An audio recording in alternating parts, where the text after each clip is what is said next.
Heart II. Aris A. Atlas Shrugged. Chapter 1. Atlantis. When she opened her eyes, she saw sunlight, green leaves, and a man's face. She thought, I know what this is. This was the world as she had expected to see it at 16, and now she had reached it, and it seemed so simple, so unastonishing, that the thing she felt was like a blessing pronounced upon the universe by means of 3 words. But of course. She was looking up at the face of a man who knelt by her side, and she knew that in all the years behind her, this was what she would have given her life to see. A face that bore no mark of pain or fear or guilt. The shape of his mouth was pride, and more, it was as if he took pride in being proud. The angular planes of his cheeks made her think of arrogance, of tension, of scorn. Yet the face had none of these qualities, it had their final sum. A look of serene determination and of certainty, and the look of a ruthless innocence which would not seek forgiveness or grant it. It was a face that had nothing to hide or to escape, a face with no fear of being seen, or of seeing, so that the first thing she grasped about him was the intense perceptiveness of his eyes. He looked as if his faculty of sight were his best-loved tool and its exercise were a limitless, joyous adventure, as if his eyes imparted a superlative value to himself and to the world. To himself for his ability to see, to the world for being a place so eagerly worth seeing. It seemed to her for a moment that she was in the presence of a being who was pure consciousness, yet she had never been so aware of a man's body. The light cloth of his shirt seemed to stress, rather than hide, the structure of his figure. His skin was suntanned. His body had the hardness, the gaunt, tensile strength, the clean precision of a foundry casting. He looked as if he were poured out of metal, but some dimmed, soft-lustered metal, like an aluminum-copper alloy. The color of his skin blending with the chestnut brown of his hair. The loose strands of the hair shading from brown to gold in the sun, and his eyes completing the colors.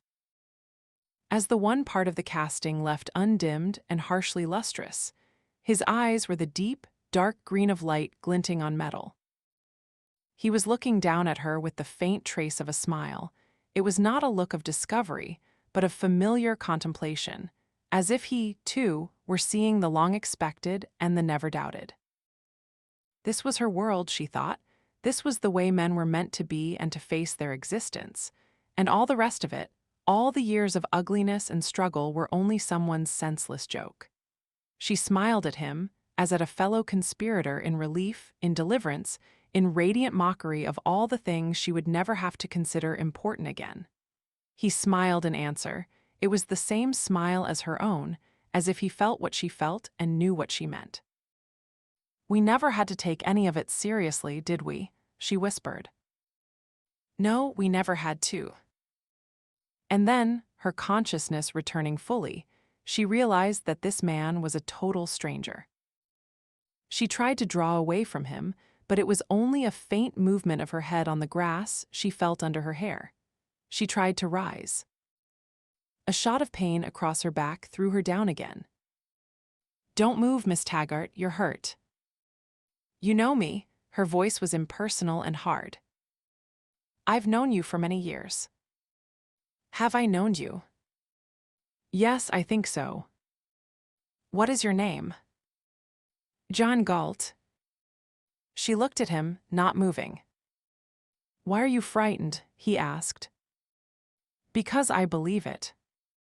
He smiled, as if grasping a full confession of the meaning she attached to his name.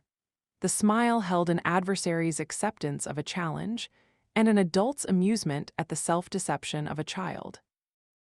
She felt as if she were returning to consciousness after a crash that had shattered more than an airplane. She could not reassemble the pieces now. She could not recall the things she had known about his name. She knew only that it stood for a dark vacuum which she would slowly have to fill. She could not do it now. This man was too blinding a presence, like a spotlight that would not let her see the shapes strewn high the outer darkness. Was it you that I was following? She asked. Yes. She glanced slowly around her. She was lying in the grass of a field at the foot of a granite drop that came down from thousands of feet away in the blue sky. On the other edge of the field, some crags and pines and the glittering leaves of birch trees hid the space that stretched to a distant wall of encircling mountains. Her plane was not shattered. It was there, a few feet away, flat on its belly in the grass. There was no other plane in sight, no structures, no sign of human habitation. "What is this valley?" she asked. He smiled, "The Taggart Terminal." "What do you mean?" "You'll find out." A dim impulse, like the recoil of an antagonist, made her want to check on what strength was left to her. She could move her arms and legs, she could lift her head. She felt a stabbing pain when she breathed deeply. She saw a thin thread of blood running down her stocking. "Can one get out of this place?" she asked. His voice seemed earnest, but the glint of the metal-green eyes was a smile. "Actually, no. Temporarily, yes." She made a movement to rise.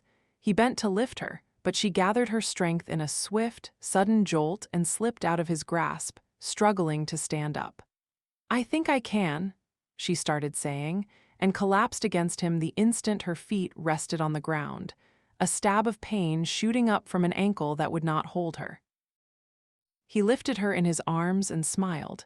"No, you can't, Miss Taggart," he said, and started off across the field. She lay still, her arms about him, her head on his shoulder, and she thought, "For just a few moments, while this lasts, it is all right to surrender completely, to forget everything and just permit yourself to feel." When had she experienced it before? She wondered. There had been a moment when these had been the words in her mind, but she could not remember it now. She had known it once, this feeling of certainty, of the final, the reached, the not to be questioned. But it was new to feel protected, and to feel that it was right to accept the protection, to surrender. Right, because this peculiar sense of safety was not protection against the future, but against the past, not the protection of being spared from battle, but of having won it, not a protection granted to her weakness, but to her strength. Aware with abnormal intensity of the pressure of his hands against her body, of the gold and copper threads of his hair, the shadows of his lashes on the skin of his face a few inches away from hers, she wondered dimly, protected from what?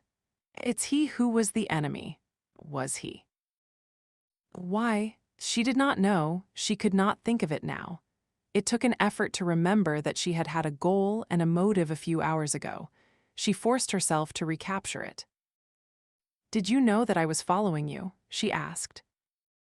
"No." "Where is your plane?" "At the landing field." "Where is the landing field?" "On the other side of the valley." "There was no landing field in this valley. When I looked down, there was no meadow either. How did it get here?" He glanced at the sky. "Look carefully. Do you see anything up there?" She dropped her head back, looking straight into the sky, seeing nothing but the peaceful blue of morning. After a while, she distinguished a few faint strips of shimmering air. "Heat waves," she said. "Refractor rays," he answered.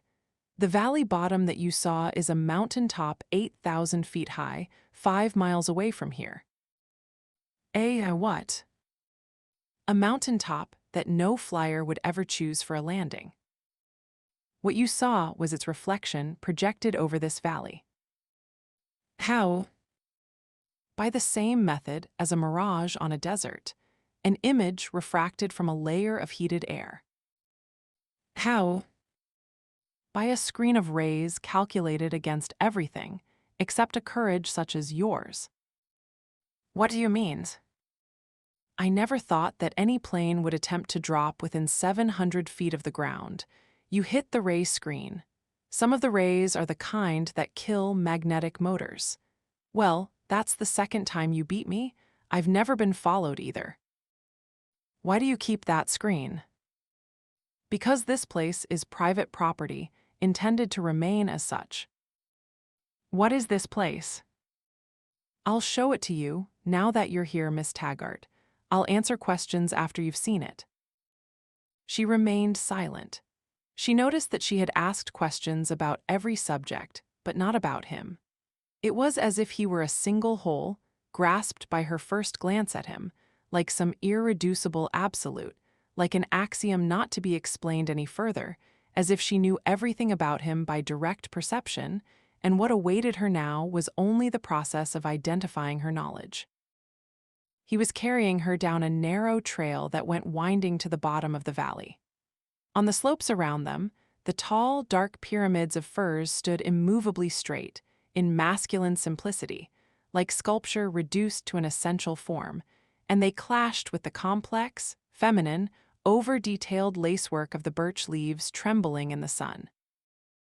The leaves let the sun rays fall through to sweep across his hair, across both their faces. She could not see what lay below, beyond the turns of the trail. Her eyes kept coming back to his face. He glanced down at her once in a while. At first, she looked away as if she had been caught. Then, as if learning it from him, she held his glance whenever he chose to look down, knowing that he knew what she felt and that he did not hide from her the meaning of his glance. She knew that his silence was the same confession as her own. He did not hold her in the impersonal manner of a man carrying a wounded woman. It was an embrace, even though she felt no suggestion of it in his bearing. She felt it only by means of her certainty that his whole body was aware of holding hers. She heard the sound of the waterfall before she saw the fragile thread that fell in broken strips of glitter down the ledges. The sound came through some dim beat in her mind, some faint rhythm that seemed no louder than a struggling memory. But they went past and the beat remained. She listened to the sound of the water, but another sound seemed to grow clearer, rising, not in her mind, but from somewhere among the leaves. The trail turned, and in a sudden clearing she saw a small house on a ledge below, with a flash of sun on the pane of an open window. In the moment when she knew what experience had once made her want to surrender to the immediate present, it had been the night in a dusty coach of the Comet, when she had heard the theme of Halley's Fifth Concerto for the first time. She knew that she was hearing it now, hearing it rise from the keyboard of a piano, in the clear, sharp chords of someone's powerful, confident touch. She snapped the question at his face, as if hoping to catch him unprepared. "That's the Fifth Concerto by Richard Halley, isn't it?" "Yes." "When did he write it?" "Why don't you ask him that in person?" "Is he here?" "It's he who's playing it. That's his house." "Oh, you'll meet him later. He'll be glad to speak to you. He knows that his works are the only records you like to play in the evening when you are alone." "How does he know that?" "I told him." The look on her face was like a question that would have begun with, "How in hell?" But she saw the look of his eyes, and she laughed, her laughter giving sound to the meaning of his glance. She could not question anything, she thought. She could not doubt. Not now. Not with the sound of that music rising triumphantly through the sun-drenched leaves. The music of release, of deliverance, played as it was intended to be played, as her mind had struggled to hear it in a rocking coach through the beat of wounded wheels. It was this that her mind had seen in the sounds, that night. This valley and the morning sun, and then she gasped. Because the trail had turned, and from the height of an open ledge, she saw the town on the floor of the valley. It was not a town, only a cluster of houses scattered at random from the bottom to the rising steps of the mountains that went on rising above their roofs, enclosing them within an abrupt, impassable circle. They were homes, small and new, with naked, angular shapes and the glitter of broad windows. Far in the distance, some structures seemed taller, and the faint coils of smoke above them suggested an industrial district. But close before her, rising on a slender granite column from a ledge below to the level of her eyes, blinding her by its glare, dimming the rest, stood a dollar sign 3 feet tall, made of solid gold. It hung in space above the town, as its coat of arms, its trademark, its beacon, and it caught the sun rays, like some transmitter of energy that sent them in shining blessing to stretch horizontally through the air above the roofs. "What's that?" she gasped, pointing at the sign. Oh, that's Francisco's private joke. Francisco, who? She whispered, knowing the answer. Francisco d'Anconia. Is he here too? He will be any day now. What do you mean his joke? He gave that sign as an anniversary present to the owner of this place, and then we all adopted it as our particular emblem. We liked the idea. Aren't you the owner of this place? I know. He glanced down at the foot of the ledge and added, pointing, there's the owner of this place coming now. A car had stopped at the end of a dirt road below, and two men were hurrying up the trail. She could not distinguish their faces. One of them was slender and tall, the other shorter, more muscular. She lost sight of them behind the twists of the trail as he went on carrying her down to meet them. She met them when they emerged suddenly from behind a rocky corner a few feet away. The sight of their faces hit her with the abruptness of a collision. Well, I'll be goddamned, said the muscular man, whom she did not know, staring at her. She was staring at the tall, distinguished figure of his companion. It was Hugh Axton. It was Hugh Axton who spoke first, bowing to her with a courteous smile of welcome. Miss Taggart, this is the first time anyone has ever proved me wrong. I didn't know, when I told you you'd never find him, that the next time I saw you, you would be in his arms. In whose arms? Why, the inventor of the motor. She gasped, closing her eyes. This was one connection she knew she should have made. When she opened her eyes, she was looking at Galt. He was smiling, family, derisively, as if he knew fully what this meant to her. It would have served you right if you'd broken your neck. The muscular man snapped at her, with the anger of concern, almost of affection. What a stunt to pull for a person who'd have been admitted here so eagerly if she'd chosen to come through the front door. Miss Taggart, may I present Midas Mulligan, said Galt. Oh, she said weakly and laughed.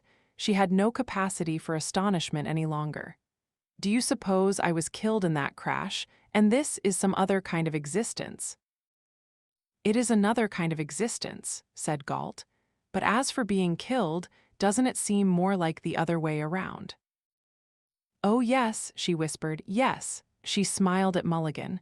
Where is the front door? Here, he said, pointing to his forehead. I've lost the key, she said simply, without resentment. I've lost all keys right now. You'll find them, but what in blazes were you doing in that plane? Following him, he pointed at Galt. Yes. You're lucky to be alive. Are you badly hurt? I don't think so. You'll have a few questions to answer after they patch you up. He turned brusquely, leading the way down to the car, then glanced at Galt. Well, what do we do now? There's something we hadn't provided for, the first scab. The first what? She asked. Skip it, said Mulligan and looked at Galt. What do we do? It will be my charge, said Galt. I will be responsible. You take Quentin Daniels. Oh, he's no problem at all. He needs nothing but to get acquainted with the place. He seems to know all the rest. Yes, he had practically gone the whole way by himself. He saw her watching him in bewilderment and said, There's one thing I must thank you for, Miss Taggart. You did pay me a compliment when you chose Quentin Daniels as my understudy. He was a plausible one. Where is he? She asked. Will you tell me what happened? Why, Midas met us at the landing field, drove me to my house, and took Daniels with him. I was going to join them for breakfast, but I saw your plane spinning and plunging for that pasture. I was the closest one to the scene. We got here as fast as we could, said Mulligan. I thought he deserved to get himself killed, whoever was in that plane. I never dreamed that it was one of the only two persons in the whole world whom I'd exempt. Who is the other one? She asked. Hank Reardon. She winced. It was like a sudden blow from another great distance. She wondered why it seemed to her that Galt was watching her face intently, and that she saw an instant's change in his, too brief to define. They had come to the car. It was a Hammond convertible, its top down, one of the costliest models, some years old, but kept in the shining trim of efficient handling. Galt placed her cautiously in the back seat and held her in the circle of his arm. She felt a stabbing pain once in a while, but she had no attention to spare for it. She watched the distant houses of the town as Mulligan pressed the starter and the car moved forward, as they went past the sign of the dollar and a golden ray hit her eyes, sweeping over her forehead. "Who is the owner of this place?" she asked. "I am," said Mulligan. "What is he?" She pointed to Galt. Mulligan chuckled. "He just works here." "And you, Dr. Axton?" she asked. He glanced at Galt. "I'm one of his two fathers, Miss Taggart, the one who didn't betray him." "Oh," she said, as another connection fell into place. "Your third pupil." "That's right." "The second assistant bookkeeper," she moaned suddenly, at one more memory. "What's that?" "That's what Dr. Stadler called him. That's what Dr. Stadler told me he thought his third pupil had become."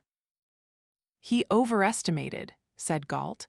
"I'm much lower than that by the scale of his standards and of his world." The car had swerved into a lane rising toward a lonely house that stood on a ridge above the valley. She saw a man walking down a path, ahead of them, hastening in the direction of the town. He wore blue denim overalls and carried a lunchbox. There was something faintly familiar in the swift abruptness of his Galt.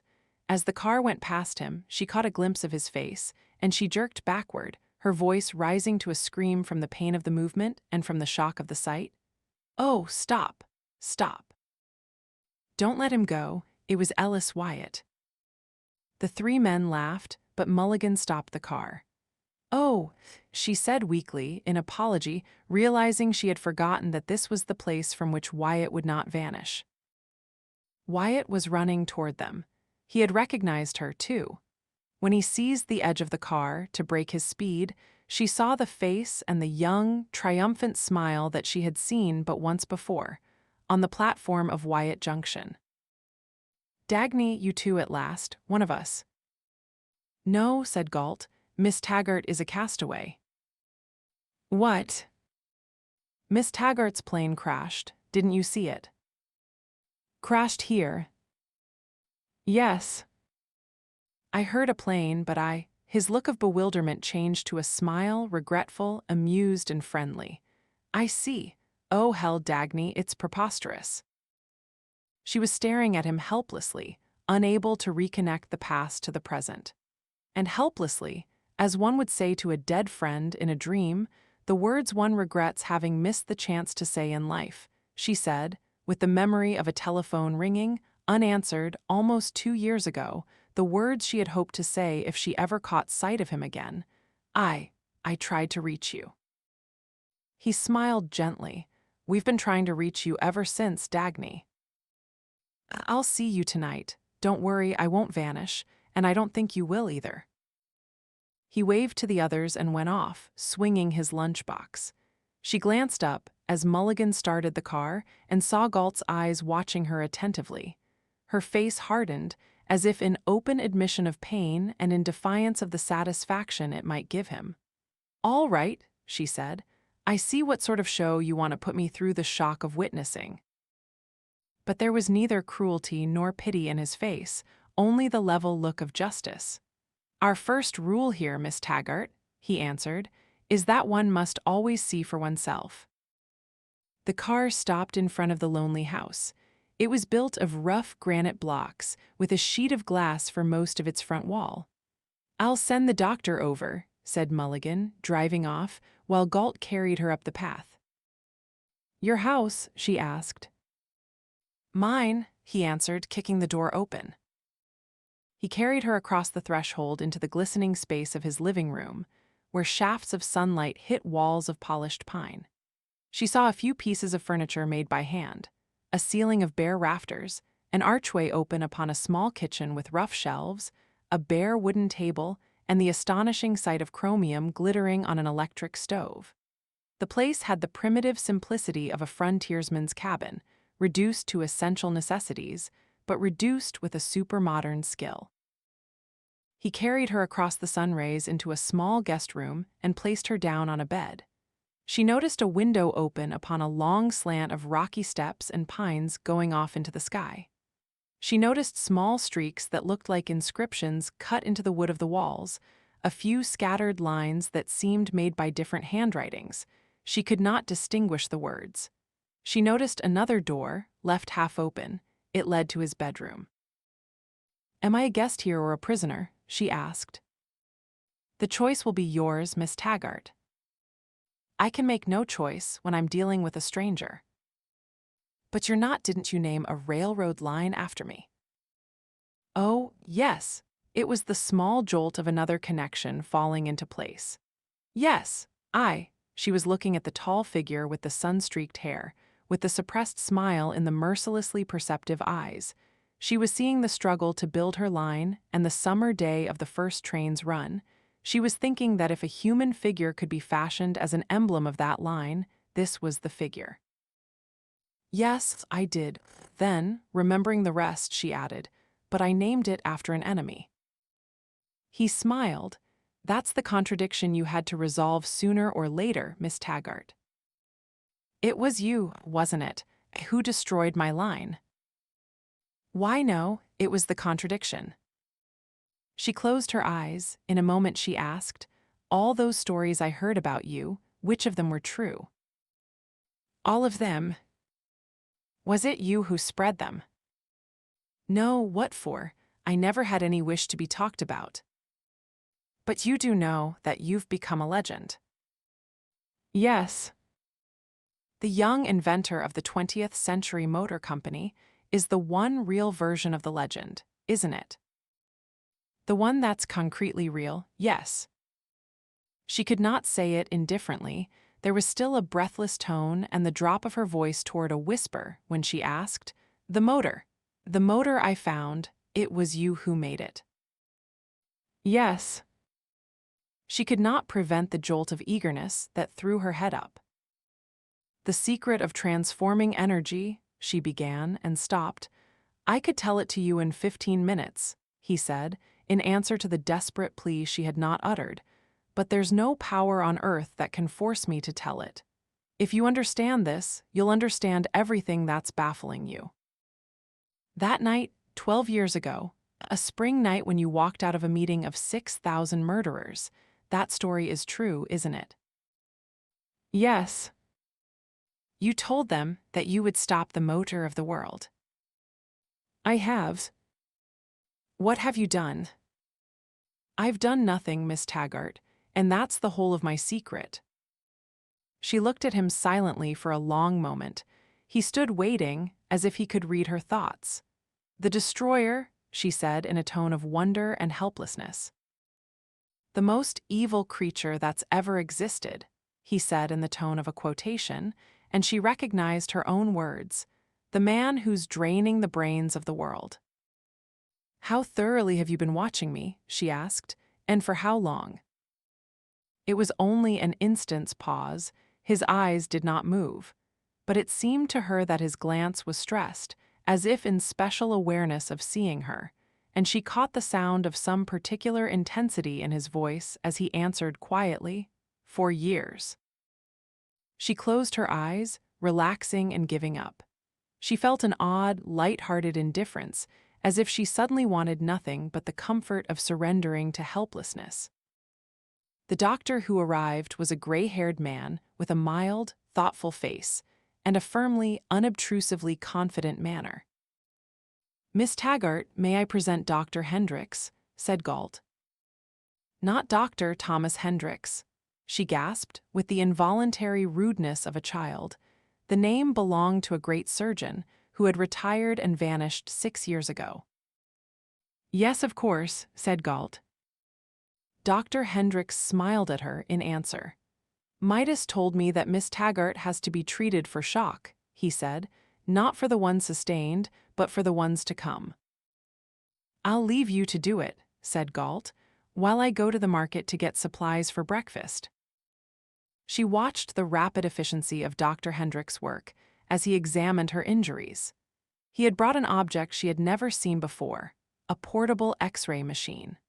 She learned that she had torn the cartilage of 2 ribs, that she had sprained an ankle, ripped patches of skin off one knee and one elbow, and acquired a few bruises spread in purple blotches over her body. By the time Dr. Hendrick's swift, competent hands had wound the bandages and the tight lacings of tape, she felt as if her body were an engine checked by an expert mechanic, and no further care was necessary.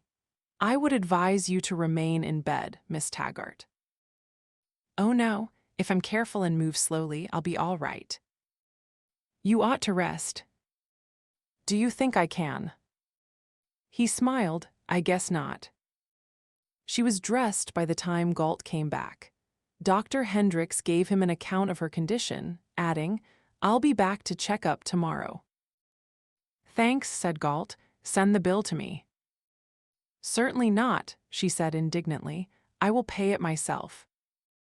The 2 men glanced at each other, in amusement, as at the boast of a beggar. "We'll discuss that later," said Galt. Dr. Hendricks left, and she tried to stand up, limping, catching at the furniture for support. Galt lifted her in his arms, carried her to the kitchen alcove, and placed her on a chair by the table set for 2. She noticed that she was hungry at the sight of the coffee pot boiling on the stove, the 2 glasses of orange juice, the heavy white pottery dishes sparkling in the sun on the polished table top. "When did you sleep or eat last?" he asked. "I don't know. I had dinner on the train with—" She shook her head in helplessly bitter amusement. With the tramp, she thought, with a desperate voice pleading for escape from an avenger who would not pursue or be found, the avenger who sat facing her across the table, drinking a glass of orange juice. "I don't know. It seems centuries and continents away." "How did you happen to be following me?" "I landed at the Alton airport just as you were taking off. The man there told me that Quentin Daniels had gone with you." "I remember your plane circling to land. But that was the one and only time when I didn't think of you. I thought you were coming by train." She asked, looking straight at him, "How do you want me to understand that?" "What?" "The one and only time when you didn't think of me." He held her glance. She saw the faint movement she had noted as typical of him, the movement of his proudly intractable mouth curving into the hint of a smile. "In any way you wish," he answered. She let a moment pass to underscore her choice by the severity of her face, then asked coldly, in the tone of an enemy's accusation, "You knew that I was coming for Quentin Daniels?" "Yes." "You got him first and fast, in order not to let me reach him, in order to beat me, knowing fully what sort of beating that would mean for me." "Sure." It was she who looked away and remained silent. He rose to cook the rest of their breakfast. She watched him as he stood at the stove, toasting bread, frying eggs and bacon. There was an easy, relaxed skill about the way he worked, but it was a skill that belonged to another profession. His hands moved with the rapid precision of an engineer pulling the levers of a control board. She remembered suddenly where she had seen as expert and preposterous a performance. "Is that what you learned from Dr. Axton?" she asked, pointing at the stove. "That among other things." "Did he teach you to spend your time?" "Your time?" She could not keep the shudder of indignation out of her voice, "on this sort of work." "I've spent time on work of much lesser importance." When he put her plate before her, she asked, "Where did you get that food? Do they have a grocery store here?" "The best one in the world. It's run by Lawrence Hammond." "What?" "Lawrence Hammond, of Hammond Cars. The bacon is from the farm of Dwight Sanders, of Sanders Aircraft. The eggs and the butter from Judge Narragansett, of the Superior Court of the State of Illinois." She looked at her plate, bitterly, almost as if she were afraid to touch it. "It's the most expensive breakfast I'll ever eat, considering the value of the cook's time and of all those others." Yes, from one aspect. But from another, it's the cheapest breakfast you'll ever eat, because no part of it has gone to feed the looters who'll make you pay for it through year after year and leave you to starve in the end. After a long silence, she asked simply, almost wistfully, "What is it that you're all doing here?" "Living." She had never heard that word sound so real. "What is your job?" she asked. "Midas Mulligan said that you work here." "I'm the handyman, I guess." "The what?"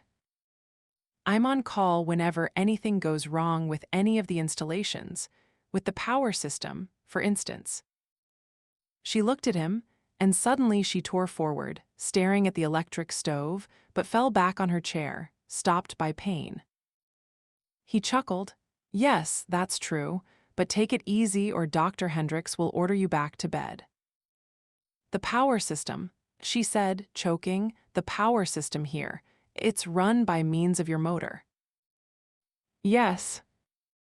It's built, it's working, it's functioning. It has cooked your breakfast." "I want to see it."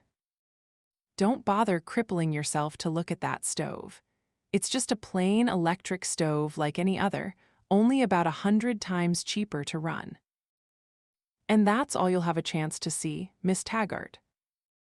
You promised to show me this valley." "I'll show it to you, but not the power generator." "Will you take me to see the place now, as soon as we finish?" "If you wish, and if you're able to move." "I am."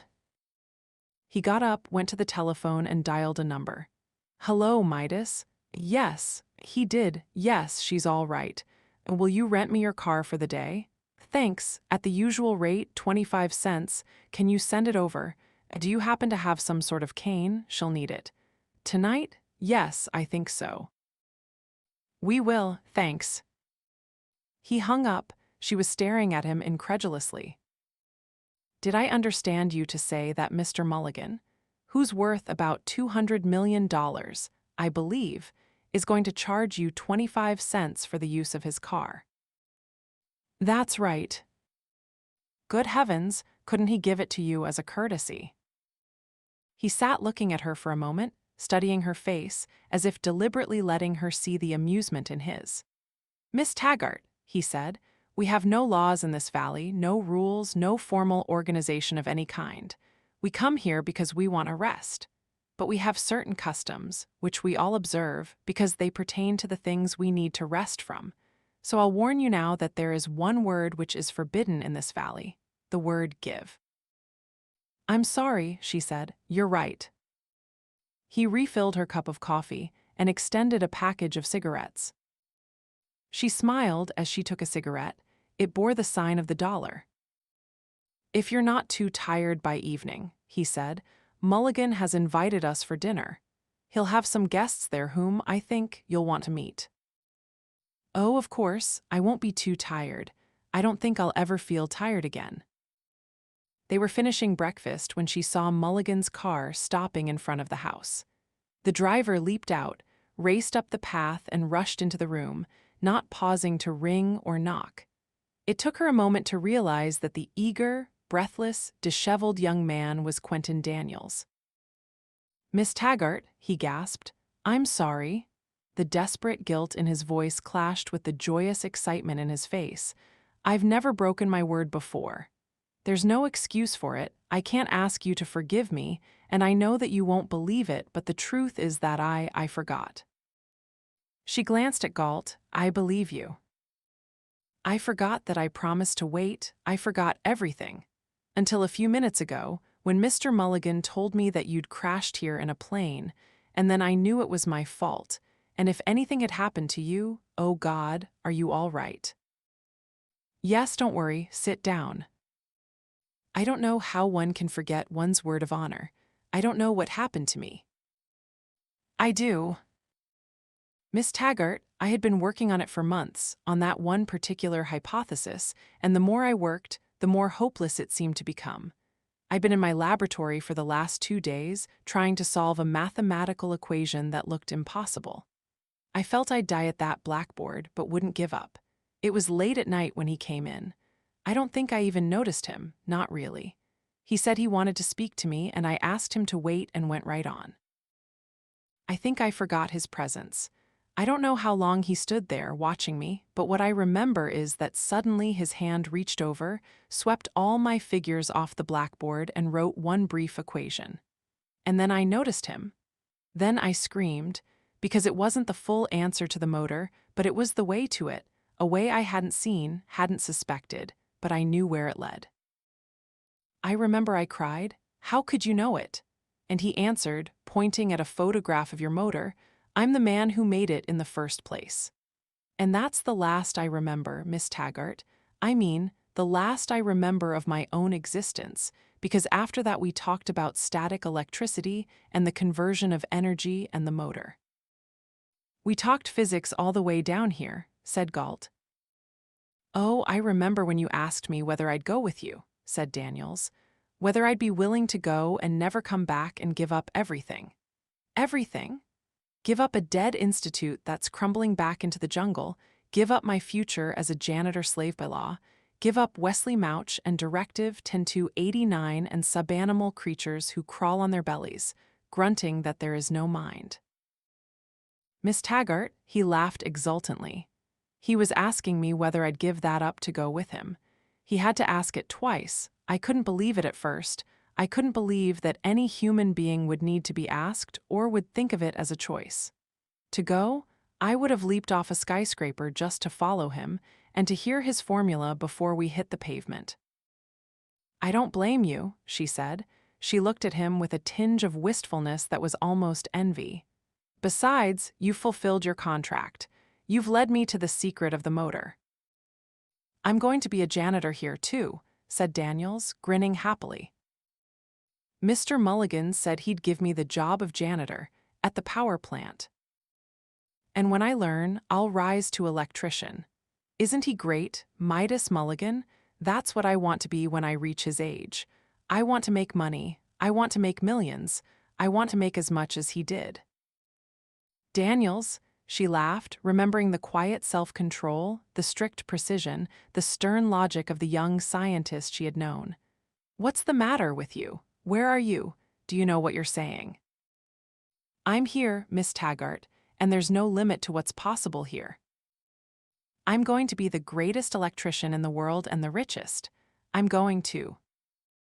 You're going to go back to Mulligan's house, said Galt, and sleep for 24 hours, or I won't let you near the power plant. Yes, sir, said Daniels meekly.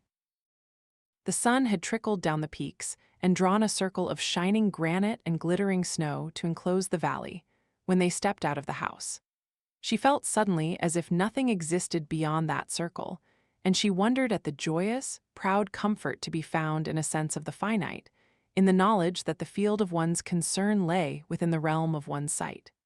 She wanted to stretch out her arms over the roofs of the town below, feeling that her fingertips would touch the peaks across. But she could not raise her arms.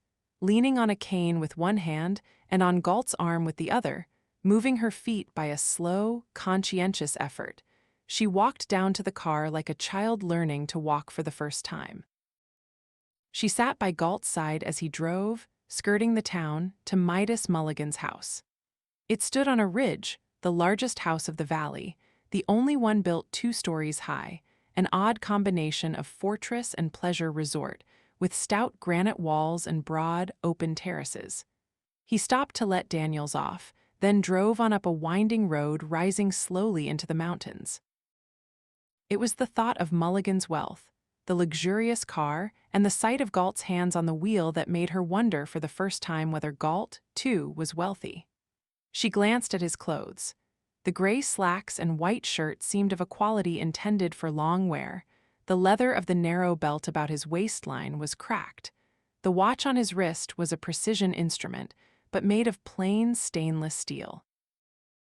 The sole suggestion of luxury was the color of his hair, the strands stirring in the wind like liquid gold and copper. Abruptly, behind a turn of the road, she saw the green acres of pastures stretching to a distant farmhouse. There were herds of sheep, some horses, the fenced squares of pig pens under the sprawling shapes of wooden barns, and farther away, a metal hangar of a type that did not belong on a farm. A man in a bright cowboy shirt was hurrying toward them. Galt stopped the car and waved to him, but said nothing in answer to her questioning glance. He let her discover for herself, when the man came closer, that it was Dwight Sanders. "Hello, Miss Taggart," he said, smiling. She looked silently at his rolled shirt sleeves, at his heavy boots, at the herds of cattle. "So that's all that's left of Sanders' aircraft," she said. "Why no.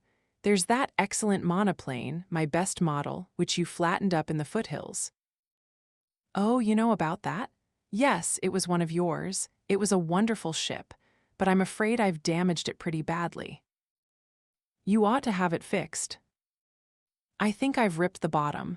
Nobody can fix it." "I can." These were the words and the tone of confidence that she had not heard for years.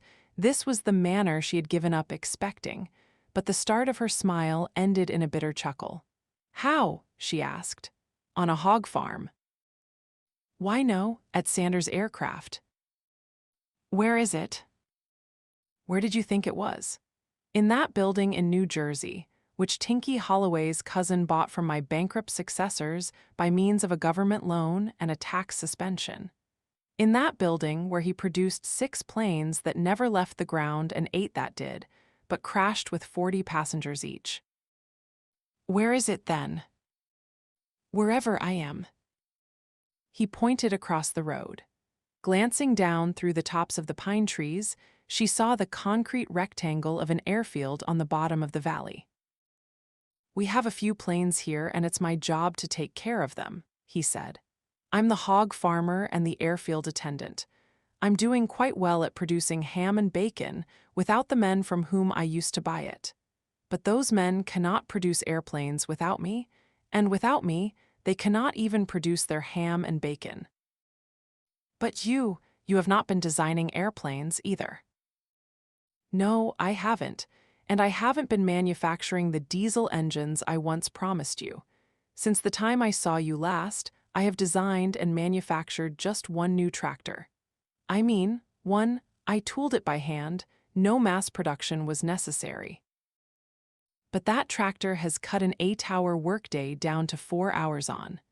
The straight line of his arm, extended to point across the valley, moved like a royal scepter. Her eyes followed it, and she saw the terraced green of hanging gardens on a distant mountainside, the chicken and dairy farm of Judge Narragansett. His arm moved slowly to a long, flat stretch of greenish gold at the foot of a canyon, then to a band of violent green, in the wheat fields and tobacco patch of Midas mulligan. His arm rose to a granite flank striped by glistening tiers of leaves, in the orchards of Richard Halley. Her eyes went slowly over the curve his arm had traveled, over and over again, long after the arm had dropped. But she said only, "I see." "Now do you believe that I can fix your plane?" he asked. "Yes, but have you seen it?" "Sure. Midas called 2 doctors immediately, Hendricks for you and me for your plane. It can be fixed, but it will be an expensive job." "How much?" $200. $200, she repeated incredulously. The price seemed much too low. "In gold, Miss Taggart." "Oh, so well, where can I buy the gold?" "You can't," said Galt. She jerked her head to face him defiantly. "No. No, not where you come from. Your laws forbid it." "Yours don't." "No." "Then sell it to me. Choose your own rate of exchange. Name any sum you want in my money." "What money? You're penniless, Miss Taggart." "What?" It was a word that a Taggart heiress could not ever expect to hear. "You're penniless in this valley. You own millions of dollars in Taggart transcontinental stock, but it will not buy 1 pound of bacon from the Sanders hog farm." "One C." Galt smiled and turned to Sanders. "Go ahead and fix that plane. Miss Taggart will pay for it eventually." He pressed the starter and drove on, while she sat stiffly straight, asking no questions. A stretch of violent turquoise blue split the cliffs ahead, ending the road. It took her a second to realize that it was a lake. The motionless water seemed to condense the blue of the sky and the green of the pine-covered mountains into so brilliantly pure a color that it made the sky look a dimmed pale gray. A streak of boiling foam came from among the pines and went crashing down the rocky steps to vanish in the placid water. A small granite structure stood by the stream. Galt stopped the car just as a husky man in overalls stepped out to the threshold of the open doorway. It was Dick McNamara, who had once been her best contractor. "Good day, Miss Taggart," he said happily.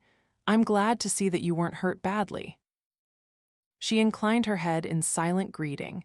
It was like a greeting to the loss and the pain of the past, to a desolate evening and the desperate face of Eddie Willers telling her the news of this man's disappearance.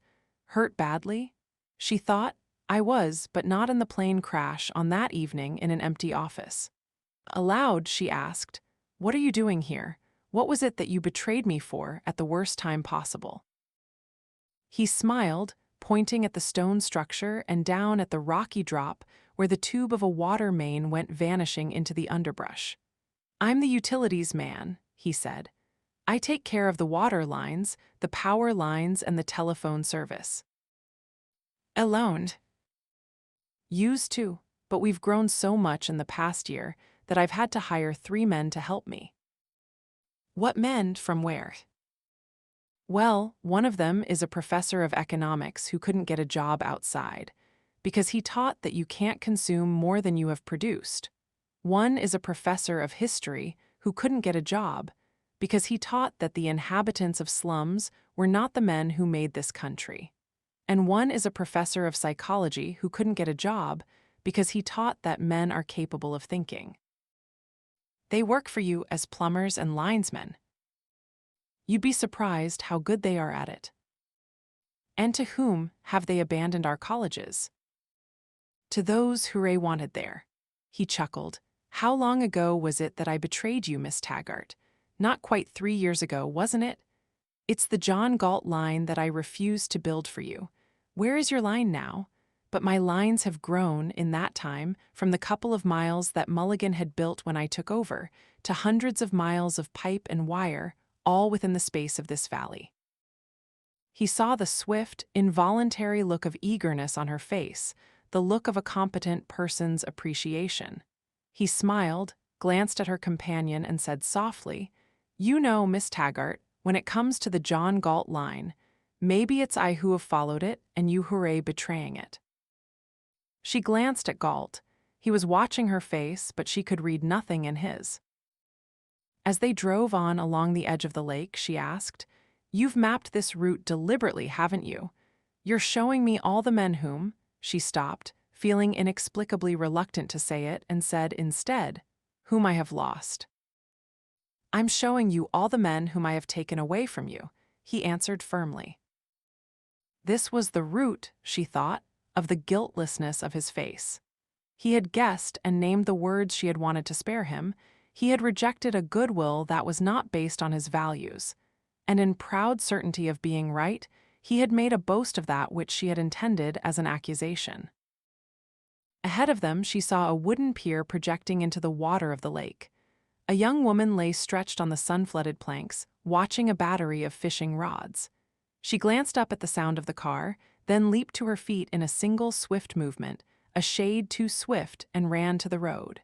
She wore slacks, rolled above the knees of her bare legs. She had dark, disheveled hair and large eyes. Galt waved to her. "Hello, John, when did you get in?" she called. "This morning," he answered, smiling and driving on. Dagny jerked her head to look back and saw the glance with which the young woman stood looking after Galt. And even though hopelessness, serenely accepted, was part of the worship in that glance, she experienced a feeling she had never known before, a stab of jealousy. "Who is that?" she asked.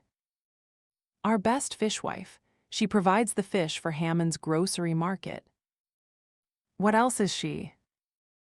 "You've noticed that there's a what else for every one of us here." "She's a writer. The the kind of writer who wouldn't be published outside. She believes that when one deals with words, one deals with the mind. The car turned into a narrow path, climbing steeply into a wilderness of brush and pine trees. She knew what to expect when she saw a handmade sign nailed to a tree with an arrow pointing the way, the Buena Esperanza Pass. It was not a pass, it was a wall of laminated rock with a complex chain of pipes, pumps and valves climbing like a vine up its narrow ledges, but it bore, on its crest, a huge wooden sign, and the proud violence of the letters announcing their message to an impassable tangle of ferns and pine branches was more characteristic, more familiar than the words. Wyatt Oil. It was oil that ran in a glittering curve from the mouth of a pipe into a tank at the foot of the wall, as the only confession of the tremendous secret struggle inside the stone, as the unobtrusive purpose of all the intricate machinery. But the machinery did not resemble the installations of an oil derrick, and she knew that she was looking at the unborn secret of the Buena Esperanza Pass. She knew that this was oil drawn out of shale by some method men had considered impossible. Ellis Wyatt stood on a ridge, watching the glass dial of a gauge embedded in the rock. He saw the car stopping below and called, "Hi, Dagny, be with you in a minute."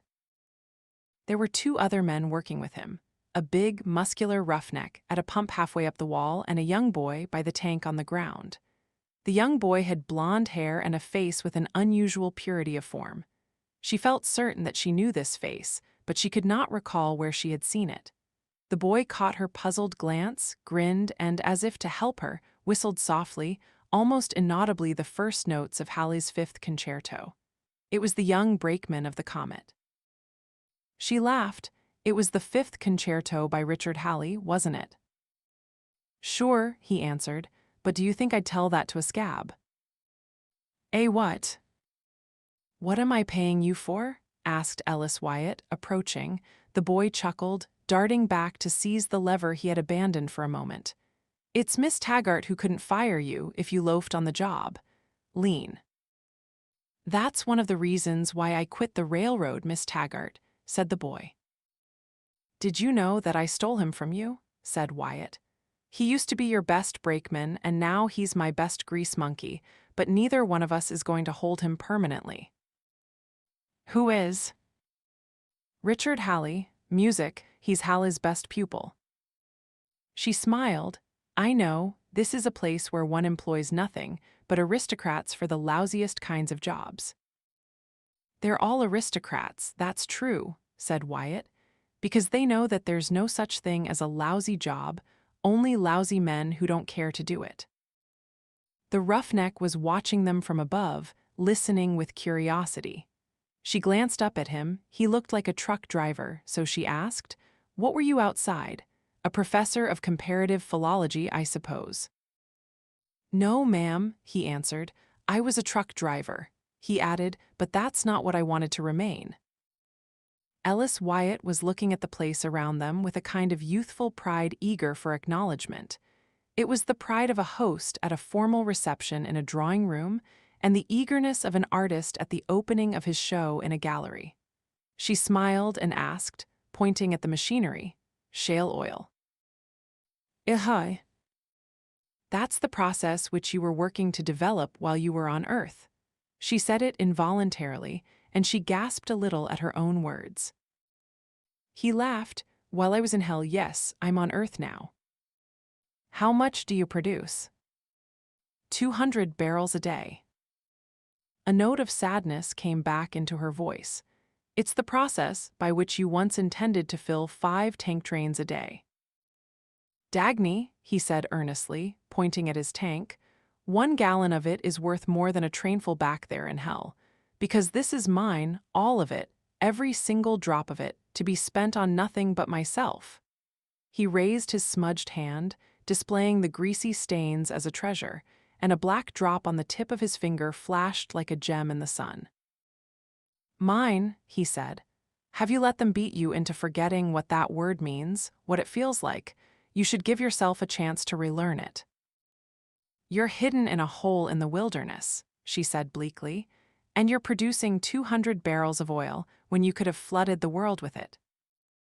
What for? To feed the looters? No, to earn the fortune you deserve. But I'm richer now than I was in the world. What's wealth but the means of expanding one's life? There's two ways one can do it, either by producing more or by producing it faster. And that's what I'm doing. I'm manufacturing time. What do you mean? I'm producing everything I need, I'm working to improve my methods, and every hour I save is an hour added to my life. It used to take me 5 hours to fill that tank. It now takes 3. The 2 I saved are mine, as pricelessly mine as if I moved my grave 2 further hours away for every 5 I've got. It's 2 hours released from one task to be invested in another, 2 more hours in which to work, to grow, to move forward. That's the savings account I'm hoarding. Is there any sort of safety vault that could protect this account in the outside world? But what space do you have for moving forward? Where's your market? He chuckled. Market? I now work for use, not for profit, my use, not the looter's profit. Only those who add to my life, not those who devour it, are my market. Only those who produce, not those who consume, can ever be anybody's market. I deal with the life givers, not with the cannibals. If my oil takes less effort to produce, I ask less of the men to whom I trade it for the things I need. I add an extra span of time to their lives with every gallon of my oil that they burn. And since they're men like me, they keep inventing faster ways to make the things they make, so every one of them grants me an added minute, hour or day with the bread I buy from them, with the clothes, the lumber, the metal. He glanced at Galt. An added year with every month of electricity I purchase. That's our market and that's how it works for us, but that was not the way it worked in the outer world. Down what drain were they poured out there, our days, our lives, and our energy? Into what bottomless, futureless sewer of the unpaid for? Here, we trade achievements, not failures, values, not needs. We're free of one another, yet we all grow together. Wealth, Dagny? What greater wealth is there than to own your me and to spend it on growing? Every living thing must grow, it can't stand still. It must grow or perish. Look, he pointed at a plant fighting upward from under the weight of a rock. A long, gnarled stem, contorted by an unnatural struggle, with drooping, yellow remnants of unformed leaves and a single green shoot thrust upward to the sun with the desperation of a last, spent, inadequate effort. That's what they're doing to us back there in hell. Do you see me submitting to it? No, she whispered. Do you see him submitting? He pointed at Galt. God, no. Then don't be astonished by anything you see in this valley. She remained silent when they drove on. Galt said nothing. On a distant mountainside, in the dense green of a forest, she saw a pine tree slanting down suddenly, tracing a curve, like the hand of a clock, then crashing abruptly out of sight. She knew that it was a man-made motion. Who's the lumberjack around here? She asked. Ted Nielsen. The road was relaxing into wider curves and gentler grades among the softer shapes of hillsides. She saw a rust-brown slope patched by 2 squares of unmatching green, the dark, dusty green of potato plants and the pale, greenish-silver of cabbages. A man in a red shirt was riding a small tractor, cutting weeds. Who's the cabbage tycoon? She asked. Roger Marsh. She closed her eyes. She thought of the weeds that were climbing up the steps of a closed factory, over its lustrous tile front, a few hundred miles away, beyond the mountains. The road was descending to the bottom of the valley. She saw the roofs of the town straight below, and the small, shining spot of the dollar sign in the distance at the other end. Galt stopped the car in front of the first structure on a ledge above the roofs, a brick building with a faint tinge of red trembling over its smokestack. It almost shocked her to see so logical a sign as Stockton Foundry above its door. When she walked, leaning on her cane, out of the sunlight into the dank gloom of the building, the shock she felt was part sense of anachronism, part homesickness. This was the industrial East which in the last few hours had seemed to be centuries behind her. This was the familiar, the loved sight of reddish billows rising to steel rafters, of sparks shooting in sunbursts from invisible sources, of sudden flames streaking through a black fog, of sand molds glowing with white metal. The fog hid the walls of the structure, dissolving its size, and for a moment, this was the great, dead foundry at Stockton, Colorado. It was Nielsen Motors. It was Reardon Steel. "Hi, Dagny." The smiling face that approached her out of the fog was Andrew Stockton's, and she saw a grimy hand extended to her with a gesture of confident pride, as if it held all of her moment's vision on its palm. She clasped the hand. "Hello," she said softly, not knowing whether she was greeting the past or the future. Then she shook her head and added, "How come you're not planting potatoes or making shoes around here? You've actually remained in your own profession." "Oh, Calvin Atwood of the Atwood Light and Power Company of New York City is making the shoes. Besides, my profession is one of the oldest and most immediately needed anywhere. Still, I had to fight for it. I had to ruin a competitor first." "What?" He grinned and pointed to the glass door of a sun-flooded room. "There's my ruined competitor," he said. She saw a young man bent over a long table, working on a complex model for the mold of a drill head. He had the slender, powerful hands of a concert pianist and the grim face of a surgeon concentrating on his task. "He's a sculptor," said Stockton. "When I came here, he and his partner had a sort of combination hand forge and repair shop. I opened a real foundry and took all their customers away from them. The boy couldn't do the kind of job I did. It was only a part-time business for him. Anyway, sculpture is his real business, so he came to work for me. He's making more money now, in shorter hours, than he used to make in his own foundry. His partner was a chemist, so he went into agriculture, and he's produced a chemical fertilizer that's doubled some of the crops around here. Did you mention potatoes? Potatoes, in particular. Then somebody could put you out of business, too." "Sure, anytime. I know one man who could and probably will when he gets here. But boy, I'd work for him as a cinder sweeper. He'd blast through this valley like a rocket. He'd triple everybody's production." "Who's that?" "Hank Reardon." "Yes," she whispered, "oh yes." She wondered what had made her say it with such immediate certainty. She felt, simultaneously, that Hank Reardon's presence in this valley was impossible, and that this was his place, peculiarly his. This was the place of his youth, of his start, and together, the place he had been seeking all his life, the land he had struggled to reach, the goal of his tortured battle. It seemed to her that the spirals of flame-tinged fog were drawing time into an odd circle, and while a dim thought went floating through her mind like the streamer of an unfollowed sentence, to hold an unchanging youth is to reach, at the end, the vision with which one started, she heard the voice of a tramp in a diner, saying, "John Galt found the fountain of youth which he wanted to bring down to men. Only he never came back, because he found that it couldn't be brought down." A sheaf of sparks went up in the depth of the fog, and she saw the broad back of a foreman whose arm made the sweeping gesture of a signal, directing some invisible task. He jerked his head to snap an order. She caught a glimpse of his profile, and she caught her breath. Stockton saw it, chuckled, and called into the fog, "Hey, Ken, come here, here's an old friend of yours." She looked at Ken Danager as he approached them.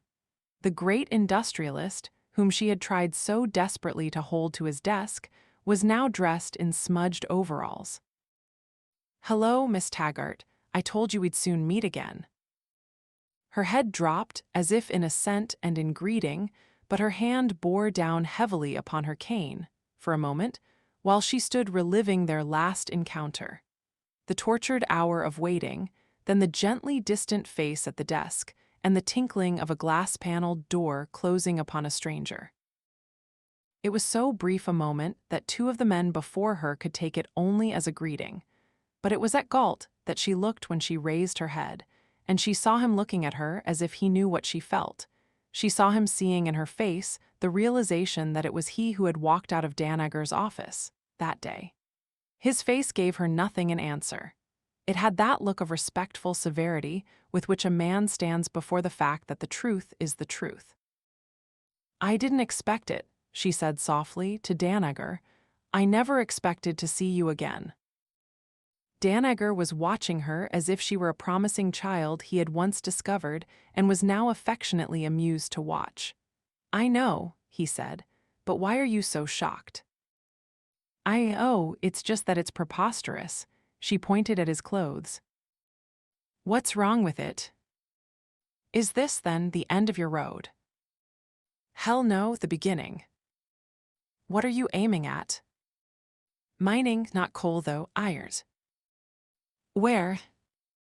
He pointed toward the mountains. "Right here. Did you ever know Midas Mulligan to make a bad investment? You'd be surprised what one can find in that stretch of rock if one knows how to look. That's what I've been doing, looking." "And if you don't find any iron ore?" He shrugged. "There's other things to do. I've always been short on time in my life, never on what to use it for." She glanced at Stockton with curiosity. "Aren't you training a man who could become your most dangerous competitor?" "That's the only sort of men I like to hire." "Dagny, have you lived too long among the looters? Have you come to think that one man's ability is a threat to another?" "Oh no, but I thought I was almost the only one left who didn't think that." "Any man who's afraid of hiring the best ability he can find is a cheat who's in a business where he doesn't belong. To me, the foulest man on earth, more contemptible than a criminal, is the employer who rejects men for being too good. That's what I've always thought and say, what are you laughing at?" She was listening to him with an eager, incredulous smile. "It's so startling to hear," she said, "because it's so right. What else can one think?" She chuckled softly.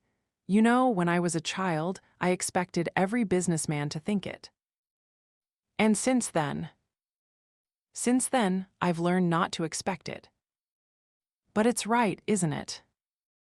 "I've learned not to expect the right." "But it stands to reason, doesn't it?" "I've given up expecting reason." "That's what one must never give up," said Ken Dagny. They had returned to the car and had started down the last, descending curves of the road, when she glanced at Galt and he turned to her at once, as if he had expected it.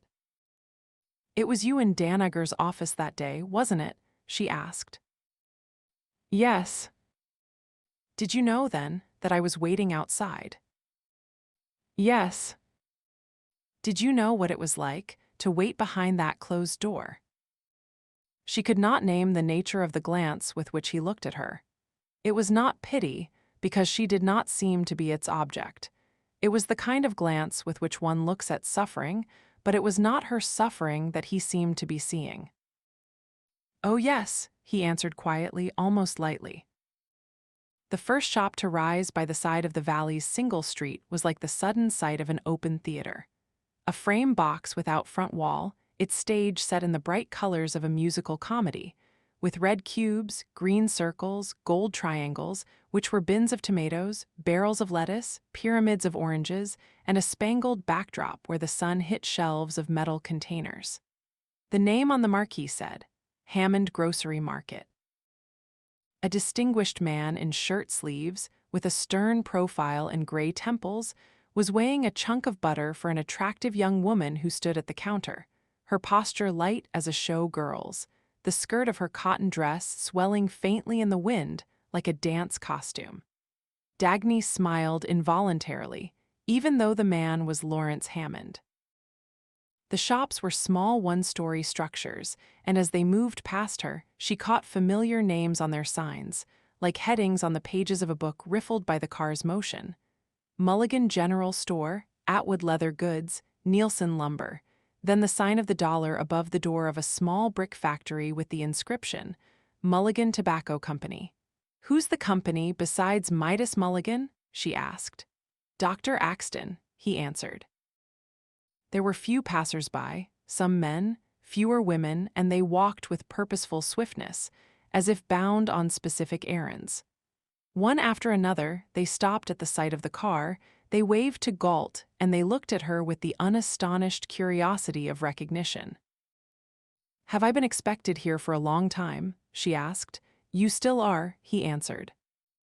On the edge of the road, she saw a structure made of glass sheets held together by a wooden framework. But for one instant, it seemed to her that it was only a frame for the painting of a woman. A tall, fragile woman with pale blonde hair and a face of such beauty that it seemed veiled by distance, as if the artist had been merely able to suggest it, not to make it quite real. In the next instant, the woman moved her head, and Dagny realized that there were people at the tables inside the structure, that it was a cafeteria, that the woman stood behind the counter, and that she was Kay Ludlow, the movie star who, once seen, could never be forgotten. The star who had retired and vanished 5 years ago to be replaced by girls of indistinguishable names and interchangeable faces. But at the shock of the realization, Dagny thought of the sort of movies that were now being made. And then she felt that the glass cafeteria was a cleaner use for Kay Ludlow's beauty than a role in a picture, glorifying the commonplace for possessing no glory. The building that came next was a small, squat block of rough granite, sturdy, solid, neatly built, the lines of its rectangular bulk as severely precise as the creases of a formal garment. But she saw, like an instant's ghost, the long streak of a skyscraper rising into the coils of Chicago's fog. The skyscraper that had once borne the sign she now saw written in gold letters above a modest pinewood door: Mulligan Bank. Galt slowed the car while moving past the bank, as if placing the motion in some special italics. A small brick structure came next, bearing the sign, Mulligan Mint. "A mint?" she asked. "What's Mulligan doing with a mint?" Galt reached into his pocket and dropped 2 small coins into the palm of her hand. They were miniature discs of shining gold, smaller than pennies, the kind that had not been in circulation since the days of Nat Taggart. They bore the head of the Statue of Liberty on one side, the words United States of America, $1 on the other, but the dates stamped upon them were of the past 2 years. "That's the money we use here," he said. "It's minted by Midas Mulligan." "But on whose authority?" "That's stated on the coin, on both sides of it." "What do you use for small change?" "Mulligan mints that, too, in silver. We don't accept any other currency in this valley. We accept nothing but objective values." She was studying the coins. "This looks like something from the first morning in the age of my ancestors." He pointed at the valley. "Yes, doesn't it?" She sat looking at the 2 thin, delicate, almost weightless drops of gold in the palm of her hand, knowing that the whole of the Taggart transcontinental system had rested upon them, that this had been the keystone supporting all the keystones, all the arches, all the girders of the Taggart track, the Taggart Bridge, the Taggart Building. She shook her head and slipped the coins back into his hand. "You're not making it easier for me," she said, her voice low. "I'm making it as hard as possible." "Why don't you say it? Why don't you tell me all the things you want me to learn?" The gesture of his arm pointed at the town, at the road behind them. "What have I been doing?" he asked. They drove on in silence. After a while, she asked, in the tone of a dryly statistical inquiry, "How much of a fortune has Midas Mulligan amassed in this valley?" He pointed ahead. "Judge for yourself." The road was winding through stretches of unleveled soil toward the homes of the valley. The homes were not lined along a street. They were spread at irregular intervals over the rises and hollows of the ground. They were small and simple, built of local materials, mostly of granite and pine, with a prodigal ingenuity of thought and a tight economy of physical effort. Every house looked as if it had been put up by the labor of one man. No 2 houses were alike, and the only quality they had in common was the stamp of a mind grasping a problem and solving it. Galt pointed out a house, once in a while, choosing the names she knew, and it sounded to her like a list of quotations from the richest stock exchange in the world, or like a roll call of honor. Ken Danager, Ted Nielsen, Lawrence Hammond, Roger Marsh, Ellis Wyatt, Owen Kellogg. Dr. Axton. The home of Dr. Axton was the last, a small cottage with a large terrace, lifted on the crest of a wave against the rising walls of the mountains. The road went past it and climbed on into the coils of an ascending grade. The pavement shrank to a narrow path between two walls of ancient pines, their tall, straight trunks pressing against it like a grim colonnade, their branches meeting above, swallowing the path into sudden silence and twilight. There were no marks of wheels on the thin strip of earth. It looked unused and forgotten. A few minutes and a few turns seemed to take the car miles away from human habitation. And then there was nothing to break the pressure of the stillness, but a rare wedge of sunlight cutting across the trunks in the depth of the forest once in a while. The sudden sight of a house on the edge of the path struck her like the shock of an unexpected sound. Built in loneliness, cut off from all ties to human existence, it looked like the secret retreat of some great defiance or sorrow. It was the humblest home of the valley, a log cabin beaten in dark streaks by the tears of many rains, only its great windows withstanding the storms with the smooth, shining, untouched serenity of glass. Whose house is? Oh! She caught her breath and jerked her head away. Above the door, hit by a ray of sun, its design blurred and worn, battered smooth by the winds of centuries, hung the silver coat of arms of Sebastian d'Anconia. As if in deliberate answer to her involuntary movement of escape, Galt stopped the car in front of the house. For a moment, they held each other's eyes. Her glance was a question, his a command. Her face had a defiant frankness, his an unrevealing severity. She understood his purpose, but not his motive. She obeyed. Leaning on her cane, she stepped out of the car, then stood erect, facing the house. She looked at the silver crest that had come from a marble palace in Spain to a shack in the Andes to a log cabin in Colorado. The crest of the men who would not submit. The door of the cabin was locked. The sun did not reach into the glazed darkness beyond the windows, and pine branches hung outstretched above the roof like arms spread in protection, in compassion, in solemn blessing. With no sound but the snap of a twig or the ring of a drop falling somewhere in the forest through long stretches of moments, the silence seemed to hold all the pain that had been hidden here, but never given voice. She stood, listening with a gentle, resigned, unlamenting respect. Let's see who'll do greater honor, you to Nat Taggart, or I to Sebastian d'Anconia. Dagny helped me to remain, to refuse, even though he's right. She turned to look at Galt, knowing that he was the man against whom she had had no help to offer. He sat at the wheel of the car. He had not followed her or moved to assist her, as if he had wanted her to acknowledge the past and had respected the privacy of her lonely salute. She noticed that he still sat as she had left him, his forearm leaning against the wheel at the same angle, the fingers of his hand hanging down in the same sculptured position.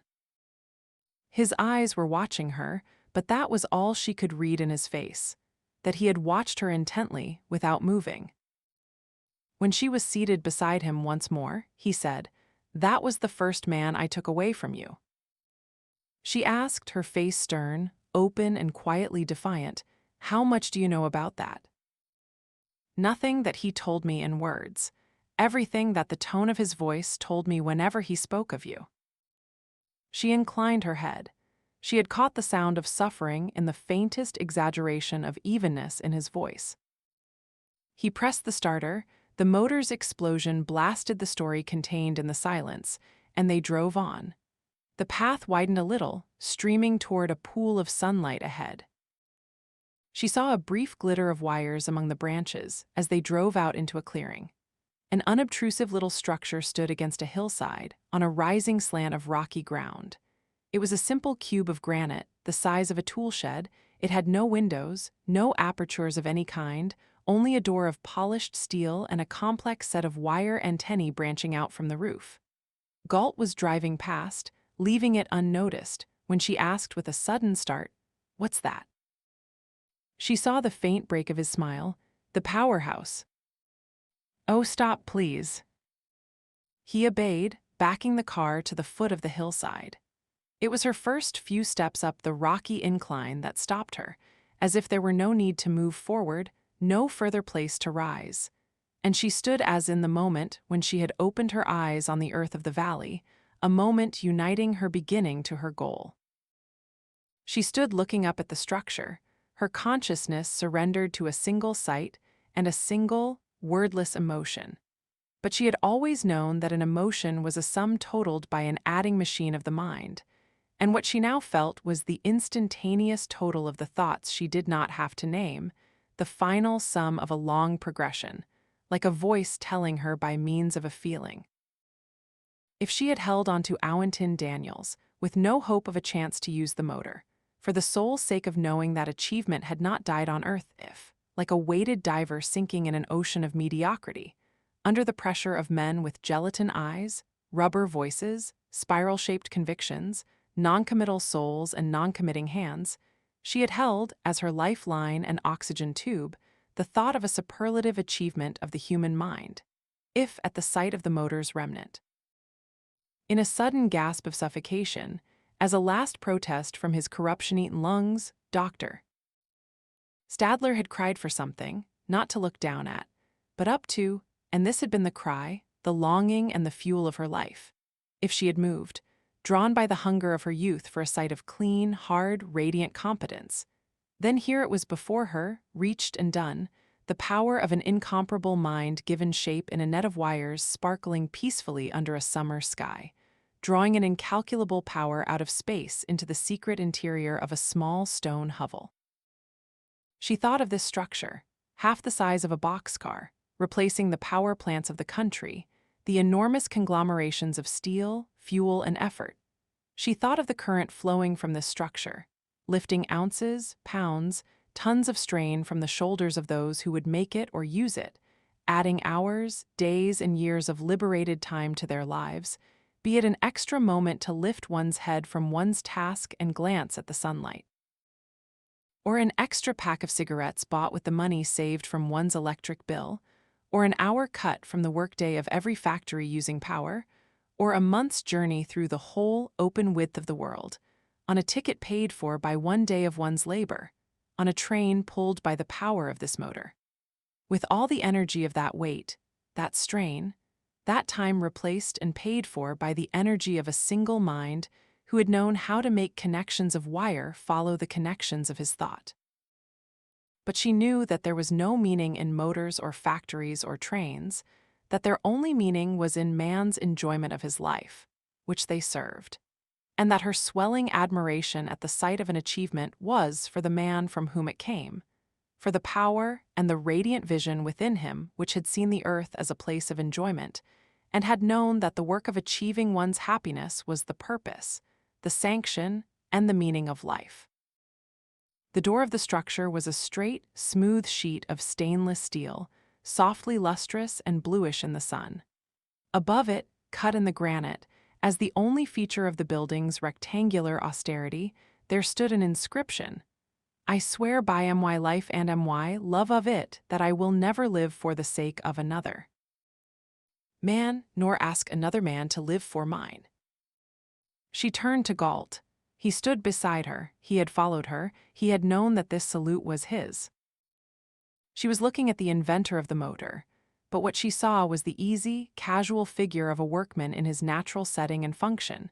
She noted the uncommon lightness of his posture, a weightless way of standing that showed an expert control of the use of his body, a tall body in simple garments, a thin shirt, light slacks, a belt about a slender waistline, and loose hair made to glitter like metal by the current of a sluggish wind. She looked at him as she had looked at his structure. Then she knew that the first two sentences they had said to each other still hung between them, filling the silence, that everything said since had been said over the sound of those words, that he had known it, had held it, had not let her forget it. She was suddenly aware that they were alone. It was an awareness that stressed the fact, permitting no further implication, yet holding the full meaning of the unnamed in that special stress. They were alone in a silent forest, at the foot of a structure that looked like an ancient temple, and she knew what rite was the proper form of worship to be offered on an altar of that kind. She felt a sudden pressure at the base of her throat. Her head leaned back a little, no more than to feel the faint shift of a current against her hair, but it was as if she were lying back in space, against the wind, conscious of nothing but his legs and the shape of his mouth. He stood watching her, his face still but for the faint movement of his eyelids drawing narrow as if against too strong a light. It was like the beat of 3 instants.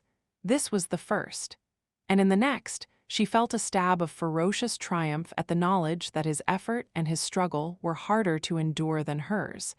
And then he moved his eyes and raised his head to look at the inscription on the temple. She let him look at it for a moment, almost as an act of condescending mercy to an adversary struggling to refuel his strength. Then she asked, with a note of imperious pride in her voice, pointing at the inscription, "What's that?" "It's the oath that was taken by every person in this valley, but you."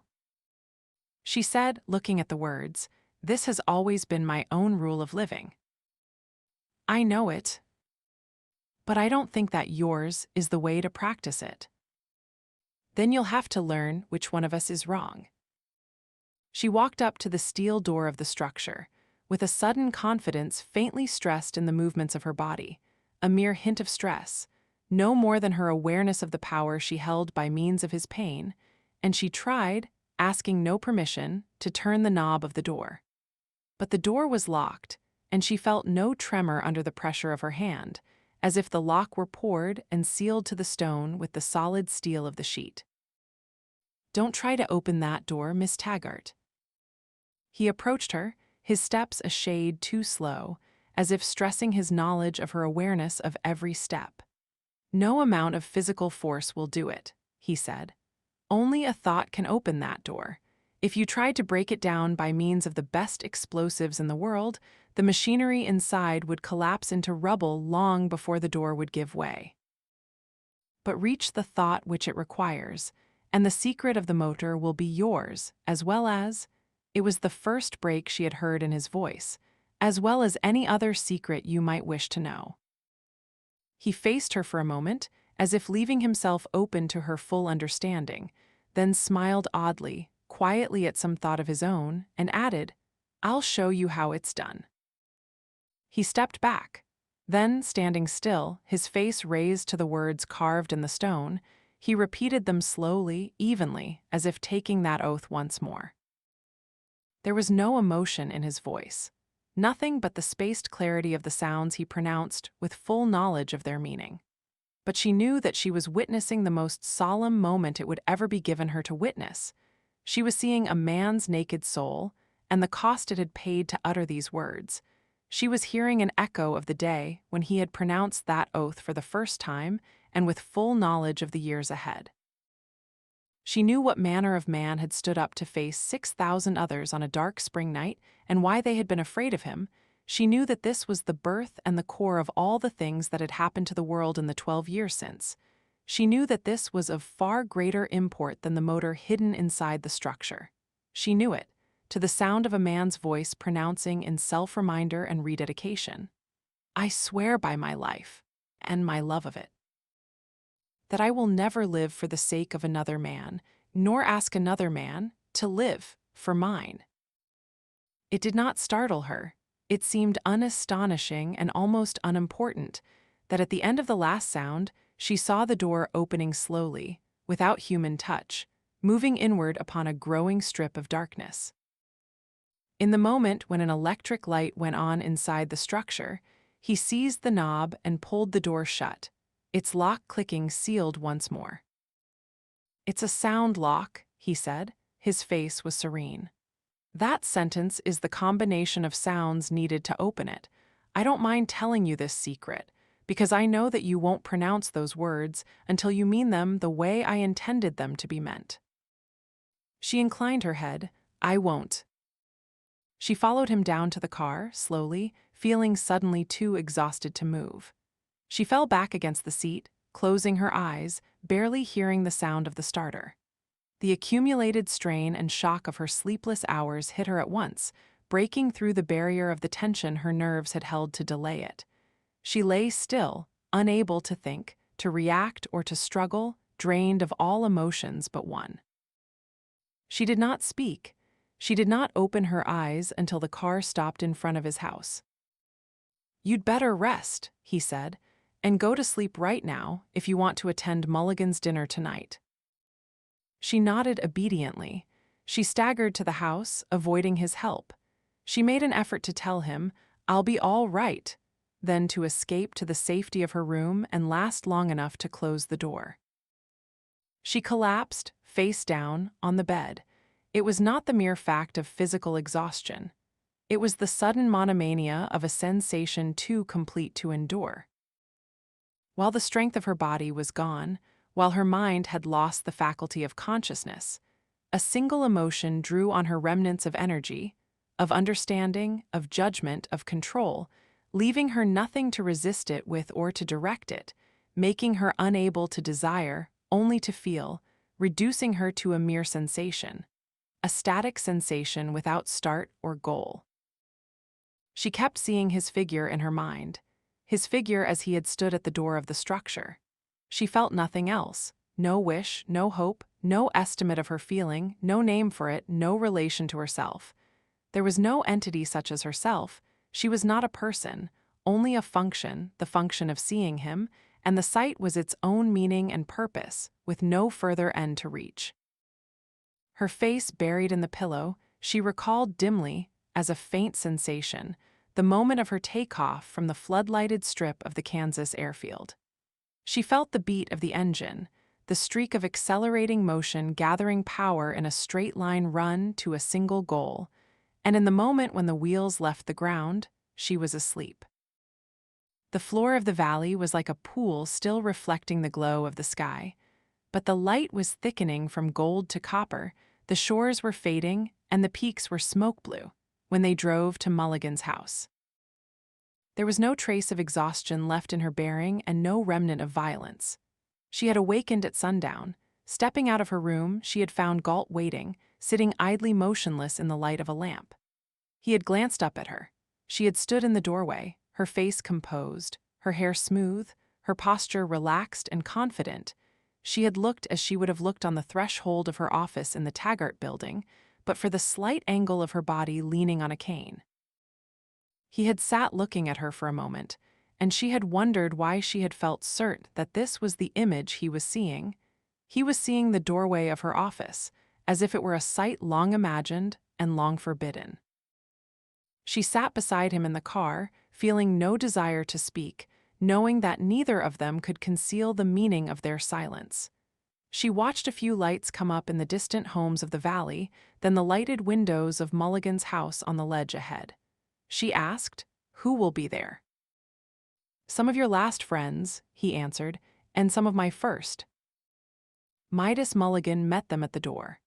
She noticed that his grim, square face was not as harshly expressionless as she had thought.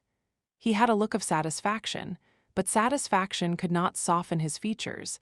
It merely struck them like flint and sent sparks of humor to glitter faintly in the corners of his eyes, a humor that was shrewder, more demanding, yet warmer than a smile.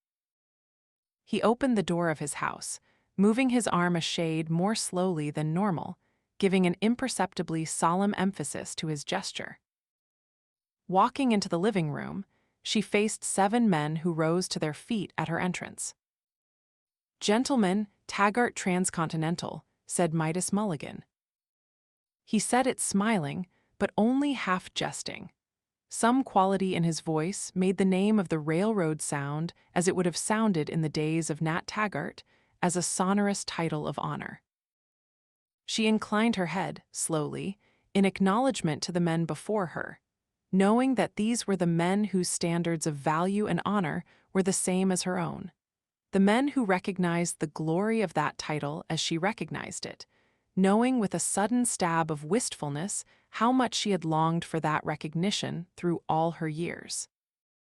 Her eyes moved slowly in greeting from face to face, Ellis Wyatt, Ken Danager, Hugh Axton, Dr. Hendricks, Quentin Daniels. Mulligan's voice pronounced the names of the two others. Richard Halley, Judge Narragansett.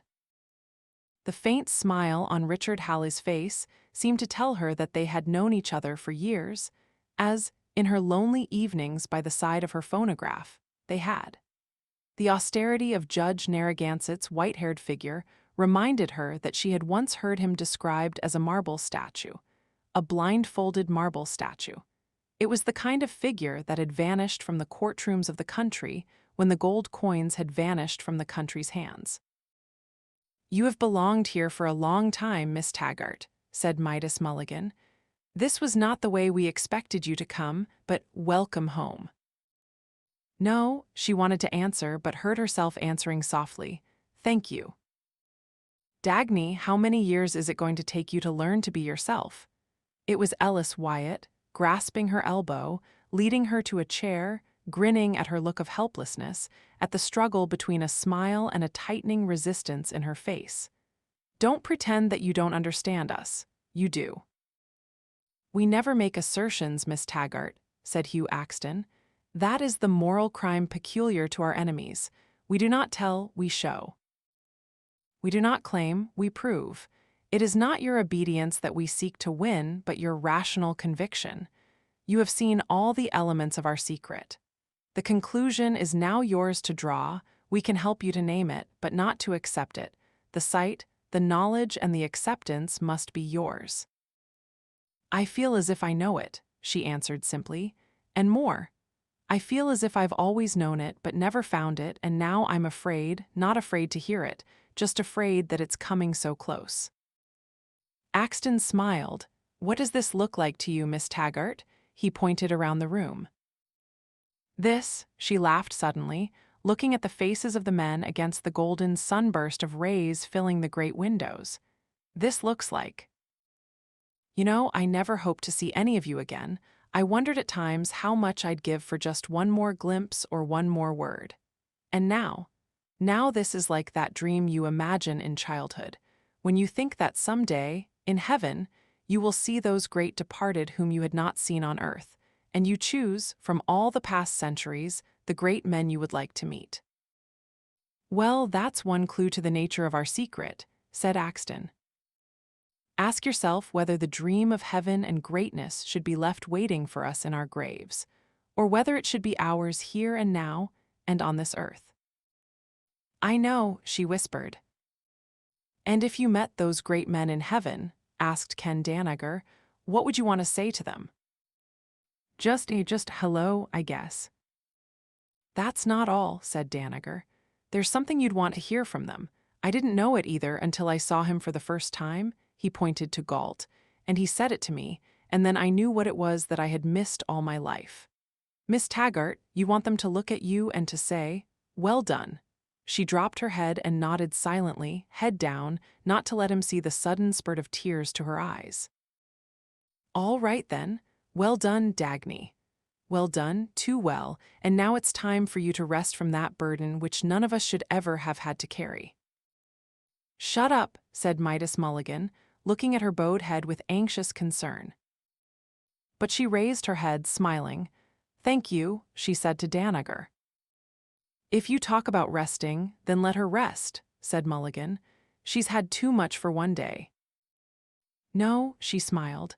"Go ahead, say it, whatever it is." "Later," said Mulligan. It was Mulligan and Axton who served dinner, with Quentin Daniels to help them.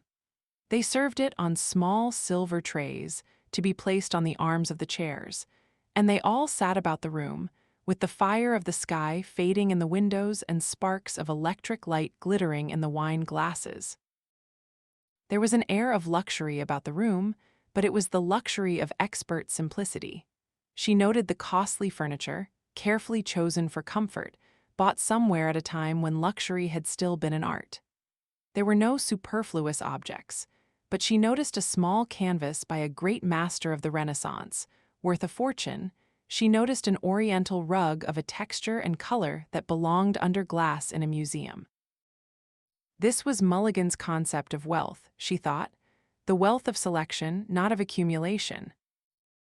Quentin Daniels sat on the floor with his tray on his lap. He seemed completely at home, and he glanced up at her once in a while, grinning like an impudent kid brother who had beaten her to a secret she had not discovered.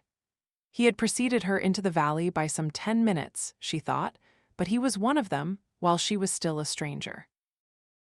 Galt sat aside, beyond the circle of lamplight, on the arm of Dr.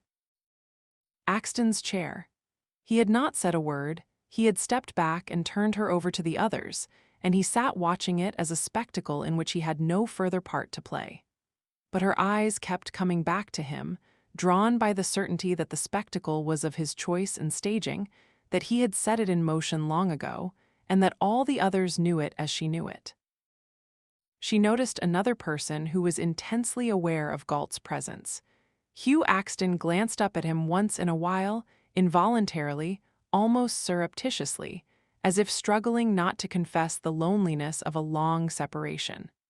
Axton did not speak to him, as if taking his presence for granted. But once, when Galt bent forward and a strand of hair fell down across his face, Axton reached over and brushed it back, his hand lingering for an imperceptible instant on his pupil's forehead. It was the only break of emotion he permitted himself, the only greeting. It was the gesture of a father. She found herself talking to the men around her, relaxing in light-hearted comfort. No, she thought, what she felt was not strain, it was a dim astonishment at the strain which she should, but did not, feel. The abnormality of it was that it seemed so normal and simple. She was barely aware of her questions, as she spoke to one man after another, but their answers were printing a record in her mind, moving sentence by sentence to a goal. "The fifth concerto," said Richard Halley, in answer to her question. "I wrote it 10 years ago. We call it the Concerto of Deliverance." "Thank you for recognizing it," from a few notes, whistled in the night. "Yes, I know about that. Yes, since you knew my work, you would know when you heard it that this concerto said everything I had been struggling to say and reach. It's dedicated to him." He pointed to Galt. "Why no, Miss Taggart, I haven't given up music. What makes you think so? I've written more in the last 10 years than in any other period of my life. I will play it for you, any of it, when you come to my house." "No, Miss Taggart, it will not be published outside. Not a note of it will be heard beyond these mountains." "No, Miss Taggart, I have not given up medicine," said Dr. Hendricks, in answer to her question. "I have spent the last 6 years on research. I have discovered a method to protect the blood vessels of the brain from that fatal rupture which is known as a brain stroke. It will remove from human existence the terrible threat of sudden paralysis. No, not a word of my method will be heard outside." "The law, Miss Taggart?" said Judge Narragansett. "What law? I did not give it up. It has ceased to exist. But I am still working in the profession I had chosen, which was that of serving the cause of justice." "No, justice has not ceased to exist. How could it? It is possible for men to abandon their sight of it, and then it is justice that destroys them. But it is not possible for justice to go out of existence, because one is an attribute of the other, because justice is the act of acknowledging that which exists. Yes, I am continuing in my profession. I am writing a treatise on the philosophy of law. I shall demonstrate that humanity's darkest evil, the most destructive horror machine among all the devices of men, is non-objective law. No, Miss Taggart, my treatise will not be published outside." "My business, Miss Taggart," said Midas Mulligan. "My business is blood transfusion, and I'm still doing it. My job is to feed a life fuel into the plants that are capable of growing. But ask Dr. Hendricks whether any amount of blood will save a body that refuses to function, a rotten hulk that expects to exist without effort. My blood bank is gold. Gold is a fuel that will perform wonders, but no fuel can work where there is no motor. No, I haven't given up. I merely got fed up with the job of running a slaughterhouse, where one drains blood out of healthy living beings and pumps it into gutless half-corpses." "Given up," said Hugh Axton. "Check your premises, Miss Taggart." None of us has given up. It is the world that has. What is wrong with a philosopher running a roadside diner or a cigarette factory, as I am doing now? All work is an act of philosophy, and when men will learn to consider productive work, and that which is its source, as the standard of their moral values, they will reach that state of perfection which is the birthright they lost. The source of work, man's mind, Miss Taggart, man's reasoning mind. I am writing a book on this subject, defining a moral philosophy that I learned from my own pupil. Yes, it could save the world. No, it will not be published outside. Why, she cried. Why, what are you doing, all of you? We are on strike, said John Galt. They all turned to him, as if they had been waiting for his voice and for that word. She heard the empty beat of time within her, which was the sudden silence of the room, as she looked at him across a span of lamplight. He sat slouched casually on the arm of a chair, leaning forward, his forearm across his knees, his hand hanging down idly, and it was the faint smile on his face that gave to his words the deadly sound of the irrevocable. Why should this seem so startling? There is only one kind of men who have never been on strike in human history. Every other kind and class have stopped when they so wished and have presented demands to the world, claiming to be indispensable, except the men who have carried the world on their shoulders, have kept it alive, have endured torture as sole payment, but have never walked out on the human race. Well, their turn has come. Let the world discover who they are, what they do, and what happens when they refuse to function. This is the strike of the men of the mind, Miss Taggart. This is the mind on strike. She did not move, except for the fingers of one hand that moved slowly up her cheek to her temple. Through all the ages, he said, the mind has been regarded as evil and every form of insult. From heretic to materialist to exploiter, every form of iniquity. From exile to disfranchisement to expropriation, every form of torture. From sneers to rack to firing squad, have been brought down upon those who assumed the responsibility of looking at the world through the eyes of a living consciousness and performing the crucial act of a rational connection. Yet only to the extent to which, in chains, in dungeons, in hidden corners, in the cells of philosophers, in the shops of traders, some men continued to think, only to that extent was humanity able to survive. Through all the centuries of the worship of the mindless, whatever stagnation humanity chose to endure, whatever brutality to practice, it was only by the grace of the men who perceived that wheat must have water in order to grow, that stones laid in a curve will form an arch, that 2 and 2 make 4, that love is not served by torture, and life is not fed by destruction. Only by the grace of those men did the rest of them learn to experience moments when they caught the spark of being human. And only the sum of such moments permitted them to continue to exist. It was the man of the mind who taught them to bake their bread, to heal their wounds, to forge their weapons, and to build the jails into which they threw him.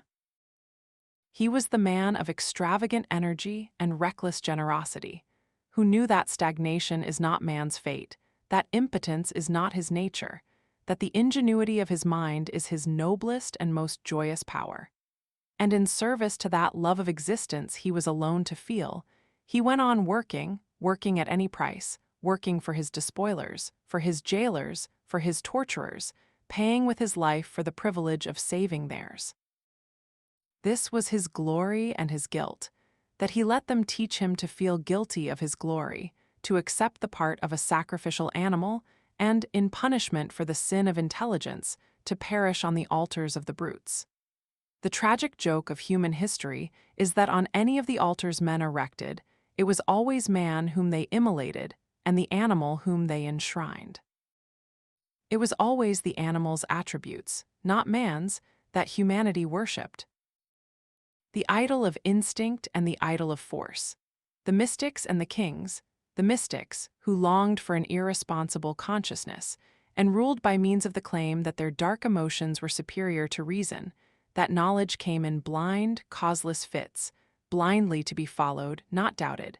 And the kings, who ruled by means of claws and muscles, with conquest as their method and looting as their aim, with a club or a gun as sole sanction of their power. The defenders of man's soul were concerned with his feelings, and the defenders of man's body were concerned with his stomach, but both were united against his mind. Yet no one, not the lowest of humans, is ever able fully to renounce his brain. No one has ever believed in the irrational. What they do believe in is the unjust.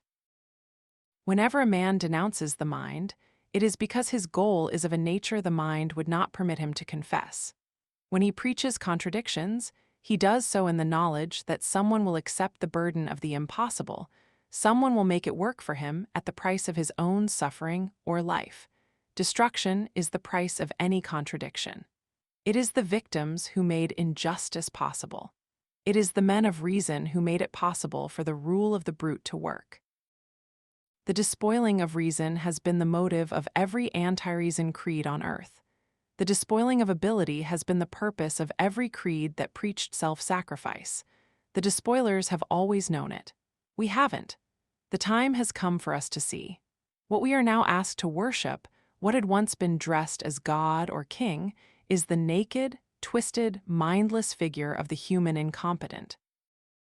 This is the new ideal, the goal to aim at, the purpose to live for, and all men are to be rewarded according to how close they approach it.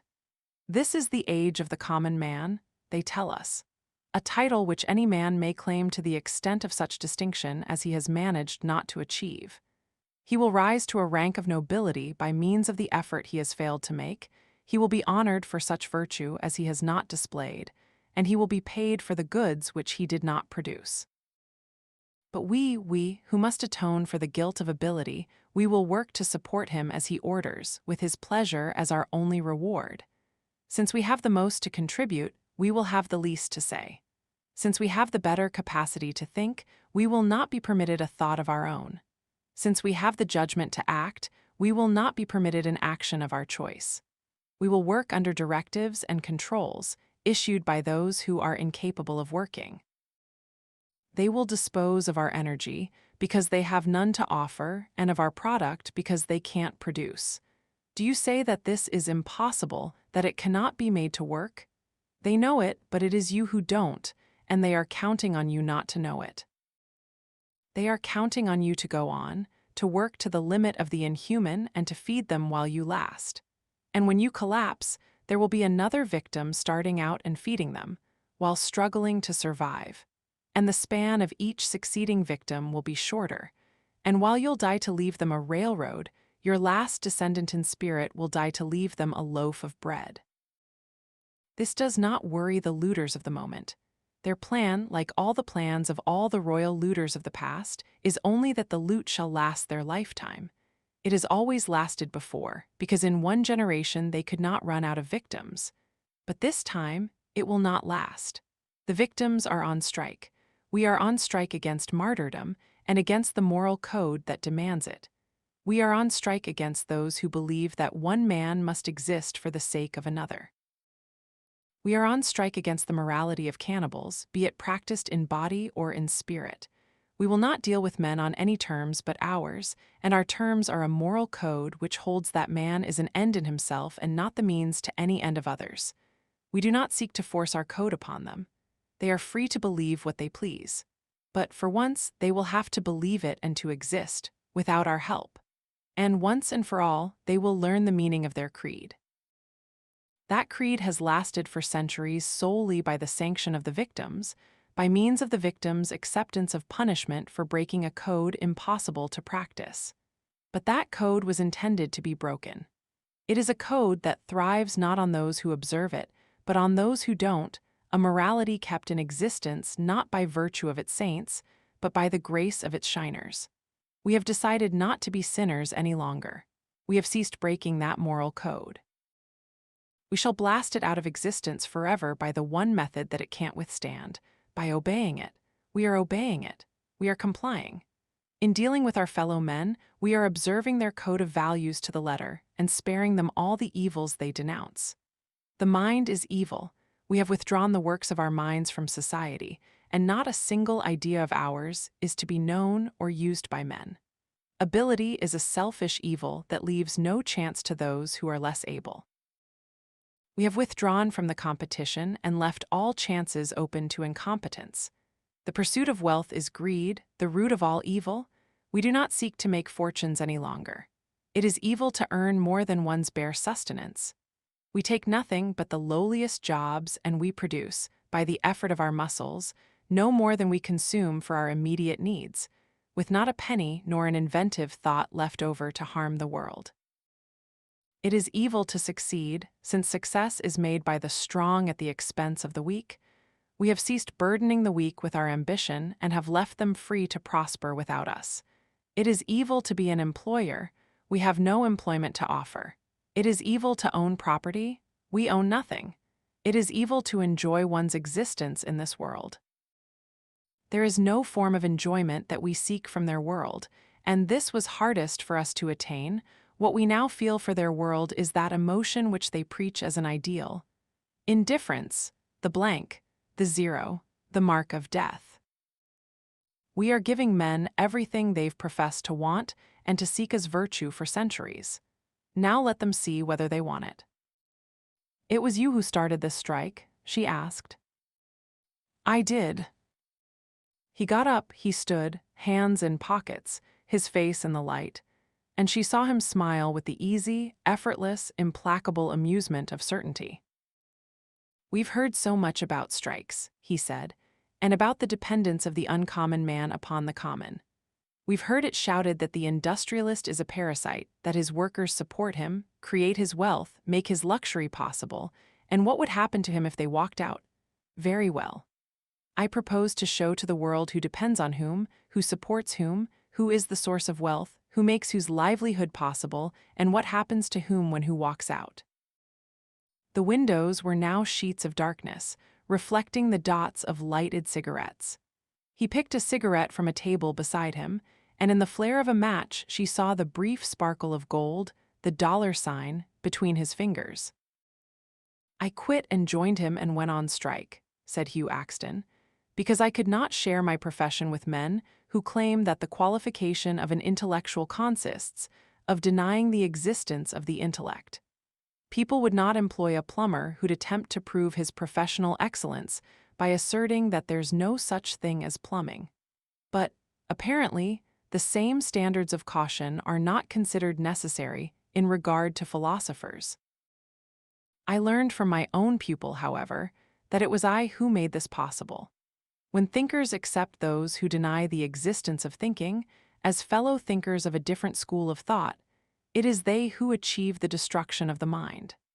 They grant the enemy's basic premise, thus granting the sanction of reason to formal dementia. A basic premise is an absolute that permits no cooperation with its antithesis and tolerates no tolerance. In the same manner, and for the same reason as a banker may not accept and pass counterfeit money, granting it the sanction, honor, and prestige of his bank, just as he may not grant the counterfeiter's demand for tolerance of a mere difference of opinion, so I may not grant the title of philosopher to Dr. Simon Pritchett or compete with him for the minds of men. Dr. Pritchett has nothing to deposit to the account of philosophy except his declared intention to destroy it. He seeks to cash in, by means of denying it, on the power of reason among men. He seeks to stamp the mint mark of reason upon the plans of his looting masters. He seeks to use the prestige of philosophy to purchase the enslavement of thought. But that prestige is an account which can exist only so long as I am there to sign the checks. Let him do it without me. Let him, and those who entrust to him their children's minds, have exactly that which they demand: a world of intellectuals without intellect and of thinkers who proclaim that they cannot think. I am conceding it. I am complying. And when they see the absolute reality of their non-absolute world, I will not be there, and it will not be I who will pay the price of their contradictions. Dr. Axton quit on the principle of sound banking, said Midas Mulligan. I quit on the principle of love. Love is the ultimate form of recognition one grants to superlative values. It was the Hunsaker case that made me quit, that case when a court of law ordered that I honor as first right to my depositors' funds, the demand of those who would offer proof that they had no right to demand it. I was ordered to hand out money earned by men to a worthless rotter whose only claim consisted of his inability to earn it. I was born on a farm. I knew the meaning of money. I had dealt with many men in my life. I had watched them grow. I had made my fortune by being able to spot a certain kind of man. The kind who never asked you for faith, hope, and charity, but offered you facts, proof, and profit. Did you know that I invested in Hank Rearden's business at the time when he was rising, when he had just beaten his way out of Minnesota to buy the steel mills in Pennsylvania? Well, when I looked at that court order on my desk, I had a vision. I saw a picture, and I saw it so clearly that it changed the looks of everything for me. I saw the bright face and the eyes of young Rearden as he'd been when I'd met him first. I saw him lying at the foot of an altar, with his blood running down into the earth, and what stood on that altar was Lee Hunsaker, with the mucus-filled eyes, whining that he'd never had a chance. It's strange how simple things become once you see them clearly. It wasn't hard for me to close the bank and go. I kept seeing, for the first time in my life, what it was that I had lived for and loved. She looked at Judge Narragansett. "You quit over the same case, didn't you?" "Yes," said Judge Narragansett. "I quit when the Court of Appeals reversed my ruling. The purpose for which I had chosen my work was my resolve to be a guardian of justice. But the laws they asked me to enforce made me the executor of the vilest injustice conceivable. I was asked to use force to violate the rights of disarmed men who came before me to seek my protection for their rights. Litigants obey the verdict of a tribunal solely on the premise that there is an objective rule of conduct, which they both accept. Now I saw that one man was to be bound by it, but the other was not. One was to obey a rule, the other was to assert an arbitrary wish, his need, and the law was to stand on the side of the wish.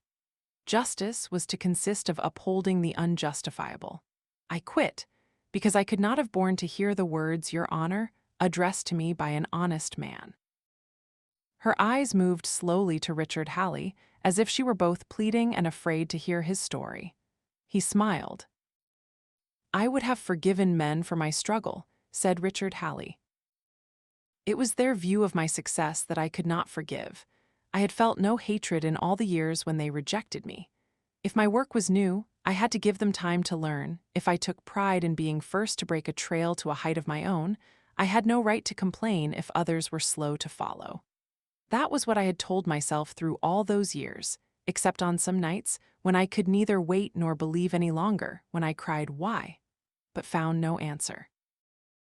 Then, on the night when they chose to cheer me, I stood before them on the stage of a theater, thinking that this was the moment I had struggled to reach, wishing to feel it but feeling nothing. I was seeing all the other nights behind me, hearing the why, which still had no answer, and their cheers seemed as empty as their snubs. If they had said, 'Sorry to be so late, thank you for waiting,' I would have asked for nothing else and they could have had anything I had to give them. But what I saw in their faces, and in the way they spoke when they crowded to praise me, was the thing I had heard being preached to artists. Only I had never believed that anyone human could mean it. They seemed to say that they owed me nothing, that their deafness had provided me with a moral goal, that it had been my duty to struggle, to suffer, to bear for their sake. Whatever sneers, contempt, injustice, torture they chose to inflict upon me, to bear it in order to teach them to enjoy my work, that this was their rightful due and my proper purpose. And then I understood the nature of the Lutheran spirit, a thing I had never been able to conceive. I saw them reaching into my soul, just as they reach into Mulligan's pocket, reaching to expropriate the value of my person, just as they reach to expropriate his wealth. I saw the impertinent malice of mediocrity boastfully holding up its own emptiness as an abyss to be filled by the bodies of its betters. I saw them seeking, just as they seek to feed on Mulligan's money, to feed on those hours when I wrote my music, and on that which made me write it. Seeking to gnaw their way to self-esteem by extorting from me the admission that they were the goal of my music, so that precisely by reason of my achievement, It would not be they who'd acknowledge my value, but I who would bow to theirs. It was that night that I took the oath never to let them hear another note of mine. The streets were empty when I left that theater. I was the last one to leave, and I saw a man whom I had never seen before, waiting for me in the light of a lamppost. He did not have to tell me much, but the concerto I dedicated to him is called the Concerto of Deliverance. She looked at the others. "Please tell me your reasons," she said, with a faint stress of firmness in her voice, as if she were taking a beating, but wished to take it to the end. "I quit when medicine was placed under state control some years ago," said Dr. Hendricks. "Do you know what it takes to perform a brain operation? Do you know the kind of skill it demands, and the years of passionate, merciless, excruciating devotion that go to acquire that skill?"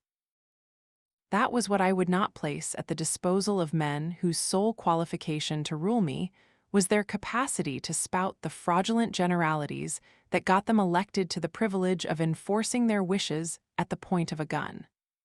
I would not let them dictate the purpose for which my years of study had been spent, or the conditions of my work, or my choice of patients, or the amount of my reward. I observed that in all the discussions that preceded the enslavement of medicine, men discussed everything except the desires of the doctors. Men considered only the welfare of the patients, with no thought for those who were to provide it. That a doctor should have any right, desire, or choice in the matter was regarded as irrelevant selfishness. His is not to choose, they said, only to serve. That a man who's willing to work under compulsion is too dangerous a brute to entrust with a job in the stockyards never occurred to those who proposed to help the sick by making life impossible for the healthy. I have often wondered at the smugness with which people assert their right to enslave me, to control my work, to force my will, to violate my conscience, to stifle my mind. Yet what is it that they expect to depend on when they lie on an operating table under my hands? Their moral code has taught them to believe that it is safe to rely on the virtue of their victims. Well, that is the virtue I have withdrawn. Let them discover the kind of doctors that their system will now produce. Let them discover, in their operating rooms and hospital wards, that it is not safe to place their lives in the hands of a man whose life they have throttled. It is not safe if he is the sort of man who resents it, and still less safe if he is the sort who doesn't. "I quit," said Ellis Wyatt, "because I didn't wish to serve as the cannibal's meal and to do the cooking besides." "I discovered," said Ken Danager, "that the men I was fighting were impotent. The shiftless, the purposeless, the irresponsible, the irrational, it was not I who needed them, it was not theirs to dictate terms to me, it was not mine to obey demands. I quit to let them discover it too." "I quit," said Quentin Daniels, "because, if there are degrees of damnation, the scientist who places his mind in the service of brute force is the longest-range murderer on earth." They were silent. She turned to Galt. "And you," she asked, "you were first. What made you come to it?" He chuckled, "My refusal to be born with any original sin." "What do you mean?" "I have never felt guilty of my ability. I have never felt guilty of my mind. I have never felt guilty of being a man. I accepted no unearned guilt, and thus was free to earn and to know my own value. Ever since I can remember, I had felt that I would kill the man who'd claim that I exist for the sake of his need, and I had known that this was the highest moral feeling.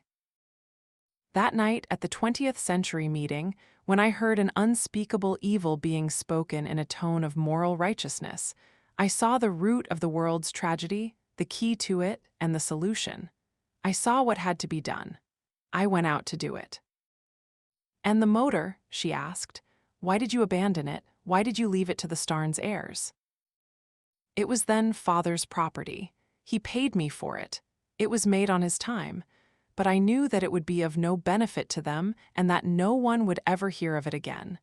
It was my first experimental model. Nobody but me or my equivalent could have been able to complete it or even to grasp what it was. And I knew that no equivalent of mine would come near that factory from then on. You knew the kind of achievement your motor represented.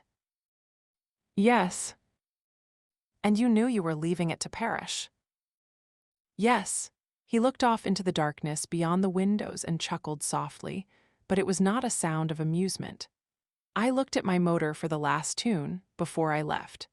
I thought of the men who claim that wealth is a matter of natural resources, and of the men who claim that wealth is a matter of seizing the factories, and of the men who claim that machines condition their brains. Well, there was the motor to condition them, and there it remained as just exactly what it is without man's mind, as a pile of metal scraps and wires going to rust. You have been thinking of the great service which that motor could have rendered to mankind if it had been put into production. I think that on the day when men understand the meaning of its fate in that factory's junk heap, it will have rendered a greater one. Did you expect to see that day when you left it? No. Did you expect a chance to rebuild it elsewhere? No. And you were willing to let it remain in a junk heap? For the sake of what that motor meant to me, he said slowly, I had to be willing to let it crumble and vanish forever. He looked straight at her, and she heard the steady, unhesitant, uninflected ruthlessness of his voice. Just as you will have to be willing to let the rail of Taggart Transcontinental crumble and vanish. She held his eyes, her head was lifted, and she said softly, in the tone of a proudly open plea, Don't make me answer you now. I won't. We'll tell you whatever you wish to know. We won't urge you to make a decision. He added, and she was shocked by the sudden gentleness of his voice. I said that that kind of indifference toward a world which should have been ours was the hardest thing to attain. I know, we've all gone through it. She looked at the quiet, impregnable room, and at the light that came from his motor, on the faces of men who were the most serene and confident gathering she had ever attended. What did you do when you walked out of the 20th century? She asked. I went out to become a flame spotter. I made it my job to watch for those bright flares in the growing night of savagery, which were the men of ability, the men of the mind, to watch their course, their struggle and their agony, and to pull them out when I knew that they had seen enough. What did you tell them to make them abandon everything? I told them that they were right. In answer to the silent question of her glance, he added, I gave them the pride they did not know they had. I gave them the words to identify it. I gave them that priceless possession which they had missed, had longed for, yet had not known they needed, a moral sanction. Did you call me the destroyer and the hunter of men? I was the walking delegate of this strike, the leader of the victims' rebellion, the defender of the oppressed, the disinherited, the exploited. And when I use these words, they have, for once, a literal meaning. Who were the first to follow you? He let a moment pass in deliberate emphasis, then answered, My two best friends. You know one of them. You know, perhaps better than anyone else, what price he paid for it. Our own teacher, Dr. Axton was next. He joined us within one evening's conversation. William Hastings, who had been my boss in the research laboratory of 20th century motors, had a hard time fighting it out with himself. It took him a year, but he joined. Then Richard Halley, then Midas Mulligan. Who took 15 minutes, said Mulligan. She turned to him. It was you who established this valley. Yes, said Mulligan. It was just my own private retreat at first. I bought it years ago. I bought miles of these mountains, section by section, from ranchers and cattlemen who didn't know what they owned. The valley is not listed on any map. I built this house when I decided to quit. I cut off all possible avenues of approach, except one road, and it's camouflaged beyond anyone's power to discover, and I stocked this place to be self-supporting, so that I could live here for the rest of my life and never have to see the face of a looter. When I heard that John had got Judge Narragansett, too, I invited the judge to come here. Then we asked Richard Halley to join us. The others remained outside at first. We had no rules of any kind, said Galt, except one. When a man took our oath, it meant a single commitment, not to work in his own profession, not to give to the world the benefit of his mind. Each of us carried it out in any manner he chose. Those who had money retired to live on their savings. Those who had to work took the lowest jobs they could find. Some of us had been famous. Others, like that young brakeman of yours, whom Hallie discovered, were stopped by us before they had set out to get tortured. But we did not give up our minds or the work we loved. Each of us continued in his real profession, in whatever manner and spare time he could manage, but he did it secretly for his own sole benefit, giving nothing to men, sharing nothing. We were scattered all over the country, as the outcasts we had always been, only now we accepted our parts with conscious intention. Our sole relief were the rare occasions when we could see one another. We found that we liked to meet in order to be reminded that human beings still existed. So we came to set aside 1 month a year to spend in this valley, to rest, to live in a rational world, to bring our real work out of hiding, to trade our achievements. Here, where achievements meant payment, not expropriation. Each of us built his own house here at his own expense for 1 month of life out of 12. It made the 11 easier to bear. "You see, Miss Taggart," said Hugh Axton, "man is a social being, but not in the way the looters preach." "It's the destruction of Colorado that started the growth of this valley," said Midas Mulligan. "Ellis Wyatt and the others came to live here permanently because they had to hide. Whatever part of their wealth they could salvage, they converted into gold or machines, as I had, and they brought it here. There were enough of us to develop the place and to create jobs for those who had to earn their living outside. We have now reached the stage where most of us can live here full-time. The valley is almost self-supporting, and as to the goods that we can't yet produce, I purchase them from the outside through a pipeline of my own. It's a special agent, a man who does not let my money reach the looters. We are not a state here, not a society of any kind. We're just a voluntary association of men held together by nothing but every man's self-interest. I own the valley and I sell the land to the others when they want it. Judge Narragansett is to act as our arbiter, high case of disagreements. He hasn't had to be called upon as yet. They say that it's hard for men to agree. You'd be surprised how easy it is when both parties hold as their moral absolute that neither exists for the sake of the other, and that reason is their only means of trade. The time is approaching when all of us will have to be called to live here, because the world is falling apart so fast that it will soon be starving. But we will be able to support ourselves in this valley. "The world is crashing faster than we expected," said Hugh Axton. "Men are stopping and giving up. Your frozen trains, the gangs of raiders, the deserters, they're men who have never heard of us, and they're not part of our strike. They are acting on their own. It's the natural response of whatever rationality is still left in them. It's the same kind of protest as ours."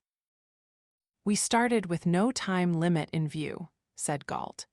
"We did not know whether we'd live to see the liberation of the world or whether we'd have to leave our battle and our secret to the next generations. We knew only that this was the only way we cared to live. But now we think that we will see, and soon, the day of our victory and of our return." "When," she whispered. "When the code of the looters has collapsed." He saw her looking at him, her glance half question, half hope, and he added, "When the creed of self-immolation has run, for once, its undisguised course. When men find no victims ready to obstruct the path of justice and to deflect the fall of retribution on themselves. When the preachers of self-sacrifice discover that those who are willing to practice it have nothing to sacrifice, and those who have are not willing any longer. When men see that neither their hearts nor their muscles can save them. But the mind they damned is not there to answer then. Screams for help, when they collapse as they must, as men without mind, when they have no pretense of authority left, no remnant of law, no trace of morality, no hope, no food and no way to obtain it, when they collapse and the road is clear, then we'll come back to rebuild the world." The Taggart terminal, she thought. She heard the words beating through the numbness of her mind as the sum of a burden she had not had time to weigh. This was the Taggart terminal, she thought. This room, not the giant concourse in New York. This was her goal, the end of track. The point beyond the curve of the earth where the two straight lines of rail met and vanished, drawing her forward, as they had drawn Nathaniel Taggart. This was the goal Nathaniel Taggart had seen in the distance, and this was the point still holding the straight-line glance of his lifted head above the spiral motion of men in the granite concourse. It was for the sake of this that she had dedicated herself to the rail of Taggart Transcontinental, as to the body of a spirit yet to be found. She had found it, everything she had ever wanted. It was here in this room, reached and hers. But the price was that net of rail behind her, the rail that would vanish, the bridges that would crumble, the signal lights that would go out. And yet, everything I had ever wanted, she thought, looking away from the figure of a man with sun-colored hair and implacable eyes. You don't have to answer us now. She raised her head. He was watching her as if he had followed the steps in her mind. We never demand agreement, he said. We never tell anyone more than he is ready to hear. You are the first person who has learned our secret ahead of time. But you're here and you had to know. Now you know the exact nature of the choice you'll have to make. If it seems hard, it's because you still think that it does not have to be one or the other. You will learn that it does. Will you give me time? Your time is not ours to give. Take your time. You alone can decide what you'll choose to do and when. We know the cost of that decision. We've paid it.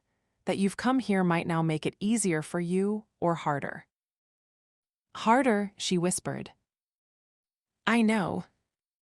He said it, his voice as low as hers, with the same sound of being forced past one's breath, and she missed an instant of time, as in the stillness after a blow, because she felt that this, not the moments when he had carried her in his arms down the mountainside, but this meeting of their voices, had been the closest physical contact between them. A full moon stood in the sky above the valley when they drove back to his house. It stood like a flat, round lantern without rays, with a haze of light hanging in space, not reaching the ground, and the illumination seemed to come from the abnormal white brightness of the soil. In the unnatural stillness of sight without color, the earth seemed veiled by a film of distance. Its shapes did not merge into a landscape, but went slowly flowing past, like the print of a photograph on a cloud. She noticed suddenly that she was smiling. She was looking down at the houses of the valley. Their lighted windows were dimmed by a bluish cast, the outlines of their walls were dissolving, long bands of mist were coiling among them in torpid, unhurried waves. It looked like a city sinking under water. What do they call this place? She asked.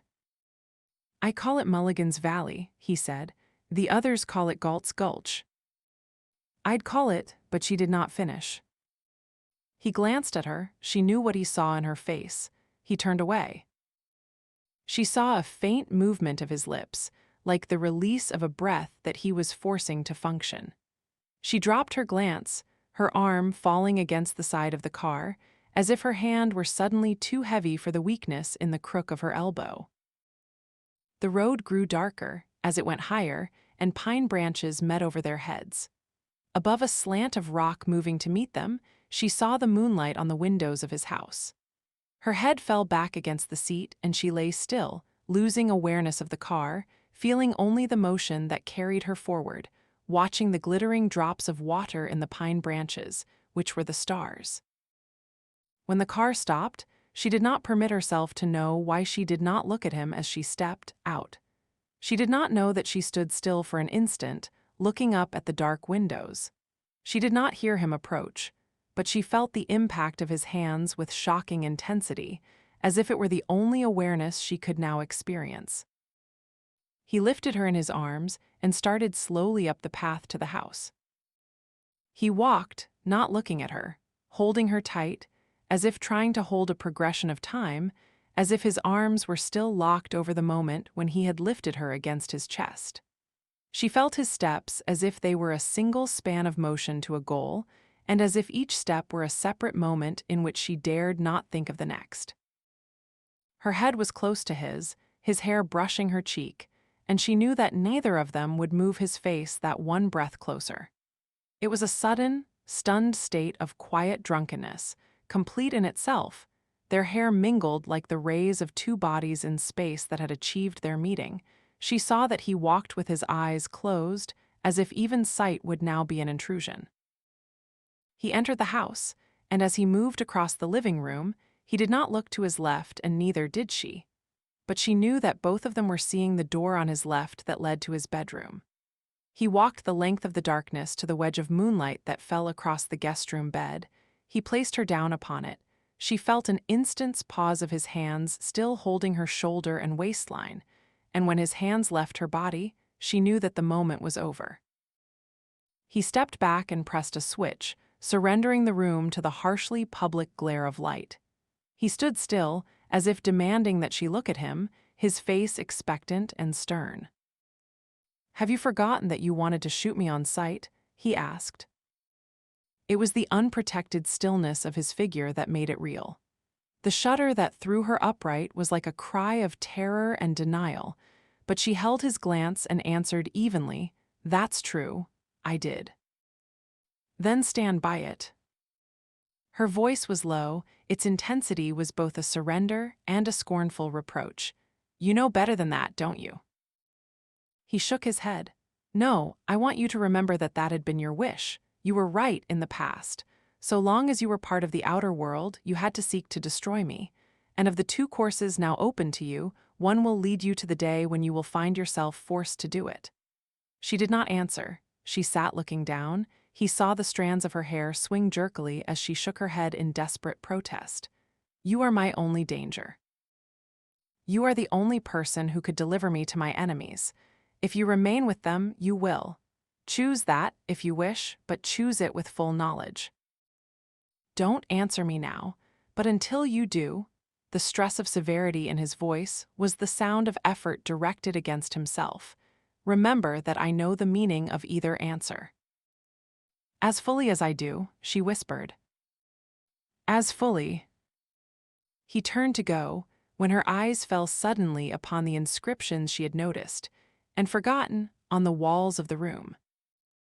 They were cut into the polish of the wood, still showing the force of the pencil's pressure in the hands that had made them, each in his own violent writing.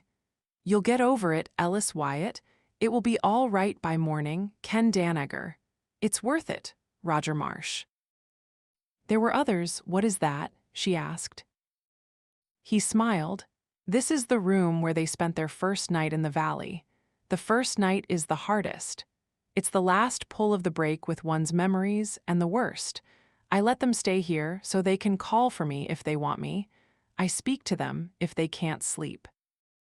Most of them can't, but they're free of it by morning. They've all gone through this room. Now they call it the torture chamber or the anteroom because everyone has to enter the valley through my house." He turned to go. He stopped on the threshold and added, "This is the room I never intended you to occupy. Good night, Miss Taggart." Atlas Shrugged. Chapter 2. The Utopia of Greed. "Good morning." She looked at him across the living room from the threshold of her door. In the windows behind him, the mountains had that tinge of silver pink which seems brighter than daylight, with the promise of a light to come. The sun had risen somewhere over the earth, but it had not reached the top of the barrier, and the sky was glowing in its stead, announcing its motion. She had heard the joyous greeting to the sunrise, which was not the song of birds, but the ringing of the telephone a moment ago. She saw the start of day, not in the shining green of the branches outside, but in the glitter of chromium on the stove, the sparkle of a glass ashtray on a table, and the crisp whiteness of his shirt sleeves. Irresistibly, she heard the sound of a smile in her own voice, matching his as she answered, "Good morning." He was gathering notes of penciled calculations from his desk and stuffing them into his pocket. "I have to go down to the powerhouse," he said. "They've just phoned me that they're having trouble with the ray screen. Your plane seems to have knocked it off key. I'll be back in half an hour and then I'll cook our breakfast. It was the casual simplicity of his voice, the manner of taking her presence and their domestic routine for granted, as if it were of no significance to them, that gave her the sense of an underscored significance and the feeling that he knew it. She answered as casually, "If you'll bring me the cane I left in the car, I'll have breakfast ready for you by the time you come back." He glanced at her with a slight astonishment. His eyes moved from her bandaged ankle to the short sleeves of the blouse that left her arms bare to display the heavy bandage on her elbow. But the transparent blouse, the open collar, the hair falling down to the shoulders that seemed innocently naked under a thin film of cloth, made her look like a schoolgirl, not an invalid, and her posture made the bandages look irrelevant. He smiled, not quite at her, but as if in amusement at some sudden memory of his own. "If you wish," he said. It was strange to be left alone in his house. Part of it was an emotion she had never experienced before, an odd respect that made her hesitantly conscious of her hands, as if to touch any object around her would be too great an intimacy. The other part was a reckless sense of ease, a sense of being at home in this place, as if she owned its owner. It was strange to feel so pure a joy in the simple task of preparing a breakfast. The work seemed an end in itself, as if the motions of filling a coffee pot, squeezing oranges, slicing bread were performed for their own sake, for the sort of pleasure one expects, but seldom finds, in the motions of dancing. It startled her to realize that she had not experienced this kind of pleasure in her work since her days at the operator's desk in Rockdale Station. She was setting the table when she saw the figure of a man hurrying up the path to the house, a swift, agile figure that leaped over boulders with the casual ease of a flight. He threw the door open, calling, "Hey, John," and stopped short as he saw her. He wore a dark blue sweater and slacks. He had gold hair and a face of such shocking perfection of beauty that she stood still, staring at him, not in admiration at first, but in simple disbelief. He looked at her as if he had not expected to find a woman in this house. Then she saw a look of recognition melting into a different kind of astonishment, part amusement, part triumph melting into a chuckle. "Oh, have you joined us?" he asked. "No," she answered dryly. "I haven't, I'm a scab." He laughed like an adult at a child who uses technological words beyond its understanding. "If you know what you're saying, you know that it's not possible," he said. "Not here." "I crashed the gate, literally." He looked at her bandages, weighing the question, his glance almost insolent in its open curiosity. "When?" "Yesterday." "How?" "In a plane." "What were you doing in a plane in this part of the country?" He had the direct, imperious manner of an aristocrat or a roughneck. He looked like one and was dressed like the other. She considered him for a moment, deliberately letting him wait. "I was trying to land on a prehistorical mirage," she answered, "and I have." "You are a scab," he said, and chuckled, as if grasping all the implications of the problem. "Where's John?" "Mr. Galt is at the powerhouse. He should be back any moment." He sat down in an armchair, asking no permission, as if he were at home. She turned silently to her work. He sat watching her movements with an open grin, as if the sight of her laying out cutlery on a kitchen table were the spectacle of some special paradox. "What did Francisco say when he saw you here?" he asked. She turned to him with a slight jolt, but answered evenly, "He is not here yet." "Not yet," he seemed startled. "Are you sure?" "So I was told." He lighted a cigarette. She wondered, watching him, what profession he had chosen, loved, and abandoned in order to join this valley. She could make no guess. None seemed to fit. She caught herself in the preposterous feeling of wishing that he had no profession at all, because any work seemed too dangerous for his incredible kind of beauty. It was an impersonal feeling. She did not look at him as at a man, but as at an animated work of art. and it seemed to be a stressed indignity of the outer world that a perfection such as his should be subjected to the shocks, the strains, the scars reserved for any man who loved his work. But the feeling seemed the more preposterous, because the lines of his face had the sort of hardness for which no danger on earth was a match. "No, Miss Taggart," he said suddenly, catching her glance, "you've never seen me before." She was shocked to realize that she had been studying him openly. "How do you happen to know who I am?" she asked. "First, I've seen your pictures in the papers many times. Second, you're the only woman left in the outer world, to the best of our knowledge, who'd be allowed to enter Galt's Gulch. Third, you're the only woman who'd have the courage and prodigality still to remain a scab." "What made you certain that I was a scab?" "If you weren't, you'd know that it's not this valley, but the view of life held by men in the outer world that is a prehistorical mirage." They heard the sound of the motor and saw the car stopping below, in front of the house. She noticed the swiftness with which he rose to his feet at the sight of Galt in the car. If it were not for the obvious personal eagerness, it would have looked like an instinctive gesture of military respect. She noticed the way Galt stopped when he entered and saw his visitor. She noticed that Galt smiled, but that his voice was oddly low, almost solemn, as if weighted with unconfessed relief, when he said very quietly, "Hello." "Hi, John," said the visitor gaily. She noticed that their handshake came an instant too late and lasted an instant too long, like the handshake of men who had not been certain that their previous meeting would not be their last. Galt turned to her. "Have you met?" he asked, addressing them both. "Not exactly," said the visitor. "Miss Taggart, may I present Ragnar Danaskjold?" She knew what her face had looked like when she heard Danaskjold's voice as from a great distance. "You don't have to be frightened, Miss Taggart. I'm not dangerous to anyone in Galt's Gulch." She could only shake her head before she recaptured her voice to say, "It's not what you're doing to anyone. It's what they're doing to you." His laughter swept her out of her moment's stupor. "Be careful, Miss Taggart. If that's how you're beginning to feel, you won't remain a scab for long." He added, "But you ought to start by adopting the right things from the people in Galt's Gulch, not their mistakes.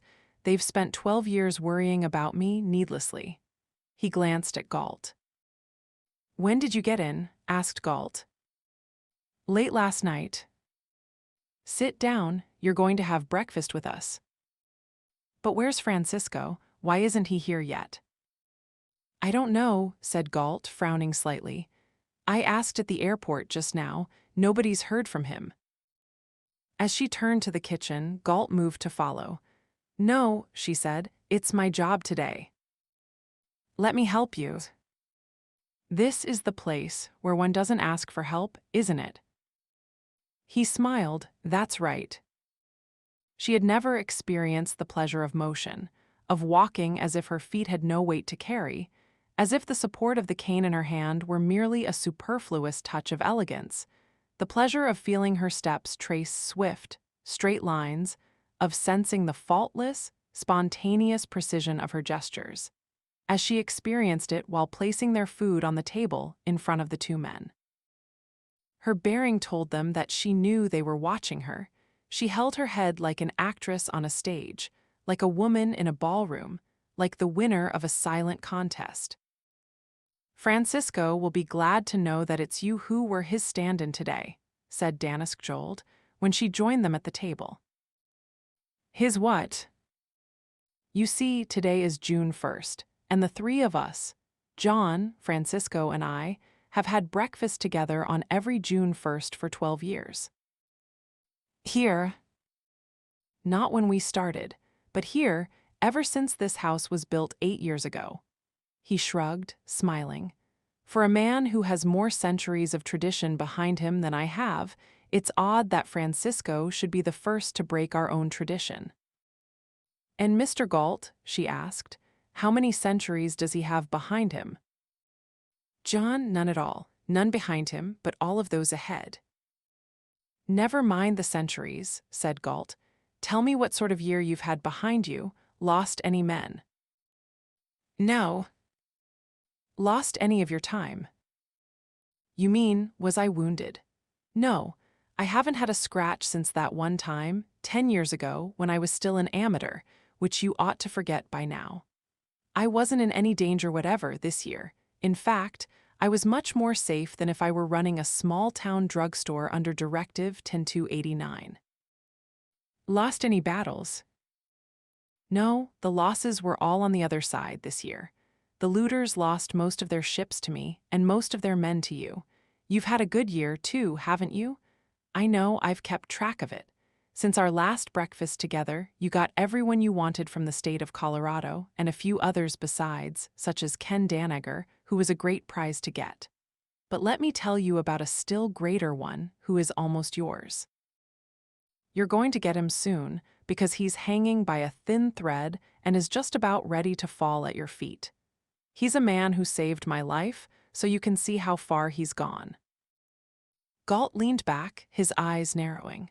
So you weren't in any danger whatever, were you? Danask laughed. Oh, I took a slight risk. It was worth it. It was the most enjoyable encounter I've ever had. I've been waiting to tell you about it in person. It's a story you'll want to hear. Do you know who the man was? Hank Reardon. No. It was Galt's voice. It was a command. The brief snap of sound had a tinge of violence neither of them had ever heard from him before. What? Asked Danask softly, incredulously. Don't tell me about it now. But you've always said that Hank Reardon was the one man you wanted to see here most. I still do, but you'll tell me later. She studied Galt's face intently, but she could find no clue, only a closed, impersonal look, either of determination or of control, that tightened the skin of his cheekbones and the line of his mouth. No matter what he knew about her, she thought, the only knowledge that could explain this was a knowledge he had had no way of acquiring. You've met Hank Reardon, she asked, turning to Danask. And he saved your life. Yes. I want to hear about it. I don't, said Galt. Why not? You're not one of us, Miss Taggart. I see, she smiled, with a faint touch of defiance. Were you thinking that I might prevent you from getting Hank Reardon? No, that was not what I was thinking. She noticed that Danask was studying Galt's face, as if he, too, found the incident inexplicable. Galt held his glance, deliberately and openly, as if challenging him to find the explanation and promising that he would fail. She knew that Danask had failed when she saw a faint crease of humor softening Galt's eyelids. What else, asked Galt, have you accomplished this year? I've defied the law of gravitation. You've always done that. In what particular form now? In the form of a flight from mid-Atlantic to Colorado in a plane loaded with gold beyond the safety point of its capacity. Wait till Midas sees the amount I have to deposit. My customers, this year, will become richer by, say, have you told Miss Taggart that she's one of my customers? No, not yet. You may tell her if you wish. What did you say I am? She asked. Don't be shocked, Miss Taggart, said Danask. And don't object, I'm used to objections. I'm a sort of freak here anyway. None of them approve of my particular method of fighting our battle. John doesn't, Dr. Axton doesn't. They think that my life is too valuable for it. But you see, my father was a bishop, and of all his teachings there was only one sentence that I accepted. All they that take the sword shall perish with the sword. What do you mean? That violence is not practical. If my fellow men believe that the force of the combined tonnage of their muscles is a practical means to rule me, let them learn the outcome of a contest in which there's nothing but brute force on one side and force ruled by a mind on the other. Even John grants me that in our age, I had the moral right to choose the course I've chosen. I am doing just what he is doing, only in my own way. He is withdrawing man's spirit from the looters. I'm withdrawing the products of man's spirit. He is depriving them of reason, I'm depriving them of wealth. He is draining the soul of the world, I'm draining its body. His is the lesson they have to learn, only I'm impatient and I'm hastening their scholastic progress. But like John, I'm simply complying with their moral code and refusing to grant them a double standard at my expense, or at Reardon's expense, or at yours. What are you talking about? About a method of taxing the income taxers. All methods of taxation are complex, but this one is very simple because it's the naked essence of all the others. Let me explain it to you. She listened. She heard a sparkling voice reciting, in the tone of a dryly meticulous bookkeeper, a report about financial transfers, bank accounts, income tax returns, as if you were reading the dusty pages of a ledger. A ledger where every entry was made by means of offering his own blood as the collateral to be drained at any moment, at any slip of his bookkeeping pen. As she listened, she kept seeing the perfection of his face, and she kept thinking that this was the head on which the world had placed a price of millions for the purpose of delivering it to the rod of death. The face she had thought too beautiful for the scars of a productive career, she kept thinking numbly, missing half his words, the face too beautiful to risk. Then it struck her that his physical perfection was only a simple illustration, a childish lesson given to her in crudely obvious terms on the nature of the outer world and on the fate of any human value in a subhuman age. Whatever the justice or the evil of his course, she thought, how could they? No, she thought, his course was just, and this was the horror of it, that there was no other course for justice to select, that she could not condemn him, that she could neither approve nor utter a word of reproach. And the names of my customers, Miss Taggart, were chosen slowly, one by one. I had to be certain of the nature of their character and career. On my list of restitution, your name was one of the first. She forced herself to keep her face expressionlessly tight, and she answered only, I see. Your account is one of the last left unpaid. It is here, at the Mulligan Bank, to be claimed by you on the day when you join us. I see. Your account, however, is not as large as some of the others, even though huge sums were extorted from you by force in the past 12 years. You will find, as it is marked on the copies pound your income tax returns, which Mulligan will hand over to you, that I have refunded only those taxes which you paid on the salary you earned as operating vice president, but not the taxes you paid on your income from your Taggart transcontinental stock. You deserved every penny of that stock, and in the days of your father I would have refunded every penny of your profit. But under your brother's management, Taggart Transcontinental has taken its share of the looting. It has made profits by force, by means of government favors, subsidies, moratoriums, directives. You were not responsible for it. You were, in fact, the greatest victim of that policy. But I refund only the money which was made by pure productive ability, not the money any part of which was loot taken by force. I see. They had finished their breakfast. Danisk Jold lighted a cigarette and watched her for an instant through the first jet of smoke, as if he knew the violence of the conflict in her mind. Then he grinned at Galt and rose to his feet. I'll run along, he said. My wife is waiting for me. What? She gasped. My wife, he repeated gaily, as if he had not understood the reason of her shock. Who is your wife? Kay Ludlow. The implications that struck her were more than she could bear to consider. When were you married? 4 years ago. How could you show yourself anywhere long enough to go through a wedding ceremony? We were married here, by Judge Narragansett.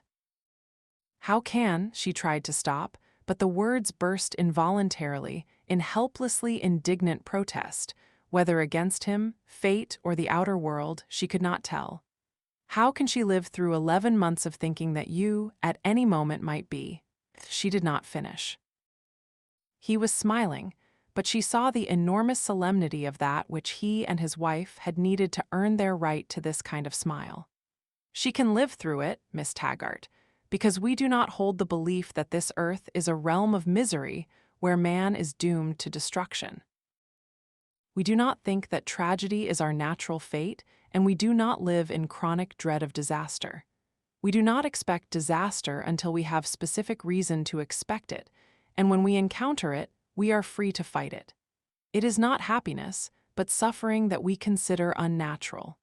It is not success, but calamity that we regard as the abnormal exception in human life. Galt accompanied him to the door, then came back, sat down at the table, and in a leisurely manner reached for another cup of coffee. She shot to her feet, as if flung by a jet of pressure breaking a safety valve. "Do you think that I'll ever accept his money?"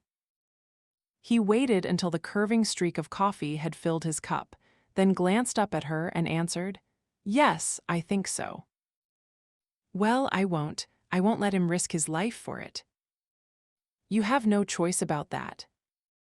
"I have the choice never to claim it." "Yes, you have." "Then it will lie in that bank till doomsday." "No, it won't. If you don't claim it, some part of it, a very small part, will be turned over to me in your name." "In my name? Why?" "To pay for your room and board." She stared at him, her look of anger switching to bewilderment, then dropped slowly back on her chair. He smiled. "How long did you think you were going to stay here, Miss Taggart?" He saw her startled look of helplessness. "You haven't thought of it, I have. You're going to stay here for a month. For the 1 month of our vacation like the rest of us. I am not asking for your consent. You did not ask for hours when you came here. You broke our rules, so you'll have to take the consequences. Nobody leaves the valley during this month. I could let you go, of course, but I won't. There's no rule demanding that I hold you, but by forcing your way here, you've given me the right to any choice I make, and I'm going to hold you simply because I want you here. If at the end of a month you decide that you wish to go back, you will be free to do so. Not until then." She sat straight, the planes of her face relaxed, the shape of her mouth softened by the faint, purposeful suggestion of a smile. It was the dangerous smile of an adversary, but her eyes were coldly brilliant and veiled at once, like the eyes of an adversary who fully intends to fight but hopes to lose. "Very well," she said. "I shall charge you for your room and board. It is against our rules to provide the unearned sustenance of another human being. Some of us have wives and children, but there is a mutual trade involved in that, and a mutual payment," he glanced at her, "of a kind I am not entitled to collect. So I shall charge you 50 cents a day, and you will pay me when you accept the account that lies in your name at the Mulligan Bank. If you don't accept the account, Mulligan will charge your debt against it, and he will give me the money when I ask for it." "I shall comply with your terms," she answered. Her voice had the shrewd, confident, deliberating slowness of a trader. "But I shall not permit the use of that money for my debts." "How else do you propose to comply?" "I propose to earn my room and board." "By what means?" "By working." "In what capacity?" "In the capacity of your cook and housemaid." For the first time, she saw him take the shock of the unexpected, in a manner and with a violence she had not foreseen. It was only an explosion of laughter on his part, but he laughed as if he were hit beyond his defenses, much beyond the immediate meaning of her words. She felt that she had struck his past, tearing loose some memory and meaning of his own which she could not know. He laughed as if he were seeing some distant image, as if he were laughing in its face, as if this were his victory and hers. "If you will hire me," she said, her face severely polite, her tone harshly clear, impersonal and businesslike, "I shall cook your meals, clean your house, do your laundry and perform such other duties as are required of a servant, in exchange for my room, board, and such money as I will need for some items of clothing.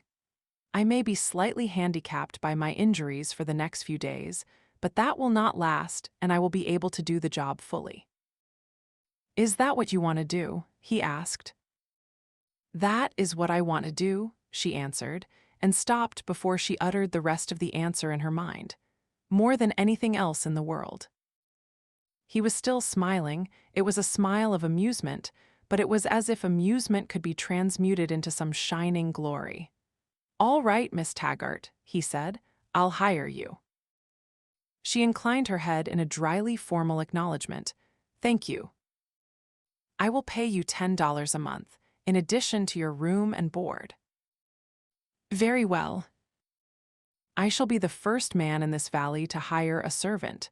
He got up, reached into his pocket, and threw a $5 gold piece down on the table. "As advance on your wages," he said. She was startled to discover, as her hand reached for the gold piece, that she felt the eager, desperate, tremulous hope of a young girl on her first job. The hope that she would be able to deserve it. "Yes, sir," she said, her eyes lowered. Owen Kellogg arrived on the afternoon of her third day in the valley.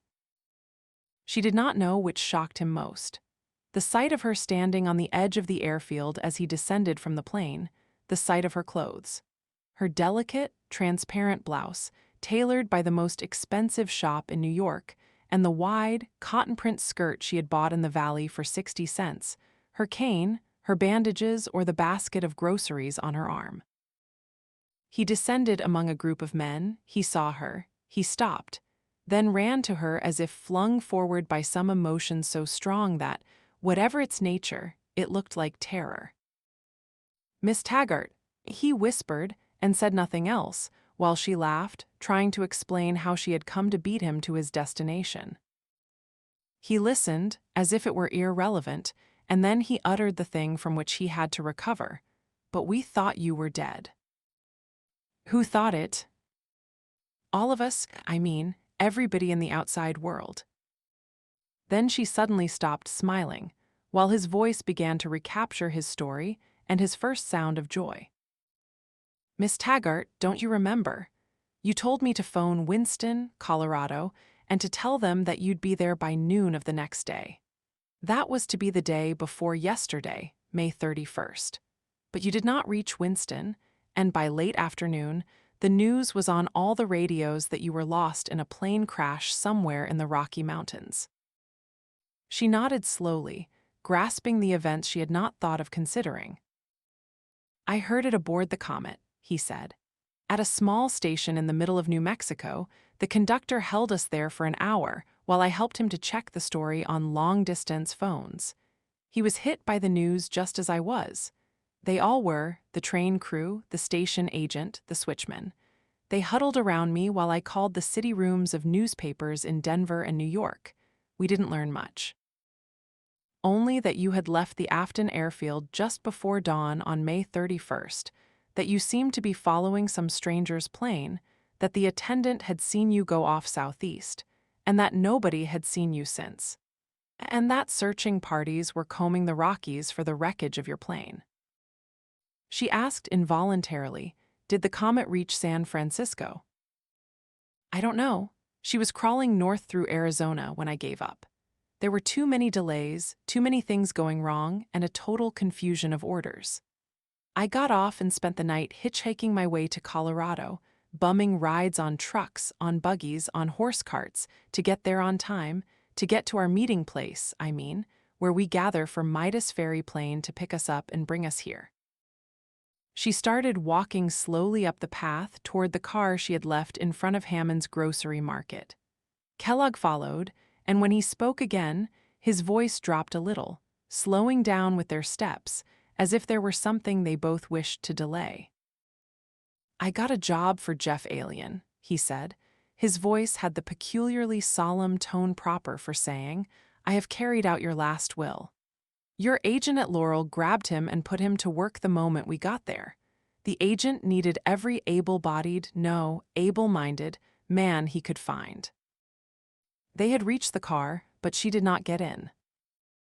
"Miss Taggart, you weren't hurt badly, were you? Did you say you crashed, but it wasn't serious?" "No, not serious at all. I'll be able to get along without Mr. Mulligan's car by tomorrow, and in a day or two I won't need this thing either." She swung her cane and tossed it contemptuously into the car. They stood in silence. She was waiting. The last long-distance call I made from that station in New Mexico, he said slowly, was to Pennsylvania. I spoke to Hank Reardon. I told him everything I knew. He listened, and then there was a pause, and then he said, "Thank you for calling me." Kellogg's eyes were lowered. He added, "I never want to hear that kind of pause again as long as I live."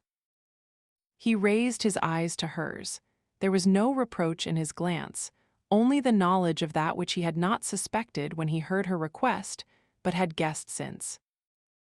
"Thank you," she said, and threw the door of the car open. "Can I give you a lift? I have to get back and get dinner ready before my employer comes home." It was in the first moment of returning to Galt's house, of standing alone in the silent, sun-filled room, that she faced the full meaning of what she felt. She looked at the window, at the mountains barring the sky in the east. She thought of Hank Reardon as he sat at his desk, now 2,000 miles away. His face tightened into a retaining wall against agony, as it had been tightened under all the blows of all his years. And she felt a desperate wish to fight his battle, to fight for him, for his past, for that tension of his face and the courage that fed it, as she wanted to fight for the comet that crawled by a last effort across a desert on a crumbling track. She shuddered, closing her eyes, feeling as if she were guilty of double treason, feeling as if she were suspended in space between this valley and the rest of the earth, with no right to either. The feeling vanished when she sat facing Galt across the dinner table. He was watching her, openly and with an untroubled look, as if her presence were normal, and as if the sight of her were all he wished to allow into his consciousness. She leaned back a little, as if complying with the meaning of his glance, and said dryly, efficiently in deliberate denial, "I have checked your shirts and found one with 2 buttons missing, and another with the left elbow worn through. Do you wish me to mend them?" "Why, yes, if you can do it." "I can do it." It did not seem to alter the nature of his glance. It merely seemed to stress its satisfaction, as if this were what he had wished her to say, except that she was not certain whether satisfaction was the name for the thing she saw in his eyes, and fully certain that he had not wished her to say anything. Beyond the window, at the edge of the table, storm clouds had wiped out the last remnants of light in the eastern sky. She wondered why she felt a sudden reluctance to look out, why she felt as if she wanted to cling to the golden patches of light on the wood of the table, on the buttered crust of the rolls, on the copper coffee pot, on Galt's hair, to cling as to a small island on the edge of a void. Then she heard her own voice asking suddenly, involuntarily, and she knew that this was the treason she had wanted to escape. "Do you permit any communication with the outside world?" "No." "Not any, not even a note without return address?" "No." "Not even a message, if no secret of yours were given away?" "Not from here, not during this month, not to outsiders at any time."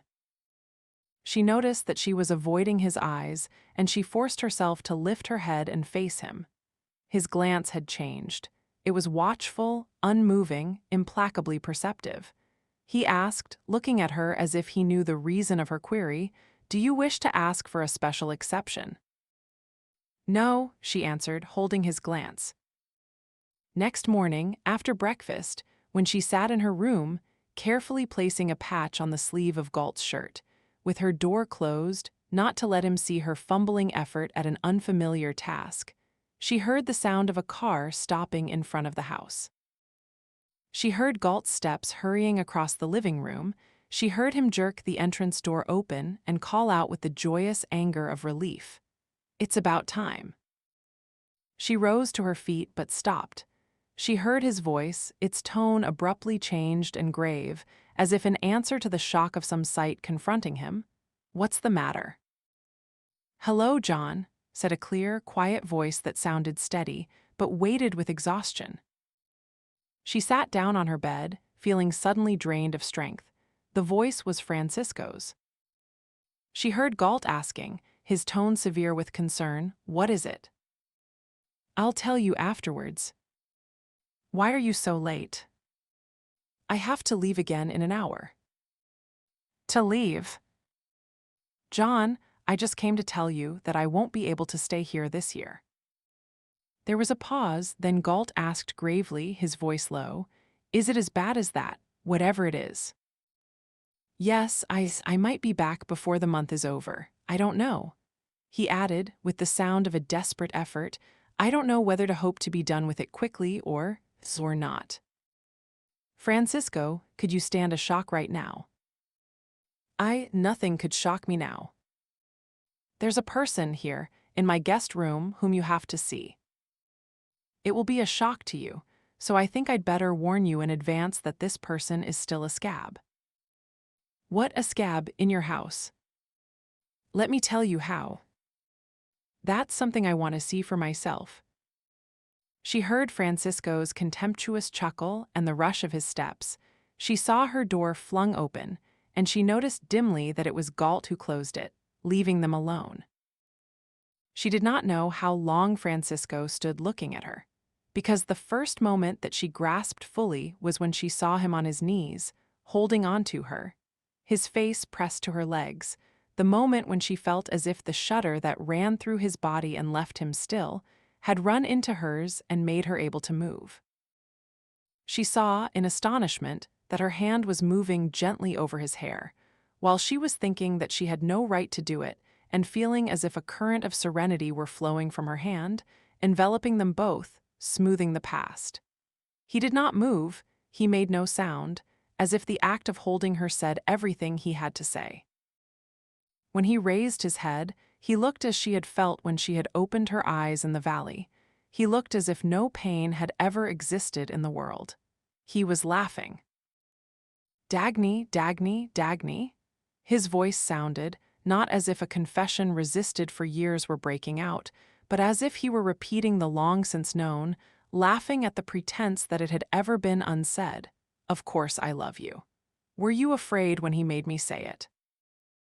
I'll say it as often as you wish. I love you, darling. I love you. I always will. Don't be afraid for me. I don't care if I'll never have you again. What does that matter? You're alive and you're here and you know everything now. And it's so simple, isn't it? Do you see what it was and why I had to desert you? His arm swept out to point at the valley. There it is. It's your earth, your kingdom, your kind of world. Dagny, I've always loved you, and that I deserted you, that was my love. He took her hands and pressed them to his lips and held them, not moving, not as a kiss, but as a long moment of rest, as if the effort of speech were a distraction from the fact of her presence, and as if he were torn by too many things to say, by the pressure of all the words stored in the silence of years. The women I chased, you didn't believe that, did you? I've never touched one of them, but I think you knew it. I think you've known it all along. The playboy, it was a part that I had to play in order not to let the looters suspect me while I was destroying Danconia copper in plain sight of the whole world.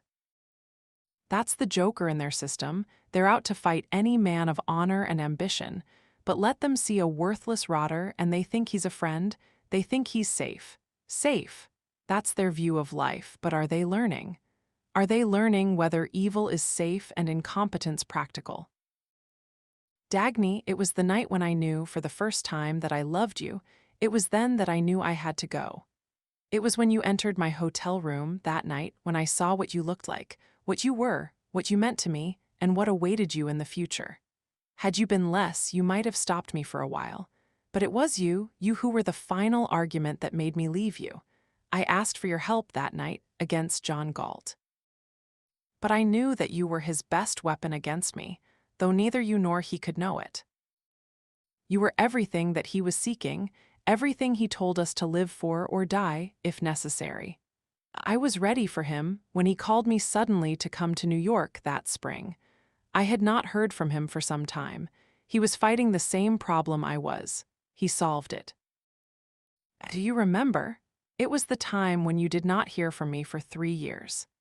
Dagny, when I took over my father's business, when I began to deal with the whole industrial system of the world, it was then that I began to see the nature of the evil I had suspected, but thought too monstrous to believe. I saw the tax-collecting vermin that had grown for centuries like mildew on Danconia copper, draining us by no right that anyone could name. I saw the government regulations passed to cripple me because I was successful and to help my competitors because they were loafing failures.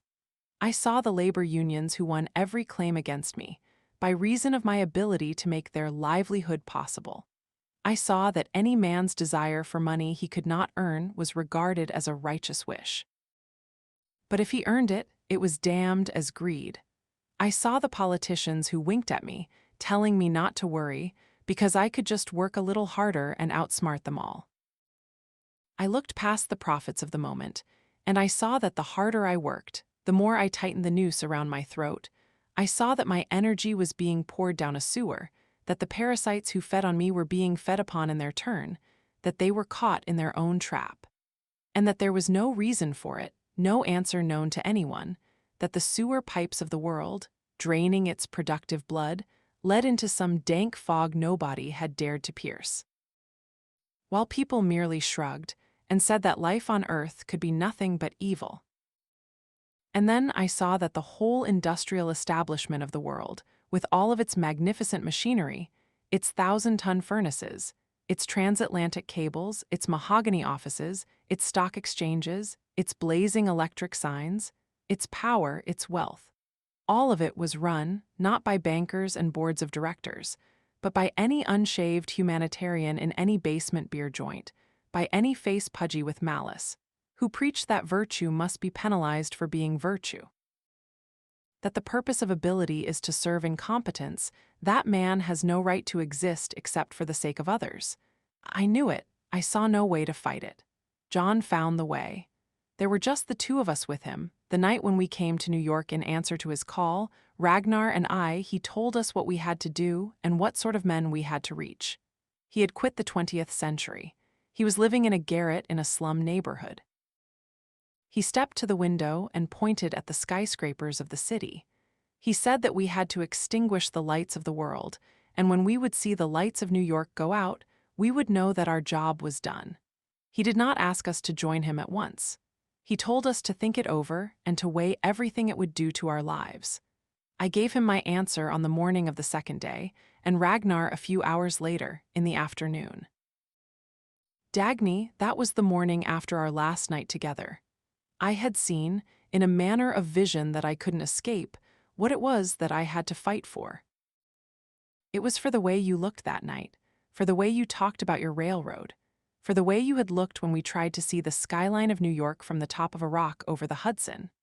I had to save you, to clear the way for you, to let you find your city, not to let you stumble the years of your life away, struggling on through a poisoned fog, with your eyes still held straight ahead, still looking as they had looked in the sunlight, struggling on to find, at the end of your road, not the towers of a city, but a fat, soggy, mindless cripple performing his enjoyment of life by means of swallowing the gin your life had gone to pay for.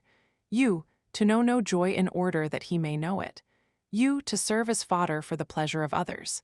You, as the means for the subhuman as the end. Dagny, that was what I saw, and that was what I couldn't let them do to you. Not to you, not to any child who had your kind of look when he faced the future, not to any man who had your spirit and was able to experience a moment of being proudly, guiltlessly, confidently, joyously alive. That was my love, that state of the human spirit, and I left you to fight for it, and I knew that if I were to lose you, it was still you that I would be winning with every year of the battle. But you see it now, don't you? You've seen this valley. It's the place we set out to reach when we were children. You and I, we've reached it. What else can I ask for now? Just to see you here. Did John say you're still a scab? Oh well, it's only a matter of tune, but you'll be one of us, because you've always been. If you don't see it fully, we'll wait, I don't care. So long as you're alive, so long as I don't have to go on flying over the Rockies, looking for the wreckage of your plane. She gasped a little, realizing why he had not come to the valley on time. He laughed. Don't look like that. Don't look at me as if I were a wound that you're afraid to touch. Francisco, I've hurt you in so many different ways.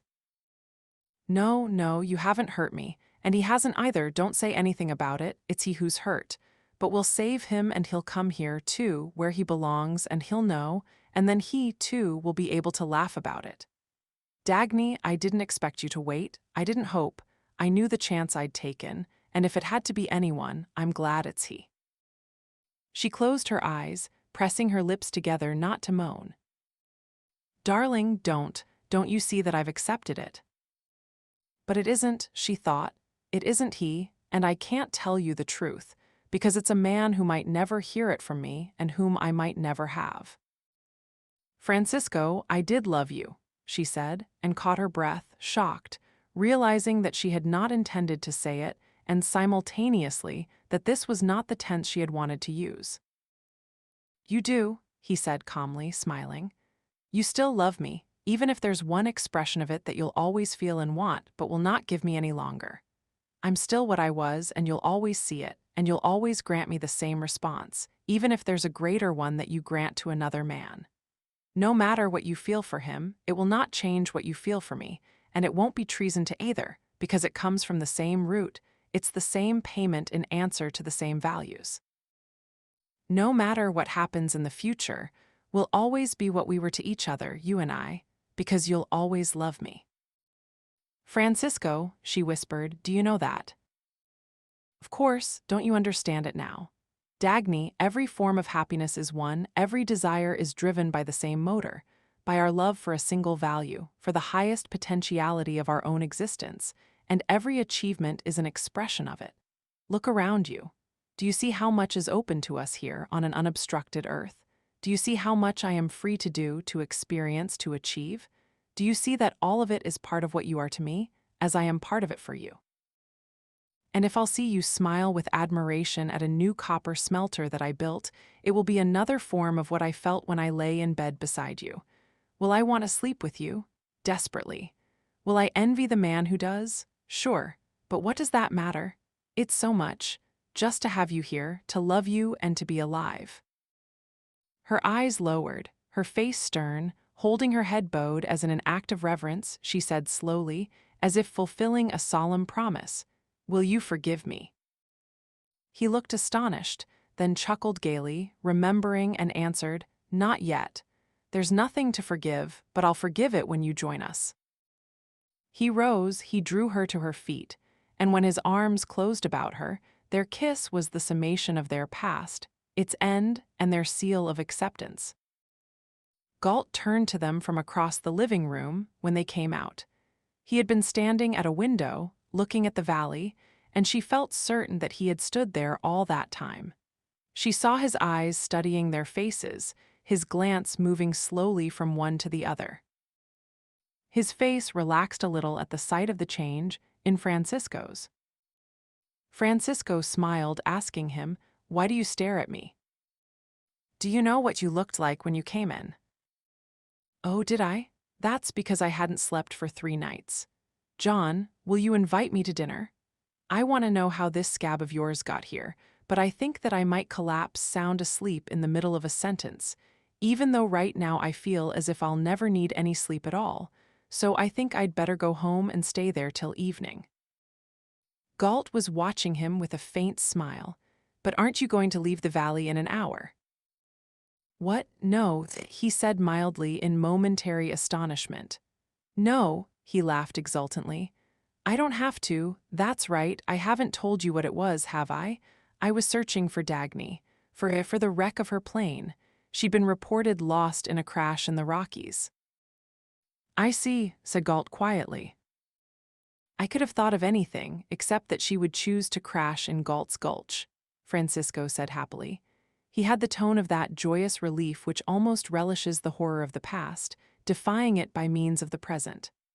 "I kept flying over the district between Afton, Utah, and Winston, Colorado, over every peak and crevice of it, over every remnant of a car in any gully below, and whenever I saw one, he stopped. It looked like a shutter. Then at night, we went out on foot, the searching parties of railroad men from Winston. We went climbing at random, with no clues, no plan, on, until it was daylight again, and," he shrugged, trying to dismiss it and to smile, "I wouldn't wish it on my worst." He stopped short, His smile vanished, and a dim reflection of the look he had worn for 3 days came back to his face, as if at the sudden presence of an image he had forgotten. After a long moment, he turned to Galt. "John," his voice sounded peculiarly solemn, "could we notify those outside that Dagny is alive, in case there's somebody who'd feel as I did?" Galt was looking straight at him. "Do you wish to give any outsider any relief from the consequences of remaining outside?" Francisco dropped his eyes but answered firmly, "No." "Pity Francisco." "Yes, forget it, you're right." Galt turned away with a movement that seemed oddly out of character. It had the unrhythmical abruptness of the involuntary. He did not turn back. Francisco watched him in astonishment, then asked softly, "What's the matter?" Galt turned and looked at him for a moment, not answering. She could not identify the emotion that softened the lines of Galt's face. It had the quality of a smile, of gentleness, of pain, and of something greater that seemed to make these concepts superfluous. "Whatever any of us has paid for this battle," said Galt, "you're the one who's taken the hardest beating, aren't you?" "Who, I?" Francisco grinned with shocked, incredulous amusement. "Certainly not. What's the matter with you?" He chuckled and added, "Pity John." "No," said Galt firmly. She saw Francisco watching him with a faint, puzzled frown, because Galt had said it, looking not at him but at her. The emotional sum that struck her as an immediate impression of Francisco's house, when she entered it for the first time, was not the sum she had once drawn from the sight of its silent, locked exterior. She felt, not a sense of tragic loneliness, but of invigorating brightness. The rooms were bare and crudely simple. The house seemed built with the skill, the decisiveness, and the impatience typical of Francisco. It looked like a frontiersman's shanty thrown together to serve as a mere springboard for a long flight into the future. A future where so great a field of activity lay waiting that no time could be wasted on the comfort of its start. The place had the brightness, not of a home, but of a fresh wooden scaffolding erected to shelter the birth of a skyscraper. Francisco, in shirt sleeves, stood in the middle of his 12-foot square living room with the look of a host in a palace. Of all the places where she had ever seen him, this was the background that seemed most properly his. Just as the simplicity of his clothes, added to his bearing, gave him the air of a superlative aristocrat, so the crudeness of the room gave it the appearance of the most patrician retreat. A single royal touch was added to the crudeness. 2 ancient silver goblets stood in a small niche cut in a wall of bare logs. Their ornate design had required the luxury of some craftsman's long and costly labor, more labor than had gone to build the shanty, a design dimmed by the polish of more centuries than had gone to grow the log wall's pines. In the midst of that room, Francisco's easy, natural manner had a touch of quiet pride, as if his smile were silently saying to her, "This is what I am and what I have been all these years." She looked up at the silver goblets. "Yes," he said, in answer to her silent guess, "they belong to Sebastian d'Anconia and his wife. That's the only thing I brought here from my palace in Buenos Aires, that and the crest over the door. It's all I wanted to save. Everything else will go in a very few months now." He chuckled. "They'll seize it, all of it, the last dregs of d'Anconia copper, but they'll be surprised. They won't find much for their trouble. And as to that palace, they won't be able to afford even its heating bill." "And then," she asked, "where will you go from there?" I will go to work for d'Anconia copper." "What do you mean?" "Do you remember that old slogan? 'The king is dead, long live the king'? When the carcass of my ancestors' property is out of the way, then my mine will become the young new body of d'Anconia copper, the kind of property my ancestors had wanted, had worked for, had deserved, but had never owned." "Your mine? What mines where?" "Here," he said, pointing toward the mountain peaks. "Didn't you know it?" "No." I own a copper mine that the looters won't reach. It's here, in these mountains. I did the prospecting, I discovered it, I broke the first excavation. It was over 8 years ago. I was the first man to whom Midas sold land in this valley. I bought that mine. I started it with my own hands, as Sebastian d'Anconia had started. I have a superintendent 77 in charge of it now, who used to be my best metallurgist in Chile. The mine produces all the copper we require. My profits are deposited at the Mulligan Bank. That will be all I'll have a few months from now. That will be all I'll need. To conquer the world was the way his voice sounded on his last sentence, and she marveled at the difference between that sound and the shameful, mawkish tone, half whine, half threat, the tone of beggar and thug combined, which the men of their century had given to the word need. Dagny, he was saying, standing at the window as if looking out at the peaks not of mountains but of time, the rebirth of d'Anconia copper and of the world has to start here in the United States. This country was the only country in history born, not of chance and blind tribal warfare, but as a rational product of man's mind. This country was built on the supremacy of reason, and for one magnificent century it redeemed the world. It will have to do so again. The first step of d'Anconia copper, as of any other human value, has to come from here, because the rest of the earth has reached the consummation of the beliefs it has held through the ages. Mystic faith, the supremacy of the irrational, which has but 2 monuments at the end of its course, the lunatic asylum and the graveyard. Sebastian d'Anconia committed one error. He accepted a system which declared that the property he had earned by right was to be his, not by right, but by permission. His descendants paid for that error. I have made the last payment. I think that I will see the day when, growing out from their root in this soil, the mines, the smelters, the ore docks of d'Anconia copper will spread again through the world and down to my native country, and I will be the first to start my country's rebuilding. I may see it, but I cannot be certain. No man can predict the time when others will choose to return to reason. It may be that at the end of my life, I shall have established nothing but this single mine. d'Anconia Copper No. 1, Galt's Gulch, Colorado, USA, but Dagny, do you remember that my ambition was to double my father's production of copper? Dagny, if at the end of my life, I produce but 1 pound of copper a year, I will be richer than my father, richer than all my ancestors with all their thousands of tons, because that 1 pound will be mine by right and will be used to maintain a world that knows it.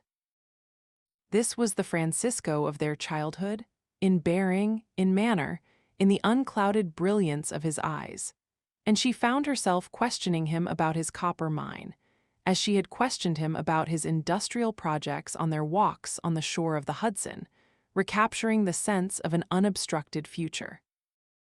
"I'll take you to see the mine," he said, "as soon as your ankle recovers completely. We have to climb a steep trail to get there, just a mule trail, there's no truck road as yet. Let me show you the new smelter I'm designing. I've been working on it for some time, it's too complex for our present volume of production, but when the mine's output grows to justify it, just take a look at the time, labor, and money that it will save." They were sitting together on the floor, bending over the sheets of paper he spread before her, studying the intricate sections of the smelter, with the same joyous earnestness they had once brought to the study of scraps in a junk yard. She leaned forward just as he moved to reach for another sheet, and she found herself leaning against his shoulder involuntarily. She held still for 1 instant, no longer than for a small break in the flow of a single motion, while her eyes rose to his. He was looking down at her, neither hiding what he felt nor implying any further demand. She drew back, knowing that she had felt the same desire as his. Then, still holding the recaptured sensation of what she had felt for him in the past, she grasped a quality that had always been part of it, now suddenly clear to her for the first time.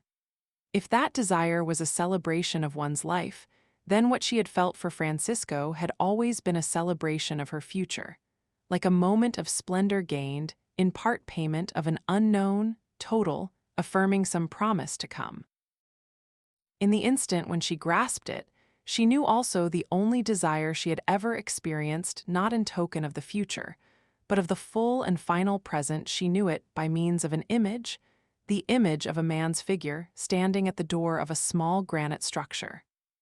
The final form of the promise that had kept her moving, she thought, was the man who would, perhaps, remain a promise never to be reached.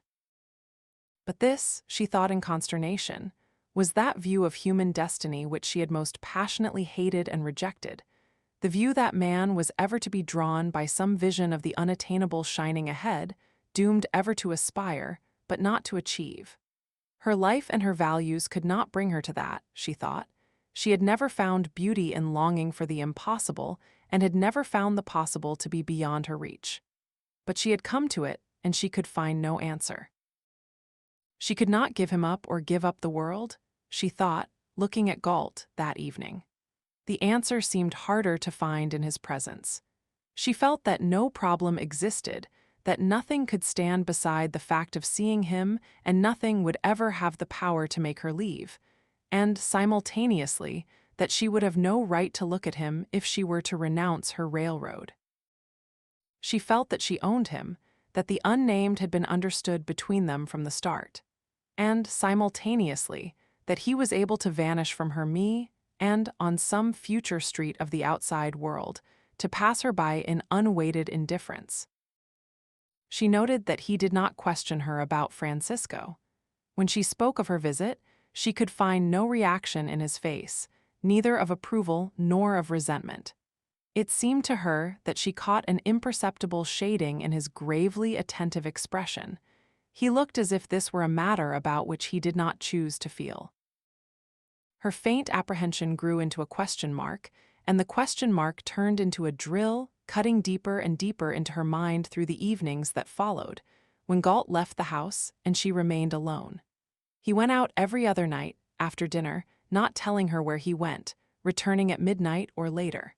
She tried not to allow herself fully to discover with what tension and restlessness she waited for his return. She did not ask him where he spent his evenings. The reluctance that stopped her was her too urgent desire to know.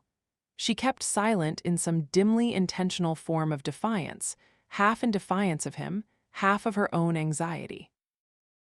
She would not acknowledge the things she feared or give them the solid shape of words. She knew them only by the ugly, nagging pull of an unadmitted emotion. Part of it was a savage resentment, of a kind she had never experienced before, which was her answer to the dread that there might be a woman in his life. Yet the resentment was softened by some quality of health in the thing she feared, as if the threat could be fought and even, if need be, accepted. But there was another, uglier dread. The sordid shape of self-sacrifice, the suspicion, not to be uttered about him, that he wished to remove himself from her path and let its emptiness force her back to the man who was his best-loved friend. Days passed before she spoke of it. Then, at dinner, on an evening when he was to leave, she became suddenly aware of the peculiar pleasure she experienced while watching him eat the food she had prepared. And suddenly, involuntarily, as if that pleasure gave her a right she dared not identify, as if enjoyment, not pain, broke her resistance, she heard herself asking him, "What is it you're doing every other evening?" He answered simply, as if he had taken for granted that she knew it, "Lecturing." "What?" "Giving a course of lectures on physics, as I do every year during this month." What are you laughing at?" he asked, seeing the look of relief, of silent laughter that did not seem to be directed at his words. And then, before she answered, he smiled suddenly, as if he had guessed the answer. She saw some particular, intensely personal quality in his smile, which was almost a quality of insolent intimacy, in contrast to the calmly impersonal, casual manner with which he went on. "You know that this is the month when we all trade the achievements of our real professions. Richard Halley is to give concerts. Kay Ludlow is to appear in 2 plays written by authors who do not write for the outside world, and I give lectures, reporting on the work I've done during the year." "Free lectures?" "Certainly not. It's $10 per person for the course." "I want to hear you." He shook his head. No, you'll be allowed to attend the concerts, the plays, or any form of presentation for your own enjoyment, but not my lectures or any other sale of ideas which you might carry out of this valley. Besides, my customers or students are only those who have a practical purpose in taking my course. Dwight Sanders, Lawrence Hammond, Dick McNamara, Owen Kellogg, a few others. I've added one beginner this year, Quentin Daniels. Really? She said, almost with a touch of jealousy. How can he afford anything that expensive? On credit, I've given him a time payment plan. He's worth it. Where do you lecture? In the hangar, on Dwight Sanders' farm. And where do you work during the year? In my laboratory. She asked cautiously, where's your laboratory, here in the valley? He held her eyes for a moment, letting her see that his glance was amused and that he knew her purpose, then answered, no. You've lived in the outside world for all of these 12 years. Yes. Do you? The thought seemed unbearable. Do you hold some such job as the others? Oh yes. The amusement in his eyes seemed stressed by some special meaning. Don't tell me that you're a second assistant bookkeeper. No, I'm not. Then what do you do? I hold the kind of job that the world wishes me to hold. Where? He shook his head. No, Miss Taggart. If you decide to leave the valley, this is one of the things that you are not to know. He smiled again with that insolently personal quality, which now seemed to say that he knew the threat contained in his answer and what it meant to her. Then he rose from the table.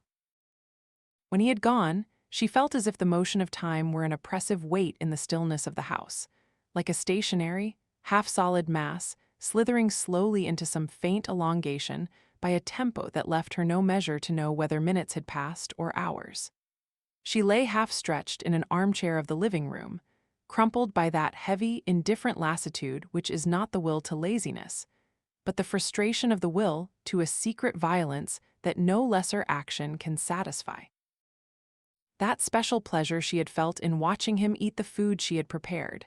She thought, lying still, her eyes closed, her mind moving, like time, through some realm of veiled slowness. It had been the pleasure of knowing that she had provided him with a sensual enjoyment, that one form of his body's satisfaction had come from her. There is reason, she thought, why a woman would wish to cook for a man. Oh, not as a duty, not as a chronic career, only as a rare and special right in symbol of. But what have they made of it, the preachers of woman's duty? The castrated performance of a sickening drudgery was held to be a woman's proper virtue, while that which gave it meaning and sanction was held as a shameful sin. The work of dealing with grease, steam, and slimy peelings in a reeking kitchen was held to be a spiritual matter, an act of compliance with her moral duty, while the meeting of two bodies in a bedroom was held to be a physical indulgence, an act of surrender to an animal instinct, with no glory, meaning, or pride of spirit to be claimed by the animals involved. She leaped abruptly to her feet. She did not want to think of the outer world or of its moral code. But she knew that that was not the subject of her thoughts. And she did not want to think of the subject her mind was intent on pursuing, the subject to which it kept returning against her will by some will of its own.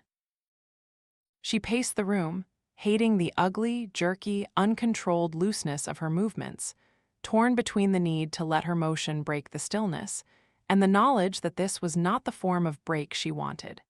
She lighted cigarettes, for an instant's illusion of purposeful action, and discarded them within another instant, feeling the weary distaste of a substitute purpose. She looked at the room like a restless beggar, pleading with physical objects to give her a motive, wishing she could find something to clean, to mend, to polish, while knowing that no task was worth the effort. When nothing seems worth the effort, said some stern voice in her mind, it's a screen to hide a wish that's worth too much. What do you want? She snapped a match, viciously jerking the flame to the tip of a cigarette she noticed hanging, unlighted, in the corner of her mouth. What do you want? Repeated the voice that sounded severe as a judge. I want him to come back. she answered, throwing the words as a soundless cry at some accuser within her, almost as one would throw a bone to a pursuing beast, in the hope of distracting it from pouncing upon the rest. "I want him back," she said softly, in answer to the accusation that there was no reason for so great an impatience. "I want him back," she said pleadingly, in answer to the cold reminder that her answer did not balance the judge's scale.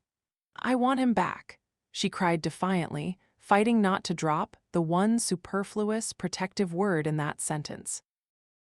She felt her head drooping with exhaustion, as after a prolonged beating. The cigarette she saw between her fingers had burned the mere length of half an inch. She ground it out and fell into the armchair again. "I'm not evading it," she thought. "I'm not evading it, it's just that I can see no way to any answer." "That which you want," said the voice, while she stumbled through a thickening fog, "is yours for the taking, but anything less than your full acceptance, anything less than your full conviction, is a betrayal of everything he is." "Then let him damn me," she thought, as if the voice were now lost in the fog and would not hear her. "Let him damn me tomorrow. I want him back." She heard no answer, because her head had fallen softly against the chair. She was asleep. When she opened her eyes, she saw him standing 3 feet away, looking down at her, as if he had been watching her for some time. She saw his face, and, with the clarity of undivided perception, she saw the meaning of the expression on his face. It was the meaning she had fought for hours. She saw it without astonishment, because she had not yet regained her awareness of any reason why it should astonish her. "This is the way you look," he said softly, "when you fall asleep in your office," and she knew that he, too, was not fully aware of letting her hear it. The way he said it told her how often he had thought of it and for what reason. "You look as if you would awaken in a world where you had nothing to hide or to fear," and she knew that the first movement of her face had been a smile. She knew it in the moment when it vanished, when she grasped that they were both awake. He added quietly, with full awareness, "But here, it's true." Her first emotion of the realm of reality was a sense of power. She sat up with a flowing, leisurely movement of confidence, feeling the flow of the motion from muscle to muscle through her body.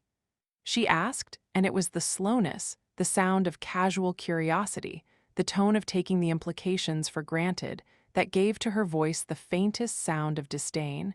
"How did you know what I look like in my office?" "I told you that I've watched you for years."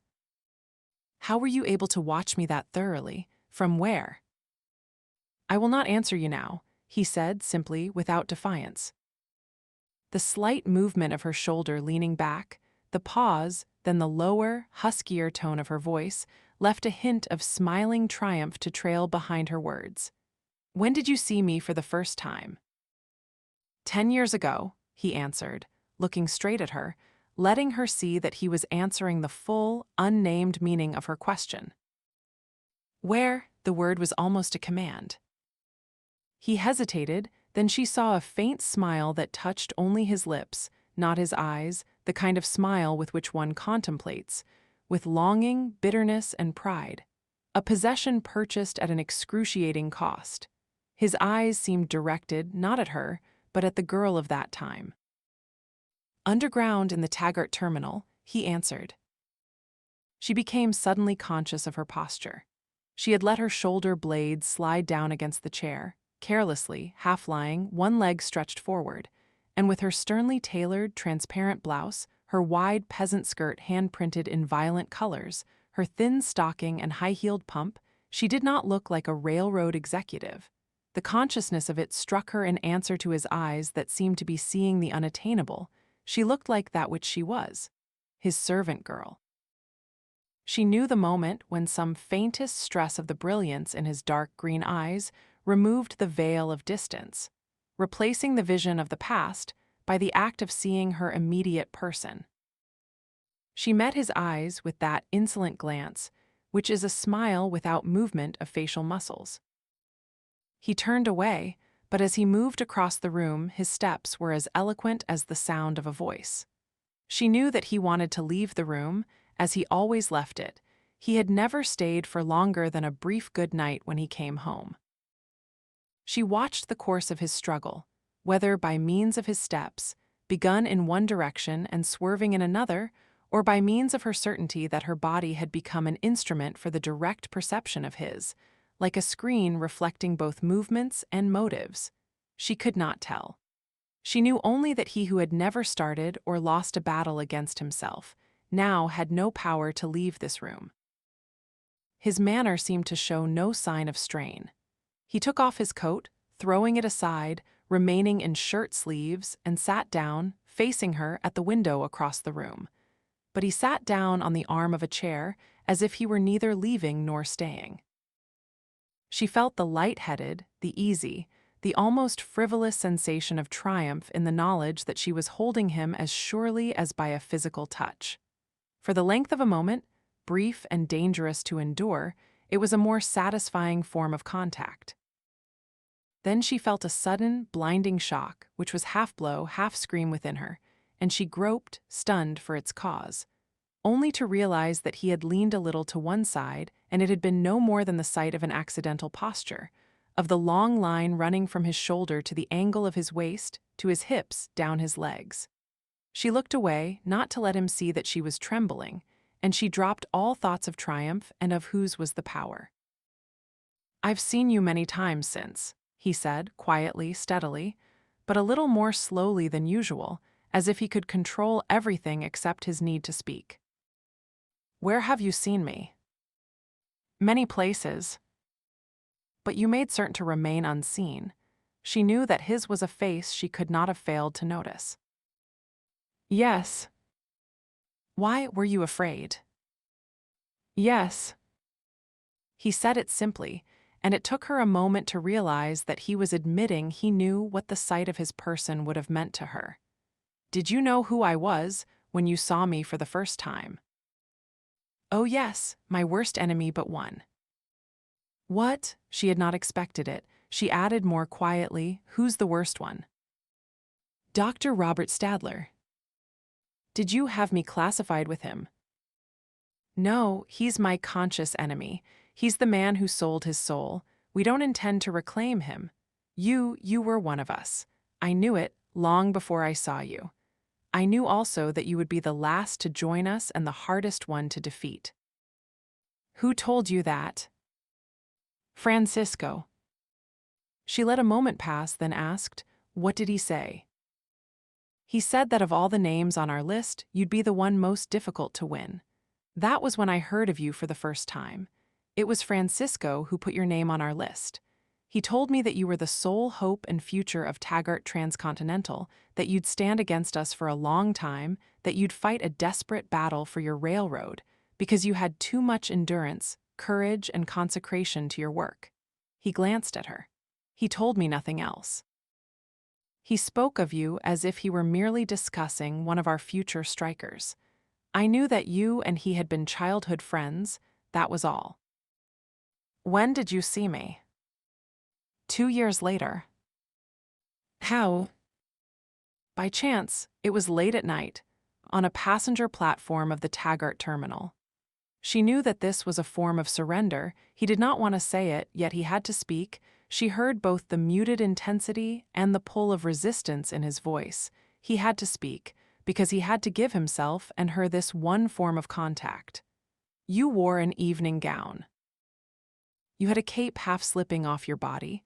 I saw, at first, only your bare shoulders, your back, and your profile. It looked for a moment as if the cape would slip further and you would stand there naked. Then I saw that you wore a long gown, the color of ice, like the tunic of a Grecian goddess, but had the short hair and the imperious profile of an American woman. You looked preposterously out of place on a railroad platform, and it was not on a railroad platform that I was seeing you.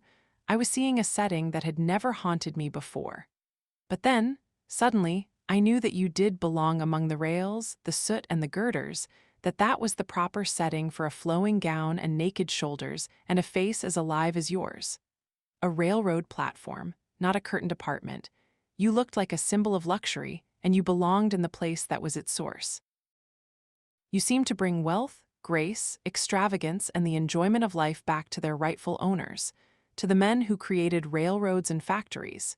You had a look of energy, and of its reward together, a look of competence and luxury combined, and I was the first man who had ever stated in what manner these two were inseparable. And I thought that if our age gave form to its proper gods and erected a statue to the meaning of an American railroad, yours would be that statue. Then I saw what you were doing, and I knew who you were. You were giving orders to 3 terminal officials. I could not hear your words, but your voice sounded swift, clear-cut, and confident. I knew that you were Dagny Taggart. I came closer, close enough to hear 2 sentences. "Who said so?" asked one of the men. "I did," you answered. "That was all I heard. That was enough."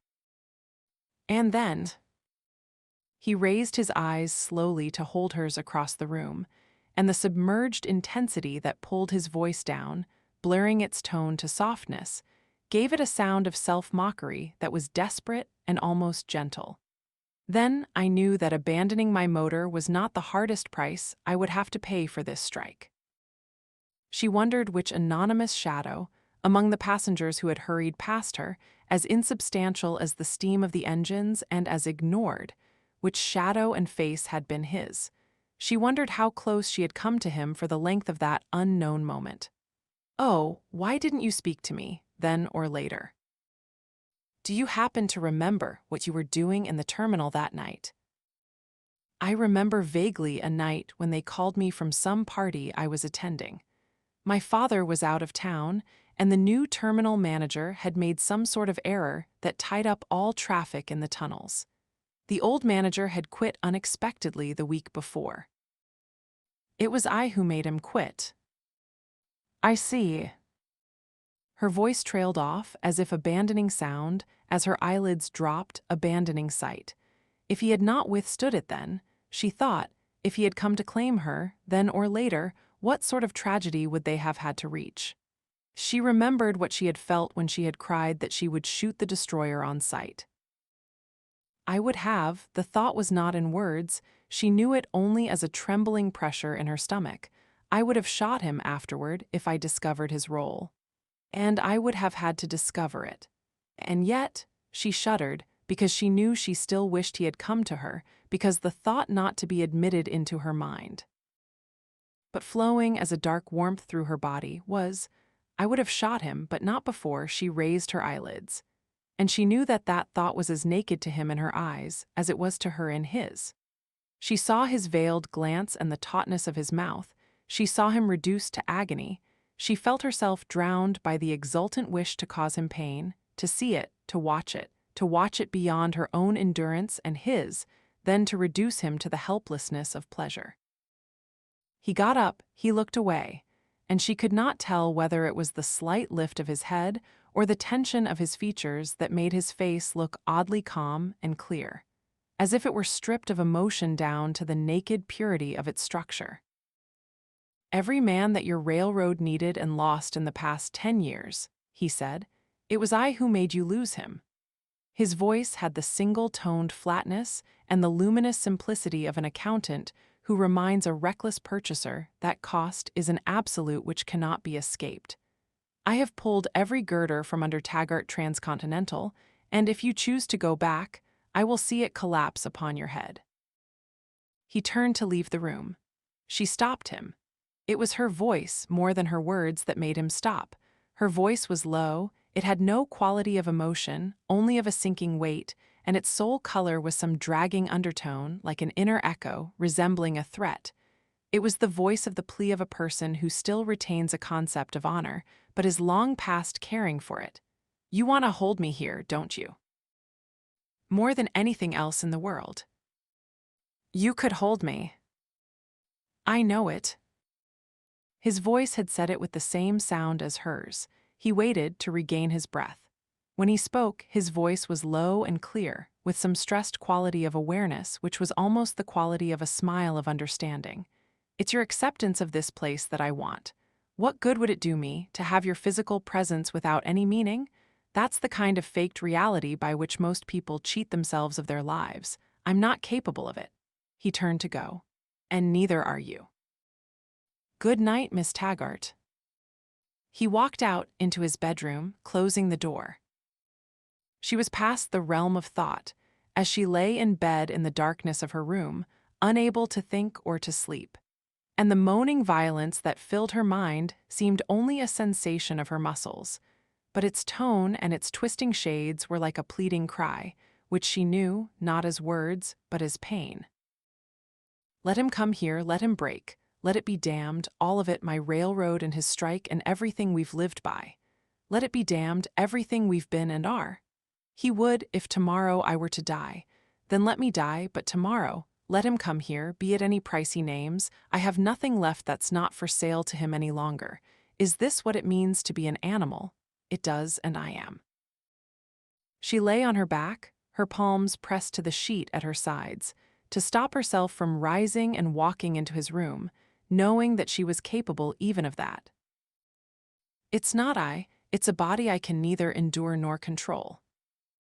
But somewhere within her, not as words, but as a radiant point of stillness, there was the presence of the judge who seemed to observe her, not in stern condemnation any longer, but in approval and amusement, as if saying, "Your body. If he were not what you know him to be, would your body bring you to this? Why is it his body that you want and no other? Do you think that you are damning them, the things you both have lived by? Are you damning that which you are honoring in this very moment by your very desire?" She did not have to hear the words. She knew them. She had always known them. After a while, she lost the glow of that knowledge, and there was nothing left but pain and the palms that were pressed to the sheet, and the almost indifferent wonder whether he, too, was awake and fighting the same torture. She heard no sound in the house and saw no light from his window on the tree trunks outside. After a long while she heard, from the darkness of his room, two sounds that gave her a full answer. She knew that he was awake and that he would not come. It was the sound of a step and the click of a cigarette lighter. Richard Halley stopped playing, turned away from the piano and glanced at Dagny. He saw her drop her face with the involuntary movement of hiding too strong an emotion. He rose, smiled, and said softly, "Thank you." "Oh no," she whispered, knowing that the gratitude was hers and that it was futile to express it. She was thinking of the years when the works he had just played for her were being written, here, in his small cottage on a ledge of the valley. When all this prodigal magnificence of sound was being shaped by him as a flowing monument to a concept, which equates the sense of life with the sense of beauty. While she had walked through the streets of New York in a hopeless quest for some form of enjoyment, with the screeches of a modern symphony running after her.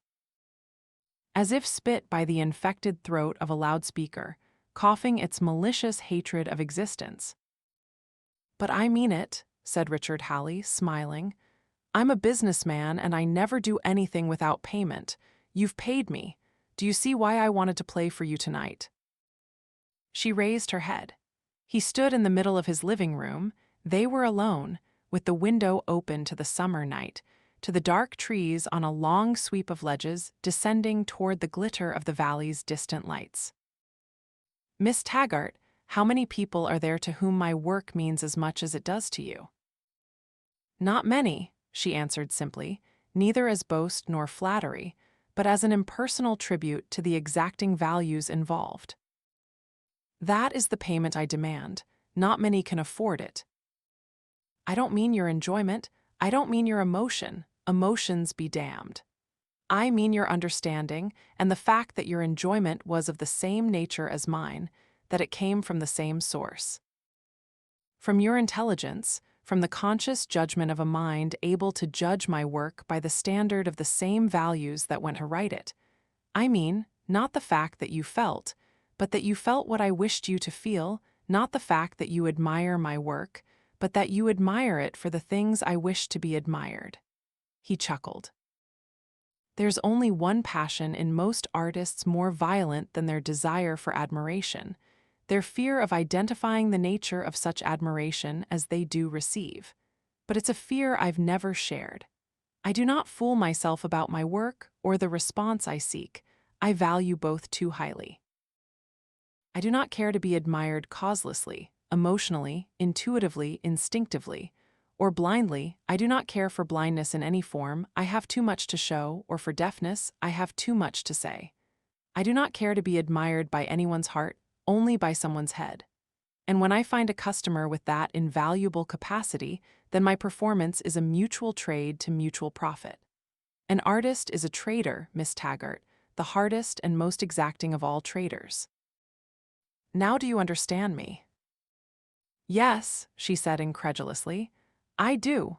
Incredulously because she was hearing her own symbol of moral pride, chosen by a man she had least expected to choose it.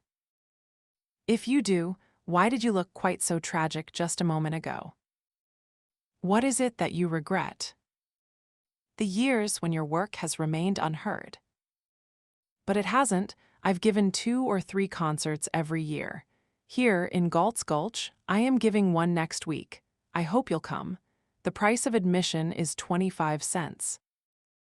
She could not help laughing. He smiled, then his face slipped slowly into earnestness, as under the tide of some unspoken contemplation of his own.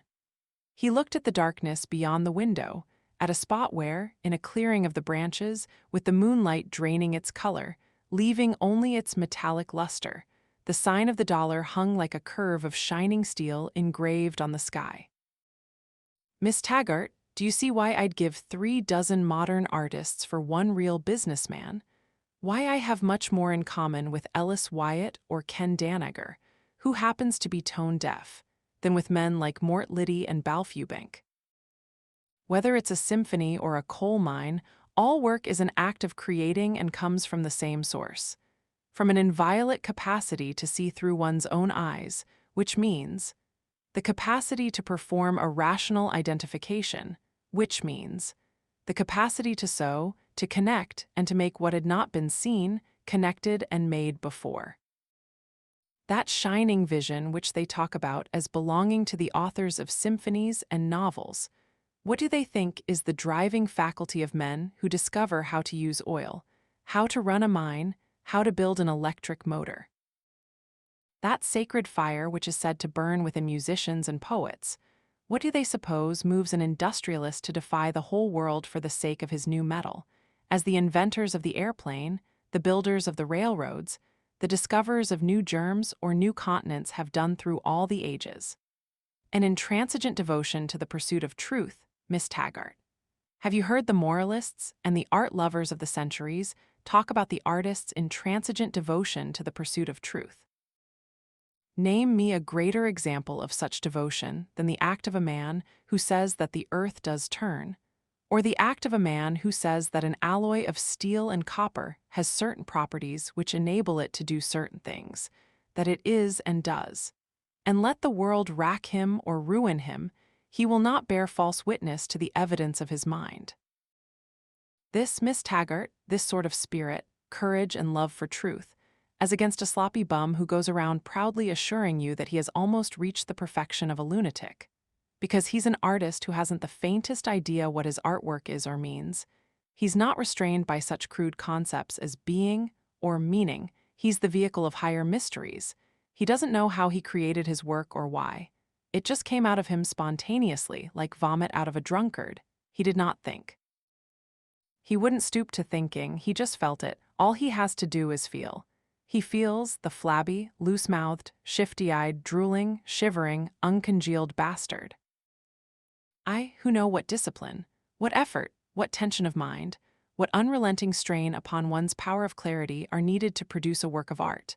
I, who know that it requires a labor which makes a chain gang look like rest, and a severity no army drilling sadist could impose. I'll take the operator of a coal mine over any walking vehicle of higher mysteries. The operator knows that it's not his feelings that keep the coal carts moving under the earth, and he knows what does keep them moving. Feelings. Oh yes, we do feel. He, you and I, we are, in fact, the only people capable of feeling, and we know where our feelings come from. But what we did not know and have delayed learning for too long is the nature of those who claim that they cannot account for their feelings. We did not know what it is that they feel. We are learning it now. It was a costly error, and those most guilty of it will pay the hardest price, as in justice they must. Those most guilty of it were the real artists, who will now see that they are first to be exterminated, and that they had prepared the triumph of their own exterminators by helping to destroy their only protectors. For if there is more tragic a fool than the businessman who doesn't know that he's an exponent of man's highest creative spirit, it's the artist who thinks that the businessman is his enemy.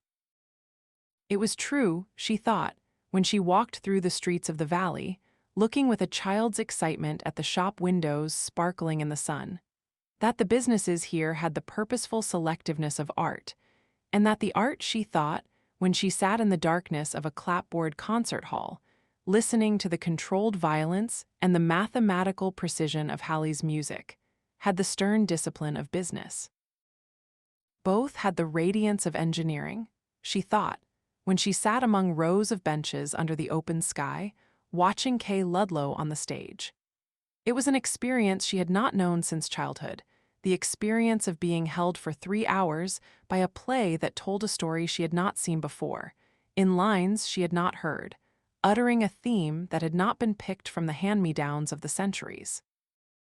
It was the forgotten delight of being held in rapt attention by the reins of the ingenious, the unexpected, the logical, the purposeful, the new, and of seeing it embodied in a performance of superlative artistry by a woman playing a character whose beauty of spirit matched her own physical perfection. "That's why I'm here, Miss Taggart," said Kay Ludlow, smiling in answer to her comment after the performance. "Whatever quality of human greatness I have the talent to portray, that was the quality the outer world sought to degrade. They let me play nothing but symbols of depravity, nothing but harlots, dissipation chasers, and homewreckers, always to be beaten at the end by the little girl next door, personifying the virtue of mediocrity.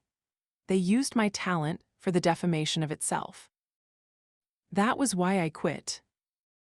Not since childhood, thought Dagny, had she felt that sense of exhilaration after witnessing the performance of a play, the sense that life held things worth reaching, not the sense of having studied some aspect of a sewer there had been no reason to see. As the audience filed away into the darkness from the lighted rows of benches, she noticed Ellis Wyatt, Judge Narragansett, Ken Danager, men who had once been said to despise all forms of art. The last image she caught, that evening, was the sight of 2 tall, straight, slender figures walking away together down a trail among the rocks, with the beam of a spotlight flashing once on the gold of their hair. They were Kay Ludlow and Ragnar Danaskjold, and she wondered whether she could bear to return to a world where these were the 2 doomed to destruction. The recaptured sense of her own childhood kept coming back to her whenever she met the 2 sons of the young woman who owned the bakery shop. She often saw them wandering down the trails of the valley, 2 fearless beings, aged 7 and 4. They seemed to face life as she had faced it. They did not have the look she had seen in the children of the outer world, a look of fear, half secretive, half sneering, the look of a child's defense against an adult, the look of a being in the process of discovering that he is hearing lies and of learning to feel hatred. The 2 boys had the open, joyous, friendly confidence of kittens who do not expect to get hurt. They had an innocently natural, non-boastful sense of their own value, and as innocent a trust in any stranger's ability to recognize it. They had the eager curiosity that would venture anywhere with the certainty that life held nothing unworthy of or closed to discovery. And they looked as if, should they encounter malevolence, they would reject it contemptuously, not as dangerous, but as stupid. They would not accept it in bruised resignation as the law of existence. "They represent my particular career, Miss Taggart," said the young mother in answer to her comment, wrapping a loaf of fresh bread and smiling at her across the counter. "They're the profession I've chosen to practice, which, in spite of all the guff about motherhood, one can't practice successfully in the outer world. I believe you've met my husband. He's the teacher of economics who works as linesman for Dick McNamara. You know, of course, that there can be no collective commitments in this valley, and that families or relatives are not allowed to come here, unless each person takes the striker's oath by his own independent conviction. I came here, not merely for the sake of my husband's profession, but for the sake of my own. I came here in order to bring up my sons as human beings." I would not surrender them to the educational systems devised to stunt a child's brain, to convince him that reason is impotent, that existence is an irrational chaos with which he's unable to deal, and thus reduce him to a state of chronic terror. You marvel at the difference between my children and those outside, Miss Taggart? Yet the cause is so simple. The cause is that here, in Galt's Gulch, there's no person who would not consider it monstrous ever to confront a child with the slightest suggestion of the irrational. She thought of the teachers whom the schools of the world had lost, when she looked at the 3 pupils of Dr. Axton on the evening of their yearly reunion. The only other guest he had invited was Kay Ludlow. The 6 of them sat in the backyard of his house, with the light of the sunset on their faces and the floor of the valley condensing into a soft blue vapor far below. She looked at his pupils, at the 3 pliant, agile figures half-stretched on canvas chairs in poses of relaxed contentment, dressed in slacks, windbreakers, and open-collared shirts. John Galt, Francisco d'Anconia, Ragnar Danaskjold. "Don't be astonished, Miss Taggart," said Dr. Axton, smiling, "and don't make the mistake of thinking that these 3 pupils of mine are some sort of superhuman creatures. They're something much greater and more astounding than that. They're normal men, a thing the world has never seen, and their feat is that they managed to survive as such. It does take an exceptional mind and a still more exceptional integrity to remain untouched by the brain-destroying influences of the world's doctrines, the accumulated evil of centuries, to remain human, since the human is the rational." She felt some new quality in Dr. Axton's attitude, some change in the sternness of his usual reserve. He seemed to include her in their circle, as if she were more than a guest. Francisco acted as if her presence at their reunion were natural and to be taken gaily for granted.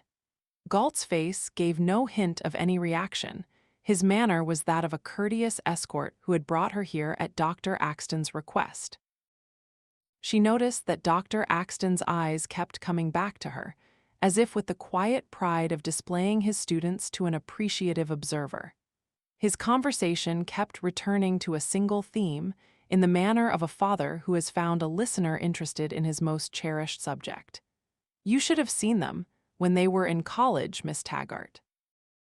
You couldn't have found 3 boys conditioned to such different backgrounds, but conditioners be damned. They must have picked one another at first sight among the thousands on that campus. Francisco, the richest hen in the world, Ragnar, the European aristocrat, and John, the self-made man, self-made in every sense out of nowhere, penniless, parentless, tieless. Actually, he was the son of a gas station mechanic at some forsaken crossroads in Ohio, and he had left home at the age of 12 to make his own way. But I've always thought of him as if he had come into the world like Minerva, the goddess of wisdom, who sprang forth from Jupiter's head, fully grown and fully armed. I remember the day when I saw the 3 of them for the first time. They were sitting at the back of the classroom.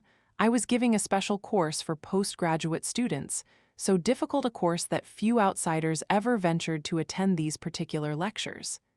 Those 3 looked too young even for freshmen. They were 16 at the time, as I learned later. At the end of that lecture, John got up to ask me a question. It was a question which, as a teacher, I would have been proud to hear from a student who'd taken 6 years of philosophy. It was a question pertaining to Plato's metaphysics, which Plato hadn't had the sense to ask of himself. I answered, and I asked John to come to my office after the lecture. He came, all 3 of them came. I saw the 2 others in my anteroom and let them in. I talked to them for an hour, then I canceled all my appointments and talked to them for the rest of the day. After which, I arranged to let them take that course and receive their credits for it. They took the course. They got the highest grades in the class. They were majoring in 2 subjects, physics and philosophy. Their choice amazed everybody but me. Modern thinkers considered it unnecessary to perceive reality, and modern physicists considered it unnecessary to think. I knew better. What amazed me was that these children knew it, too. Robert Stadler was head of the Department of Physics, as I was head of the Department of Philosophy. He and I suspended all rules and restrictions for these 3 students. We spared them all the routine, unessential courses. We loaded them with nothing but the hardest tasks, and we cleared their way to major in our 2 subjects within their 4 years. They worked for it. And during those 4 years, they worked for their living, besides. Francisco and Ragnar were receiving allowances from their parents. John had nothing, but all 3 of them held part-time jobs to earn their own experience and money. Francisco worked in a copper foundry, John worked in a railroad roundhouse, and Ragnar— no, Miss Taggart, Ragnar was not the least, but the most studiously sedate of the 3. He worked as clerk in the university library. They had time for everything they wanted, but no time for people or for any communal campus activities. Ragnar, he interrupted himself suddenly, sharply. Don't sit on the ground. Danisk Jold had slipped down and was now sitting on the grass, with his head leaning against Kay Ludlow's knees. He rose obediently, chuckling. Dr. Axton smiled with a touch of apology. It's an old habit of mine, he explained to Dagny. A conditioned reflex, I guess. I used to tell him that in those college years, when I'd catch him sitting on the ground in my backyard on cold, foggy evenings. He was reckless that way, he made me worry, he should have known it was dangerous, and— He stopped abruptly. He read in Dagny's startled eyes the same thought as his own, the thought of the kind of dangers the adult Ragnar had chosen to face. Dr. Axton shrugged, spreading his hands in a gesture of helpless self-mockery. Kay Ludlow smiled at him in understanding. My house stood just outside the campus, he continued, sighing, on a tall bluff over Lake Erie. We spent many evenings together, the 4 of us. We would sit just like this, in my backyard, on the nights of early fall or in the spring, only instead of this granite mountainside, we had the spread of the lake before us, stretching off into a peacefully unlimited distance. I had to work harder on those nights than in any classroom, answering all the questions they'd ask me, discussing the kind of issues they'd raise. About midnight, I would fix some hot chocolate and force them to drink it. The one thing I suspected was that they never took time to eat properly, and then we'd go on talking, while the lake vanished into solid darkness and the sky seemed lighter than the earth.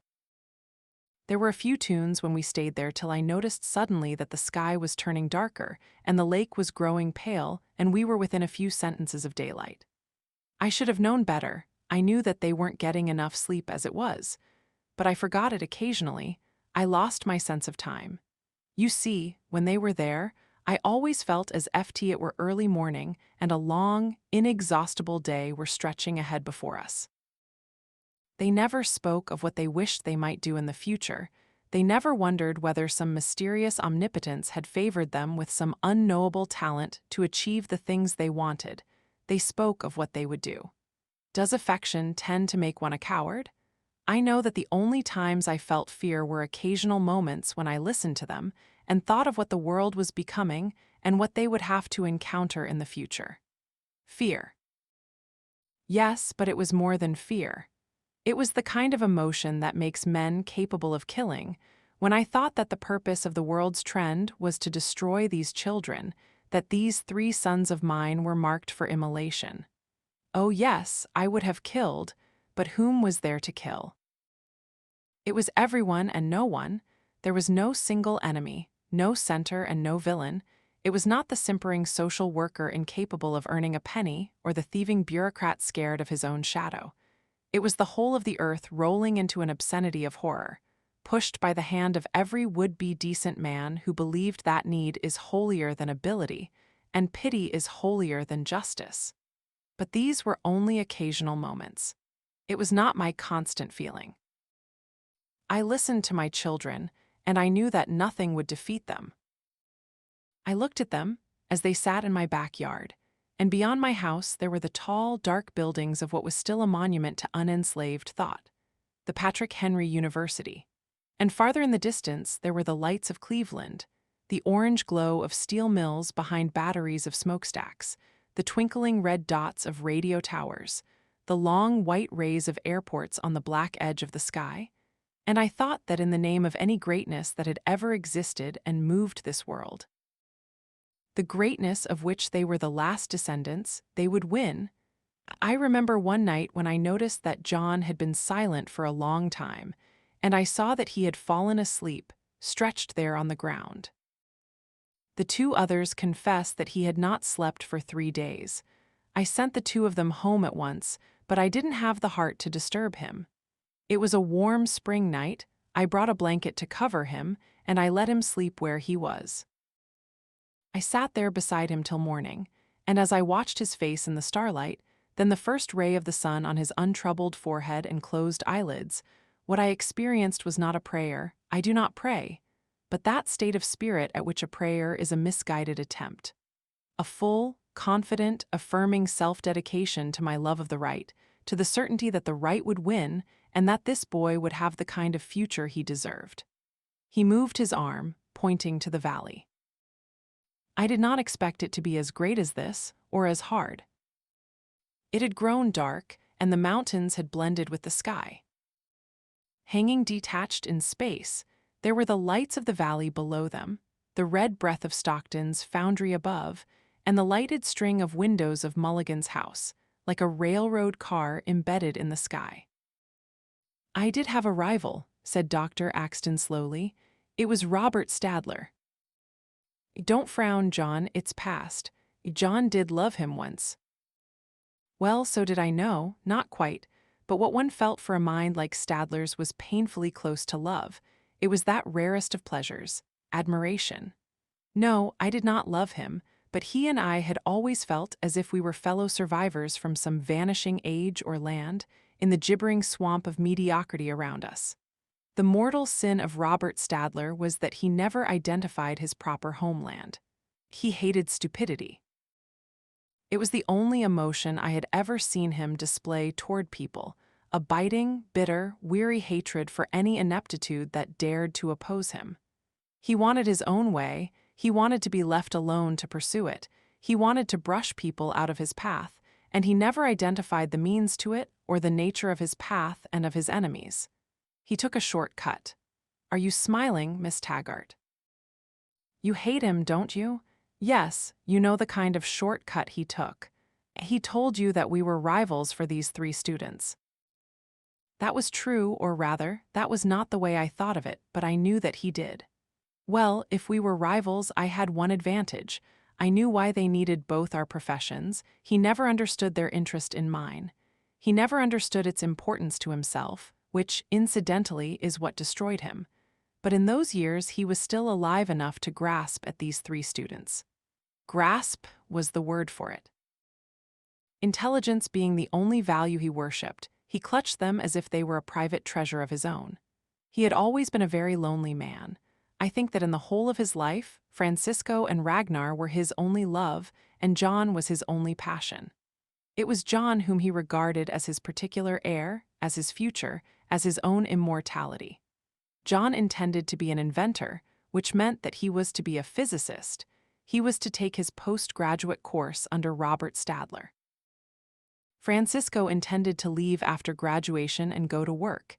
He was to be the perfect blend of both of us, his 2 intellectual fathers, an industrialist. And Ragnar, you didn't know what profession Ragnar had chosen, Miss Taggart? No, it wasn't stunt pilot or jungle explorer or deep-sea diver. It was something much more courageous than these. Ragnar intended to be a philosopher, an abstract, theoretical, academic, cloistered, ivory tower philosopher. Yes, Robert Stadler loved them. And yet, I have said that I would have killed to protect them, only there was no one to kill. If that were the solution, which, of course, it isn't, the man to kill was Robert Stadler. Of any one person, of any single guilt for the evil which is now destroying the world, his was the heaviest guilt. He had the mind to know better. His was the only name of honor and achievement used to sanction the rule of the looters. He was the man who delivered science into the power of the looters' guns. John did not expect it. Neither did I. John came back for his postgraduate course in physics, but he did not finish it. He left, on the day when Robert Stadler endorsed the establishment of a state science institute. I met Stadler by chance in a corridor of the university as he came out of his office after his last conversation with John. He looked changed. I hope that I shall never have to see again a change of that kind in a man's face. He saw me approaching, and he did not know, but I knew, what made him whirl upon me and cry, "'Tin's so sick of all of you impractical idealists." I turned away.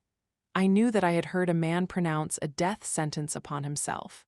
"Miss Taggart, do you remember the question you asked me about my 3 pupils?" "Yes," she whispered. "I could gather from your question the nature of what Robert Stadler had said to you about them. Tell me, why did he speak of them at all?"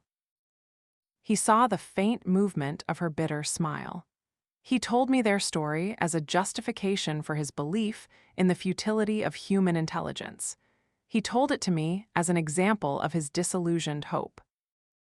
Theirs was the kind of ability," he said, "one expects to see in the future changing the course of the world." "Well, haven't they done so?" She nodded, slowly, holding her head inclined for a long moment high acquiescence and in homage.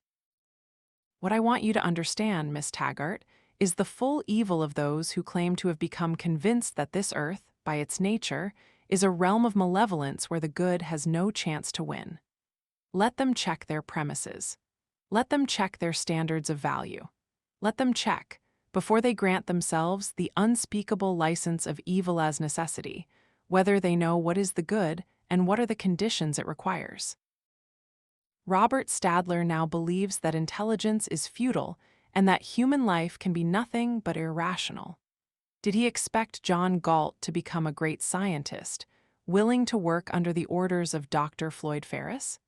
Did he expect Francisco d'Anconia to become a great industrialist, willing to produce under the orders and for the benefit of Wesley Mouch? Did he expect Ragnar Daniscjold to become a great philosopher, willing to preach, under the orders of Dr. Simon Pritchett, that there is no mind and that might is right? Would that have been a future which Robert Stadler would have considered rational? I want you to observe, Miss Taggart, that those who cry the loudest about their disillusionment, about the failure of virtue, the futility of reason, the impotence of logic, are those who have achieved the full, exact, logical result of the ideas they preached, so mercilessly logical that they dare not identify it. In a world that proclaims the non-existence of the mind, the moral righteousness of rule by brute force, the penalizing of the competent in favor of the incompetent, the sacrifice of the best to the worst in such a world, the best have to turn against society and have to become its deadliest enemies. In such a world, John Galt, the man of incalculable intellectual power, will remain an unskilled laborer. Francisco d'Anconia, the miraculous producer of wealth, will become a wastrel, and Ragnar Daniscjold, the man of enlightenment, will become the man of violence. Society and Dr. Robert Stadler have achieved everything they advocated. What complaint do they now have to make? That the universe is irrational, is it? He smiled. His smile had the pitiless gentleness of certainty. "Every man builds his world in his own image," he said. "He has the power to choose, but no power to escape the necessity of choice. If he abdicates his power, he abdicates the status of man, and the grinding chaos of the irrational is what he achieves as his sphere of existence, by his own choice. Whoever preserves a single thought uncorrupted by any concession to the will of others, whoever brings into reality a matchstick or a patch of garden made in the image of his thought, and to that extent, is a man, and that extent is the sole measure of his virtue. He pointed at his pupils, made no concessions. This, he pointed at the valley, is the measure of what they preserved and of what they are. Now I can repeat my answer to the question you asked me, knowing that you will understand it fully. You asked me whether I was proud of the way my 3 sons had turned out. I am more proud than I had ever hoped to be. I am proud of their every action, of their every goal, and of every value they've chosen. And this, Dagny, is my full answer. The sudden sound of her first name was pronounced in the tone of a father. He spoke his last two sentences, looking not at her, but at Galt. She saw Galt answering him by an open glance held steady for an instant, like a signal of affirmation. Then Galt's eyes moved to hers. She saw him looking at her as if she bore the unspoken title that hung in the silence between them, the title Dr. Axton had granted her, but had not pronounced, and none of the others had caught. She saw, in Galt's eyes, a glance of amusement at her shock, of support, and, incredibly, of tenderness. Danconia copper no. I was a small cut on the face of the mountain that looked as if a knife had made a few angular slashes, leaving shelves of rock, red as a wound, on the reddish-brown flank. The sun beat down upon it. Dagny stood at the edge of a path, holding on to Galt's arm on one side and to Francisco's on the other, the wind blowing against their faces and out over the valley, 2,000 feet below. This, she thought, looking at the mine, was the story of human wealth written across the mountains.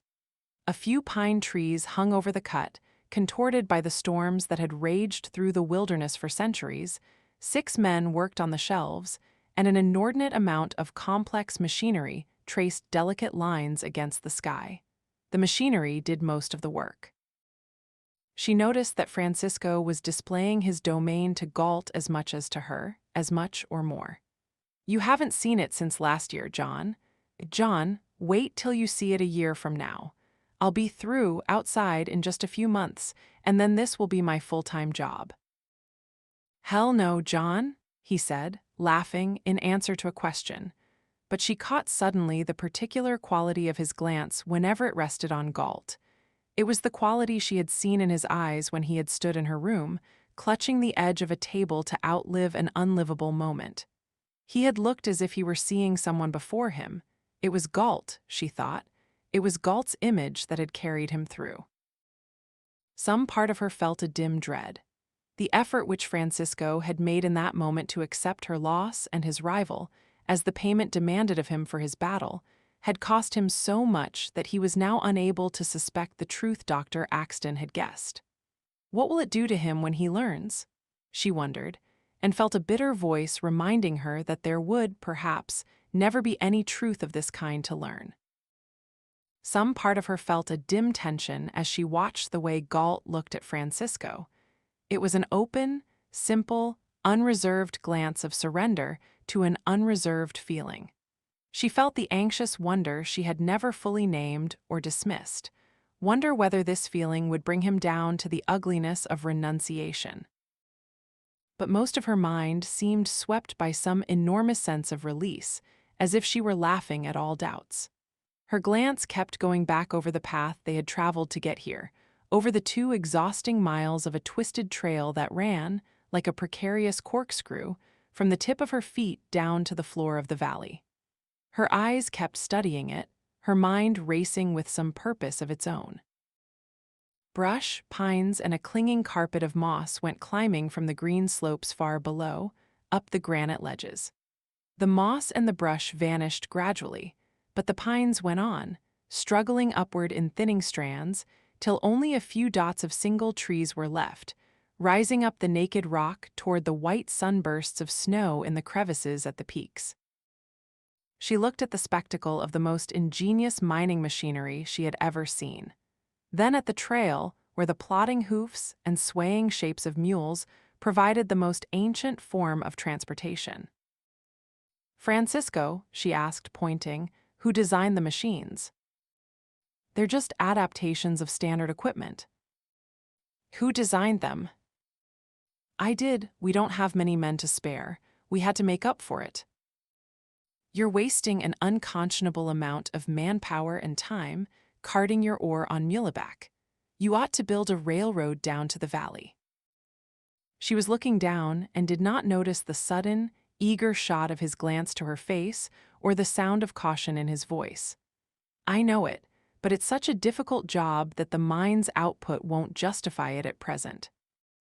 "Nonsense. It's much simpler than it looks. There's a pass to the east where there's an easier grade and softer stone. I watched it on the way up. It wouldn't take so many curves. 3 miles of rail or less would do it. She was pointing east. She did not notice the intensity with which the two men were watching her face. Just a narrow-gauge track is all you'll need, like the first railroads. That's where the first railroads started. At mines, only they were coal mines. Look, do you see that ridge? There's plenty of clearance for a 3-foot gauge. You wouldn't need to do any blasting or widening. Do you see where there's a slow rise for a stretch of almost half a mile? That would be no worse than a 4% grade. Any engine could manage it. She was speaking with a swift, bright certainty, conscious of nothing but the joy of performing her natural function in her natural world, where nothing could take precedence over the act of offering a solution to a problem. The road will pay for itself within 3 years. I think, at a rough glance, that the costliest part of the job will be a couple of steel trestles, and there's one spot where I might have to blast a tunnel, but it's only for 100 feet or less. I'll need a steel trestle to throw the track across that gorge and bring it here, but it's not as hard as it looks. Let me show you. Have you got a piece of paper? She did not notice with what speed Galt produced a notebook and a pencil and thrust them into her hands. She seized them, as if she expected them to be there, as if she were giving orders on a construction site where details of this kind were not to delay her. Let me give you a rough idea of what I mean. If we drive diagonal piles into the rock, she was sketching rapidly. The actual steel span would be only 600 feet long. It would cut off this last half mile of your corkscrew turns. I could have the rail laid in 3 months' end. She stopped. When she looked up at their faces, the fire had gone out of hers. She crumpled her sketch and flung it aside into the red dust of the gravel.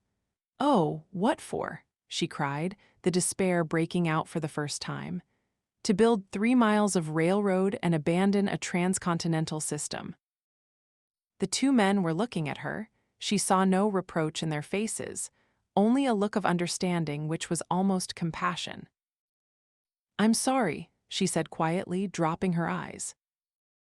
"If you change your mind," said Francisco, "I'll hire you on the spot, or Midas will give you a loan in 5 minutes to finance that railroad, if you want to own it yourself." She shook her head. "I can't," she whispered, "not yet." She raised her eyes, knowing that they knew the nature of her despair and that it was useless to hide her struggle. "I've tried it once," she said. "I've tried to give it up. I know what it will mean. I'll think of it with every cross-tie I'll see laid here, with every spike driven. I'll think of that other tunnel and of Nat Taggart's bridge. Oh, if only I didn't have to hear about it. If only I could stay here and never know what they're doing to the railroad and never learn when it goes." "You'll have to hear about it," said Galt. It was that ruthless tone, peculiarly his, which sounded implacable by being simple, devoid of any emotional value, save the quality of respect for facts. "You'll hear the whole course of the last agony of Taggart Transcontinental. You'll hear about every wreck.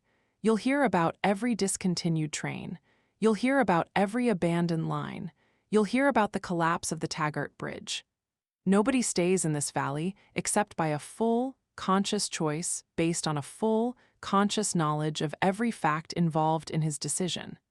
Nobody stays here by faking reality in any manner whatever." She looked at him, her head lifted, knowing what chance he was rejecting.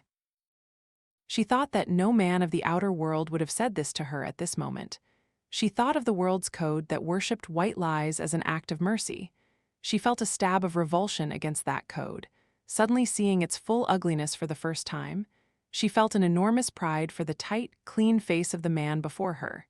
He saw the shape of her mouth drawn firm in self-control, yet softened by some tremulous emotion, while she answered quietly, "Thank you. You're right." "You don't have to answer me now," he said. "You'll tell me when you've decided. There's still a week left." "Yes," she said calmly, "just 1 more week." He turned, picked up her crumpled sketch, folded it neatly and slipped it into his pocket. Dagny, said Francisco, when you weigh your decision, consider the first time you quit if you wish, but consider everything about it. In this valley, you won't have to torture yourself by shingling roofs and building paths that lead nowhere. Tell me, she asked suddenly, how did you find out where I was that time one? He smiled. It was John who told me, the destroyer, remember. You wondered why the destroyer had not sent anyone after you, but he had. It was he who sent me there. He sent you? Yes. What did he say to you? Nothing much. Why? What did he say? Do you remember the exact words? Yes, I do remember, he said. If you want your chance, take it. You've earned it, I remember, because… He turned to Galt with the untroubled frown of a slight, casual puzzle. John, I never quite understood why you said it. Why that? Why my chance? Do you mind if I don't answer you now? No, but… Someone hailed him from the ledges of the mine, and he went off swiftly, as if the subject required no further attention. She was conscious of the long span of moments she took while turning her head to Galt. She knew that she would find him looking at her. She could read nothing in his eyes except a hint of derision, as if he knew what answer she was seeking and that she would not find it in his face. You gave him a chance that you wanted. I could have no chance till he'd had every chance possible to him. How did you know what he had earned? I had been questioning him about you for 10 years, every time I could, in every way, from every angle. No, he did not tell me. It was the way he spoke of you that did. He didn't want to speak, but he spoke too eagerly and reluctantly together, and then I knew that it had not been just a childhood friendship. I knew how much he had given up for the strike and how desperately he hadn't given it up forever. I was merely questioning him about one of our most important future strikers, as I questioned him about many others. The hint of derision remained in his eyes. He knew that she had wanted to hear this, but that this was not the answer to the one question she feared. She looked from his face to Francisco's approaching figure, not hiding from herself any longer that her sudden, heavy, desolate anxiety was the fear that Galt might throw the three of them into the hopeless waste of self-sacrifice. Francisco approached, looking at her thoughtfully, as if weighing some question of his own, but some question that gave a sparkle of reckless gaiety to his eyes. Dagny, there's only 1 week left, he said. If you decide to go back, it will be the last for a long time. There was no reproach and no sadness in his voice, only some softened quality as sole evidence of emotion. If you leave now, oh yes, you'll still come back, but it won't be soon. And in a few months, I'll come to live here permanently, so if you go, I won't see you again, perhaps for years. I'd like you to spend this last week with me. I'd like you to move to my house. As my guest, nothing else, for no reason, except that I'd like you to. He said it simply, as if nothing were or could be hidden among the three of them. She saw no sign of astonishment in Galt's face. She felt some swift tightening in her chest, something hard, reckless, and almost vicious that had the quality of a dark excitement driving her blindly into action. But I'm an employee, she said with an odd smile, looking at Galt. I have a job to finish. I won't hold you to it, said Galt, and she felt anger at the tone of his voice, a tone that granted her no hidden significance and answered nothing but the literal meaning of her words. You can quit the job any time you wish. It's up to you. No, it isn't. I'm a prisoner here. Don't you remember? I'm to take orders. I have no preferences to follow, no wishes to express, no decisions to make. I want the decision to be yours. You want it to be mine? Yes. You've expressed a wish. The mockery of his voice was in its seriousness, and she threw at him defiantly, not smiling, as if daring him to continue pretending that he did not understand. All right, that's what I wish. He smiled as at a child's complex scheming which he had long since seen through. Very well. But he did not smile as he said, turning to Francisco, "Then no." The defiance toward an adversary who was the sternest of teachers was all that Francisco had read in her face. He shrugged, regretfully but gaily. "You're probably right. If you can't prevent her from going back, nobody can."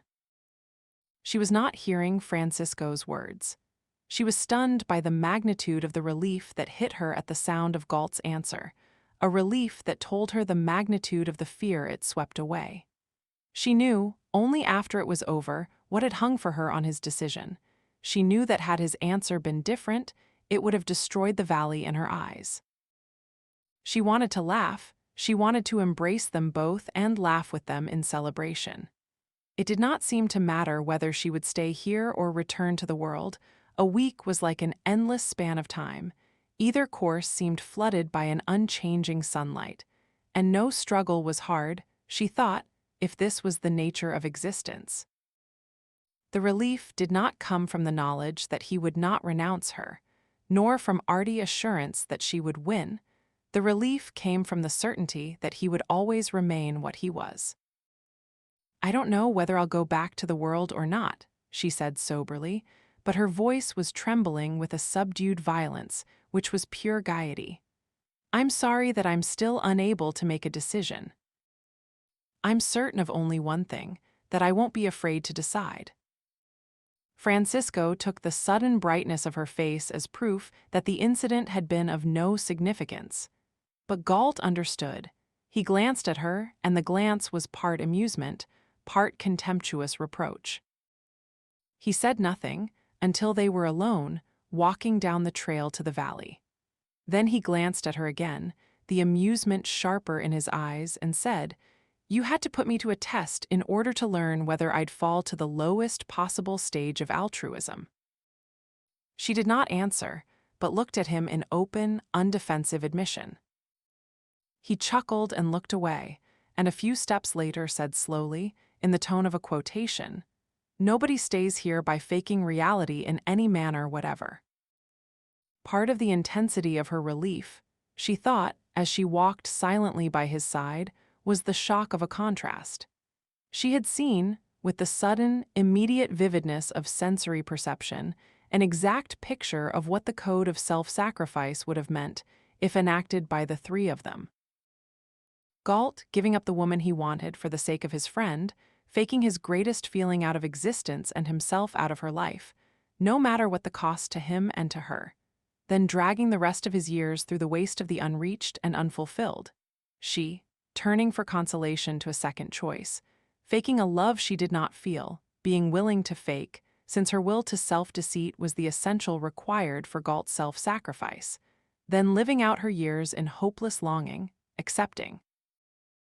As relief for an unhealing wound, some moments of weary affection, plus the tenet that love is futile and happiness is not to be found on earth. Francisco, struggling in the elusive fog of a counterfeit reality, his life a fraud staged by the two who were dearest to him and most trusted, struggling to grasp what was missing from his happiness, struggling down the brittle scaffold of a lie over the abyss of the discovery that he was not the man she loved, but only a rescented substitute. Half charity patient, half crutch, his perceptiveness becoming his danger, and only his surrender to lethargic stupidity protecting the shoddy structure of his joy. Struggling and giving up and settling into the dreary routine of the conviction that fulfillment is impossible to man. The three of them, who had had all the gifts of existence spread out before them, ending up as embittered hulks, who cry in despair that life is frustration, the frustration of not being able to make unreality real. But this, she thought, was men's moral code in the outer world, a code that told them to act on the premise of one another's weakness, deceit, and stupidity, and this was the pattern of their lives, this struggle through a fog of the pretended and unacknowledged, this belief that facts are not solid or final, this state where, denying any form to reality, men stumble through life, unreal and unformed, and die having never been born. Here, she thought, looking down through green branches at the glittering roofs of the valley, one dealt with men as clear and firm as sun and rocks, and the immense lightheartedness of her relief came from the knowledge that no battle was hard. No decision was dangerous where there was no soggy uncertainty, no shapeless evasion to encounter. "Did it ever occur to you, Miss Taggart," said Galt, in the casual tone of an abstract discussion, but as if he had known her thoughts, that there is no conflict of interests among men, neither in business nor in trade nor in their most personal desires, if they omit the irrational from their view of the possible and destruction from their view of the practical? There is no conflict and no call for sacrifice, and no man is a threat to the aims of another. If men understand that reality is an absolute not to be faked, that lies do not work, that the unearned cannot be had, that the undeserved cannot be given, that the destruction of a value which is, will not bring value to that which isn't. The businessman who wishes to gain a market by throttling a superior competitor, the worker who wants a share of his employer's wealth, the artist who envies a rival's higher talent, they're all wishing facts out of existence, and destruction is the only means of their wish. If they pursue it, they will not achieve a market, a fortune, or an immortal fame. They will merely destroy production, employment, and art. A wish for the irrational is not to be achieved, whether the sacrificial victims are willing or not. But men will not cease to desire the impossible and will not lose their longing to destroy, so long as self-destruction and self-sacrifice are preached to them as the practical means of achieving the happiness of the recipients. He glanced at her and added slowly, a slight emphasis as soul change in the impersonal tone of his voice, "No one's happiness but my own is in my power to achieve or to destroy. You should have had more respect for him and for me than to fear what you had feared." She did not answer. She felt as if a word would overfill the fullness of this moment. She merely turned to him with a look of acquiescence that was disarmed, childishly humble, and would have been an apology but for its shining joy. He smiled, in amusement, in understanding, almost in comradeship of the things they shared, and in sanction of the things she felt. They went on in silence, and it seemed to her that this was a summer day out of a carefree youth she had never lived. It was just a walk through the country by two people who were free for the pleasure of motion and sunlight, with no unsolved burdens left to carry. Her sense of lightness blended with the weightless sense of walking downhill, as if she needed no effort to walk, only to restrain herself from flying, and she walked, fighting the speed of the downward pull, her body leaning back, the wind blowing her skirt like a sail to break her motion. They parted at the bottom of the trail. He went to keep an appointment with Midas Mulligan, while she went to Hammond's Market with a list of items for the evening's dinner as the sole concern of her world. His wife, she thought, letting herself hear consciously the word Dr. Axton had not pronounced, the word she had long since felt, but never named. For 3 weeks she had been his wife in every sense but one, and that final one was still to be earned. But this much was real, and today she could permit herself to know it, to feel it, to live with that one thought for this one day. The groceries, which Lawrence Hammond was lining up at her order on the polished counter of his store, had never appeared to her as such shining objects, and, intent upon them, she was only half conscious of some disturbing element, of something that was wrong but that her mind was too full to notice. She noticed it only when she saw Hammond pause, frown, and stare upward at the sky beyond his open storefront. In time with his words, "I think somebody's trying to repeat your stunt, Miss Taggart," she realized that it was the sound of an airplane overhead and that it had been there for some time, a sound which was not to be heard in the valley after the 1st of this month. They rushed out to the street. The small silver cross of a plane was circling above the ring of mountains, like a sparkling dragonfly about to brush the peaks with its wings. "What does he think he's doing?" said Lawrence Hammond. There were people at the doors of the shops, and standing still all down the street, looking up. Is anyone expected?" she asked, and was astonished by the anxiety of her own voice. "No," said Hammond. "Everyone who's got any business here is here." He did not sound disturbed, but grimly curious. The plane was now a small dash, like a silver cigarette streaking against the flanks of the mountains. It had dropped lower. "Looks like a private monoplane," said Hammond, squinting against the sun. "Not an army model." "Will the ray screen hold out?" she asked tensely, in a tone of defensive resentment against the approach of an enemy. He chuckled. "Hold out. Will he see us?" "That screen is safer than an underground vault, Miss Taggart, as you ought to know." The plane rose, and for a moment it was only a bright speck, like a bit of paper blown by the wind. It hovered uncertainly, then dropped down again into another circling spiral. "What in hell is he after?" said Hammond. Her eyes shot suddenly to his face. "He's looking for something," said Hammond. "What? Is there a telescope somewhere?" "Why, yes, at the airfield, but—" He was about to ask what was the matter with her voice. But she was running across the road, down the path to the airfield, not knowing that she was running, driven by a reason she had no time and no courage to name. She found Dwight Sanders at the small telescope of the control tower. He was watching the plane attentively, with a puzzled frown. "Let me see it," she snapped. She clutched the metal tube.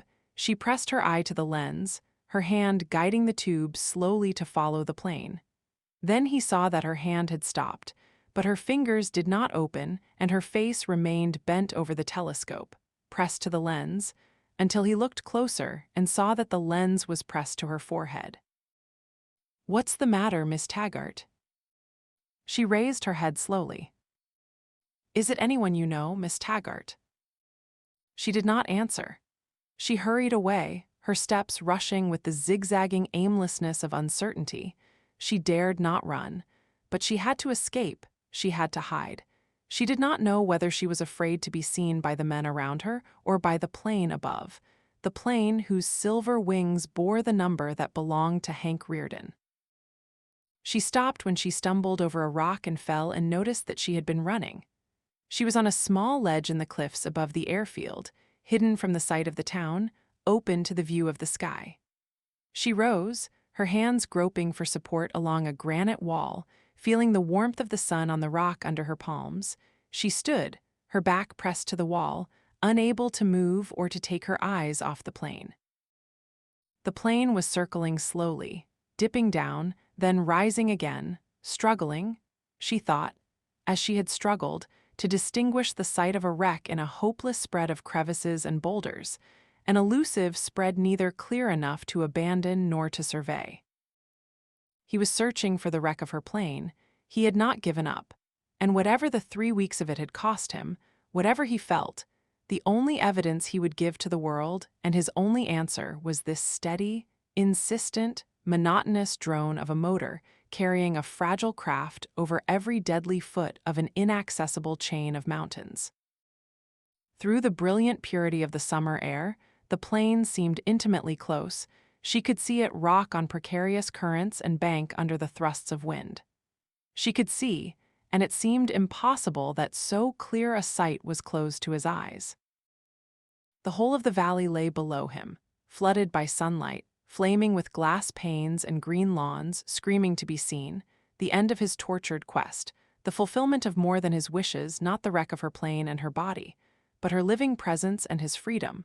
All that he was seeking or had ever sought was now spread open before him, open and waiting, his to be reached by a straight-line dive through the pure, clear air, his, and asking nothing of him but the capacity to see. Hank. She screamed, waving her arms in desperate signal. Hank. She fell back against the rock, knowing that she had no way to reach him, that she had no power to give him sight, that no power on earth could pierce that screen except his own mind and vision. Suddenly, and for the first time, she felt the screen, not as the most intangible, but as the most grimly absolute barrier in the world. Slumped against the rock, she watched in silent resignation the hopeless circles of the plane's struggle and its motor's uncomplaining cry for help, a cry she had no way to answer. The plane swooped down abruptly, but it was only the start of its final rise. It cut a swift diagonal across the mountains and shot into the open sky. Then, as if caught in the spread of a lake with no shores and no exit, it went sinking slowly and drowning out of sight. She thought, in bitter compassion, of how much he had failed to see. And she thought, if she left the valley, the screen would close for her as tightly. Atlantis would descend under a vault of rays more impregnable than the bottom of the ocean, and she, too, would be left to struggle for the things she had not known how to see. She, too, would be left to fight a mirage of primordial savagery, while the reality of all that she desired would never come again within her reach. But the pull of the outer world, the pull that drew her to follow the plane, was not the image of Hank Rearden. She knew that she could not return to him, even if she returned to the world. The pull was the vision of Hank Rearden's courage and the courage of all those still fighting to stay alive. He would not give up the search for her plane, when all others had long since despaired, as he would not give up his mills, as he would not give up any goal he had chosen if a single chance was left. Was she certain that no chance remained for the world of Taggart Transcontinental? Was she certain that the terms of the battle were such that she could not care to win? They were right, the men of Atlantis. They were right to vanish if they knew that they left no value behind them.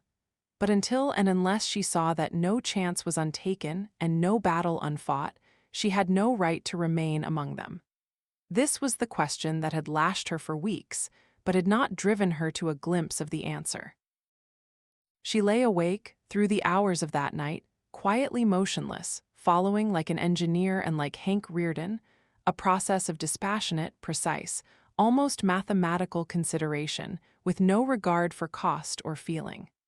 The agony which he lived in his plane, she lived it in a soundless cube of darkness, searching but finding no answer. She looked at the inscriptions on the walls of her room, faintly visible in patches of starlight, but the help those men had called in their darkest hour was not hers to call. Yes or no, Miss Taggart? She looked at the faces of the four men in the soft twilight of Mulligan's living room. Galt, whose face had the serene, impersonal attentiveness of a scientist.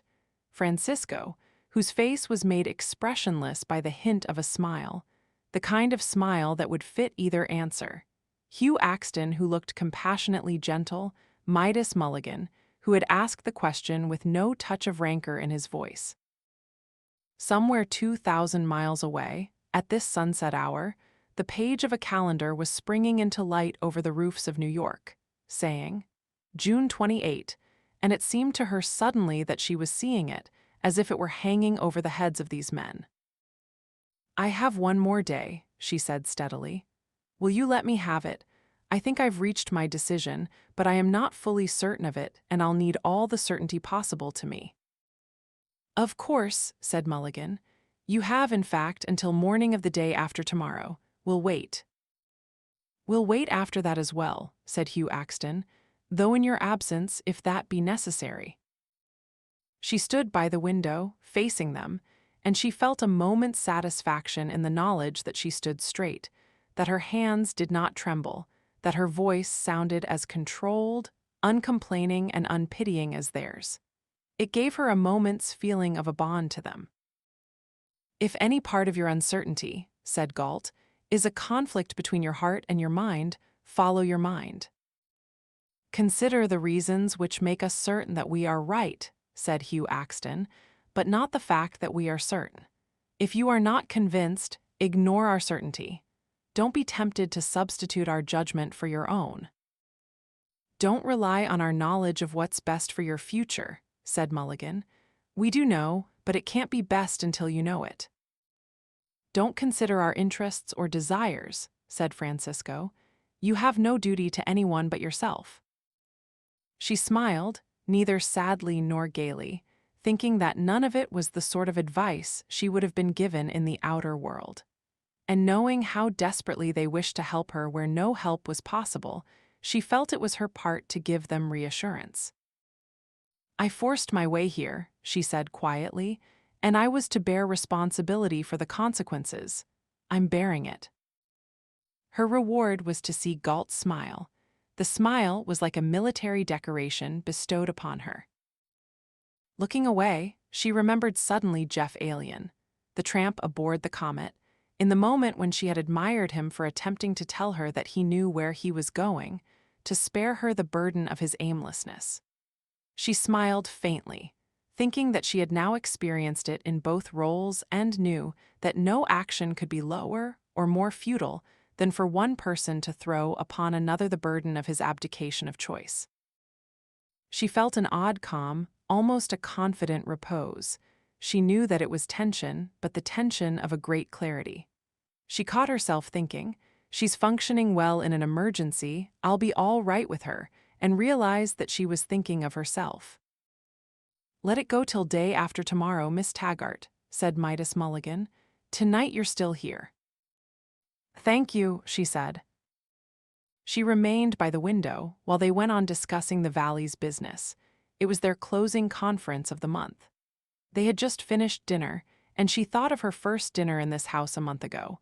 She was wearing, as she had then worn, the gray suit that belonged in her office, not the peasant skirt that had been so easy to wear high the sun. "I'm still here tonight," she thought, her hand pressed possessively to the window sill. The sun had not yet vanished beyond the mountains, but the sky was an even, deep, deceptively clear blue that blended with the blue of invisible clouds into a single spread, hiding the sun. Only the edges of the clouds were outlined by a thin thread of flame, and it looked like a glowing, twisted net of neon tubing, she thought. Like a chart of winding rivers. Like the map of a railroad traced in white fire on the sky. She heard Mulligan giving Galt the names of those who were not returning to the outer world. "We have jobs for all of them," said Mulligan. "In fact, there's only 10 or 12 men who are going back this year, mostly to finish off, convert whatever they own, and come here permanently. I think this was our last vacation month, because before another year is over, we'll all be living in this valley." "Good," said Galt. "We'll have to, from the way things are going outside." "Yes." "Francisco," said Mulligan, "you'll come back in a few months." "In November at the latest," said Francisco. "I'll send you word by short wave. When I'm ready to come back, will you turn the furnace on in my house?" "I will," said Hugh Axton, "and I'll have your supper ready for you when you arrive." "John, I take it for granted," said Mulligan, "that you're not returning to New York this time." Galt took a moment to glance at him, then answered evenly, "I have not decided it yet." She noticed the shocked swiftness with which Francisco and Mulligan bent forward to stare at him, and the slowness with which Hugh Axton's glance moved to his face. Axton did not seem to be astonished. "You're not thinking of going back to that hell for another year, are you?" said Mulligan. "I am." "But good God, John, what for?" "I'll tell you when I've decided." "But there's nothing left there for you to do. We got everybody we knew of or can hope to know of. Our list is completed, except for Hank Reardon, and we'll get him before the year is over, and Miss Taggart if she so chooses. That's all. Your job is done. There's nothing to look for out there except the final crash when the roof comes down on their heads." "I know it." "John, yours is the one head I don't want to be there when it happens." "You've never had to worry about me." "But don't you realize what stage they're coming to? They're only one step away from open violence. Hell, they've taken the step and sealed and declared it long ago. But in one more moment they'll see the full reality of what they've taken, exploding in their damned faces. Plain, open, blind, arbitrary, blood-shedding violence, running amok, hitting anything and anyone at random. That's what I don't want to see you in the midst of." "I can take care of myself." "John, there's no reason for you to take the risk," said Francisco. "What risk?" "The looters are worried about the men who have disappeared. They're suspecting something. You, of all people, shouldn't stay there any longer. There's always a chance that they might discover just who and what you are." "There's some chance, not much." But there's no reason whatever to take it. There's nothing left that Ragnar and I can't finish." Hugh Axton was watching them silently, leaning back in his chair. His face had that look of intensity, neither quite bitterness nor quite a SOS smile, with which a man watches a progression that interests him, but that lags a few steps behind his vision. "If I go back," said Galt, "it won't be for our work. It will be to win the only thing I want from the world for myself, now that the work is done. I've taken nothing from the world and I've wanted nothing. But there's one thing which it's still holding and which is mine and which I won't let it have. No, I don't intend to break my oath. I won't deal with the looters. I won't be of any value or help to anyone out there, neither to looters nor neutrals, nor scabs. If I go, it won't be for anyone's sake but mine, and I don't think I'm risking my life, but if I am, well, I'm now free to risk it." He was not looking at her, but she had to turn away and stand pressed against the window frame because her hands were trembling. "But John," cried Mulligan, waving his arm at the valley, "if anything happens to you, what would we?" He stopped abruptly and guiltily. Galt chuckled. "What were you about to say?" Mulligan waved his hand sheepishly, in a gesture of dismissal. "Were you about to say that if anything happens to me, I'll die as the worst failure in the world?" "All right," said Mulligan guiltily. "I won't say it. I won't say that we couldn't get along without you. We can. I won't beg you to stay here for our sake. I didn't think I'd ever revert to that rotten old plea, but boy, what a temptation it was. I can almost see why people do it.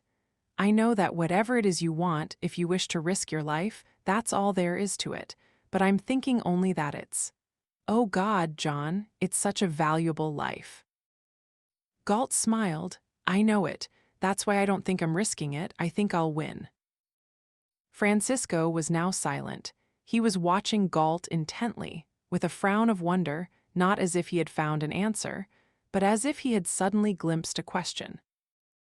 "Look, John," said Mulligan, "since you haven't decided whether you'll go, you haven't decided it yet, have you?" "No, not yet." "Since you haven't, would you let me remind you of a few things, just for you to consider?" "Go ahead." "It's the chance dangers that I'm afraid of, the senseless, unpredictable dangers of a world falling apart. Consider the physical risks of complex machinery in the hands of blind fools and fear-crazed cowards. Just think of their railroads. You'd be taking a chance on some such horror as that Winston Tunnel incident every time you stepped aboard a train, and there will be more incidents of that kind, coming faster and faster. They'll reach the stage where no day will pass without a major wreck." "I know it." "And the same will be happening in every other industry, wherever machines are used, the machines which they thought could replace our minds. Plane crashes, oil tank explosions, blast furnace breakouts, high-tension wire electrocutions, subway cave-ins and trestle collapses, they'll see them all. The very machines that had made their life so safe will now make it a continuous peril." "I know it." "I know that you know it, but have you considered it in every specific detail? Have you allowed yourself to visualize it? I want you to see the exact picture of what it is that you propose to enter, before you decide whether anything can justify your entering it. You know that the cities will be hit worst of all. The cities were made by the railroads and will go with them." "That's right. When the rails are cut, the city of New York will starve in 2 days. That's all the supply of food it's got. It's fed by a continent 3,000 miles long. How will they carry food to New York? By directive and ox cart? But first, before it happens, they'll go through the whole of the agony, through the shrinking, the shortages, the hunger riots, the stampeding violence in the midst of the growing stillness." "They will. They'll lose their airplanes first, then their automobiles, then their trucks, then their horse carts. They will. Their factories will stop, then their furnaces and their radios. Then their electric light system will go. It will. There's only a worn thread holding that continent together. There will be one train a day, then one train a week, then the Taggart Bridge will collapse and— No, it won't. It was her voice, and they whirled to her. Her face was white, but calmer than it had been when she had answered them last. Slowly, Galt rose to his feet and inclined his head, as in acceptance of a verdict. "You've made your decision," he said. "I have."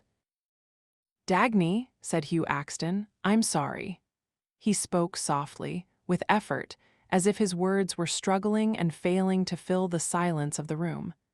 "I wish it were possible not to see this happen. I would have preferred anything, except to see you stay here by default of the courage of your convictions." She spread her hands, palms out, her arms at her sides, in a gesture of simple frankness, and said, addressing them all, her manner so calm that she could afford to show emotion, "I want you to know this. I have wished it were possible for me to die in one more month, so that I could spend it in this valley. This is how much I've wanted to remain. But so long as I choose to go on living, I can't desert a battle which I think is mine to fight." "Of course," said Mulligan respectfully, "if you still think it. If you want to know the one reason that's taking me back, 111 tell you.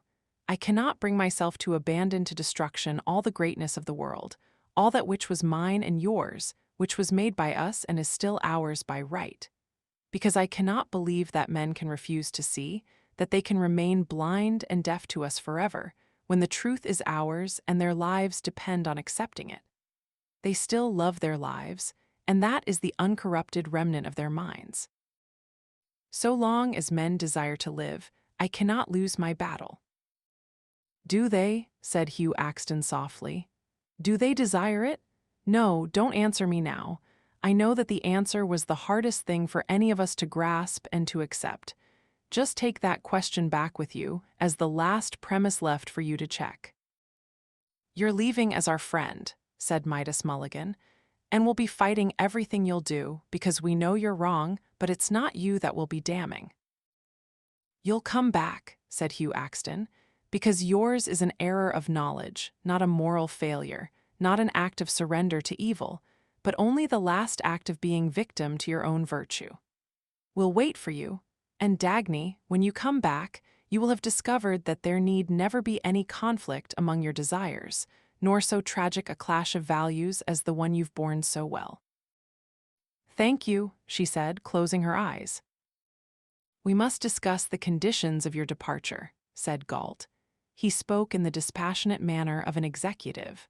"First, you must give us your word that you will not disclose our secret or any part of it, neither our cause, nor our existence, nor this valley, nor your whereabouts for the past month, to anyone in the outer world, not at any time or for any purpose whatsoever."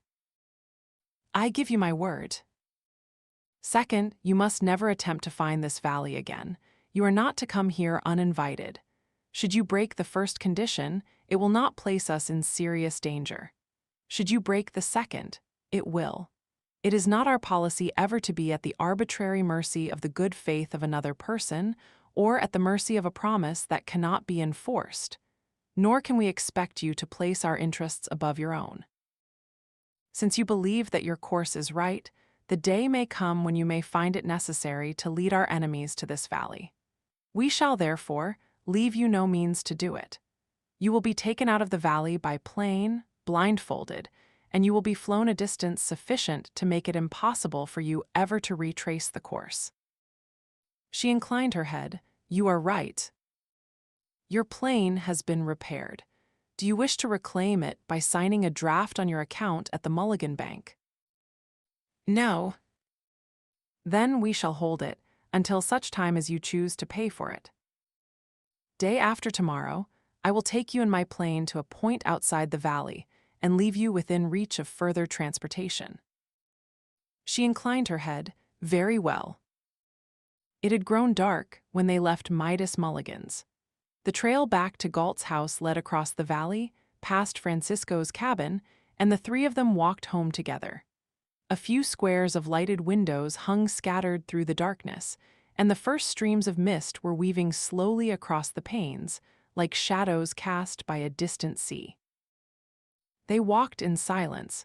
but the sound of their steps, blending into a single, steady beat, was like a speech to be grasped and not to be uttered in any other form. After a while, Francisco said, "It changes nothing, it only makes the span a little longer, and the last stretch is always the hardest, but it's the last." "I will hope so," she said. In a moment she repeated quietly, "The last is the hardest." She turned to Galt. "May I make one request?"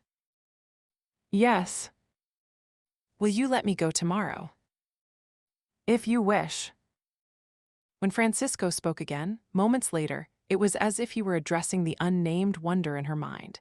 His voice had the tone of answering a question.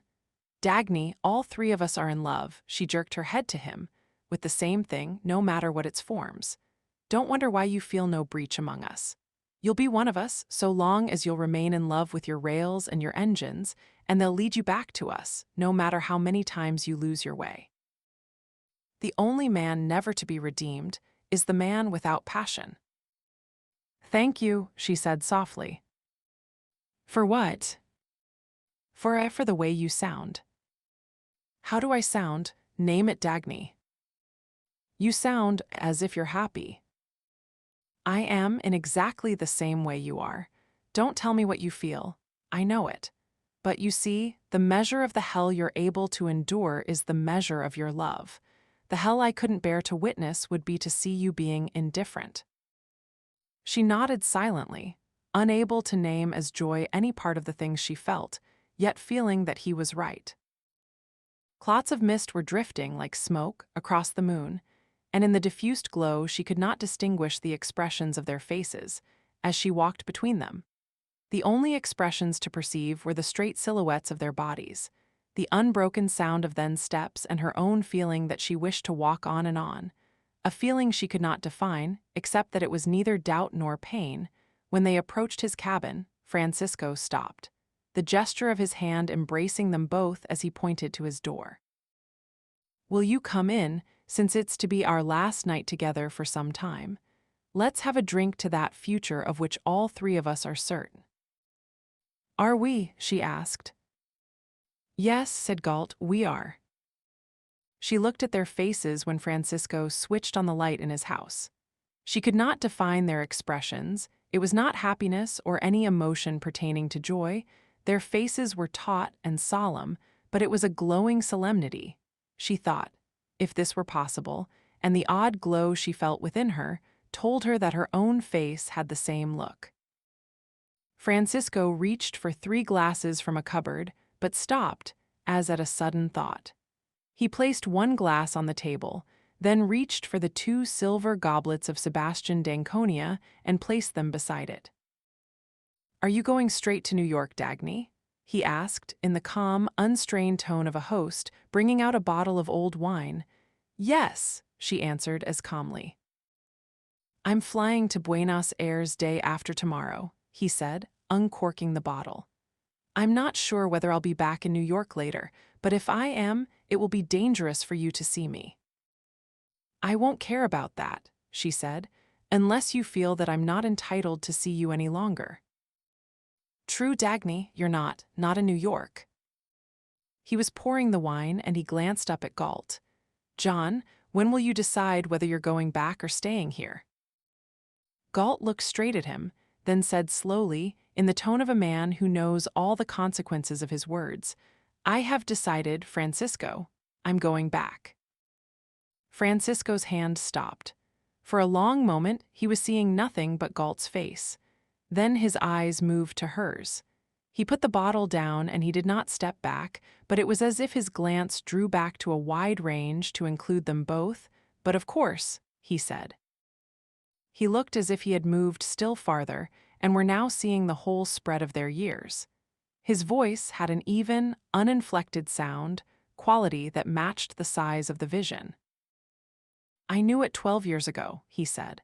"I knew it before you could have known, and it's I who should have seen that you would see. That night when you called us to New York, I thought of it then as," he was speaking to Galt, but his eyes moved to Dagny, "as everything that you were seeking. Everything you told us to live for or die if necessary. I should have seen that you would think it too. It could not have been otherwise. It is as it had and ought to be." It was set then, 12 years ago.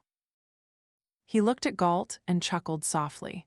And you say that it's I who have taken the hardest beating. He turned with too swift a movement. Then, too slowly, as if in deliberate emphasis, he completed the task of pouring the wine, filling the 3 vessels on the table. He picked up the 2 silver goblets, looked down at them for the pause of an instant, then extended one to Dagny, the other to Galt. "Take it," he said. "You've earned it, and it wasn't chance." Galt took the goblet from his hand, but it was as if the acceptance was done by their eyes as they looked at each other. "I would have given anything to let it be otherwise," said Galt, "except that which is beyond giving." She held her goblet, she looked at Francisco, and she let him see her eyes glance at Galt. "Yes," she said in the tone of an answer, "but I have not earned it, and what you've paid, I'm paying it now, and I don't know whether I'll ever earn enough to hold clear title, but if hell is the price and the measure, then let me be the greediest of the 3 of us." As they drank, as she stood, her eyes closed, feeling the liquid motion of the wine inside her throat, she knew that for all 3 of them this was the most tortured, and the most exultant, moment they had ever reached. She did not speak to Galt as they walked down the last stretch of the trail to his house. She did not turn her head to him, feeling that even a glance would be too dangerous. She felt, in their silence, both the calm of a total understanding and the tension of the knowledge that they were not to name the things they understood. But she faced him, when they were in his living room, with full confidence and as if in sudden certainty of a right, the certainty that she would not break and that it was now safe to speak. She said evenly, neither as plea nor as triumph, merely as the statement of a fact, "You are going back to the outer world because I will be there." "Yes. I do not want you to go. You have no choice about it. You are going for my sake." "No, for mine." "Will you allow me to see you there?" "No." "I am not to see you." "No." "I am not to know where you are or what you do." "You're not." "Will you be watching me, as you did before?" "More so." "Is your purpose to protect me?" "No." "What is it then?" "To be there on the day when you decide to join us." She looked at him attentively, permitting herself no other reaction, but as if groping for an answer to the first point she had not fully understood. "All the rest of us will be gone," he explained. "It will become too dangerous to remain. I will remain as your last key before the door of this valley closes altogether." "Oh," she choked it off before it became a moan. Then, regaining the manner of impersonal detachment, she asked, "Suppose I were to tell you that my decision is final and that I am never to join you?" "It would be a lie." "Suppose I were now to decide that I wish to make it final and to stand by it, no matter what the future. No matter what future evidence you observe and what convictions you form." "Yes." "That would be worse than a lie." "You are certain that I have made the wrong decision?" "I am." "Do you believe that one must be responsible for one's own errors?" "I do." "Then why aren't you letting me bear the consequences of mine?" "I am, and you will." "If I find, when it is too late, that I want to return to this valley, why should you have to bear the risk of keeping that door open to me?" "I don't have to. I wouldn't do it if I had no selfish end to gain." "What selfish end?" "I want you here." She closed her eyes and inclined her head in open admission of defeat. Defeat in the argument, and in her attempt to face calmly the full meaning of that which she was leaving. Then she raised her head, and, as if she had absorbed his kind of frankness, she looked at him, hiding neither her suffering nor her longing nor her calm, knowing that all 3 were in her glance. His face was as it had been in the sunlight of the moment when she had seen it for the first time. A face of merciless serenity and unflinching perceptiveness, without pain or fear or guilt. She thought that were it possible for her to stand looking at him, at the straight lines of his eyebrows over the dark green eyes, at the curve of the shadow underscoring the shape of his mouth, at the poured metal planes of his skin in the open collar of his shirt and the casually immovable posture of his legs, she would wish to spend the rest of her life on this spot and in this manner. And in the next instant, she knew that if her wish were granted, the contemplation would lose all meaning, because she would have betrayed all the things that gave it value.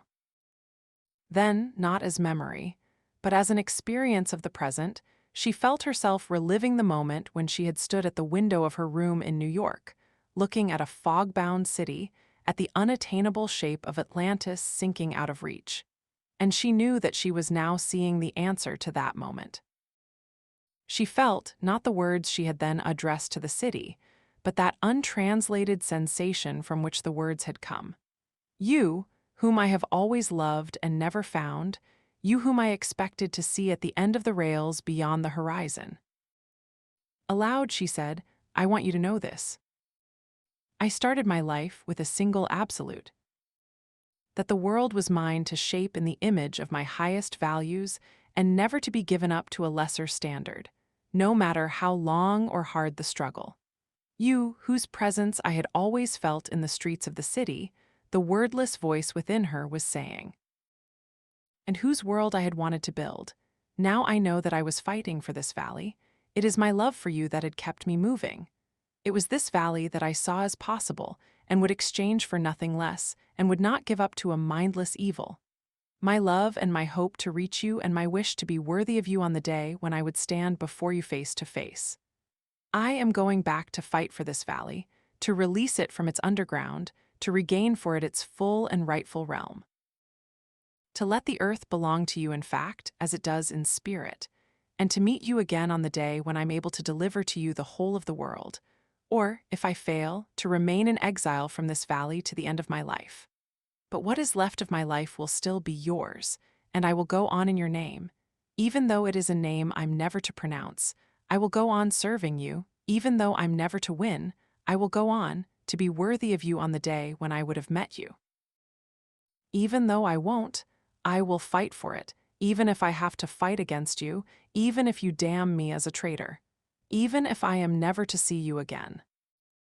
He had stood without moving. He had listened with no change in his face. Only his eyes had looked at her as if he were hearing every word, even the words she had not pronounced.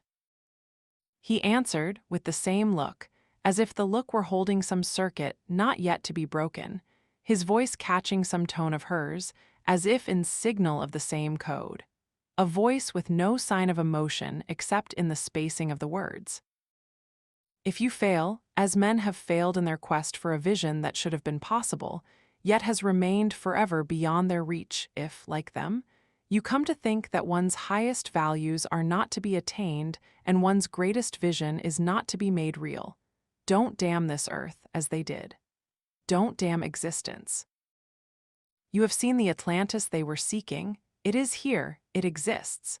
But one must enter it naked and alone, with no rags from the falsehoods of centuries, with the purest clarity of mind, not an innocent heart, but that which is much rarer, an intransigent mind as one's only possession and key. You will not enter it until you learn that you do not need to convince or to conquer the world. When you learn it, you will see that through all the years of your struggle, nothing had barred you from Atlantis and there were no chains to hold you, except the chains you were willing to wear. Through all those years, that which you most wished to win was waiting for you. He looked at her as if he were speaking to the unspoken words in her mind, waiting as unremittingly as you were fighting, as passionately, as desperately, but with a greater certainty than yours. Go out to continue your struggle. Go on carrying unchosen burdens, taking undeserved punishment, and believing that justice can be served by the offer of your own spirit to the most unjust of tortures. But in your worst and darkest moments, remember that you have seen another kind of world. Remember that you can reach it whenever you choose to see. Remember that it will be waiting and that it's real, it's possible, it's yours. Then, turning his head a little, His voice as clear, but his eyes breaking the circuit, he asked, "What time do you wish to leave tomorrow?" "Oh, as early as it will be convenient for you." "Then have breakfast ready at 7, and we'll take off at 8. "I will." He reached into his pocket and extended to her a small, shining disk which she could not distinguish at first. He dropped it on the palm of her hand. It was a $5 gold piece. "The last of your wages for the month," he said. Her fingers snapped closed over the coin too tightly, but she answered calmly and tonelessly, "Thank you." "Good night, Miss Taggart." "Good night." She did not sleep in the hours that were still left to her. She sat on the floor of her room, her face pressed to the bed, feeling nothing but the sense of his presence beyond the wall. At times, she felt as if he were before her, as if she were sitting at his feet. She spent her last night with him in this manner. She left the valley as she had come, carrying away nothing that belonged to it. She left the few possessions she had acquired, her peasant skirt, a blouse, an apron, a few pieces of underwear, folded neatly in a drawer of the chest in her room. She looked at them for a moment before she closed the drawer, thinking that if she came back, she would, perhaps, still find them there. She took nothing with her but the $5 gold piece and the band of tape still wound about her ribs. The sun touched the peaks of the mountains, drawing a shining circle as a frontier of the valley, when she climbed aboard the plane. She leaned back in the seat beside him and looked at Galt's face bent over her, as it had been bent when she had opened her eyes on the first morning. Then she closed her eyes and felt his hands tying the blindfold across her face. She heard the blast of the motor, not as sound, but as the shudder of an explosion inside her body. Only it felt like a distant shudder, as if the person feeling it would have been hurt if she were not so far away. She did not know when the wheels left the ground or when the plane crossed the circle of the peaks. She lay still, with the pounding beat of the motor as her only perception of space, as if she were carried inside a current of sound that rocked once in a while. The sound came from his engine, from the control of his hands on the wheel. She held onto that. The rest was to be endured, not resisted. She lay still, her legs stretched forward, her hands on the arms of the seat, with no sense of motion, not even her own, to give her a sense of time, with no space, no sight, no future, with the night of closed eyelids under the pressure of the cloth, and with the knowledge of his presence beside her as her single, unchanging reality. They did not speak. Once, she said suddenly, "Mr. Galt." "Yes." "No, nothing. I just wanted to know whether you were still there." "I will always be there." She did not know for how many miles the memory of the sound of words seemed like a small landmark rolling away into the distance, then vanishing. Then there was nothing but the stillness of an indivisible present.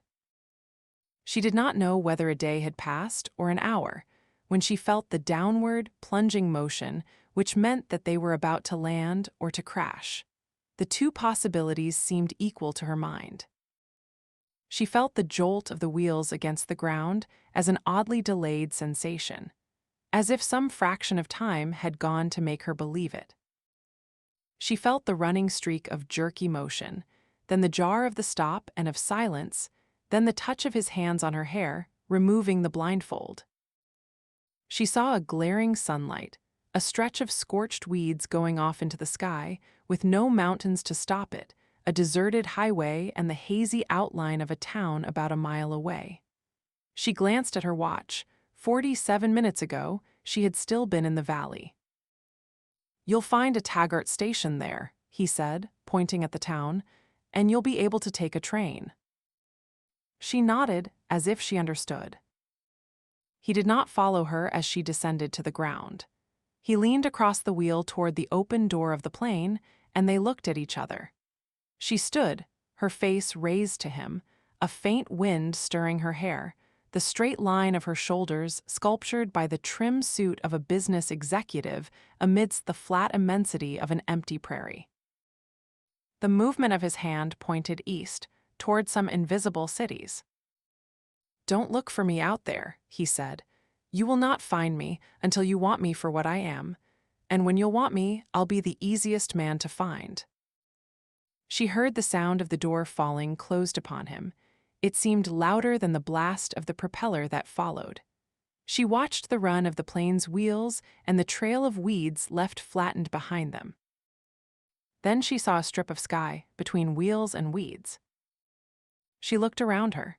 A reddish haze of heat hung over the shapes of the town in the distance, and the shapes seemed to sag under a rusty tinge. Above their roofs, she saw the remnant of a crumbled smokestack. She saw a dry, yellow scrap rustling faintly in the weeds beside her. It was a piece of newspaper. She looked at these objects blankly, unable to make them real. She raised her eyes to the plane. She watched the spread of its wings grow smaller in the sky, draining away in its wake the sound of its motor. It kept rising, wings first, like a long silver cross. Then the curve of its motion went following the sky, dropping slowly closer to the earth. Then it seemed not to move any longer, but only to shrink. She watched it like a star in the process of extinction, while it shrank from cross to dot to a burning spark which she was no longer certain of seeing. When she saw that the spread of the sky was strewn with such sparks all over, she knew that the plane was gone. Atlas Shrugged. Chapter 3. Anti-Greed. "What am I doing here?" asked Dr. Robert Stadler. "Why was I asked to come here? I demand an explanation. I'm not accustomed to being dragged halfway across a continent without rhyme, reason, or notice." Dr. Floyd Ferris smiled. "Which makes me appreciate it all the more that you did come, Dr. Stadler." It was impossible to tell whether his voice had a tone of gratitude or of gloating. The sun was beating down upon them, and Dr. Stadler felt a streak of perspiration oozing along his temple. He could not hold an angrily, embarrassingly private discussion in the middle of a crowd streaming to fill the benches of the grandstand around them. The discussion which he had tried and failed to obtain for the last 3 days. It occurred to him that that was precisely the reason why his meeting with Dr. Ferris had been delayed to this moment. But he brushed the thought aside, just as he brushed some insect buzzing to reach his wet temple. "Why was I unable to get in touch with you?" he asked. The fraudulent weapon of sarcasm now seemed to sound less effective than ever, but it was Dr. Stadler's only weapon. "Why did you find it necessary to send me messages on official stationery worded in a style proper, I'm sure, for Army? Orders," he was about to say, but didn't. Communications, but certainly not for scientific correspondence. "It is a government matter," said Dr. Ferris gently. "Do you realize that I was much too busy, and that this meant an interruption of my work?" "Oh yes," said Dr. Ferris noncommittally. "Do you realize that I could have refused to come?" "But you didn't," said Dr. Ferris softly. "Why was I given no explanation? Why didn't you come for me in person, instead of sending those incredible young hooligans with their mysterious gibberish that sounded half science, half pulp magazine?" "I was too busy," said Dr. Ferris blandly. "Then would you mind telling me what you're doing in the middle of a plain in Iowa, and what I'm doing here for that matter?" He waved contemptuously at the dusty horizon of an empty prairie and at the 3 wooden grandstands. The stands were newly erected, and the wood, too, seemed to perspire. He could see drops of resin sparkling in the sun. "We are about to witness an historical event, Dr. Stadler, an occasion which will become a milestone on the road of science, civilization, social welfare, and political adaptability." Dr. Ferris' voice had the tone of a public relations man's memorized handout. "The turning point of a new era." "What event, what new era?" "As you will observe, only the most distinguished citizens, the cream of our intellectual elite, have been chosen for the special privilege of witnessing this occasion. We could not omit your name, could we? And we feel certain, of course, that we can count on your loyalty and cooperation." He could not catch Dr. Ferris' eyes. The grandstands were rapidly filling with people, and Dr. Ferris kept interrupting himself constantly to wave to nondescript newcomers, whom Dr. Stadler had never seen before, but who were personages, as he could tell by the particular shade of gaily informal deference in Fern's waving. They all seemed to know Dr. Ferris and to seek him out, as if he were the master of ceremonies or the star of the occasion. "If you would kindly be specific for a moment," said Dr. Stadler, "and tell me what—" "Hi, Spud," called Dr. Ferris, waving to a portly, white-haired man who filled the full-dress uniform of a general. Dr. Stadler raised his voice. "I said, if you would kindly concentrate long enough to explain to me what in hell is going on." "But it's very simple. It's the final triumph of—" "You'll have to excuse me a minute, Dr. Stadler," said Dr. Ferris hastily, tearing forward, like an overtrained lackey at the sound of a bell, in the direction of what looked like a group of aging rowdies. He turned back long enough to add 2 words which he seemed reverently to consider as a full explanation. "The press."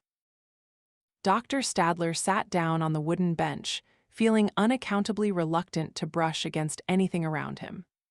The 3 grandstands were spaced at intervals in a semicurve, like the tiers of a small, private circus, with room for some 300 people. They seemed built for the viewing of some spectacle, but they faced the emptiness of a flat prairie stretching off to the horizon, with nothing in sight but the dark blotch of a farmhouse miles away. There were radio microphones in front of one stand, which seemed reserved for the press. There was a contraption resembling a portable switchboard in front of the stand reserved for officials. A few levers of polished metal sparkled in the sun on the face of the switchboard. In an improvised parking lot behind the stands, the glitter of luxurious new cars seemed a brightly reassuring sight.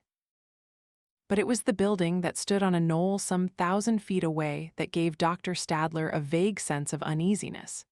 It was a small, squat structure of unknown purpose, with massive stone walls, no windows except a few slits protected by stout iron bars, and a large dome, grotesquely too heavy for the rest, that seemed to press the structure down into the soil.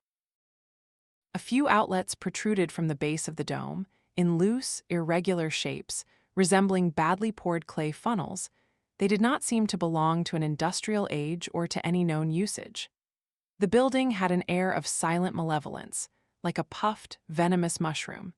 It was obviously modern, but its sloppy, rounded, ineptly unspecific lines made it look like a primitive structure unearthed in the heart of the jungle, devoted to some secret rites of savagery.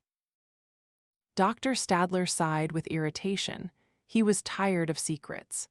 Confidential and top confidential had been the words stamped on the invitation which had demanded that he travel to Iowa on a 2-day notice and for an unspecified purpose. 2 young men, who called themselves physicists, had appeared at the institute to escort him. His calls to Ferris' office in Washington had remained unanswered. The young men had talked, through an exhausting trip by government plane, then a clammy ride in a government car, about science, emergencies, social equilibriums, and the need of secrecy, till he knew less than he had known at the start. He noticed only that 2 words kept recurring in their jabber, which had also appeared in the text of the invitation, 2 words that had an ominous sound when involving an unknown issue, the demands for his loyalty and cooperation. The young men had deposited him on a bench in the front row of the grandstand and had vanished, like the folding gear of a mechanism, leaving him to the sudden presence of Dr. Ferris in person. Now, watching the scene around him, watching Dr. Ferris' vague, excited, loosely casual gestures in the midst of a group of newsmen, he had an impression of bewildering confusion, of senseless, chaotic inefficiency, and of a smooth machine working to produce the exact degree of that impression needed at the exact moment. He felt a single, sudden flash of panic, in which, as in a flash of lightning, he permitted himself to know that he felt a desperate desire to escape. But he slammed his mind shut against it. He knew that the darkest secret of the occasion, more crucial, more untouchable, more deadly than whatever was hidden in the mushroom building, was that which had made him agree to come. He would never have to learn his own motive, he thought. He thought it, not by means of words, but by means of the brief, vicious spasm of an emotion that resembled irritation and felt like acid. The words that stood in his mind, as they had stood when he had agreed to come, were like a voodoo formula which one recites when it is needed and beyond which one must not look. What can you do when you have to deal with people? He noticed that the stand reserved for those whom Ferris had called the intellectual elite was larger than the stand prepared for government officials. He caught himself feeling a swift little sneak of pleasure at the thought that he had been placed in the front row. He turned to glance at the tiers behind him. The sensation he experienced was like a small, gray shock. That random, faded, shop-worn assembly was not his conception of an intellectual elite. He saw defensively belligerent men and tastelessly dressed women. He saw mean, rancorous, suspicious faces that bore the one mark incompatible with a standard bearer of the intellect, the mark of uncertainty. He could find no face he knew, no face to recognize as famous, and none likely ever to achieve such recognition. He wondered by what standard these people had been selected. Then he noticed a gangling figure in the second row, the figure of an elderly man with a long, slack face that seemed faintly familiar to him, though he could recall nothing about it except a vague memory as of a photograph seen in some unsavory publication. He leaned toward a woman and asked, pointing, "Could you tell me the name of that gentleman?" The woman answered in a whisper of awed respect, "That is Dr. Simon Pritchett." Dr. Stadler turned away, wishing no one would see him, wishing no one would ever learn that he had been a member of that group. He raised his eyes and saw that Ferris was leading the whole press gang toward him. He saw Ferris sweeping his arm at him in the manner of a tourist guide and declaring when they were close enough to be heard, "But why should you waste your time on me, when there is the source of today's achievement, the man who made it all possible, Dr. Robert Stadler." It seemed to him for an instant that he saw an incongruous look on the worn, cynical faces of the newsmen, a look that was not quite respect, expectation, or hope, but more like an echo of these, like a faint reflection of the look they might have worn in their youth on hearing the name of Robert Stadler. In that instant, he felt an impulse which he would not acknowledge. The impulse to tell them that he knew nothing about today's event, that his power counted for less than theirs, that he had been brought here as a pawn in some confidence game, almost as a prisoner. Instead, he heard himself answering their questions in the smug, condescending tone of a man who shares all the secrets of the highest authorities. Yes, the State Science Institute is proud of its record of public service. The State Science Institute is not the tool of any private interests or personal greed. It is devoted to the welfare of mankind, to the good of humanity as a whole. Spouting, like a dictaphone, the sickening generalities he had heard from Dr. Ferns. He would not permit himself to know that what he felt was self-loathing. He identified the emotion, but not its object. It was loathing for the men around him, he thought.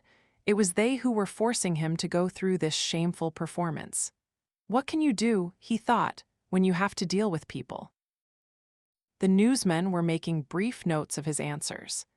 Their faces now had the look of automatons acting out the routine of pretending that they were hearing news in the empty utterances of another automaton. "Dr. Stadler," asked one of them, pointing at the building on the knoll, "is it true that you consider Project X the greatest achievement of the State Science Institute?" There was a dead drop of silence. "Project X," said Dr. Stadler. He knew that something was ominously wrong in the tone of his voice, because he saw the heads of the newsmen go up, as at the sound of an alarm. He saw them waiting, their pencils poised. For one instant, while he felt the muscles of his face cracking into the fraud of a smile, he felt a formless, an almost supernatural terror, as if he sensed again the silent working of some smooth machine, as if he were caught in it, part of it, and doing its irrevocable will. "Project X," he said softly, in the mysterious tone of a conspirator. "Well, gentlemen, the value and the motive of any achievement of the state's Science Institute are not to be doubted, since it is a nonprofit venture. Need I say more?" He raised his head and noticed that Dr. Ferris had stood on the edge of the group through the whole of the interview. He wondered whether he imagined that the look on Dr. Ferris' face now seemed less tense and more impertinent. Two resplendent cars came shooting at full speed into the parking lot and stopped with a flourish of screeching brakes. The newsmen deserted him in the middle of a sentence and went running to meet the group alighting from the cars. Dr. Stadler turned to Ferris. "What is Project X?" he asked sternly. Dr. Ferris smiled in a manner of innocence and insolence together. "A nonprofit venture," he answered, and went running off to meet the newcomers. From the respectful whispers of the crowd, Dr. Stadler learned that the little man in a wilted linen suit, who looked like a shyster, striding briskly in the center of the new group, was Mr. Thompson, the head of the state. Mr. Thompson was smiling, frowning, and barking answers to the newsmen. Dr. Ferris was weaving through the group, with the grace of a cat rubbing against sundry legs. The group came closer, and he saw Ferris steering them in his direction.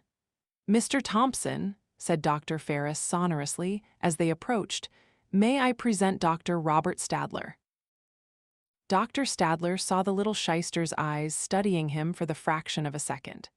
The eyes had a touch of superstitious awe, as at the sight of a phenomenon from a mystical realm forever incomprehensible to Mr. Thompson, and they had the piercing, calculating shrewdness of a ward healer who feels certain that nothing is immune from his standards, a glance like the visual equivalent of the words, "What's your angle?" "It's an honor, Doctor, an honor, I'm sure," said Mr. Thompson briskly, shaking his hand. He learned that the tall, stoop-shouldered man with a crew haircut was Mr. Wesley Mouch. He did not catch the names of the others, whose hands he shook.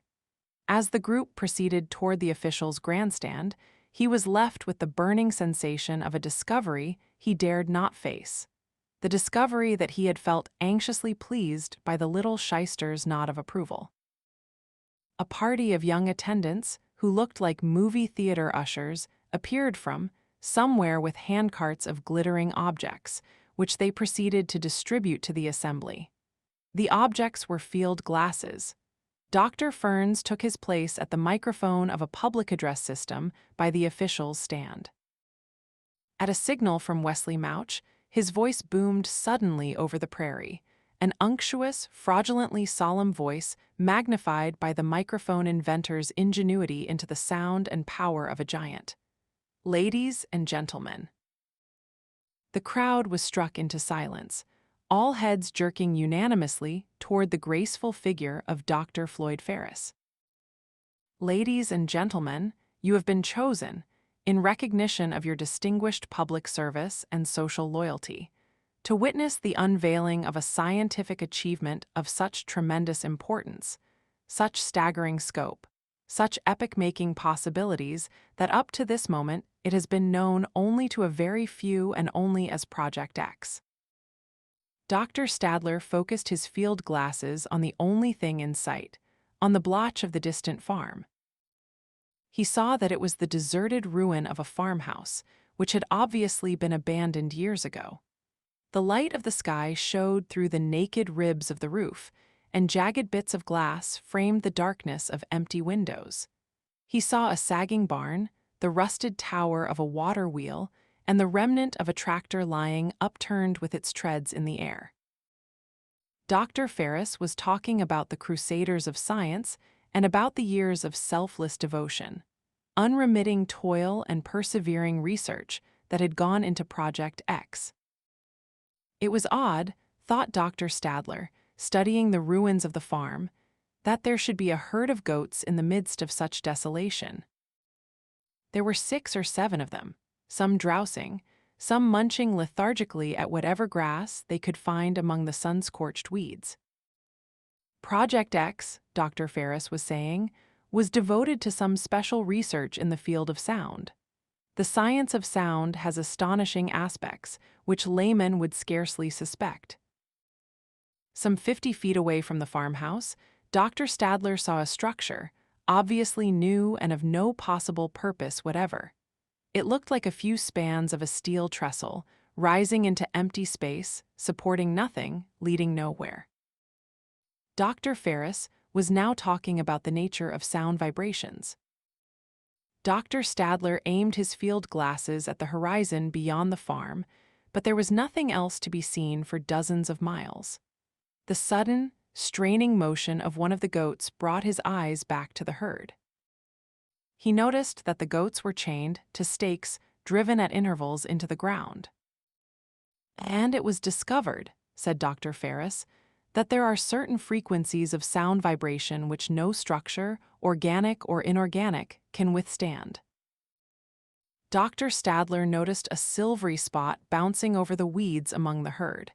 It was a kid that had not been chained. It kept leaping and weaving about its mother.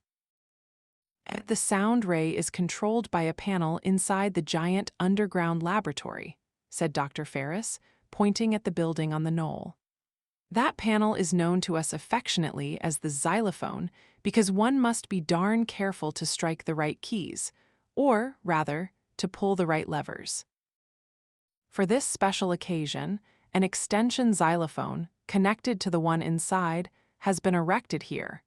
He pointed to the switchboard in front of the officials' one stand, so that you may witness the entire operation and see the simplicity of the whole procedure. Dr. Stadler found pleasure in watching the kid, a soothing, reassuring kind of pleasure. The little creature seemed barely a week old. It looked like a ball of white fur with graceful long legs. It kept bounding in a manner of deliberate, gaily ferocious awkwardness, all four of its legs held stiff and straight. It seemed to be leaping at the sun rays, at the summer air, at the joy of discovering its own existence. The sound ray is invisible, inaudible, and fully controllable in respect to target, direction, and range. Its first public test, which you are about to witness, has been set to cover a small sector, a mere 2 miles in perfect safety, with all space cleared for 20 miles beyond. The present generating equipment in our laboratory is capable of producing rays to cover, through the outlets which you may observe under the dome, the entire countryside within a radius of 100 miles, a circle with a periphery extending from the shore of the Mississippi, roughly from the bridge of the Taggart Transcontinental Railroad to Des Moines and Fort Dodge, Iowa, to Austin, Minnesota, to Woodman, Wisconsin, to Rock Island, Illinois. This is only a modest beginning. We possess the technical knowledge to build generators with a range of 200 and 300 miles. But due to the fact that we were unable to obtain in time a sufficient quantity of a highly heat-resistant metal, such as Reardon metal, we had to be satisfied with our present equipment and radius of control. In honor of our great executive, Mr. Thompson, under whose far-sighted administration the State Science Institute was granted the funds without which Project X would not have been possible. This great invention will henceforth be known as the Thompson Harmonizer. The crowd applauded. Mr. Thompson sat motionless, with his face held self-consciously stiff. Dr. Stadler felt certain that this small-time shyster had had as little to do with the project as any of the movie usher attendants, that he possessed neither the mind, nor the initiative, nor even the sufficient degree of malice to cause a new gopher trap to be brought into the world, that he, too, was only the pawn of a silent machine. A machine that had no center, no leader, no direction. A machine that had not been set in motion by Dr. Ferris or Wesley Mouch, or any of the cowed creatures in the grandstands, or any of the creatures behind the scenes, an impersonal, unthinking, unembodied machine, of which none was the driver and all were the pawns, each to the degree of his evil. Dr. Stadler gripped the edge of the bench. He felt a desire to leap to his feet and run. As to the function and the purpose of the sound ray, I shall say nothing. I shall let it speak for itself. You will now see it work. When Dr. Blodgett pulls the levers of the xylophone, I suggest that you keep your eyes on the target, which is that farmhouse 2 miles away. There will be nothing else to see. The ray itself is invisible. It has long been conceded by all progressive thinkers that there are no entities, only actions, and no values, only consequences. Now, ladies and gentlemen, you will see the action and the consequences of the Thompson harmonizer. Dr. Ferris bowed, walked slowly away from the microphone, and came to take his seat on the bench beside Dr. Stadler. A youngish, fattish kind of man took his stand by the switchboard and raised his eyes expectantly toward Mr. Thompson. Mr. Thompson looked blankly bewildered for an instant, as if something had slipped his mind, until Wesley Mouch leaned over and whispered some word into his ear. "Contact," said Mr. Thompson loudly. Dr. Stadler could not bear to watch the graceful, undulating, effeminate motion of Dr. Blodgett's hand as it pulled the first lever of the switchboard, then the next. He raised his field glasses and looked at the farmhouse. In the instant when he focused his lens, a goat was pulling at its chain, reaching placidly for a tall, dry thistle. In the next instant, the goat rose into the air, upturned, its legs stretched upward and jerking, then fell into a gray pile made of 7 goats in convulsions. By the time Dr. Stadler believed it, the pile was motionless, except for one beast's leg sticking out of the mass, stiff as a rod and shaking as in a strong wind. The farmhouse tore into strips of clapboard and went down, followed by a geyser of the bricks of its chimney. The tractor vanished into a pancake. The water tower cracked, and its shreds hit the ground while its wheel was still describing a long curve through the air, as if of its own leisurely volition. The steel beams and girders of the solid new trestle collapsed like a structure of matchsticks under the breath of a sigh. It was so swift, so uncontested, so simple that Dr. Stadler felt no horror. He felt nothing. It was not the reality he had known. It was the realm of a child's nightmare, where material objects could be dissolved by means of a single malevolent wish. He moved the field glasses from his eyes. He was looking at an empty prairie. There was no farm, there was nothing in the distance except a darkish strip that looked like the shadow of a cloud. A single, high, thin scream rose from the tiers behind him as some woman fainted. He wondered why she should scream so long after the fact, and then he realized that the time elapsed since the touch of the first lever was not a full minute. He raised his field glasses again, almost as if he were suddenly hoping that the cloud shadow would be all he would see. But the material objects were still there. They were a mount of refuse. He moved his glasses over the wreckage. In a moment, he realized that he was looking for the kid. He could not find it. There was nothing but a pile of gray fur. When he lowered the glasses and turned, he found Dr. Ferns looking at him. He felt certain that through the whole of the test, it was not the target. It was his face that Ferris had watched, as if to see whether he, Robert Stadler, could withstand the ray. "That's all there is to it," the fattish Dr. Blodgett announced through the microphone, in the ingratiating sales tone of a department store floorwalker.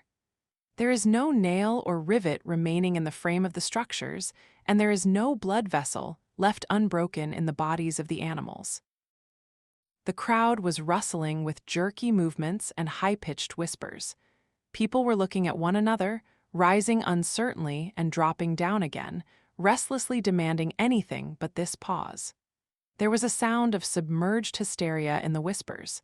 They seemed to be waiting to be told what to think. Dr. Stadler saw a woman being escorted down the steps from the back row, her head bent, a handkerchief pressed to her mouth. She was sick at her stomach. He turned away and saw that Dr. Ferris was still watching him. "Doctor."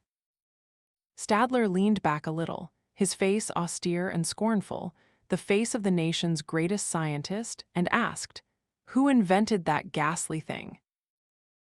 "You did." Dr. Stadler looked at him, not moving.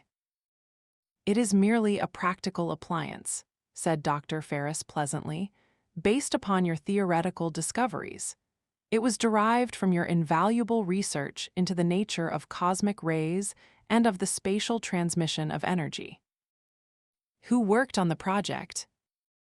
"A few third-raters, as you would call them. Really, there was very little difficulty. None of them could have begun to conceive of the first step toward the concept of your energy transmission formula, but given that, the rest was easy. What is the practical purpose of this invention? What are the epoch-making possibilities? Oh, but don't you see? It is an invaluable instrument of public security. No enemy would attack the possessor of such a weapon.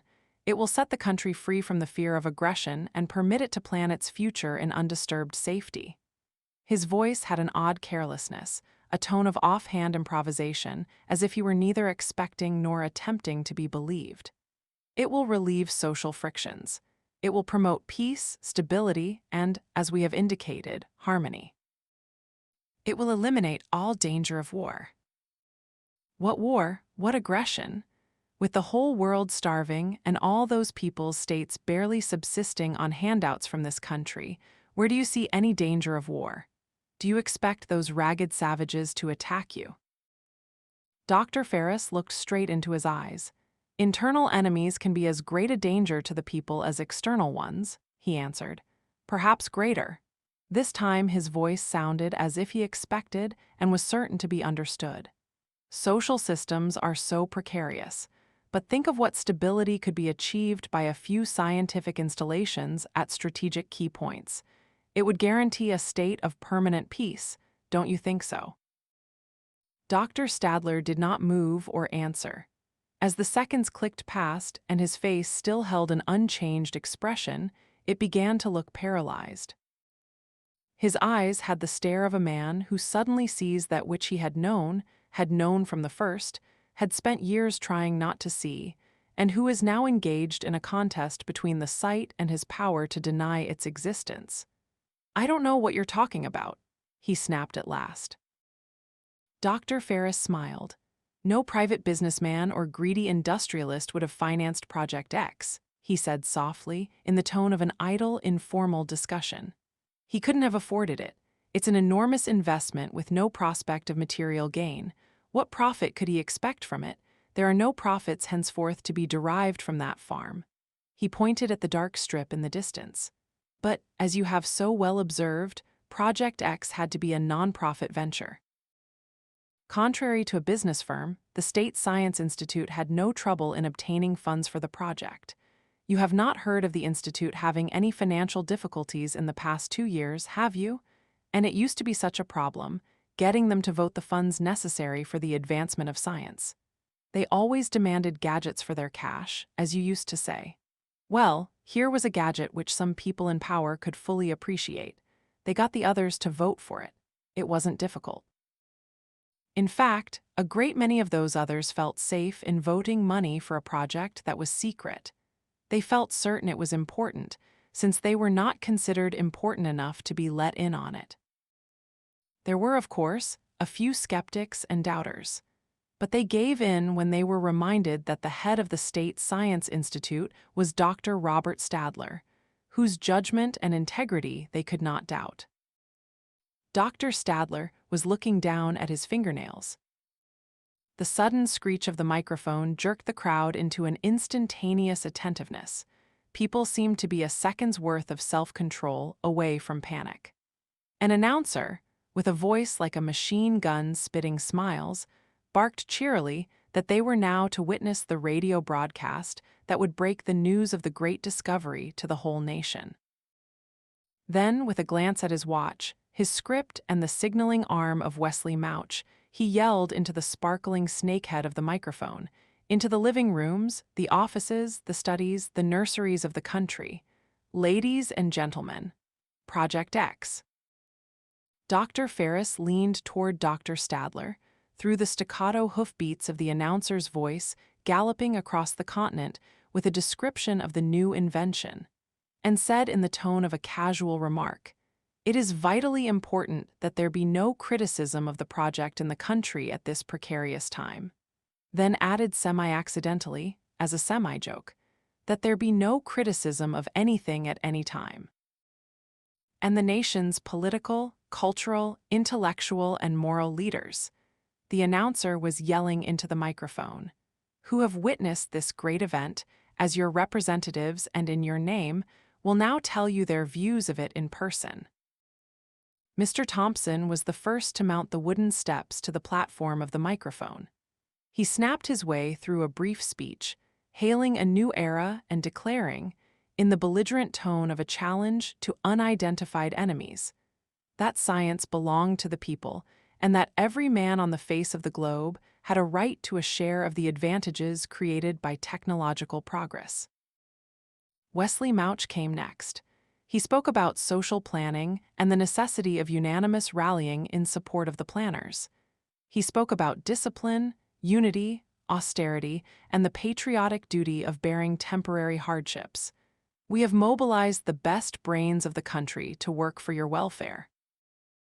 This great invention was the product of the genius of a man whose devotion to the cause of humanity is not to be questioned.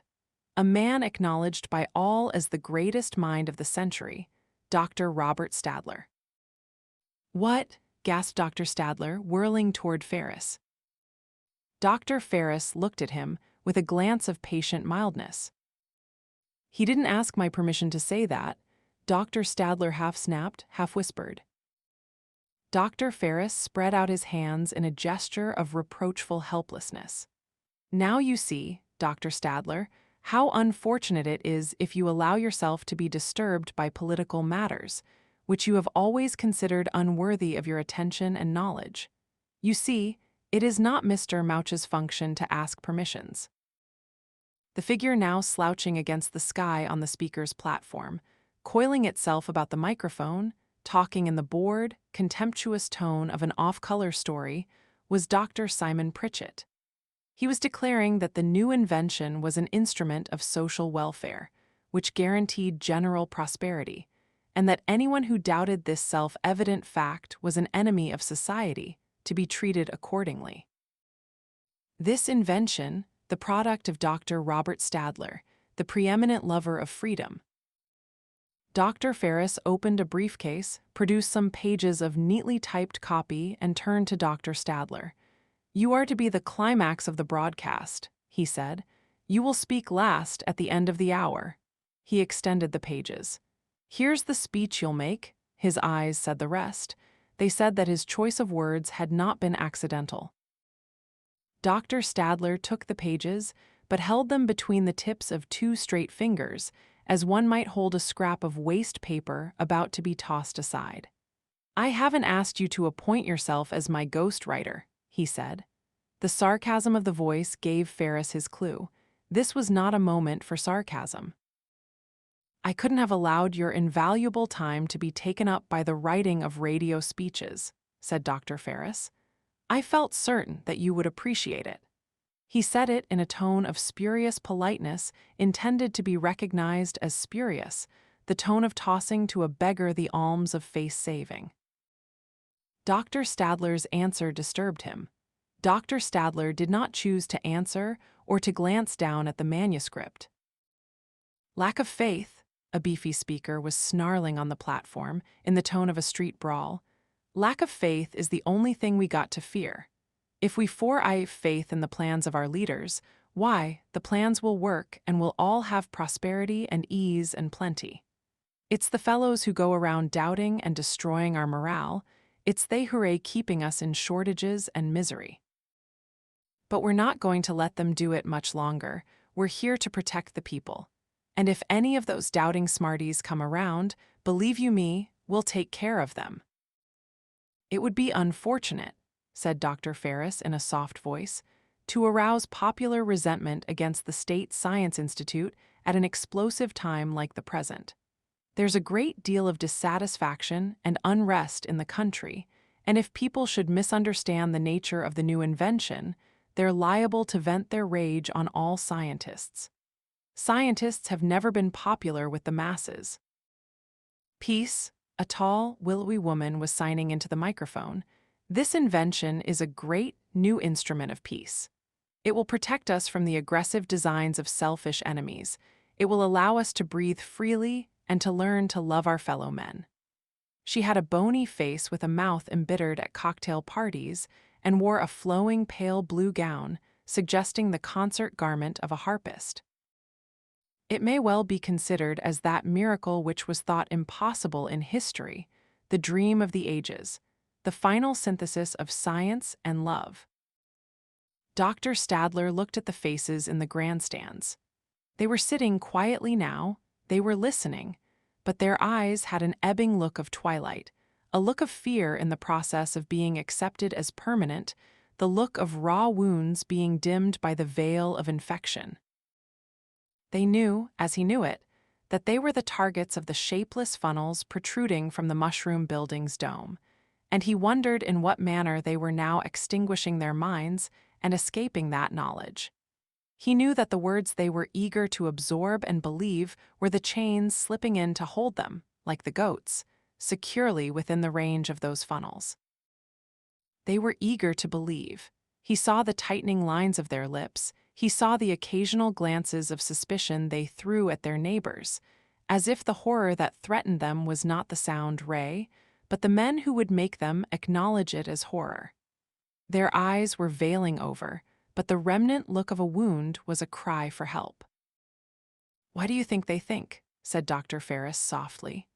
"Reason is the scientist's only weapon, and reason has no power over men, has it? At a time like ours, with the country falling apart, with the mob driven by blind desperation to the edge of open riots and violence, order must be maintained by any means available. What can we do when we have to deal with people?" Dr. Stadler did not answer. A fat, jellied woman, with an inadequate brassiere under a dark, perspiration-stained dress, was saying into the microphone. Dr. Stadler could not believe it at first, that the new invention was to be greeted with particular gratitude by the mothers of the country. Dr. Stadler turned away. Watching him, Ferris could see nothing but the noble line of the high forehead and the deep cut of bitterness at the corner of the mouth. Suddenly, without context or warning, Robert Stadler whirled to face him. It was like a spurt of blood from a sudden crack in a wound that had almost closed. Stadler's face was open in pain, in horror, in sincerity, as if, for that moment, both he and Ferris were human beings, while he moaned with incredulous despair. In a civilized century, Ferris, in a civilized century. Dr. Ferris took his time to produce and prolong a soft chuckle. "I don't know what you're talking about," he answered in the tone of a quotation. Dr. Stadler lowered his eyes. When Ferris spoke again, his voice had the faintest edge of a tone which Stadler could not define, except that it did not belong in any civilized discussion. It would be unfortunate if anything were to happen to jeopardize the State Science Institute. It would be most unfortunate if the institute were to be closed, or if any one of us were to be forced to leave it. Where would we go? Scientists are an inordinate luxury these days, and there aren't many people or establishments left who are able to afford necessities, let alone luxuries. There are no doors left open to us. We wouldn't be welcome in the research department of an industrial concern, such as, let us say, Reardon Steel. Besides, if we should happen to make enemies, the same enemies would be feared by any person tempted to employ our talents. A man like Reardon would have fought for us. Would a man like Orrin Boyle? But this is purely theoretical speculation, because, as a matter of practical fact, all private establishments of scientific research have been closed by law, by Directive 10289, issued, as you might not realize, by Mr. Wesley Mouch. Are you thinking, perhaps, of universities? They are in the same position. They can't afford to make enemies. Who would speak up for us? I believe that some such man as Hugh Axton would have come to our defense, but to think of that is to be guilty of an anachronism. He belonged to a different age. The conditions set up in our social and economic reality have long since made his continued existence impossible. And I don't think that Dr. Simon Pritchett, or the generation reared under his guidance, would be able or willing to defend us. I have never believed in the efficacy of idealists, have you? And this is no age for impractical idealism. If anyone wished to oppose a government policy, how would he make himself heard? Through these gentlemen of the press, Dr. Stadler? Through this microphone? Is there an independent newspaper left in the country? an uncontrolled radio station, a private piece of property for that matter, or a personal opinion. The tone of the voice was obvious now. It was the tone of a thug. A personal opinion is the one luxury that nobody can afford today. Dr. Stadler's lips moved stiffly as the muscles of the goats. You are speaking to Robert Stadler. I have not forgotten that. It is precisely because I have not forgotten it that I am speaking. Robert Stadler is an illustrious name which I would hate to see destroyed. But what is an illustrious name nowadays? In whose eyes? His arm swept over the grandstands. In the eyes of people such as you see around you. If they will believe, when so told, that an instrument of death is a tool of prosperity, would they not believe it if they were told that Robert Stadler is a traitor and an enemy of the state? Would you then rely on the fact that this is not true? Are you thinking of truth, Dr. Stadler? Questions of truth do not enter into social issues. Principles have no influence on public affairs. Reason has no power over human beings. Logic is impotent. Morality is superfluous. Do not answer me now, Dr. Stadler. You will answer me over the microphone. You're the next speaker. Looking off at the dark strip of the farm in the distance, Dr. Stadler knew that what he felt was terror, but he would not permit himself to know its nature.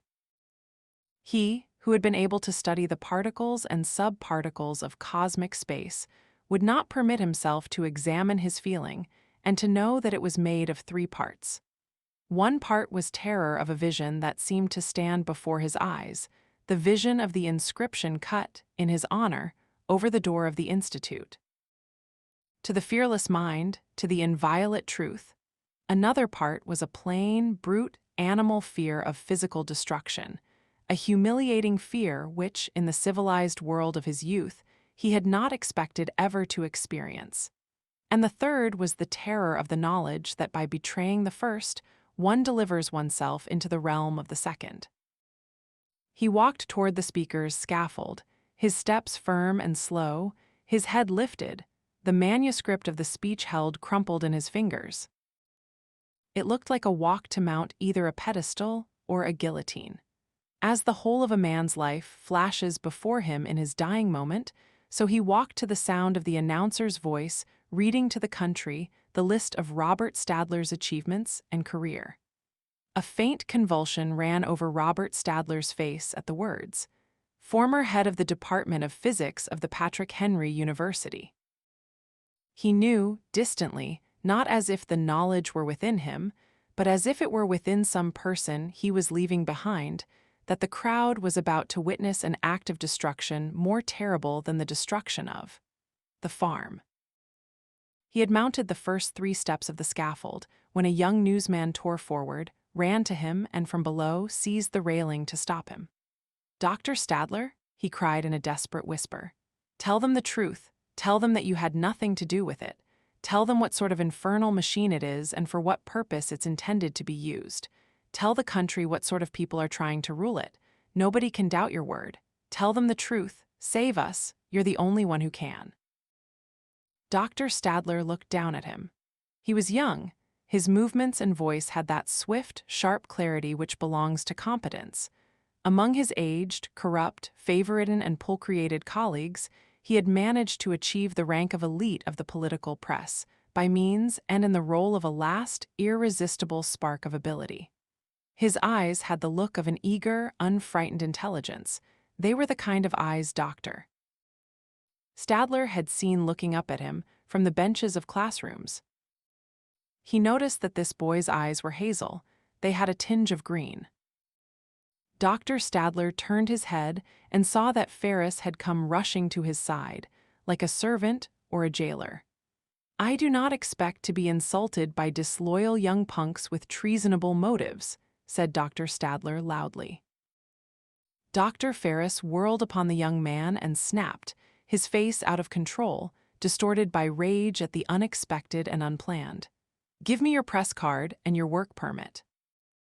"I am proud," Dr. Robert Stadler read into the microphone and into the attentive silence of a nation. That my years of work in the service of science have brought me the honor of placing into the hands of our great leader, Mr. Thompson, a new instrument with an incalculable potential for a civilizing and liberating influence upon the mind of man. The sky had the stagnant breath of a furnace, and the streets of New York were like pipes running, not with air and light, but with melted dust. Dagny stood on a street corner where the airport bus had left her, looking at the city in passive astonishment. The buildings seemed worn by weeks of summer heat, but the people seemed worn by centuries of anguish.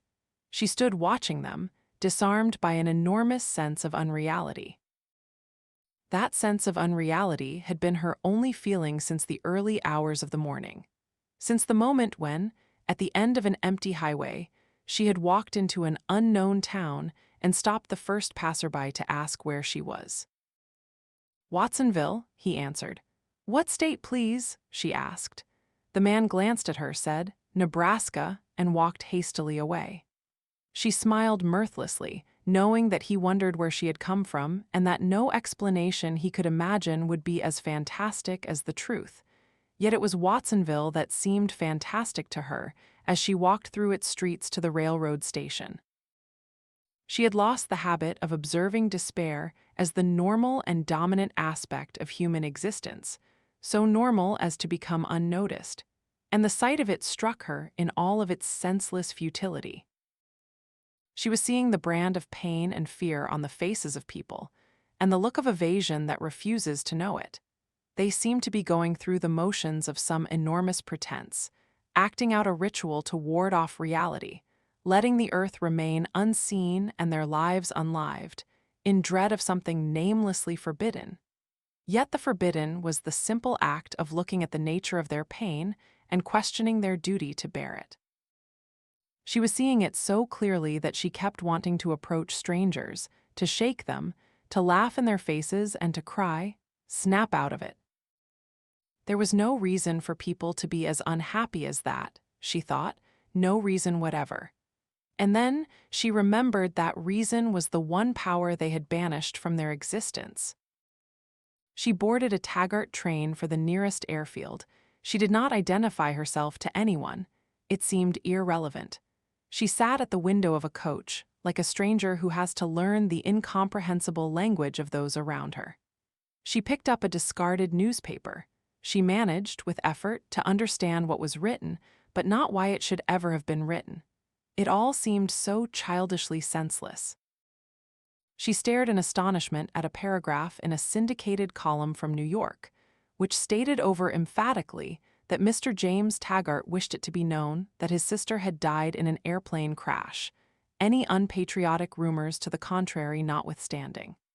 Slowly, she remembered Directive 10289 and realized that Jim was embarrassed by the public suspicion that she had vanished as a deserter.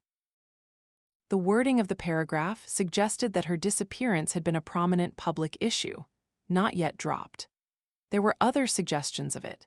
A mention of Miss Taggart's tragic death in a story about the growing number of plane crashes, and on the back page, an ad offering a $100,000 reward to the person who would find the wreckage of her plane, signed by Henry Reardon. The last gave her a stab of urgency. The rest seemed meaningless. Then, slowly, she realized that her return was a public event which would be taken as big news. She felt a lethargic weariness at the prospect of a dramatic homecoming, of facing Jim and the press, of witnessing the excitement. She wished they would get it over with in her absence. At the airfield, she saw a small-town reporter interviewing some departing officials. She waited till he had finished, then she approached him, extended her credentials and said quietly, to the gaping stare of his eyes, "I'm Dagny Taggart. Would you make it known, please, that I'm alive and that I'll be in New York this afternoon?" The plane was about to take off, and she escaped the necessity of answering questions. She watched the prairies, the rivers, the towns slipping past at an untouchable distance below. And she noted that the sense of detachment one feels when looking at the earth from a plane was the same sense she felt when looking at people. Only her distance from people seemed longer. The passengers were listening to some radio broadcast, which appeared to be important, judging by their earnest attentiveness.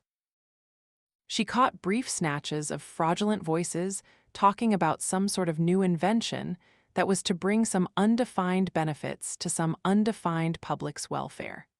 The words were obviously chosen to convey no specific meaning whatever. She wondered how one could pretend that one was hearing a speech, yet that was what the passengers were doing. They were going through the performance of a child who, not yet able to read, holds a book open and spells out anything he wishes to spell, pretending that it is contained in the incomprehensible black lines. But the child, she thought, knows that he is playing a game. These people pretend to themselves that they are not pretending. They know no other state of existence. The sense of unreality remained as her only feeling when she landed, when she escaped a crowd of reporters without being seen, by avoiding the taxi stands and leaping into the airport bus. When she rode on the bus, then stood on a street corner, looking at New York, she felt as if she were seeing an abandoned city. She felt no sense of homecoming when she entered her apartment. The place seemed to be a convenient machine that she could use for some purpose of no significance whatever. But she felt a quickened touch of energy, like the first break in a fog, a touch of meaning, when she picked up the telephone receiver and called Reardon's office in Pennsylvania. "Oh, Miss Taggart. Miss Taggart," said, in a joyous moan, the voice of the severe, unemotional Miss Ives. "Hello, Miss Ives. I haven't startled you, have I? You knew that I was alive." "Oh, yes. I heard it on the radio this morning." "Is Mr. Reardon in his office?" "No, Miss Taggart, he's in the Rocky Mountains searching for, that is." "Yes, I know. Do you know where we can reach him?" "I expect to hear from him at any moment. He's stopping in Los Gatos, Colorado, right now. I phoned him the moment I heard the news, but he was out and I left a message for him to call me. You see, he's out flying most of the day, but he'll call me when he comes back to the hotel." "What hotel is it?" "The El Dorado Hotel in Los Gatos."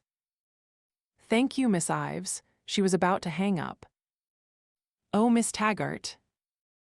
"Yes." "What was it that happened to you? Where were you?" I'll tell you when I see you. I'm in New York now. When Mr. Reardon calls, tell him please that I'll be in my office." "Yes, Miss Taggart." She hung up, but her hand remained on the receiver, clinging to her first contact with a matter that had importance. She looked at her apartment and at the city in the window, feeling reluctant to sink again into the dead fog of the meaningless. She raised the receiver and called Los Gatos. "El Dorado Hotel," said a woman's drowsily resentful voice. "Would you take a message for Mr. Henry Reardon? Ask him when he comes in, too." "Just a minute, please," drawled the voice, in the impatient tone that resents any effort as an imposition. She heard the clicking of switches, some buzzing, some breaks of silence, and then a man's clear, firm voice answering. "Hello?" It was Hank Reardon. She stared at the receiver as at the muzzle of a gun, feeling trapped, unable to breathe. "Hello," he repeated. "Hank, is that you?" She heard a low sound, more a sigh than a gasp, and then the long, empty crackling of the wire. "Hank," there was no answer. "Hank," she screamed in terror. She thought she heard the effort of a breath, then she heard a whisper, which was not a question, but a statement saying everything. "Dagny." "Hank, I'm sorry. Oh, darling, I'm sorry. Didn't you know?" "Where are you, Dagny?" "Are you all right?"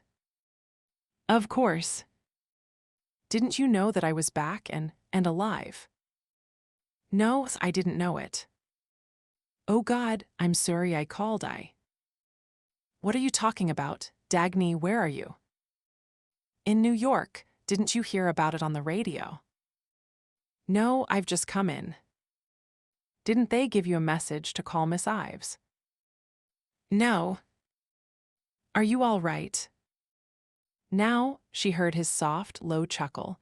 She was hearing the sound of unreleased laughter, the sound of youth growing in his voice with every word.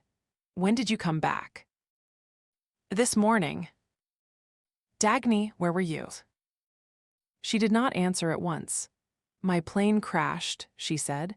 "In the Rockies. I was picked up by some people who helped me, but I could not send word to anyone."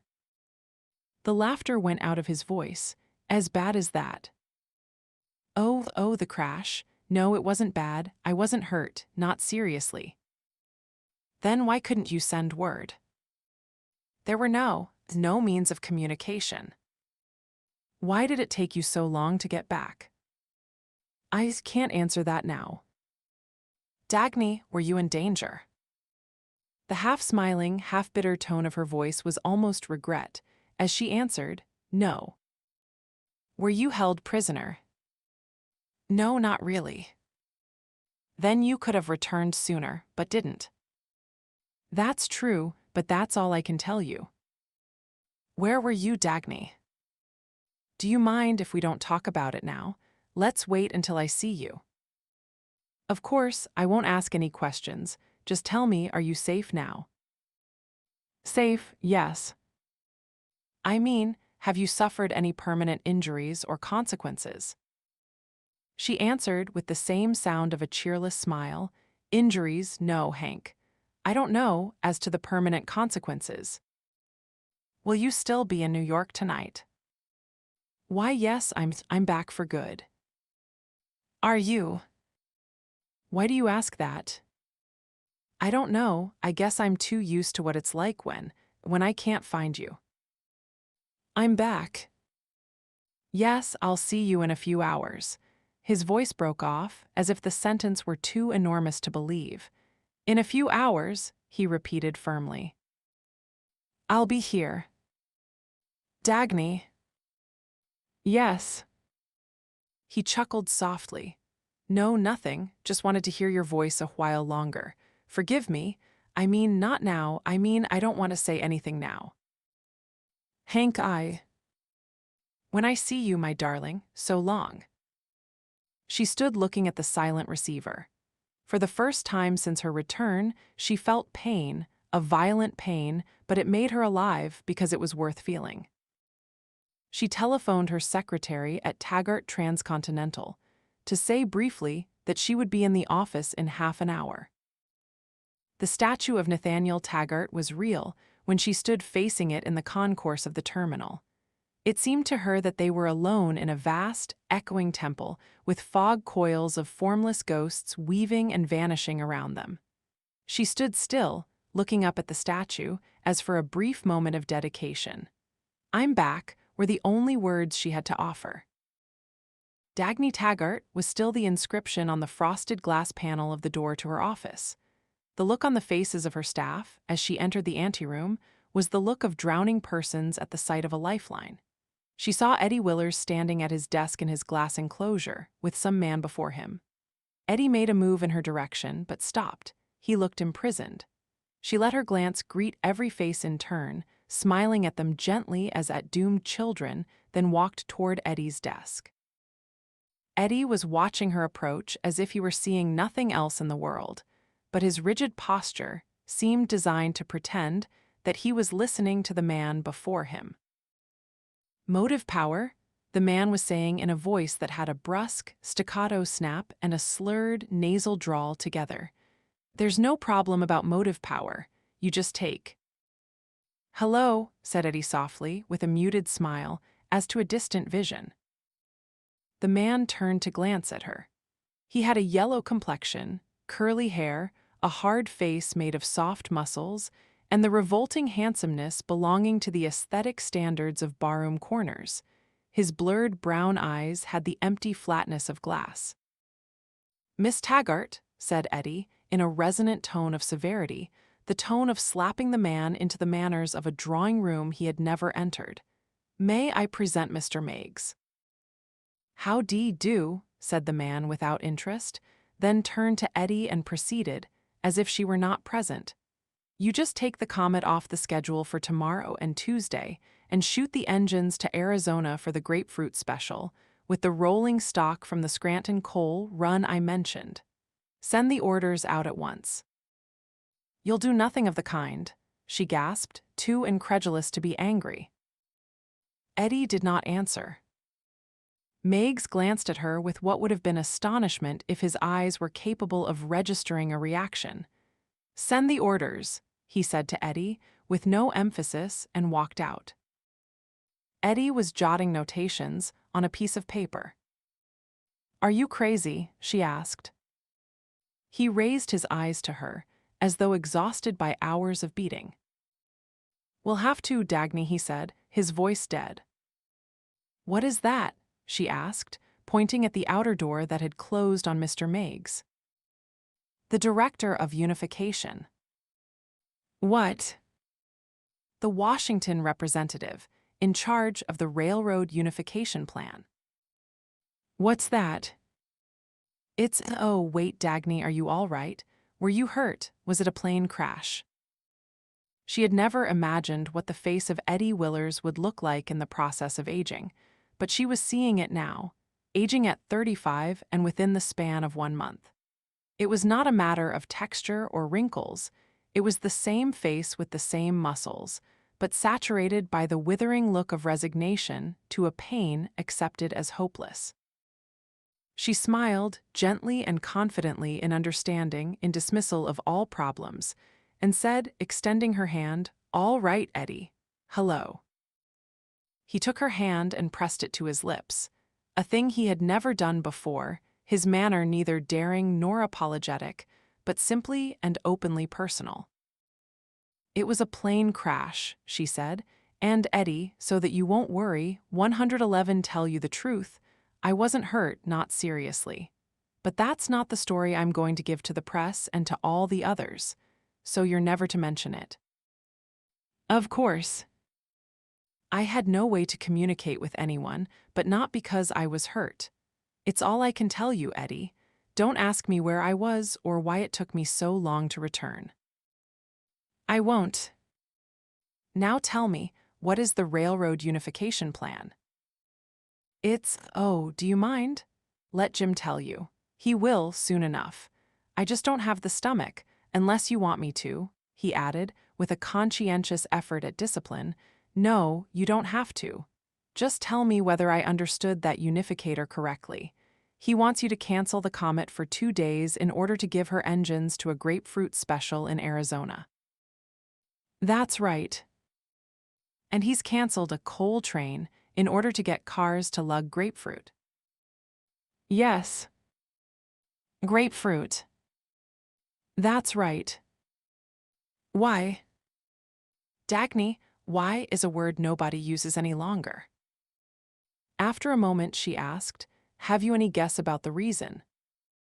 "Guess? I don't have to guess, I know." "All right, what is it?" "The grapefruit special is for the Smather brothers. The Smather brothers bought a fruit ranch in Arizona a year ago from a man who went bankrupt under the Equalization of Opportunity Bill. He had owned the ranch for 30 years. The Smather brothers were in the punchboard business the year before. They bought the ranch by means of a loan from Washington under a project for the reclamation of distressed areas, such as Arizona. The Smather brothers have friends in Washington. Well, Dagny, everybody knows it. Everybody knows how train schedules have been run in the past 3 weeks, and why some districts and some shippers get transportation, while others don't. What we're not supposed to do is say that we know it. We're supposed to pretend to believe that public welfare is the only reason for any decision, and that the public welfare of the city of New York requires the immediate delivery of a large quantity of grapefruit. He paused, then added, "The director of unification is sole judge of the public welfare and has sole authority over the allocation of any motive power and rolling stock on any railroad anywhere in the United States." There was a moment of silence. "I see," she said. In another moment she asked, "What has been done about the Winston Tunnel?" "Oh, that was abandoned 3 weeks ago. They never unearthed the trains. The equipment gave out." What has been done about rebuilding the old line around the tunnel? That was shelved. Then, are we running any transcontinental traffic? He gave her an odd glance. Oh yes, he said bitterly. Through the detour of the Kansas Western. No. Eddie, what has been happening here in the past month? He smiled as if his words were an ugly confession. We've been making money in the past month, he answered. She saw the outer door open and James Taggart come in, accompanied by Mr. Meigs. Eddie, do you want to be present at the conference? She asked. Or would you rather miss this one? No, I want to be present. Jim's face looked like a crumpled piece of paper, though its soft, puffed flesh had acquired no additional lines. Dagny, there's a lot of things to discuss, a lot of important changes which, he said shrilly, his voice rushing in ahead of his person. Oh, I'm glad to see you back. I'm happy that you're alive, he added impatiently, remembering. Now there are some urgent. Let's go to my office, she said. Her office was like a historical reconstruction, restored and maintained by Eddie Willers. Her map, her calendar, the picture of Nat Taggart were on the walls, and no trace was left of the Clifton Locy era. I understand that I am still the operating vice president of this railroad, she asked, sitting down at her desk. You are, said Taggart hastily, accusingly, almost defiantly. You certainly are, and don't you forget it, you haven't quit, you're still, have you? No, I haven't quit. Now the most urgent thing to do is to tell that to the press. Tell them that you're back on the job and where you were and, by the way, where were you? Eddie, she said, will you make a note on this and send it to the press? My plane developed engine trouble while I was flying over the Rocky Mountains to the Taggart Tunnel. I lost my way, looking for an emergency landing, and crashed in an uninhabited mountain section of Wyoming. I was found by an old sheepherder and his wife, who took me to their cabin, deep in the wilderness, 50 miles away from the nearest settlement. I was badly injured and remained unconscious for most of 2 weeks. The old couple had no telephone, no radio, no means of communication or transportation, except an old truck that broke down when they attempted to use it. I had to remain with them until I recovered sufficient strength to walk. I walked the 50 miles to the foothills, then hitchhiked my way to a Taggart station in Nebraska. I see, said Taggart. Well, that's fine. Now when you give the press interview. I'm not going to give any press interviews. What? But they've been calling me all day. They're waiting. It's essential. He had an air of panic. It's most crucially essential. Who's been calling you all day? People in Washington and others. They're waiting for your statement. She pointed at Eddie's notes. There's my statement. But that's not enough. You must say that you haven't quit. That's obvious, isn't it? I'm back. You must say something about it. Such as what? Something personal. To whom? To the country. People were worried about you. You must reassure them. The story will reassure them, if anyone was worried about me. That's not what I mean. Well, what do you mean? I mean, he stopped, his eyes avoiding hers. I mean, he sat, searching for words, cracking his knuckles. Jim was going to pieces, she thought. The jerky impatience, the shrillness, the aura of panic were new. Crude outbreaks of a tone of ineffectual menace had replaced his pose of cautious smoothness. I mean, he was searching for words to name his meaning without naming it, she thought, to make her understand that which he did not want to be understood. I mean, the public. I know what you mean, she said. No, Jim, I'm not going to reassure the public about the state of our industry. Now you're. The public had better be as unreassured as it has the wits to be. Now proceed to business. Proceed to business, Jim. He glanced at Mr. Meigs. Mr. Meigs sat silently, his legs crossed, smoking a cigarette. He wore a jacket which was not, but looked like, a military uniform. The flesh of his neck bulged over the collar, and the flesh of his body strained against the narrow waistline intended to disguise it. He wore a ring with a large yellow diamond that flashed when he moved his stubby fingers. "You've met Mr. Meigs," said Taggart. "I'm so glad that the two of you will get along well together." He made an expectant half-pause, but received no answer from either. "Mr. Meigs is the representative of the Railroad Unification Plan. You'll have many opportunities to cooperate with him." "What is the Railroad Unification Plan?" "It is a new national setup that went into effect 3 weeks ago, which you will appreciate and approve of and find extremely practical." She marveled at the futility of his method. He was acting as if, by naming her opinion in advance, he would make her unable to alter it. "It is an emergency setup which has saved the country's transportation system." "What is the plan?" "You realize, of course, the insurmountable difficulties of any sort of construction job during this period of emergency. It is, temporarily, impossible to lay new track.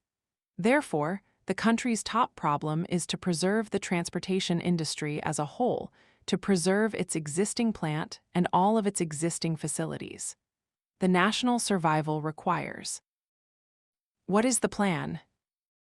"As a policy of national survival, the railroads of the country have been unified into a single team, pooling their resources.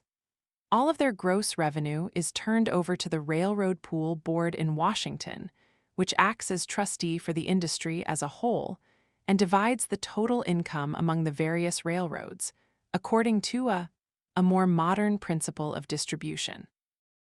"What principle?" "Now don't worry, property rights have been fully preserved and protected, they've merely been given a new form.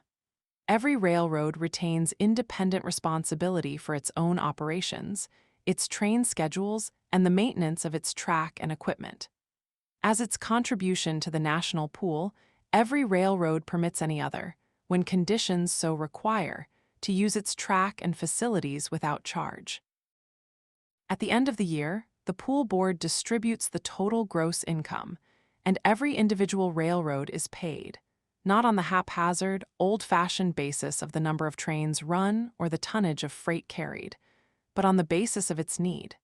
That is, the preservation of its track being its main need, every individual railroad is paid according to the mileage of the track which it owns and maintains." She heard the words. She understood the meaning. She was unable to make it real, to grant the respect of anger, concern, opposition to a nightmare piece of insanity that rested on nothing but people's willingness to pretend to believe that it was sane. She felt a numbed emptiness, and the sense of being thrown far below the realm where moral indignation is pertinent. "Whose track are we using for our transcontinental traffic?" she asked, her voice flat and dry. "Why, our own, of course," said Taggart hastily. "That is, from New York to Bedford, Illinois. We run our trains out of Bedford on the track of the Atlantic Southern." "To San Francisco." "Well, it's much faster than that long detour you tried to establish. We run our trains without charge for the use of the track. Besides, your detour couldn't have lasted. The Kansas Western Rail was shot, and besides, without charge for the use of the Atlantic Southern track. Well, we're not charging them for the use of our Mississippi Bridge, either." After a moment she asked, "Have you looked at a map?" "Sure," said Meigs unexpectedly. "You own the largest track mileage of any railroad in the country, so you've got nothing to worry about." Eddie Willers burst out laughing.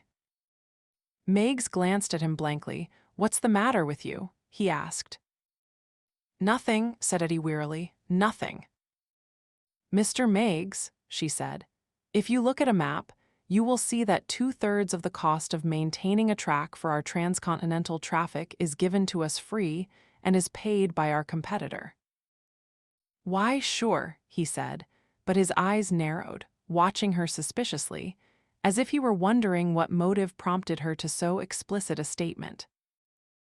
While we're paid for owning miles of useless track which carries no traffic, she said. Meigs understood and leaned back as if he had lost all further interest in the discussion. That's not true, snapped Taggart. We're running a great number of local trains to serve the region of our former transcontinental line, through Iowa, Nebraska, and Colorado, and on the other side of the tunnel, through California, Nevada, and Utah. We're running 2 locals a day, said Eddie Willers, in the dry, blankly innocent tone of a business report. Fewer, some places. What determines the number of trains which any given railroad is obligated to run? She asked. The public welfare, said Taggart, the pool board, said Eddie. How many trains have been discontinued in the country in the past 3 weeks? As a matter of fact, said Taggart eagerly, the plan has helped to harmonize the industry and to eliminate cutthroat competition. It has eliminated 30% of the trains run in the country, said Eddie. The only competition left is in the applications to the board for permission to cancel trains. The railroad to survive will be the one that manages to run no trains at all. Has anybody calculated how long the Atlantic Southern is expected to be able to remain in business? That's no skin off your, started Meigs. Please, Cuffy, cried Taggart. The president of the Atlantic Southern, said Eddie impassively, has committed suicide. That had nothing to do with this, yelled Taggart. It was over a personal matter. She remained silent. She sat looking at their faces. There was still an element of wonder in the numbed indifference of her mind. Jim had always managed to switch the weight of his failures upon the strongest plants around him, and to survive by destroying them to pay for his errors, as he had done with Dan Conway, as he had done with the industries of Colorado. But this did not have even the rationality of a looter.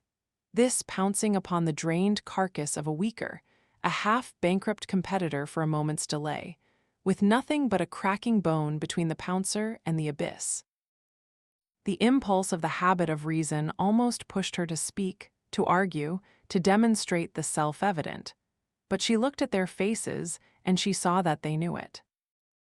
In some terms different from hers, in some inconceivable manner of consciousness, they knew all that she could tell them. It was useless to prove to them the irrational horror of their course and of its consequences. Both Meigs and Taggart knew it, and the secret of their consciousness was the means by which they escaped the finality of their knowledge. I see, she said quietly. Well, what would you rather have had me do? Screamed Taggart.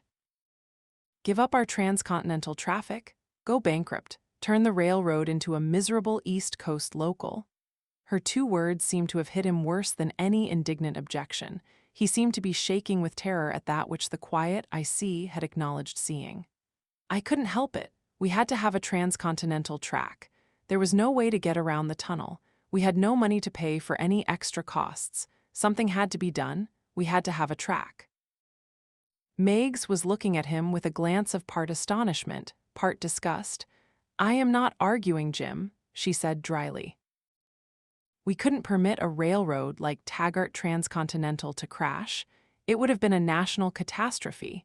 We had to think of all the cities and industries and shippers and passengers and employees and stockholders whose lives depend on us.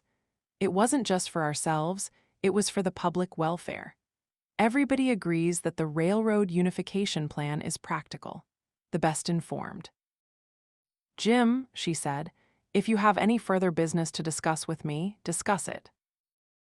You've never considered the social angle of anything, he said, in a sullen, retreating voice. She noticed that this form of pretense was as unreal to Mr. Meigs as it was to her, though for an antipodal reason. He was looking at Jim with bored contempt. Jim appeared to her suddenly as a man who had tried to find a middle course between 2 poles, Meigs and herself, and who was now seeing that his course was narrowing, and that he was to be ground between 2 straight walls. Mr. Meigs, she asked, prompted by a touch of bitterly amused curiosity, What is your economic plan for day after tomorrow? She saw his bleary brown eyes focus upon her without expression. You're impractical, he said. It's perfectly useless to theorize about the future, snapped Taggart, when we have to take care of the emergency of the moment. In the long run. In the long run, we'll all be dead, said Meigs. Then, abruptly, he shot to his feet. I'll run along, Jim, he said. I've got no time to waste on conversations. He added, you talk to her about that matter of doing something to stop all those train wrecks if she's the little girl who's such a wizard at railroading. It was said inoffensively. He was a man who would not know when he was giving offense or taking it. I'll see you later, Cuffy, said Taggart, as Meigs walked out with no parting glance at any of them. Taggart looked at her, expectantly and fearfully, as if dreading her comment, yet desperately hoping to hear some word, any word. Well, she asked. What do you mean? Have you anything else to discuss? Well, he sounded disappointed. Yes, he cried in the tone of a desperate plunge. I have another matter to discuss, the most important one of all, your growing number of train wrecks. No, not that. What then? It's that you're going to appear on Bertram Scudder's radio program tonight. She leaned back. Am I? Dagny, it's imperative, it's crucial, there's nothing to be done about it. To refuse is out of the question. In times like these one has no choice, and… She glanced at her watch. I'll give you 3 minutes to explain, if you want to be heard at all, and you'd better speak straight. All right, he said desperately. It's considered most important on the highest levels, I mean Chick Morrison and Wesley Mouch and Mr. Thompson, as high as that you should make a speech to the nation, a morale-building speech, saying that you haven't quit. Why? Because everybody thought you had. You don't know what's been going on lately, but it's sort of uncanny. The country is full of rumors, all sorts of rumors about everything, all of them dangerous. Disruptive, I mean. People seem to do nothing but whisper. They don't believe the newspapers, they don't believe the best speakers, they believe every vicious, scaremongering piece of gossip that comes floating around. There's no confidence left, no faith, no order, no respect for authority. People seem to be on the verge of panic. Well, for one thing, it's that damnable business of all those big industrialists who have vanished into thin air. Nobody's been able to explain it, and it's giving them the jitters. There's all sorts of hysterical stuff being whispered about it, but what they whisper mostly is that no decent man will work for those people. They mean the people in Washington. Now do you see? You wouldn't suspect that you were so famous, but you are, or you've become, ever since your plane crash. Nobody believed the plane crash. They all thought you had broken the law, that is, Directive 10289, and deserted. There's a lot of popular misunderstanding of Directive 10289, a lot of, unrest. Now you see how important it is that you go on the air and tell people that it isn't true that Directive 10289 is destroying industry, that it's a sound piece of legislation devised for everybody's good, and that if they'll just be patient a little longer, things will improve and prosperity will return. They don't believe any public official anymore. You're an industrialist, one of the few left of the old school, and the only one who's ever come back after they thought you'd gone. You're known as a reactionary who's opposed to Washington policies, so the people will believe you. It would have a great influence on them, it would buttress their confidence, it would help their morale. Now do you see? He had rushed on, encouraged by the odd look of her face, a look of contemplation that was almost a faint half-smile. She had listened, hearing, through his words, the sound of Reardon's voice saying to her on a spring evening over a year ago, "They need some sort of sanction from us. I don't know the nature of that sanction, but Dagny, I know that if we value our lives, we must not give it to them. If they put you on a torture rack, don't give it to them.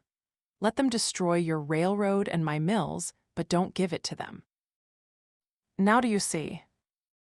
Oh yes, Jim, I see. He could not interpret the sound of her voice. It was low, it was part moan, part chuckle, part triumph, but it was the first sound of emotion to come from her, and he plunged on with no choice but to hope. I promised them in Washington that you'd speak. We can't fail them, not in an issue of this kind. We can't afford to be suspected of disloyalty. It's all arranged. You'll be the guest speaker on Bertram Scudder's program, tonight at 10:30. He's got a radio program where he interviews prominent public figures. It's a national hookup. He has a large following. He reaches over 20 million people. The office of the morale conditioner has. The what? The morale conditioner, that's Chick Morrison, has called me 3 times to make sure that nothing would go wrong. They've issued orders to all the news broadcasters who have been announcing it all day, all over the country, telling people to listen to you tonight on Bertram Scudder's Hour. He looked at her as if he were demanding both an answer and the recognition that her answer was the element of least importance in these circumstances. She said, "You know what I think of the Washington policies and of Directive 10289. At a time like this, we can't afford the luxury of thinking." She laughed aloud. "But don't you see that you can't refuse them now?" he yelled. "If you don't appear after all those announcements, it will support the rumors. It will amount to an open declaration of disloyalty." "The trap won't work, Jim." "What trap?" "The one you're always setting up." "I don't know what you mean." "Yes, you do. You knew, all of you knew it, that I would refuse. So you pushed me into a public trap, where my refusal would become an embarrassing scandal for you, more embarrassing than you thought I'd dare to cause. You were counting on me to save your faces, and the necks you stuck out. I won't save them." "But I promised it." "I didn't." "But we can't refuse them. Don't you see that they've got us hogtied? That they're holding us by the throat? Don't you know what they can do to us through this railroad pool, or through the Unification Board, or through the moratorium on our bonds?" "I knew that 2 years ago." He was shaking. There was some formless, desperate, almost superstitious quality in his terror, out of proportion to the dangers he named. She felt suddenly certain that it came from something deeper than his fear of bureaucratic reprisal, that the reprisal was the only identification of it which he would permit himself to know, a reassuring identification which had a semblance of rationality and hid his true motive. She felt certain that it was not the country's panic he wanted to stave off, but his own, that he and Chick Morrison and Wesley Mouch and all the rest of the looting crew needed her sanction, not to reassure their victims, but to reassure themselves, though the allegedly crafty, the allegedly practical idea of deluding their victims was the only identification they gave to their own motive and their hysterical insistence. With an odd contempt, awed by the enormity of the sight, she wondered what inner degradation those men had to reach in order to arrive at a level of self-deception where they would seek the extorted approval of an unwilling victim as the moral sanction they needed, they who thought that they were merely deceiving the world.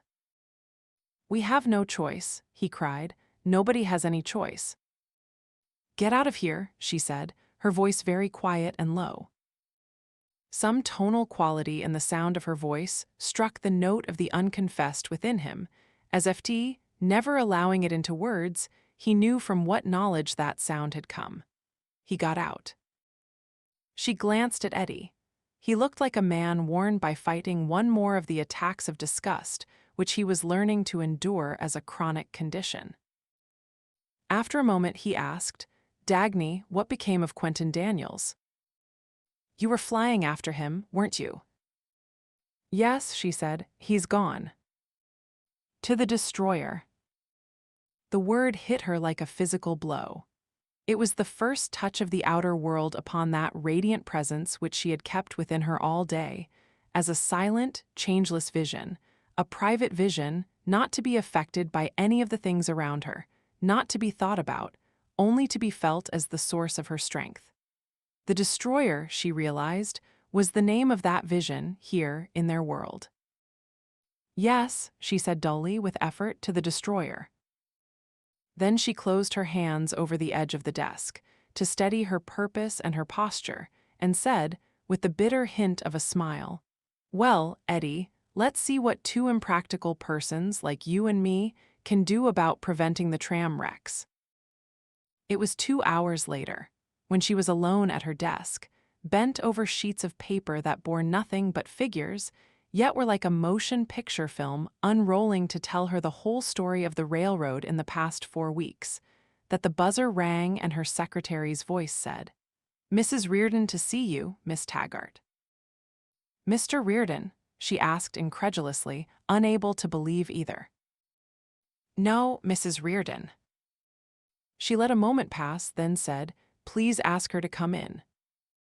There was some peculiar touch of emphasis in Lillian Reardon's bearing when she entered and walked toward the desk.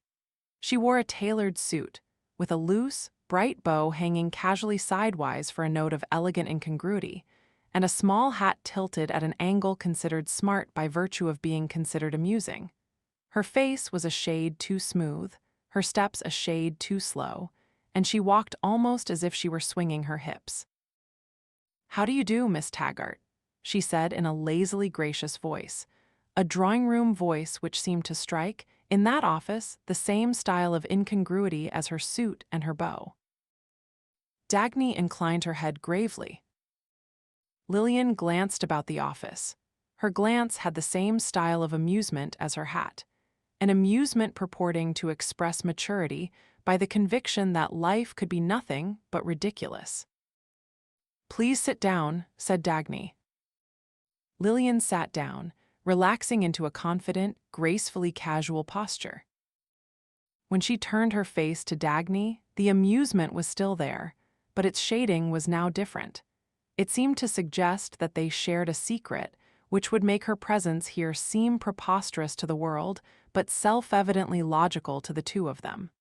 She stressed it by remaining silent. "What can I do for you?" "I came to tell you," said Lillian pleasantly, "that you will appear on Bertram Scudder's broadcast tonight." She detected no astonishment in Dagny's face, no shock, only the glance of an engineer studying a motor that makes an irregular sound.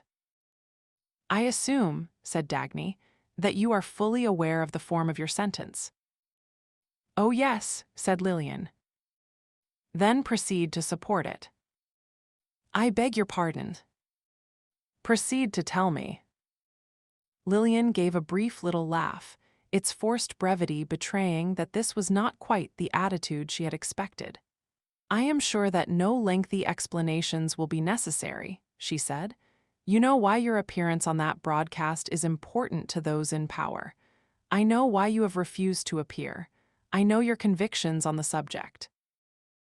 You may have attached no importance to it, but you do know that my sympathy has always been on the side of the system now in power. Therefore, you will understand my interest in the issue and my place in it. When your brother told me that you had refused, I decided to take a hand in the matter. Because, you see, I am one of the very few who know that you are not in a position to refuse." "I am not one of those few as yet," said Dagny. Lillian smiled. "Well, yes, I must explain a little further. You realize that your radio appearance will have the same value for those in power as the action of my husband when he signed the gift certificate that turned Reardon Metal over to them. You know how frequently and how usefully they have been mentioning it in all of their propaganda." "I didn't know that," said Dagny sharply. "Oh, of course, you have been away for most of the last 2 months, so you might have missed the constant reminders, in the press, on the radio, in public speeches, that even Hank Reardon approves of and supports Directive 10289 since he has voluntarily signed his medal over to the nation. Even Hank Reardon. That discourages a great many recalcitrants and helps to keep them in line." She leaned back and asked in the tone of a casual aside, "Have you ever asked him why he signed?" Dagny did not answer. She did not seem to hear that it was a question. She sat still, and her face was expressionless, but her eyes seemed too large and they were fixed on Lillian's, as if she were now intent upon nothing but hearing Lillian to the end. "No, I didn't think you knew it. I didn't think that he would ever tell you," said Lillian, her voice smoother, as if recognizing the signposts and sliding comfortably down the anticipated course.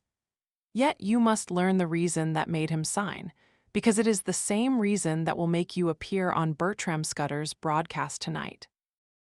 She paused, wishing to be urged. Dagny waited.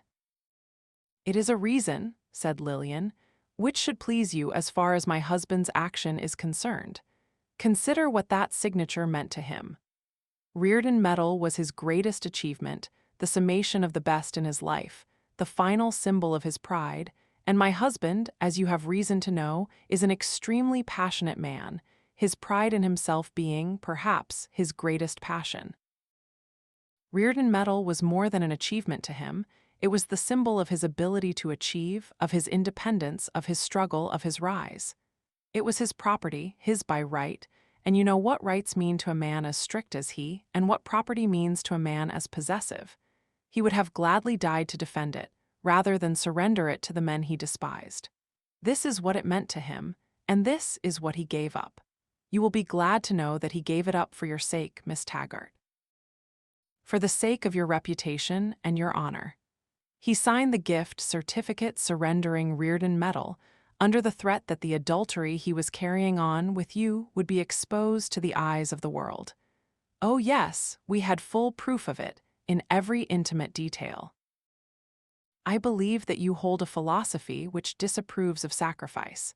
But in this case, you are most certainly a woman, so I'm sure that you will feel gratification at the magnitude of the sacrifice a man has made for the privilege of using your body. You have undoubtedly taken great pleasure in the nights which he spent in your bed. You may now take pleasure in the knowledge of what those nights have cost him. And since you like bluntness, don't you, Miss Taggart? Since your chosen status is that of a whore, I take my hat off to you in regard to the price you exacted, which none of your sisters could ever have hoped to match." Lillian's voice had kept growing reluctantly sharper, like a drill head that kept breaking by being unable to find the line of the fault in the stone. Dagny was still looking at her, but the intensity had vanished from Dagny's eyes and posture. Lillian wondered why she felt as if Dagny's face were hit by a spotlight. She could detect no particular expression. It was simply a face in natural repose, and the clarity seemed to come from its structure, from the precision of its sharp planes, the firmness of the mouth, the steadiness of the eyes. She could not decipher the expression of the eyes. It seemed incongruous. It resembled the calm, not of a woman, but of a scholar. It had that peculiar, luminous quality which is the fearlessness of satisfied knowledge. "It was I," said Lillian softly, "who informed the bureaucrats about my husband's adultery." Dagny noticed the first flicker of feeling in Lillian's lifeless eyes. It resembled pleasure, but so distantly that it looked like sunlight reflected from the dead surface of the moon to the stagnant water of a swamp. It flickered for an instant and went. "It was I," said Lillian, "who took Reardon Medal away from him." It sounded almost like a plea. It was not within the power of Dagny's consciousness ever to understand that plea or to know what response Lillian had hoped to find. She knew only that she had not found it when she heard the sudden shrillness of Lillian's voice. "Have you understood me?" "Yes." "Then you know what I demand and why you'll obey me. You thought you were invincible, you and he, didn't you?" The voice was a tempting smoothness, but it was jerking unevenly. "You have always acted on no will but your own, a luxury I have not been able to afford. For once and in compensation, I will see you acting on mine. You can't fight me. You can't buy your way out of it with those dollars which you're able to make and I'm not. There's no profit you can offer me. I'm devoid of greed. I'm not paid by the bureaucrats for doing this. I am doing it without gain. Without gain. Do you understand me?" "Yes." "Then no further explanations are necessary, only the reminder that all the factual evidence, hotel registers, jewelry bills and stuff like that, is still in the possession of the right persons and will be broadcast on every radio program tomorrow, unless you appear on one radio program tonight. Is this clear? Yes. Now what is your answer? She saw the luminous scholar eyes looking at her, and suddenly she felt as if too much of her were seen and as if she were not seen at all. I am glad that you have told me, said Dagny. I will appear on Bertram Scudder's broadcast tonight. There was a beam of white light beating down upon the glittering metal of a microphone in the center of a glass cage imprisoning her with Bertram Scudder. The spark of glitter were greenish-blue. The microphone was made of Reardon metal. Above them, beyond a sheet of glass, she could distinguish a booth with 2 rows of faces looking down at her. The lax, anxious face of James Taggart, with Lillian Reardon beside him, her hand resting reassuringly on his arm. A man who had arrived by plane from Washington and had been introduced to her as Chick Morrison, and a group of young men from his staff, who talked about percentage curves of intellectual influence and acted like motorcycle cops. Bertram Scudder seemed to be afraid of her. He clung to the microphone, spitting words into its delicate mesh, into the ears of the country, introducing the subject of his program. He was laboring to sound cynical, skeptical, superior, and hysterical together, to sound like a man who sneers at the vanity of all human beliefs and thereby demands an instantaneous belief from his listeners. A small patch of moisture glistened on the back of his neck. He was describing in over-colored detail her month of convalescence in the lonely cabin of a sheepherder, then her heroic trudging down 50 miles of mountain trails for the sake of resuming her duties to the people in this grave hour of national emergency. And if any of you have been deceived by vicious rumors aimed to undermine your faith in the great social program of our leaders, you may trust the word of Miss Taggart, who. She stood, looking up at the white beam. Specks of dust were whirling in the beam, and she noticed that one of them was alive. It was a gnat with a tiny sparkle in place of its beating wings. It was struggling for some frantic purpose of its own, and she watched it, feeling as distant from its purpose as from that of the world. Miss Taggart is an impartial observer, a brilliant businesswoman who has often been critical of the government in the past and who may be said to represent the extreme, conservative viewpoint held by such giants of industry as Hank Reardon. Yet even she wondered at how easy it felt when one did not have to feel. She seemed to be standing naked on public display, and a beam of light was enough to support her, because there was no weight of pain in her, no hope, no regret, no concern, no future. And now, ladies and gentlemen, I will present to you the heroine of this night, our most uncommon guest, the pain came back to her in a sudden, piercing stab, like a long splinter from the glass of a protective wall, shattered by the knowledge that the next words would be hers. It came back for the brief length of a name in her mind, the name of the man she had called the Destroyer. She did not want him to hear what she would now have to say. If you hear it, the pain was like a voice crying it to him. You won't believe the things I have said to you, no, worse, the things which I have not said, but which you knew and believed and accepted. You will think that I was not free to offer them and that my days with you were a lie. This will destroy my 1 month and 10 of your years. This was not the way I wanted you to learn it, not like this, not tonight, but you will, you who have watched and known my every movement, you who are watching me now, wherever you are, you will hear it. But it has to be said. The last descendant of an illustrious name in our industrial history, the woman executive possible only in America, the operating vice president of a great railroad, Miss Dagny Taggart. Then she felt the touch of Reardon metal as her hand closed over the stem of the microphone, and it was suddenly easy, not with the drugged ease of indifference, but with the bright, clear, living ease of action. I came here to tell you about the social program, the political system, and the moral philosophy under which you are now living. There was so calm, so natural, so total a certainty in the sound of her voice that the mere sound seemed to carry an immense persuasiveness. You have heard it said that I believe that this system has depravity as its motive, plunder as its goal, lies, fraud, and force as its method, and destruction as its only result. You have also heard it said that, like Hank Rearden, I am a loyal supporter of this system and that I give my voluntary cooperation to present policies, such as Directive 10.2.891 have come here to tell you the truth about it. It is true that I share the stand of Hank Rearden. His political convictions are mine. You have heard him denounced in the past as a reactionary who opposed every step, measure, slogan, and premise of the present system. Now you hear him praised as our greatest industrialist, whose judgment on the value of economic policies may safely be trusted. It is true, you may trust his judgment. If you are now beginning to fear that you are in the power of an irresponsible evil, that the country is collapsing, and that you will soon be left to starve, consider the views of our ablest industrialist, who knows what conditions are necessary to make production possible and to permit a country to survive. Consider all that you know about his views.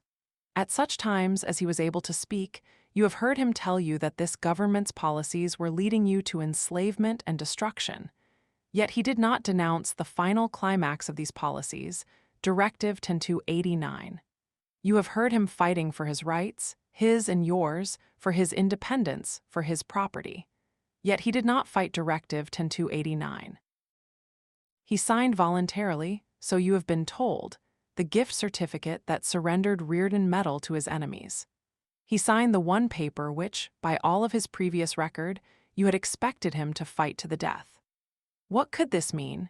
You have constantly been told, unless it meant that even he recognized the necessity of Directive 10,289 and sacrificed his personal interests for the sake of the country. Judge his views by the motive of that action, you have constantly been told. And with this I agree unreservedly. Judge his views by the motive of that action. And, for whatever value you attach to my opinion and to any warning I may give you, judge my views also by the motive of that action, because his convictions are mine. For 2 years I had been Hank Rearden's mistress. Let there be no misunderstanding about it. I am saying this not as a shameful confession, but with the highest sense of pride. I had been his mistress. I had slept with him in his bed, in his arms. There is nothing anyone might now say to you about me, which I will not tell you first. It will be useless to defame me. I know the nature of the accusations, and I will state them to you myself. Did I feel a physical desire for him? I did. Was I moved by a passion of my body? I was. Have I experienced the most violent form of sensual pleasure? I have. If this now makes me a disgraced woman in your eyes, let your estimate be your own concern. I will stand on mine. Bertram Scudder was staring at her. This was not the speech he had expected, and he felt, in dim panic, that it was not proper to let it continue. But she was the special guest whom the Washington rulers had ordered him to treat cautiously. He could not be certain whether he was now supposed to interrupt her or not. Besides, he enjoyed hearing this sort of story. In the audience booth, James Taggart and Lillian Rearden sat frozen, like animals paralyzed by the headlight of a train rushing down upon them. They were the only ones present who knew the connection between the words they were hearing and the theme of the broadcast. It was too late for them to move. They dared not assume the responsibility of a movement or of whatever was to follow. In the control room, a young intellectual of Chick Morrison's staff stood ready to cut the broadcast off the air in case of trouble. But he saw no political significance in the speech he was hearing, no element he could construe as dangerous to his masters. He was accustomed to hearing speeches extorted by unknown pressure from unwilling victims, and he concluded that this was the case of a reactionary forced to confess a scandal, and that therefore the speech had perhaps some political value. Besides, he was curious to hear it. I am proud that he had chosen me to give him pleasure, and that it was he who had been my choice. It was not, as it is for most of you, an act of casual indulgence and mutual contempt. It was the ultimate form of our admiration for each other, with full knowledge of the values by which we made our choice. We are those who do not disconnect the values of their minds from the actions of their bodies, those who do not leave their values to empty dreams, but bring them into existence, those who give material form to thoughts and reality to values, those who make steel, railroads, and happiness. And to such among you who hate the thought of human joy, who wish to see men's life as chronic suffering and failure, who wish men to apologize for happiness, or for success, or ability, or achievement, or wealth, to such among you I am now saying, I wanted him, I had him, I was happy, I had known joy, a pure, full, guiltless joy, the joy you dread to hear confessed by any human being, the joy of which your only knowledge is in your hatred for those who are worthy of reaching it. Well, hate me then, because I reached it. Miss Taggart, said Bertram Scudder nervously, aren't we departing from the subject of, after all, your personal relationship with Mr. Reardon has no political significance, which didn't think it had either. And of course, I came here to tell you about the political and moral system under which you are now living. Well, I thought that I knew everything about Hank Reardon, but there was one thing which I did not learn until today. It was the blackmail threat that our relationship would be made public that forced Hank Reardon to sign the gift certificate surrendering Reardon medal. It was blackmail by your government officials, by your rulers, by your...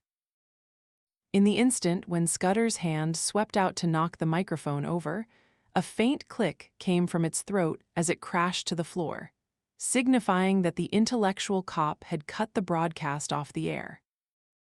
She laughed, but there was no one to see her and to hear the nature of her laughter. The figures rushing into the glass enclosure were screaming at one another. Chick Morrison was yelling unprintable curses at Bertram Scudder.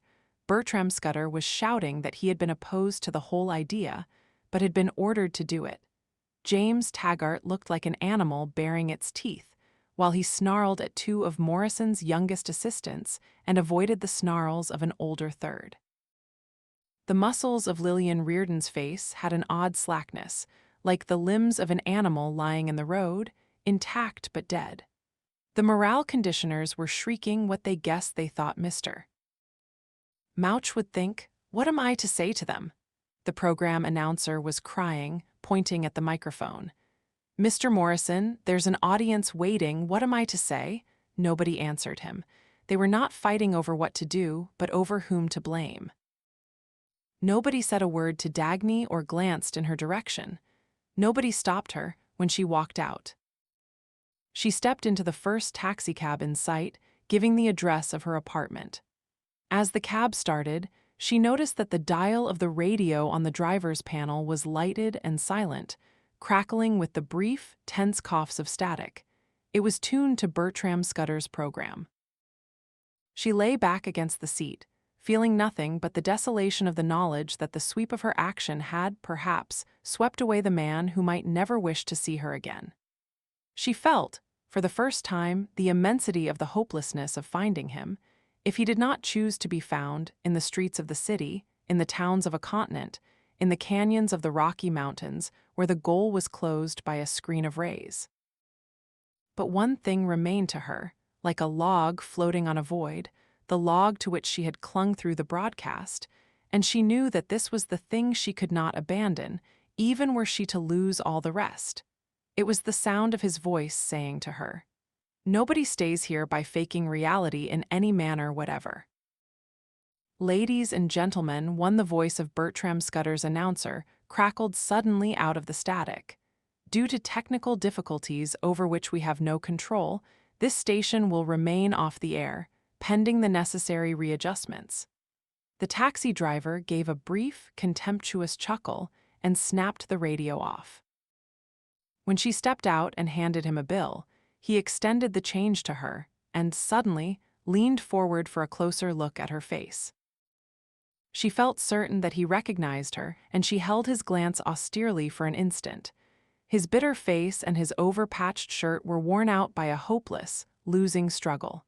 As she handed him a tip, he said quietly, with too earnest, too solemn an emphasis for a mere acknowledgement of the corns, "Thank you, ma'am." She turned swiftly and hurried into the building, not to let him see the emotion, which was suddenly more than she could bear. Her head was drooping as she unlocked the door of her apartment, and the light struck her from below, from the carpet, before she jerked her head up in astonishment at finding the apartment lighted. She took a step forward and saw Hank Reardon standing across the room. She was held still by two shocks. One was the sight of his presence. She had not expected him to be back so soon. The other was the sight of his face. His face had so firm, so confident, so mature a look of calm, in the faint half-smile, in the clarity of the eyes, that she felt as if he had aged decades within 1 month, but aged in the proper sense of human growth, aged in vision, in stature, in power. She felt that he who had lived through a month of agony, he whom she had hurt so deeply and was about to hurt more deeply still, he would now be the one to give her support and consolation. His would be the strength to protect them both. She stood motionless for only an instant, but she saw his smile deepening as if he were reading her thoughts and telling her that she had nothing to fear. She heard a slight, crackling sound and saw, on a table beside him, the lighted dial of a silent radio. Her eyes moved to his as a question, and he answered by the faintest nod, barely more than a lowering of his eyelids. He had heard her broadcast. They moved toward each other in the same moment.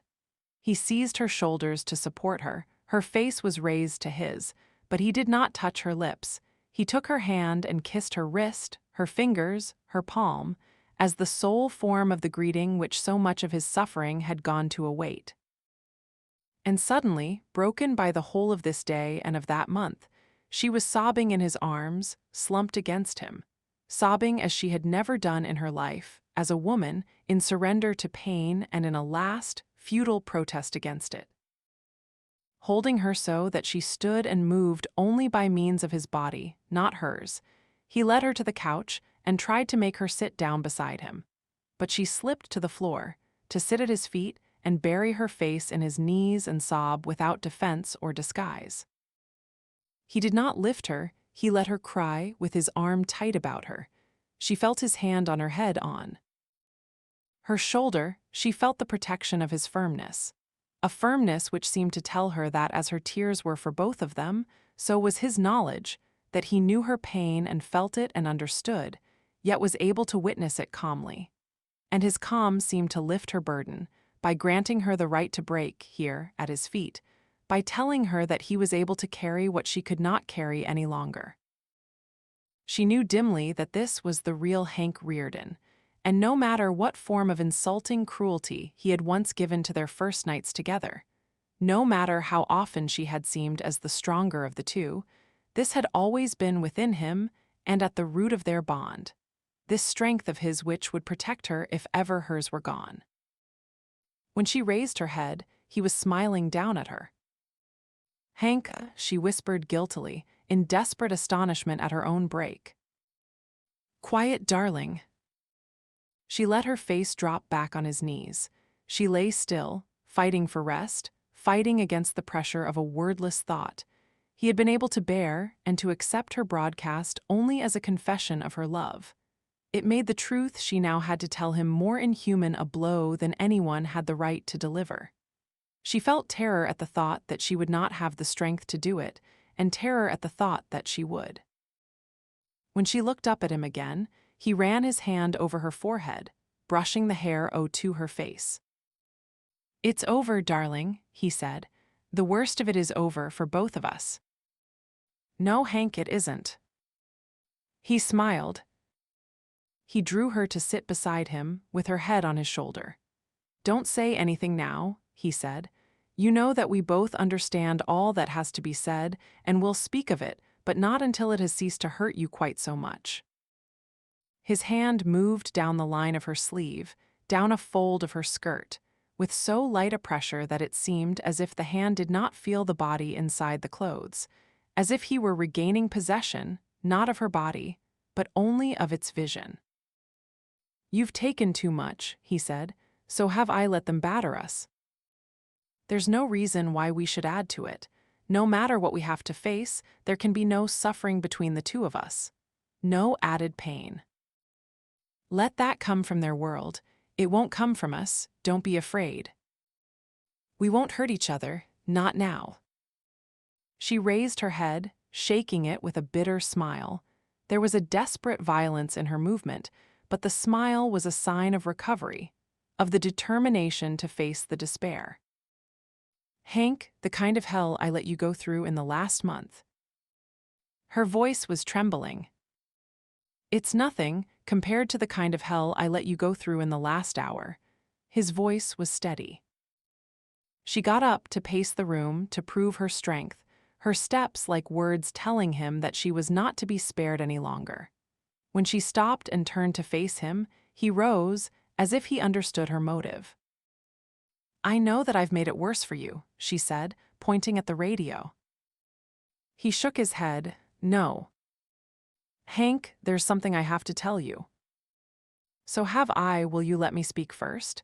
You see, it's something I should have said to you long ago. Will you let me speak and not answer me until I finish? She nodded. He took a moment to look at her as she stood before him, as if to hold the full sight of her figure, of this moment, and of everything that had led them to it. I love you, Dagny, he said quietly, with the simplicity of an unclouded, yet unsmiling happiness. She was about to speak, but knew that she couldn't, even if he had permitted it. She caught her unuttered words. The movement of her lips was her only answer. Then she inclined her head in acceptance. I love you.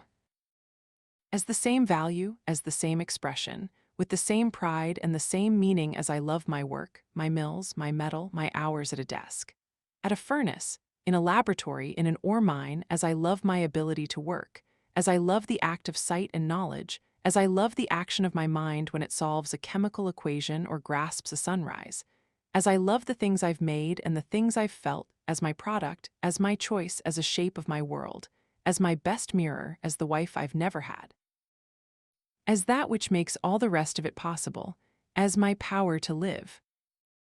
She did not drop her face, but kept it level and open, to hear and accept, as he wanted her to and as he deserved. I loved you from the first day I saw you, on a flat car on a siding of Milford Station. I loved you when we rode in the cab of the first engine on the John Galt line. I loved you on the gallery of Ellis Wyatt's house. I loved you on that next morning. You knew it.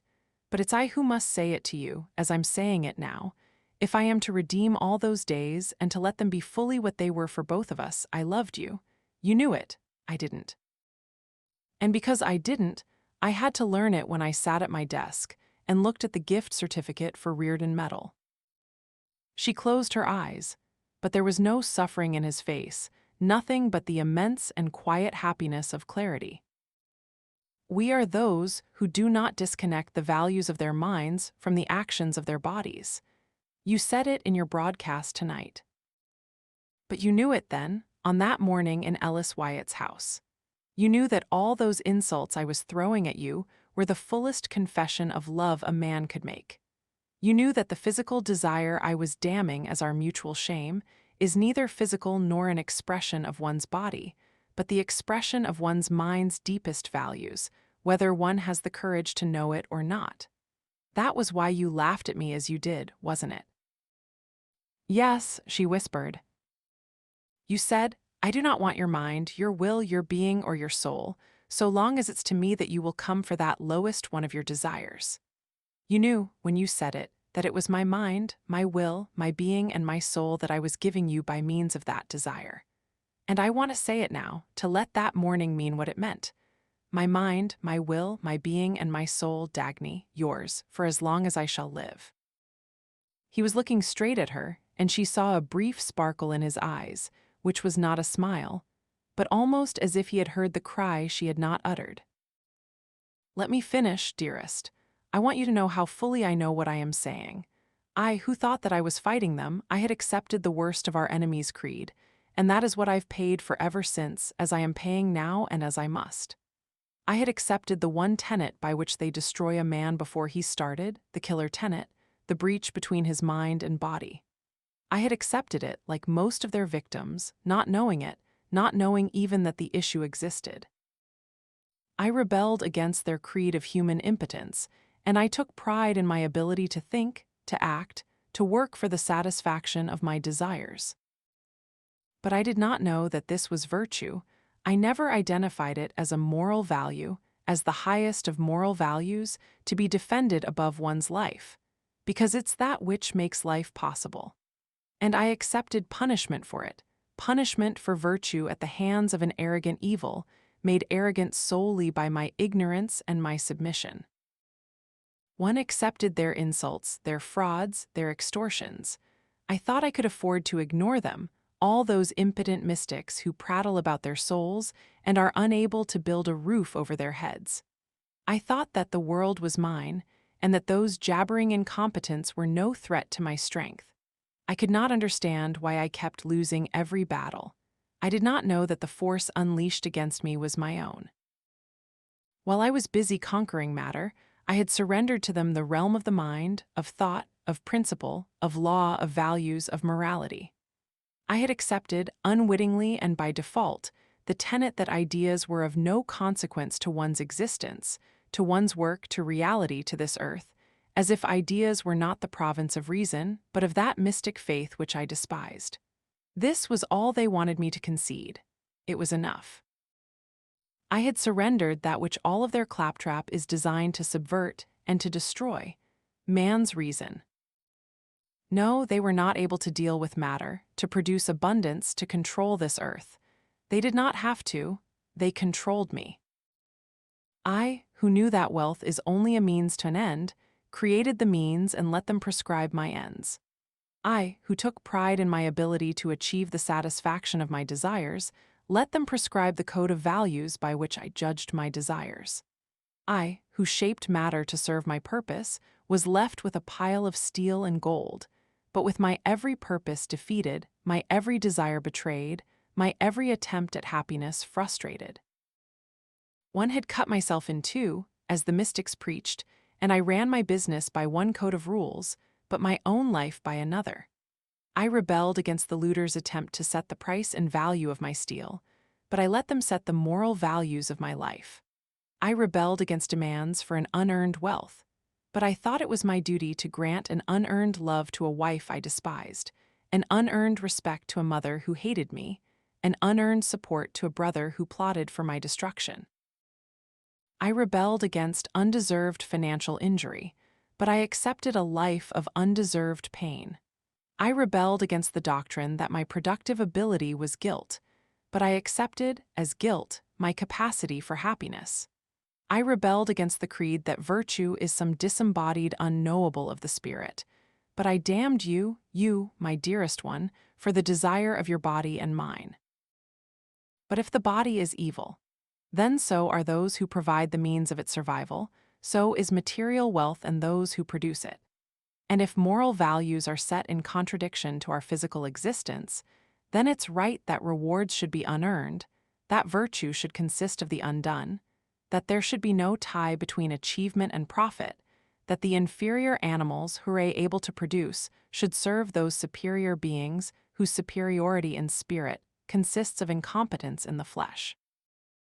If some man like Hugh Axton had told me, when I started, that by accepting the mystic's theory of sex I was accepting the looter's theory of economics, I would have laughed in his face. I would not laugh at him now. Now I see Reardon Steele being ruled by human scum. I see the achievement of my life serving to enrich the worst of my enemies. And as to the only two persons I ever loved, I've brought a deadly insult to one and public disgrace to the other. I slapped the face of the man who was my friend, my defender, my teacher, the man who set me free by helping me to learn what I've learned. I loved him, Dagny. He was the brother, the son, the comrade I never had. But I knocked him out of my life, because he would not help me to produce for the looters.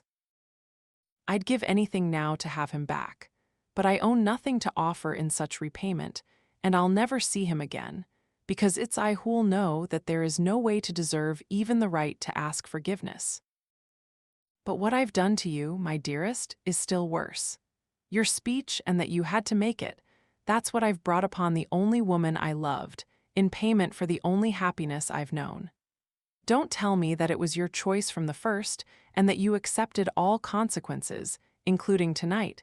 It does not redeem the fact that it was I who had no better choice to offer you. And that the looters forced you to speak, that you spoke to avenge me and set me free, does not redeem the fact that it was I who made their tactics possible. It was not then own convictions of sin and dishonor that they could use to disgrace you, it was mine. They merely carried out the things I believed and said in Ellis Wyatt's house. It was I who kept our love bidden as a guilty secret. They merely treated it for what it was by my own appraisal. It was I who was willing to counterfeit reality for the sake of appearance in their eyes. They merely cashed in on the right I had given them. People think that a liar gains a victory over his victim. What I've learned is that a lie is an act of self-abdication, because one surrenders one's reality to the person to whom one lies, making that person one's master, condemning oneself from then on to faking the sort of reality that person's view requires to be faked. And if one gains the immediate purpose of the lie, the price one pays is the destruction of that which the gain was intended to serve. The man who lies to the world is the world's slave from then on. When I chose to hide my love for you, to disavow it in public and live it as a lie, I made it public property, and the public has claimed it in a fitting sort of manner. I had no way to avert it and no power to save you. When I gave in to the looters, when I signed their gift certificate to protect you, I was still faking reality. There was nothing else left open to me, and Dagny, I'd rather have seen us both dead than permit them to do what they threatened. But there are no white lies, there is only the blackness of destruction, and a white lie is the blackest of all. I was still faking reality, and it had the inexorable result. Instead of protection, it brought you a more terrible kind of ordeal. Instead of saving your name, it forced you to offer yourself for a public stoning and to throw the stones by your own hand. I know that you were proud of the things you said, and I was proud to hear you, but that was the pride we should have claimed 2 years ago. No, you did not make it worse for me. You set me free, you saved us both, you redeemed our past. I can't ask you to forgive me, we're far beyond such terms, and the only atonement I can offer you is the fact that I am happy. That I am happy, my darling, not that I suffer. I am happy that I have seen the truth, even if my power of sight is all that's left to me now. Were I to surrender to pain and give up in futile regret that my own error has wrecked my past, that would be the act of final treason, the ultimate failure toward that truth I regret having failed. But if my love of truth is left as my only possession, then the greater the loss behind me, the greater the pride I may take in the price I have paid for that love. Then the wreckage will not become a funereal mount above me, but will serve as a height I have climbed to attain a wider field of vision. My pride and my power of vision were all that I owned when I started, and whatever I achieved was achieved by means of them. Both are greater now. Now I have the knowledge of the superlative value I had missed, of my right to be proud of my vision. The rest is mine to reach. And Dagny, the one thing I wanted, as the first step of my future, was to say that I love you as I'm saying it now. I love you, my dearest, with that blindest passion of my body which comes from the clearest perception of my mind, and my love for you is the only attainment of my past that will be left to me, unchanged, through all the years ahead. I wanted to say it to you while I still had the right to say it.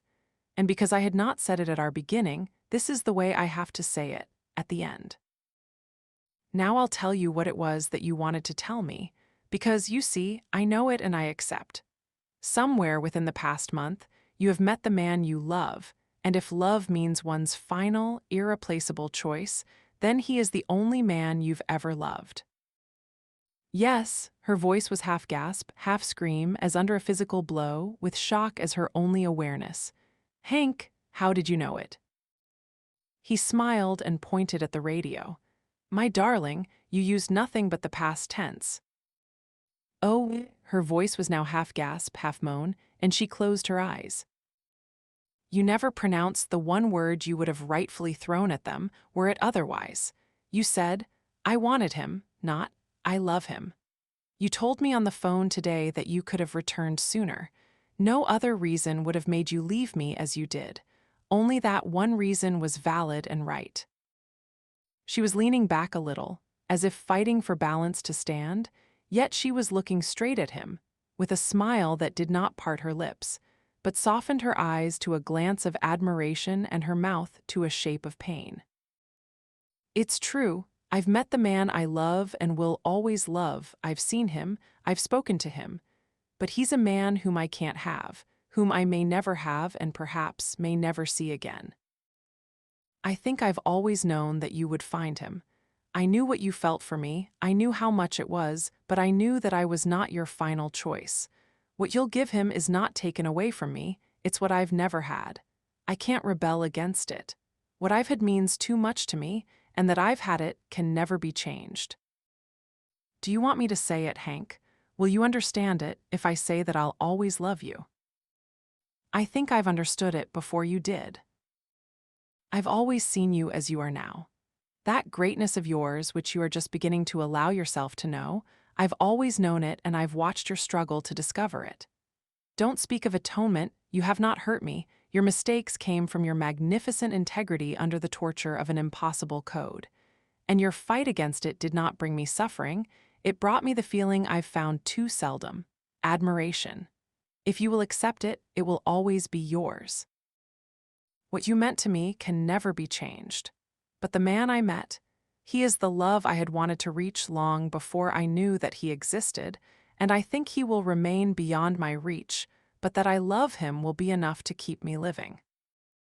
He took her hand and pressed it to his lips. Then you know what I feel, he said, and why I am still happy. Looking up at his face, she realized that for the first time he was what she had always thought him intended to be: a man with an immense capacity for the enjoyment of existence. The taut look of endurance, of fiercely unadmitted pain, was gone. Now, in the midst of the wreckage and of his hardest hour, his face had the serenity of pure strength. It had the look she had seen in the faces of the men in the valley. "Hank," she whispered, "I don't think I can explain it, but I feel that I have committed no treason, either to you or to him." "You haven't." Her eyes seemed abnormally alive in a face drained of color, as if her consciousness remained untouched in a body broken by exhaustion. He made her sit down and slipped his arm along the back of the couch, not touching her, yet holding her in a protective embrace. "Now tell me," he asked, "where were you?" "I can't tell you that. I've given my word never to reveal anything about it. I can say only that it's a place I found by accident when I crashed, and I left it blindfolded, and I wouldn't be able to find it again." "Couldn't you trace your way back to it?" "I won't try." "And the man?" "I won't look for him." "He remained there." "I don't know." "Why did you leave him?" "I can't tell you." "Who is he?" Her chuckle of desperate amusement was involuntary. "Who is John Galt?" He glanced at her, astonished, but realized that she was not joking. "So there is a John Galt?" he asked slowly. "Yes." "That slang phrase refers to him." "Yes." "And it has some special meaning." "Oh, yes. There's one thing I can tell you about him, because I discovered it earlier without promise of secrecy. He is the man who invented the motor we found." "Oh," he smiled as if he should have known it. Then he said softly, with a glance that was almost compassion, "He's the destroyer, isn't he?" He saw her look of shock and added, "No, don't answer me if you can't. I think I know where you were. It was Quentin Daniels that you wanted to save from the destroyer, and you were following Daniels when you crashed, weren't you?" "Yes." "Good God, Dagny, does such a place really exist? Are they all alive? Is there? I'm sorry, don't answer." She smiled. "It does exist." He remained silent for a long time. "Hank, could you give up Reardon Steel?" "No." The answer was fiercely immediate, but he added, with the first sound of hopelessness in his voice, "Not yet." Then he looked at her, as if, in the transition of his 3 words, he had lived the course of her agony of the past month. "I see," he said. He ran his hand over her forehead with a gesture of understanding, of compassion, of an almost incredulous wonder. "What hell you've now undertaken to endure," he said, his voice low.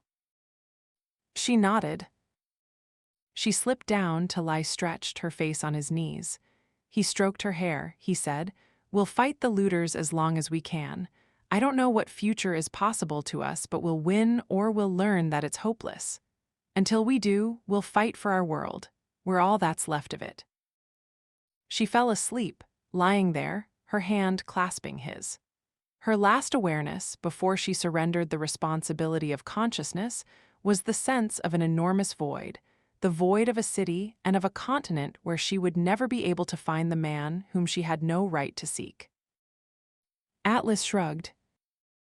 Chapter 4. Anti-Life.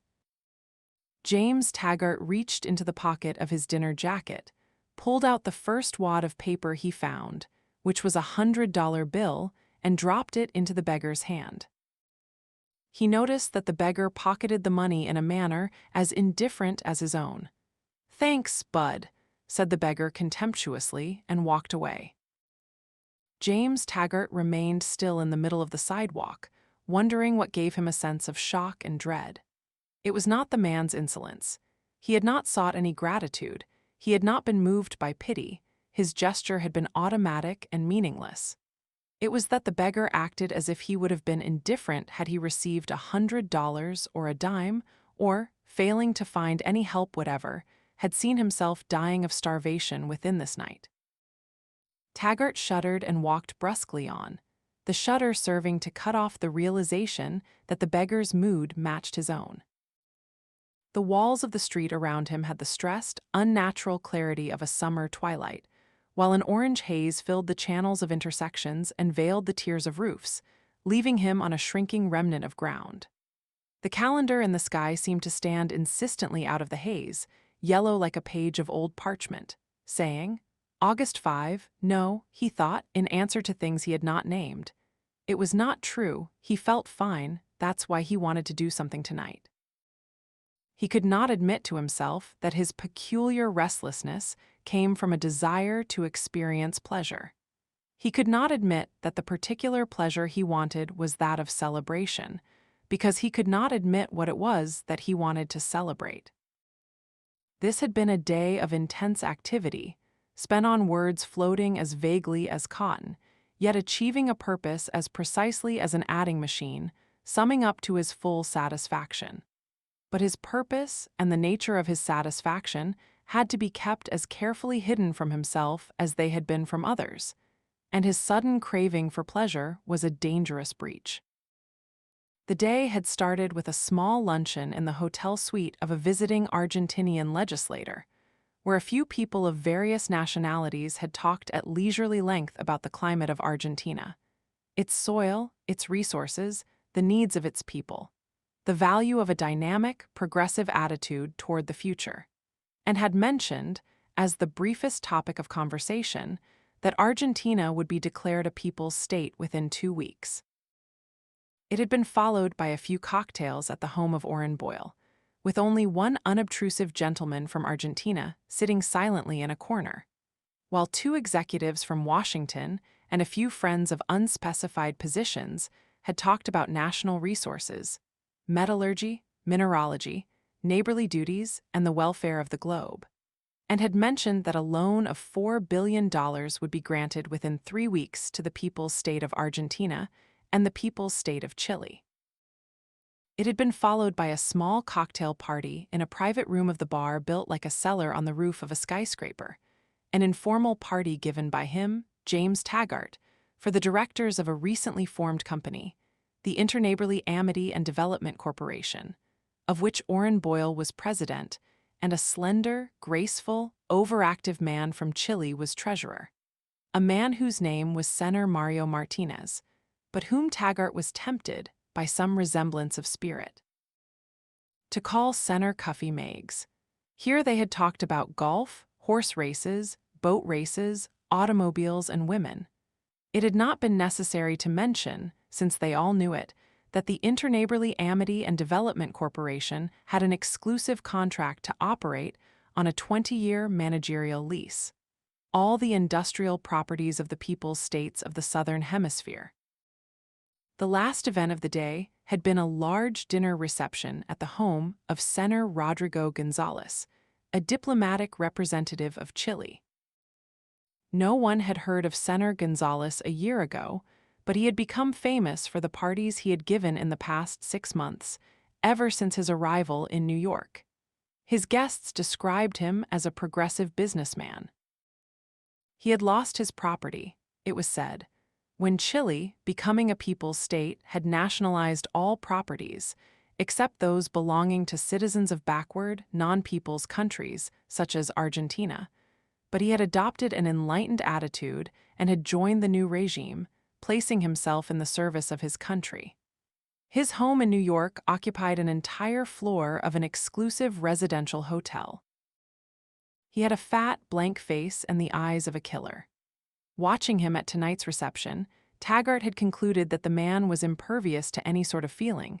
He looked as if a knife could slash, unnoticed, through his pendulous layers of flesh. Except that there was a lewd, almost sexual relish in the way he rubbed his feet against the rich pile of his Persian rugs, or patted the polished arm of his chair, or folded his lips about a cigar. His wife, the Senora Gonzalez, was a small, attractive woman, not as beautiful as she assumed, but enjoying the reputation of a beauty by means of a violent nervous energy and an odd manner of loose, warm, cynical self-assertiveness that seemed to promise anything and to absolve anyone. It was known that her particular brand of trading was her husband's chief asset, in an age when one traded, not goods, but favors. And watching her among the guests, Taggart had found amusement in wondering what deals had been made, what directives issued, what industries destroyed in exchange for a few chance nights, which most of those men had had no reason to seek and perhaps could no longer remember. The party had bored him. There had been only half a dozen persons for whose sake he had put in an appearance, and it had not been necessary to speak to that half dozen, merely to be seen and to exchange a few glances. Dinner had been about to be served when he had heard what he had come to hear. Senator Gonzalez had mentioned the smoke of his cigar weaving over the half-dozen men who had drifted toward his armchair, that by agreement with the future people's state of Argentina, the properties of Dagny copper would be nationalized by the people's state of Chile in less than a month, on September 2. It had all gone as Taggart had expected. The unexpected had come when, on hearing those words, he had felt an irresistible urge to escape. He had felt incapable of enduring the boredom of the dinner, as if some other form of activity were needed to greet the achievement of this night. He had walked out into the summer twilight of the streets, feeling as if he were both pursuing and pursued. Pursuing a pleasure which nothing could give him, in celebration of a feeling which he dared not name, pursued by the dread of discovering what motive had moved him through the planning of tonight's achievement, and what aspect of it now gave him this feverish sense of gratification. He reminded himself that he would sell his Dagny copper stock, which had never rallied fully after its crash of last year, and he would purchase shares of the Interneighborly Amity and Development Corporation, as agreed with his friends, which would bring him a fortune. But the thought brought him nothing but boredom. This was not the thing he wanted to celebrate. He tried to force himself to enjoy it. Money, he thought, had been his motive, money, nothing worse. Wasn't that a normal motive, a valid one? Wasn't that what they all were after, the Wyatts, the Reardons, the Danconias? He jerked his head to stop it. He felt as if his thoughts were slipping down a dangerous blind alley, the end of which he must never permit himself to see. No, he thought bleakly, in reluctant admission, money meant nothing to him any longer. He had thrown dollars about by the hundreds. At that party he had given today, for unfinished drinks, for uneaten delicacies, for unprovoked tips and unexpected whims, for a long-distance phone call to Argentina, because one of the guests had wanted to check the exact version of a smutty story he had started telling, for the spur of any moment, for the clammy stupor of knowing that it was easier to pay than to think. "You've got nothing to worry about under that railroad unification plan," Orrin Boyle had giggled to him drunkenly. Under the railroad unification plan, a local railroad had gone bankrupt in North Dakota. Abandoning the region to the fate of a blighted area, the local banker had committed suicide, first killing his wife and children. A freight train had been taken oil the schedule in Tennessee, leaving a local factory without transportation at a day's notice. The factory owner's son had quit college and was now in jail, awaiting execution for a murder committed with a gang of raiders.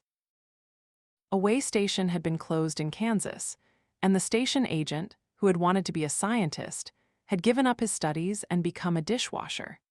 That he, James Taggart, might sit in a private barroom and pay for the alcohol pouring down Orrin Boyle's throat, for the waiter who sponged Boyle's garments when he spilled his drink over his chest, for the carpet burned by the cigarettes of an ex-pimp from Chile who did not want to take the trouble of reaching for an ashtray across a distance of 3 feet. It was not the knowledge of his indifference to money that now gave him a shudder of dread. It was the knowledge that he would be equally indifferent were he reduced to the state of the beggar. There had been a time when he had felt some measure of guilt, in no clearer a form than a touch of irritation, at the thought that he shared the sin of greed which he spent his time denouncing. Now he was hit by the chill realization that, in fact, he had never been a hypocrite. In full truth, he had never cared for money. This left another hole gaping open before him, leading into another blind alley which he could not risk seeing. "I just want to do something tonight," he cried soundlessly to someone at large, in protest and in demanding anger, in protest against whatever it was that kept forcing these thoughts into his mind, in anger at a universe where some malevolent power would not permit him to find enjoyment without the need to know what he wanted or why. "What do you want?" some enemy voice kept asking, and he walked faster, trying to escape it. It seemed to him that his brain was a maze where a blind alley opened at every turn, leading into a fog that hid an abyss. It seemed to him that he was running, while the small island of safety was shrinking and nothing but those alleys would soon be left. It was like the remnant of clarity in the street around him, with the haze rolling in to fill all exits. Why did it have to shrink? He thought in panic. This was the way he had lived all his life, keeping his eyes stubbornly, safely on the immediate pavement before him, craftily avoiding the sight of his road, of corners, of distances, of pinnacles. He had never intended going anywhere. He had wanted to be free of progression, free of the yoke of a straight line. He had never wanted his years to add up to any sum. What had summed them up? Why had he reached some unchosen destination where one could no longer stand still or retreat? "Look where you're going, brother," snarled some voice, while an elbow pushed him back, and he realized that he had collided with some large, ill-smelling figure and that he had been running. He slowed his steps and admitted into his mind a recognition of the streets he had chosen in his random escape. He had not wanted to know that he was going home to his wife. That, too, was a fog-bound alley, but there was no other left to him. He knew, the moment he saw Cheryl's silent, poised figure as she rose at his entrance into her room, that this was more dangerous than he had allowed himself to know and that he would not find what he wanted. But danger to him was a signal to shut off his sight, suspend his judgment and pursue an unaltered course, on the unstated premise that the danger would remain unreal by the sovereign power of his wish not to see it, like a foghorn within him, blowing not to sound a warning, but to summon the fog. "Why, yes, I did have an important business banquet to attend, but I changed my mind. I felt like having dinner with you tonight," he said in the tone of a compliment. But a quiet "I see" was the only answer he obtained. He felt irritation at her unastonished manner and her pale, unrevealing face. He felt irritation at the smooth efficiency with which she gave instructions to the servants, then at finding himself in the candlelight of the dining room, facing her across a perfectly appointed table, with 2 crystal cups of fruit in silver bowls of ice between them. It was her poise that irritated him most. She was no longer an incongruous little freak, dwarfed by the luxury of the residence which a famous artist had designed. She matched it. She sat at the table as if she were the kind of hostess that room had the right to demand. She wore a tailored housecoat of russet-colored brocade that blended with the bronze of her hair, the severe simplicity of its lines serving as her only ornament. He would have preferred the jingling bracelets and rhinestone buckles of her past. Her eyes disturbed him, as they had for months. They were neither friendly nor hostile, but watchful and questioning. "I closed a big deal today," he said, his tone part boastful, part pleading. "A deal involving this whole continent and half a dozen governments." He realized that the awe, the admiration, the eager curiosity he had expected belonged to the face of the little shop girl who had ceased to exist. He saw none of it in the face of his wife. Even anger or hatred would have been preferable to her level, attentive glance. The glance was worse than accusing, it was inquiring. "What deal, Jim?" "What do you mean, what deal? Why are you suspicious? Why do you have to start prying at once?" "I'm sorry, I didn't know it was confidential. You don't have to answer me." "It's not confidential." He waited, but she remained silent. "Well, aren't you going to say anything?" "Why no?" She said it simply, as if to please him. "So you're not interested at all?" "But I thought you didn't want to discuss it." "Oh, don't be so tricky," he snapped. "It's a big business deal. That's what you admire, isn't it, big business? Well, it's bigger than anything those boys ever dreamed of.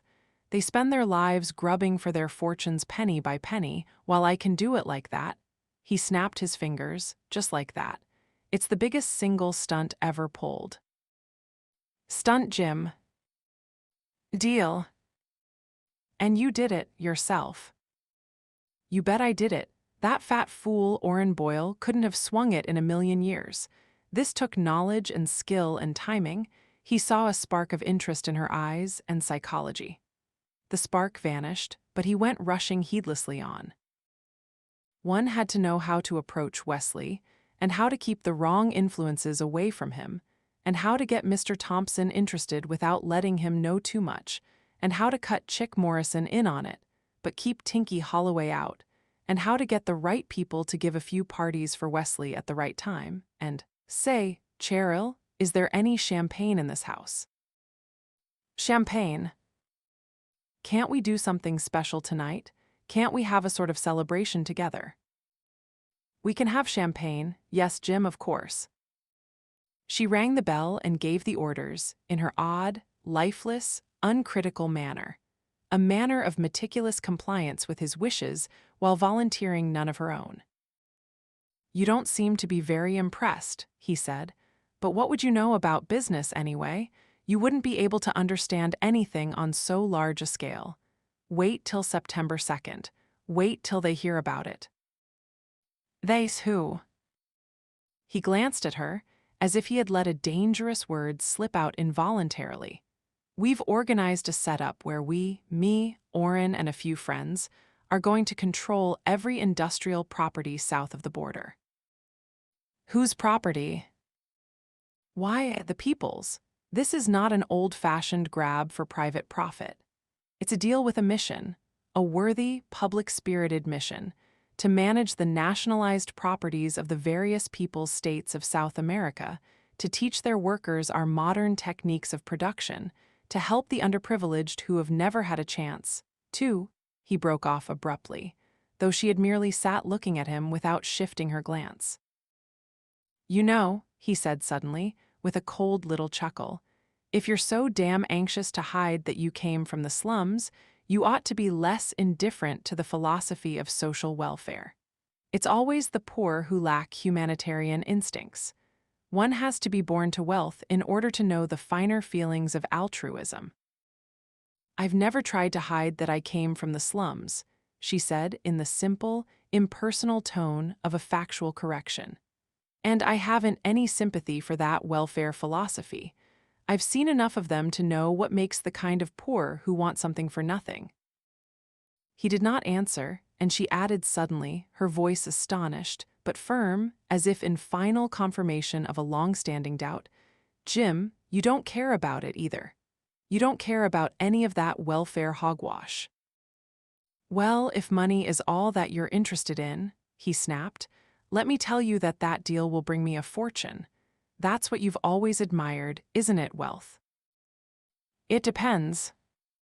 I think I'll end up as one of the richest men in the world," he said. He did not ask what her admiration depended upon. "There's nothing I won't be able to afford.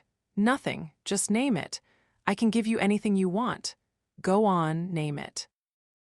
"I don't want anything, Jim. But I'd like to give you a present, to celebrate the occasion, see. Anything you take it into your head to ask. Anything, I can do it. I want to show you that I can do it. Any fancy you care to name." "I haven't any fancies." "Oh, come on, want a yacht?" "No." "Want me to buy you the whole neighborhood where you lived in Buffalo?" "No." "Want the crown jewels of the People's State of England? They can be had, you know. That People's State has been hinting about it on the black market for a long time. But there aren't any old-fashioned tycoons left who are able to afford it. I'm able to afford it, or will be, after September 2nd. Want it?" "No." "Then what do you want?" "I don't want anything, Jim." "But you've got to. You've got to want something, damn you." She looked at him, faintly startled, but otherwise indifferent. "Oh, all right, I'm sorry," he said. He seemed astonished by his own 87 outbreak. "I just wanted to please you," he added sullenly, "but I guess you can't understand it at all. You don't know how important it is. You don't know how big a man you're married to." "I'm trying to find out," she said slowly. "Do you still think, as you used to, that Hank Rearden is a great man?" "Yes, Jim, I do." "Well, I've got him beat. I'm greater than any of them, greater than Rearden and greater than that other lover of my sister's, who—" He stopped as if he had slid too far. "Jim," she asked evenly, "what is going to happen on September 2nd? He glanced up at her from under his forehead, a cold glance, while his muscles creased into a semi-smile, as if in cynical breach of some hallowed restraint. "They're going to nationalize Danconia copper," he said. He heard the long, harsh roll of a motor as a plane went by somewhere in the darkness above the roof, then a thin tinkle as a piece of ice settled, melting in the silver bowl of his fruit cup, before she answered. She said, "He was your friend, wasn't he?" "Oh, shut up." He remained silent, not looking at her. When his eyes came back to her face, she was still watching him, and she spoke first, her voice oddly stern. "What your sister did in her radio broadcast was great." "Yes, I know. You've been saying that for a month." "You've never answered me." "What is there to ans?" "Just as your friends in Washington have never answered her." He remained silent. "Jim, I'm not dropping the subject." He did not answer. "Your friends in Washington never uttered a word about it. They did not deny the things she said, they did not explain, they did not try to justify themselves. They acted as if she had never spoken. I think they're hoping that people will forget it. Some people will. But the rest of us know what she said and that your friends were afraid to fight her." "That's not true. The proper action was taken and the incident is closed, and I don't see why you keep bringing it up." "What action?" "Bertram Scudder was taken off the air, as a program not in the public interest at the present time." "Does that answer her?" "It closes the issue, and there's nothing more to be said about it." "About a government that works by blackmail and extortion." "You can't say that nothing was done. It's been publicly announced that Scudder's programs were disruptive, destructive, and untrustworthy." "Jim, I want to understand this. Scudder wasn't on her side, he was on yours, he didn't even arrange that broadcast. He was acting on orders from Washington, wasn't he?" I thought you didn't like Bertram Scudder.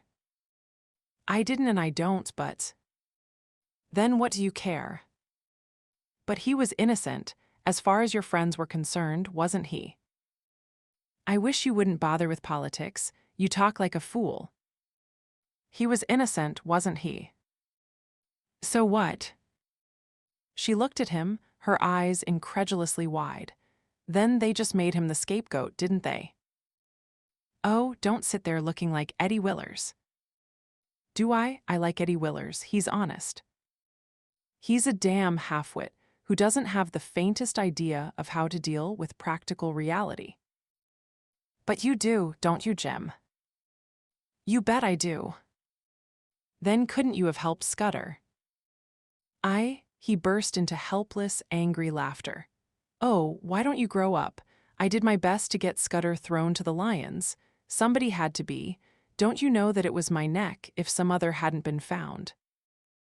Your neck, why not Dagny's if she was wrong? Because she wasn't. Dagny is in an entirely different category. It had to be Scudder or me. Why? And it's much better for national policy to let it be Scudder.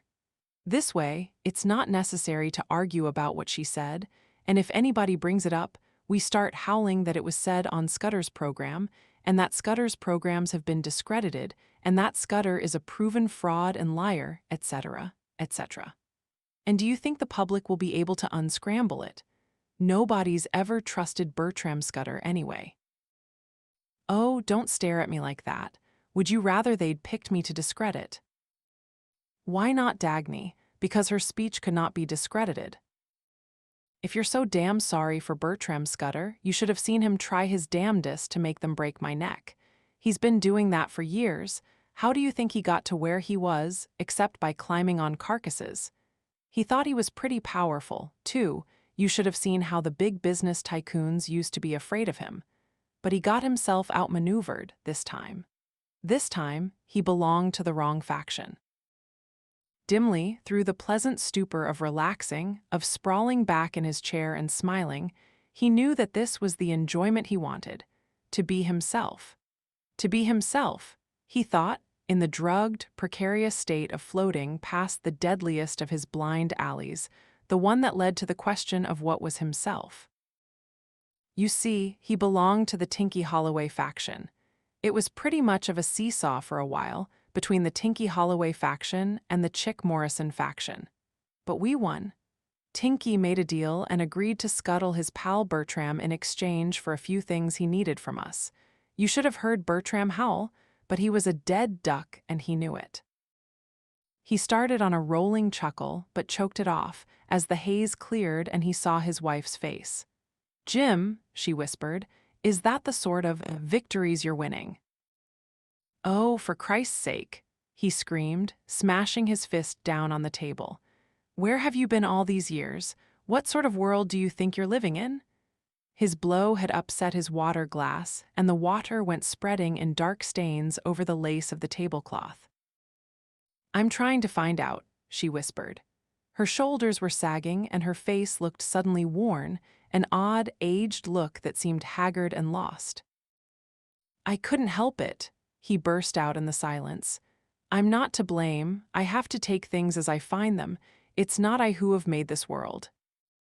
He was shocked to see that she smiled, a smile of so fiercely bitter a contempt that it seemed incredible on her gently patient face. She was not looking at him, but at some image of her own. That's what my father used to say when he got drunk at the corner saloon instead of looking for work. How dare you try comparing me to, he started, but did not finish, because she was not listening.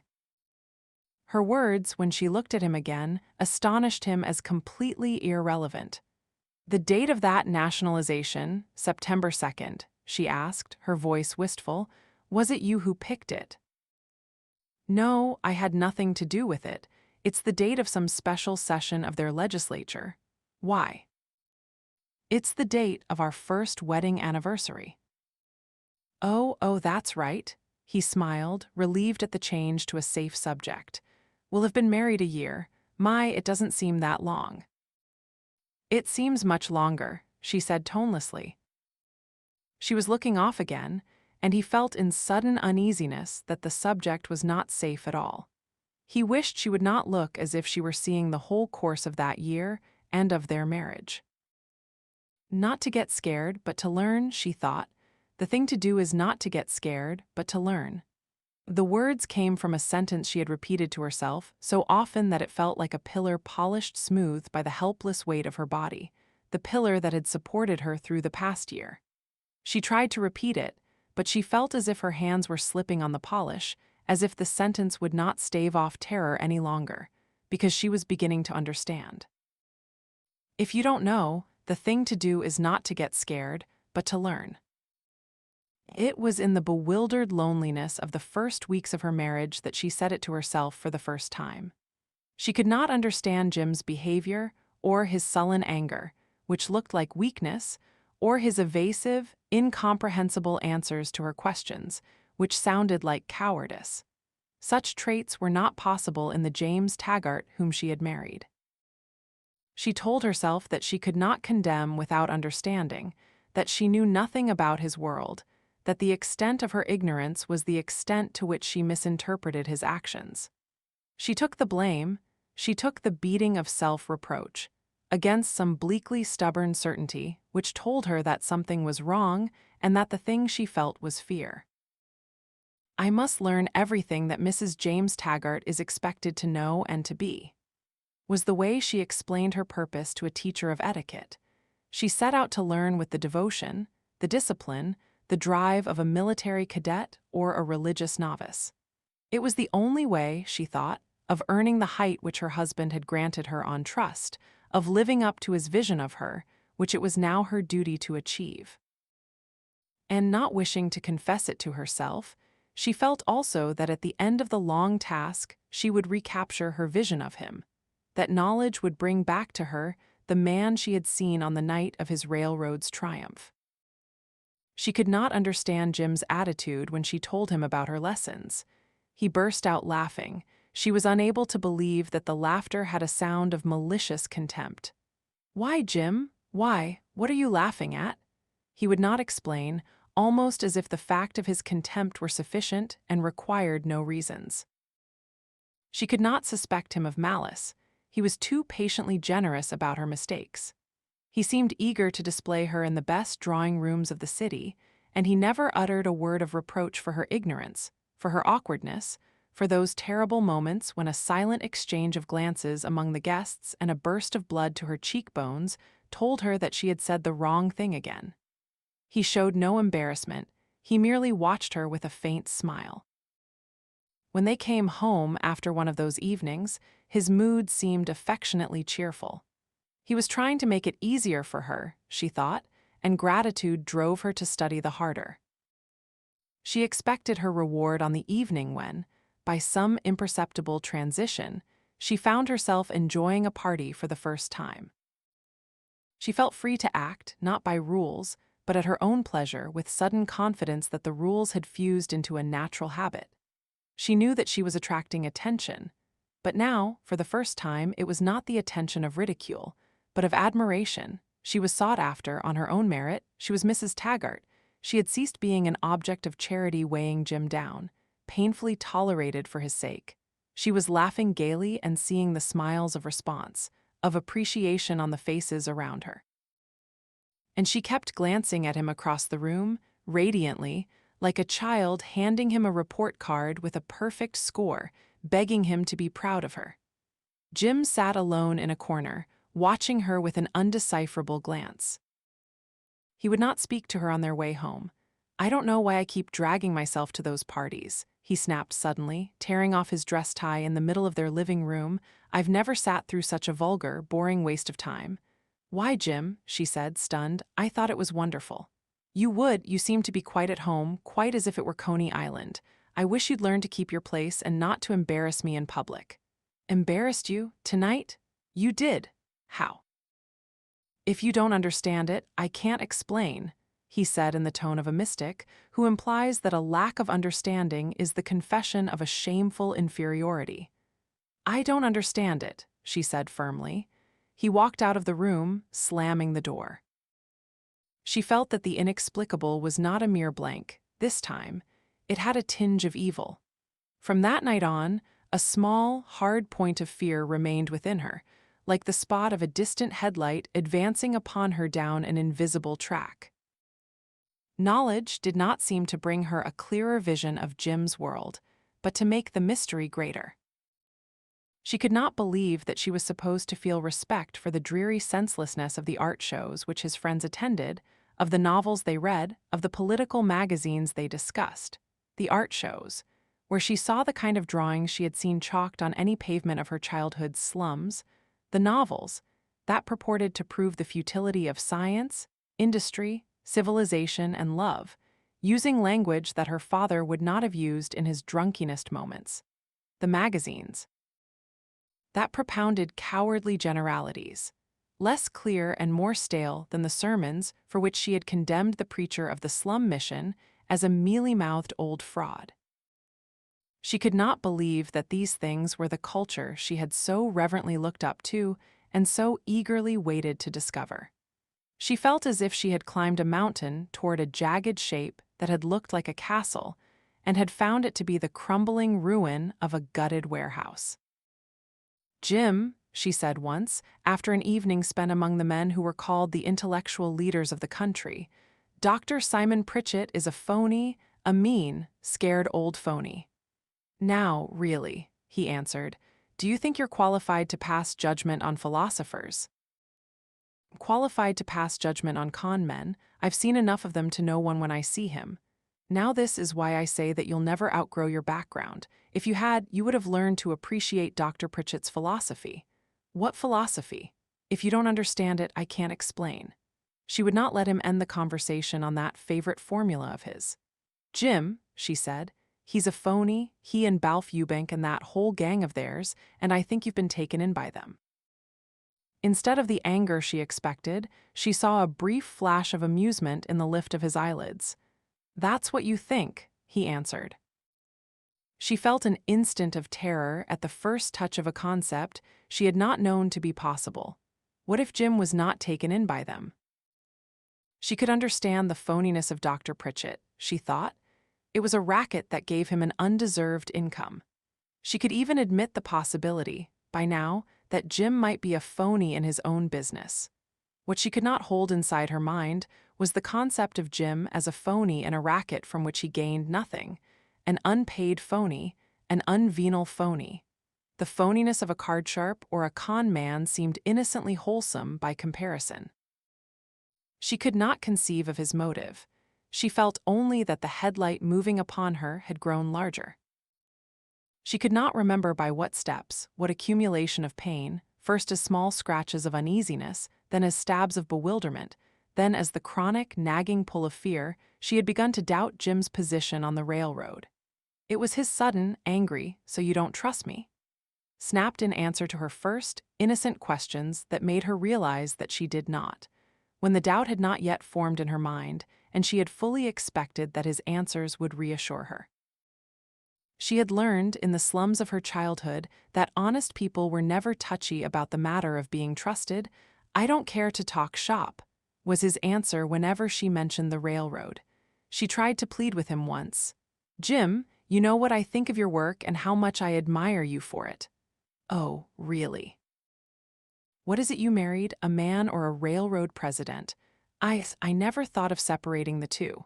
"Well, it is not very flattering to me." She looked at him, baffled. She had thought it was. "I'd like to believe," he said, "that you love me for myself and not for my railroad." "Oh God, Jim," she gasped, "you didn't think that I—" "No," he said with a sadly generous smile, "I didn't think that you married me for my money or my position. I have never doubted you." Realizing, in stunned confusion and in tortured fairness, that she might have given him ground to misinterpret her feeling, that she had forgotten how many bitter disappointments he must have suffered at the hands of fortune-hunting women, she could do nothing but shake her head and moan, "Oh, Jim, that's not what I meant." He chuckled softly, as at a child, and slipped his arm around her. "Do you love me?" he asked. "Yes," she whispered. "Then you must have faith in me. Love is faith, you know." "Don't you see that I need it? I don't trust anyone around me. I have nothing but enemies. I am very lonely. Don't you know that I need you?" The thing that made her pace her room, hours later, in tortured restlessness, was that she wished desperately to believe him and did not believe a word of it, yet knew that it was true. It was true, but not in the manner he implied, not in any manner or meaning she could ever hope to grasp. It was true that he needed her, but the nature of his need kept slipping past her every effort to define it. She did not know what he wanted of her. It was not flattery that he wanted. She had seen him listening to the obsequious compliments of liars, listening with a look of resentful inertness, almost the look of a drug addict at a dose inadequate to rouse him. But she had seen him look at her as if he were waiting for some reviving shot, and at times as if he were begging. She had seen a flicker of life in his eyes whenever she granted him some sign of admiration, yet a burst of anger was his answer whenever she named a reason for admiring him. He seemed to want her to consider him great, but never dare ascribe any specific content to his greatness. She did not understand the night in mid-April when he returned from a trip to Washington. "Hi, kid," he said loudly, dropping a sheaf of lilac into her arms. "Happy days are here again. Just saw those flowers and thought of you. Spring is coming, baby." He poured himself a drink and paced the room, talking with too light, too brash a manner of gaiety. There was a feverish sparkle in his eyes, and his voice seemed shredded by some unnatural excitement. She began to wonder whether he was elated or crushed. "I know what it is that they're planning," he said suddenly, without transition, and she glanced up at him swiftly. She knew the sound of one of his inner explosions. "There's not a dozen people in the whole country who know it, but I do. The top boys are keeping it secret till they're ready to spring it on the nation. Will it surprise a lot of people? Will it knock them flat? A lot of people? Hell, every single person in this country. It will affect every single person. That's how important it is." "Affect how, Jim?" "It will affect them, and they don't know what's coming, but I do. There they sit tonight." He waved at the lighted windows of the city, making plans, counting their money, hugging their children or their dreams, and they don't know, but I do, that all of it will be struck, stopped, changed. Changed for the worse or the better? "For the better, of course," he answered impatiently, as if it were irrelevant. His voice seemed to lose its fire and to slip into the fraudulent sound of duty. "It's a plan to save the country, to stop our economic decline, to hold things still, to achieve stability and security." "What plan?" "I can't tell you. It's secret, top secret. You have no idea how many people would like to know it. There's no industrialist who wouldn't give a dozen of his best furnaces for just one hint of warning, which he's not going to get. Like Hank Rearden, for instance, whom you admire so much." He chuckled, looking off into the future. "Jim," she asked, the sound of fear in her voice telling him what the sound of his chuckle had been like, "why do you hate Hank Rearden?" "I don't hate him," he whirled to her, and his face, incredibly, looked anxious, almost frightened. "I never said I hated him. Don't worry, he'll approve of the plan. Everybody will, it's for everybody's good." He sounded as if he were pleading. She felt the dizzying certainty that he was lying, yet that the plea was sincere, as if he had a desperate need to reassure her, but not about the things he said. She forced herself to smile. "Yes, Jim, of course," she answered, wondering what instinct in what impossible kind of chaos had made her say it as if it were her part to reassure him. The look she saw on his face was almost a smile and almost of gratitude. "One had to tell you about it tonight. I had to tell you. I wanted you to know what tremendous issues I deal with. You always talk about my work, but you don't understand it at all. It's so much wider than you imagine. You think that running a railroad is a matter of track laying and fancy metals and getting trains there on time. But it's not. Any underling can do that. The real heart of a railroad is in Washington. My job is politics. Politics. Decisions made on a national scale, affecting everything, controlling everybody. A few words on paper, a directive, changing the life of every person in every nook, cranny, and penthouse of this country. Yes, Jim, she said, wishing to believe that he was, perhaps, a man of stature in the mysterious realm of Washington. You'll see, he said, pacing the room. You think they're powerful, those giants of industry who are so clever with motors and furnaces. They'll be stopped, they'll be stripped, they'll be brought down, they'll be— He noticed the way she was staring at him. It's not for ourselves, he snapped hastily, it's for the people. That's the difference between business and politics. We have no selfish ends in view, no private motives. We're not after profit. We don't spend our lives scrambling for money. We don't have to. That's why we're slandered and misunderstood by all the greedy profit chasers who can't conceive of a spiritual motive or a moral ideal, or we couldn't help it, he cried suddenly, whirling to her. We had to have that plan. With everything falling to pieces and stopping, something had to be done. We had to stop them from stopping. We couldn't help it. His eyes were desperate. She did not know whether he was boasting or begging for forgiveness. She did not know whether this was triumph or terror. Jim, don't you feel well? Maybe you've worked too hard and you're worn out and— I've never felt better in my life, he snapped, resuming his pacing. You bet I've worked hard. My work is bigger than any job you can hope to imagine.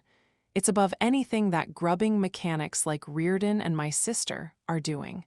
Whatever they do, I can undo it. Let them build a track, I can come and break it just like that. He snapped his fingers, just like breaking a spine. You want to break spines, she whispered, trembling. I haven't said that, he screamed. What's the matter with you? I haven't said it. I'm sorry, Jim, she gasped, shocked by her own words and by the terror in his eyes. It's just that I don't understand, but I know I shouldn't bother you with questions when you're so tired. She was struggling desperately to convince herself, when you have so many things on your mind. Such great things, things I can't even begin to think of. His shoulders sagged, relaxing. He approached her and dropped wearily down on his knees, slipping his arms around her. You poor little fool, he said affectionately. She held on to him, moved by something that felt like tenderness and almost like pity. But he raised his head to glance up at her face, and it seemed to her that the look she saw in his eyes was part gratification, part contempt, almost as if, by some unknown kind of sanction, she had absolved him and damned herself. It was useless, she found in the days that followed, to tell herself that these things were beyond her understanding, that it was her duty to believe in him, that love was faith. Her doubt kept growing, doubt of his incomprehensible work and of his relation to the railroad. She wondered why it kept growing in direct proportion to her self-admonitions that faith was the duty she owed him.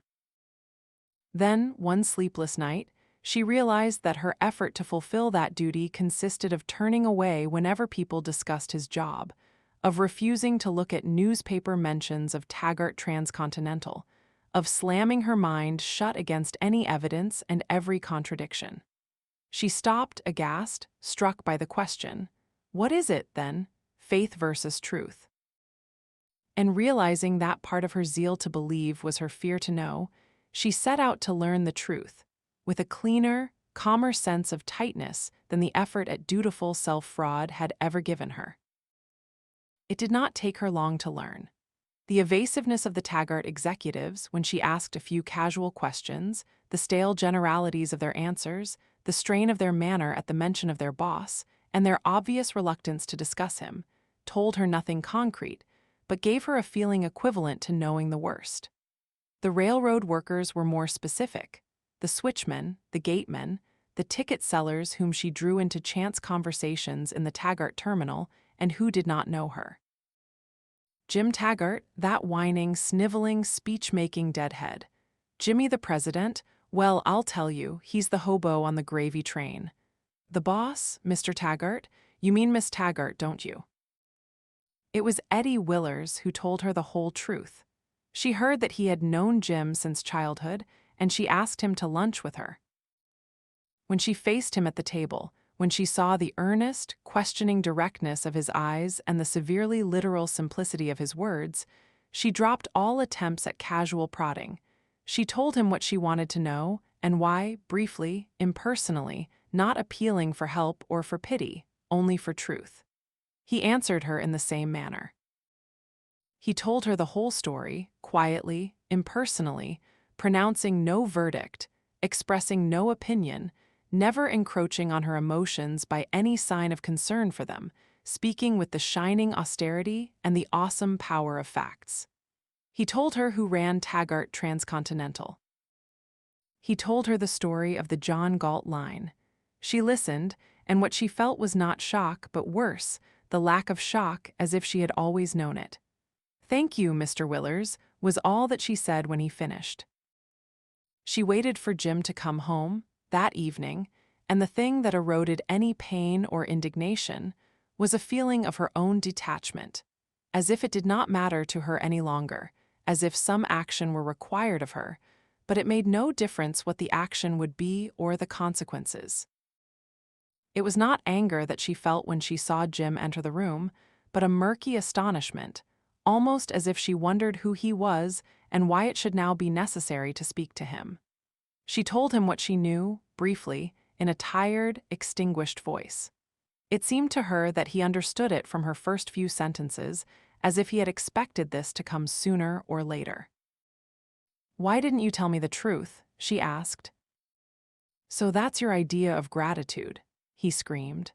"So that's how you feel after everything I've done for you? Everybody told me that crudeness and selfishness was all I could expect for lifting a cheap little alley cat by the scruff of her neck." She looked at him as if he were making inarticulate sounds that connected to nothing inside her mind. "Why didn't you tell me the truth? Is that all the love you felt for me, you sneaky little hypocrite? Is that all I get in return for my faith in you? Why did you lie? Why did you let me think what I thought? You should be ashamed of yourself. You should be ashamed to face me or speak to me."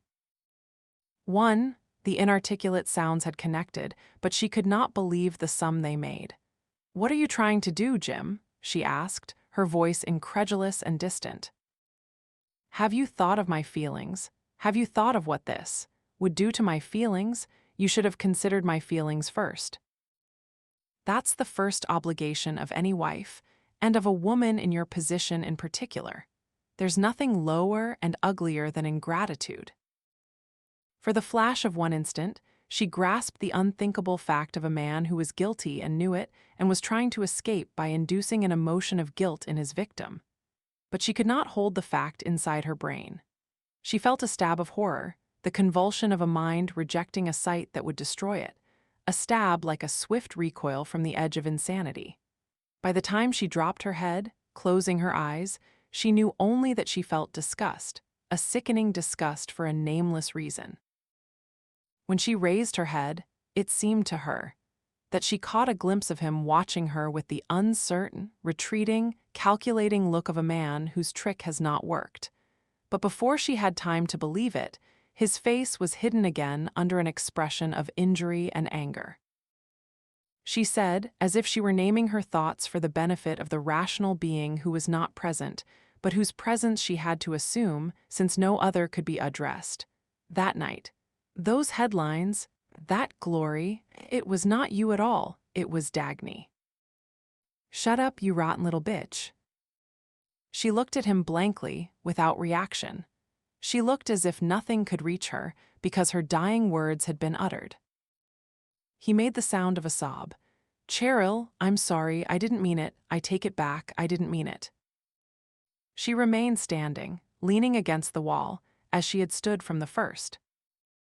He dropped down on the edge of a couch in a posture of helpless dejection.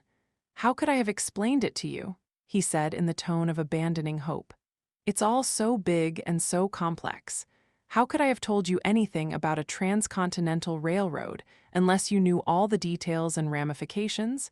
How could I have explained to you my years of work, oh, what's the use? I've always been misunderstood, and I should have been accustomed to it by now. Only I thought that you were different and that I had a chance. Jim, why did you marry me?" He chuckled sadly. That's what everybody kept asking me. I didn't think you'd ever ask it. Why? Because I love you. She wondered at how strange it was that this word, which was supposed to be the simplest in the human language, the word understood by all, the universal bond among men, conveyed to her no meaning whatever. She did not know what it was that it named in his mind. "Nobody's ever loved me," he said. "There isn't any love in the world. People don't feel. I feel things. Who cares about that? All they care for is time schedules and freight loads and money. I can't live among those people. I'm very lonely. I've always longed to find understanding. Maybe I'm just a hopeless idealist looking for the impossible. Nobody will ever understand me." "Jim," she said, with an odd little note of severity in her voice, "what I've struggled for all this time is to understand you." He dropped his hand in a motion of brushing her words aside, not offensively, but sadly. "I thought you could. You're all I have. But maybe understanding is just not possible between human beings." "Why should it be impossible? Why don't you tell me what it is that you want? Why don't you help me to understand you?" He sighed. "That's it. That's the trouble. You're asking all those whys. You're constant asking of a why for everything. What I'm talking about can't be put into words. It can't be named. It has to be felt. Either you feel it or you don't. It's not a thing of the mind, but of the heart. Don't you ever feel? Just feel without asking all those questions. Can't you understand me as a human being, not as if I were a scientific object in a laboratory? The great understanding that transcends our shabby words and helpless minds. No, I guess I shouldn't look for it, but I'll always seek and hope. You're my last hope. You're all I have." She stood at the wall, without moving. "I need you," he wailed softly. "FM all alone. You're not like the others. I believe in you. I trust you. What has all that money and fame and business and struggle given me? You're all I have." She stood without moving, and the direction of her glance, lowered to look down at him, was the only form of recognition she gave him.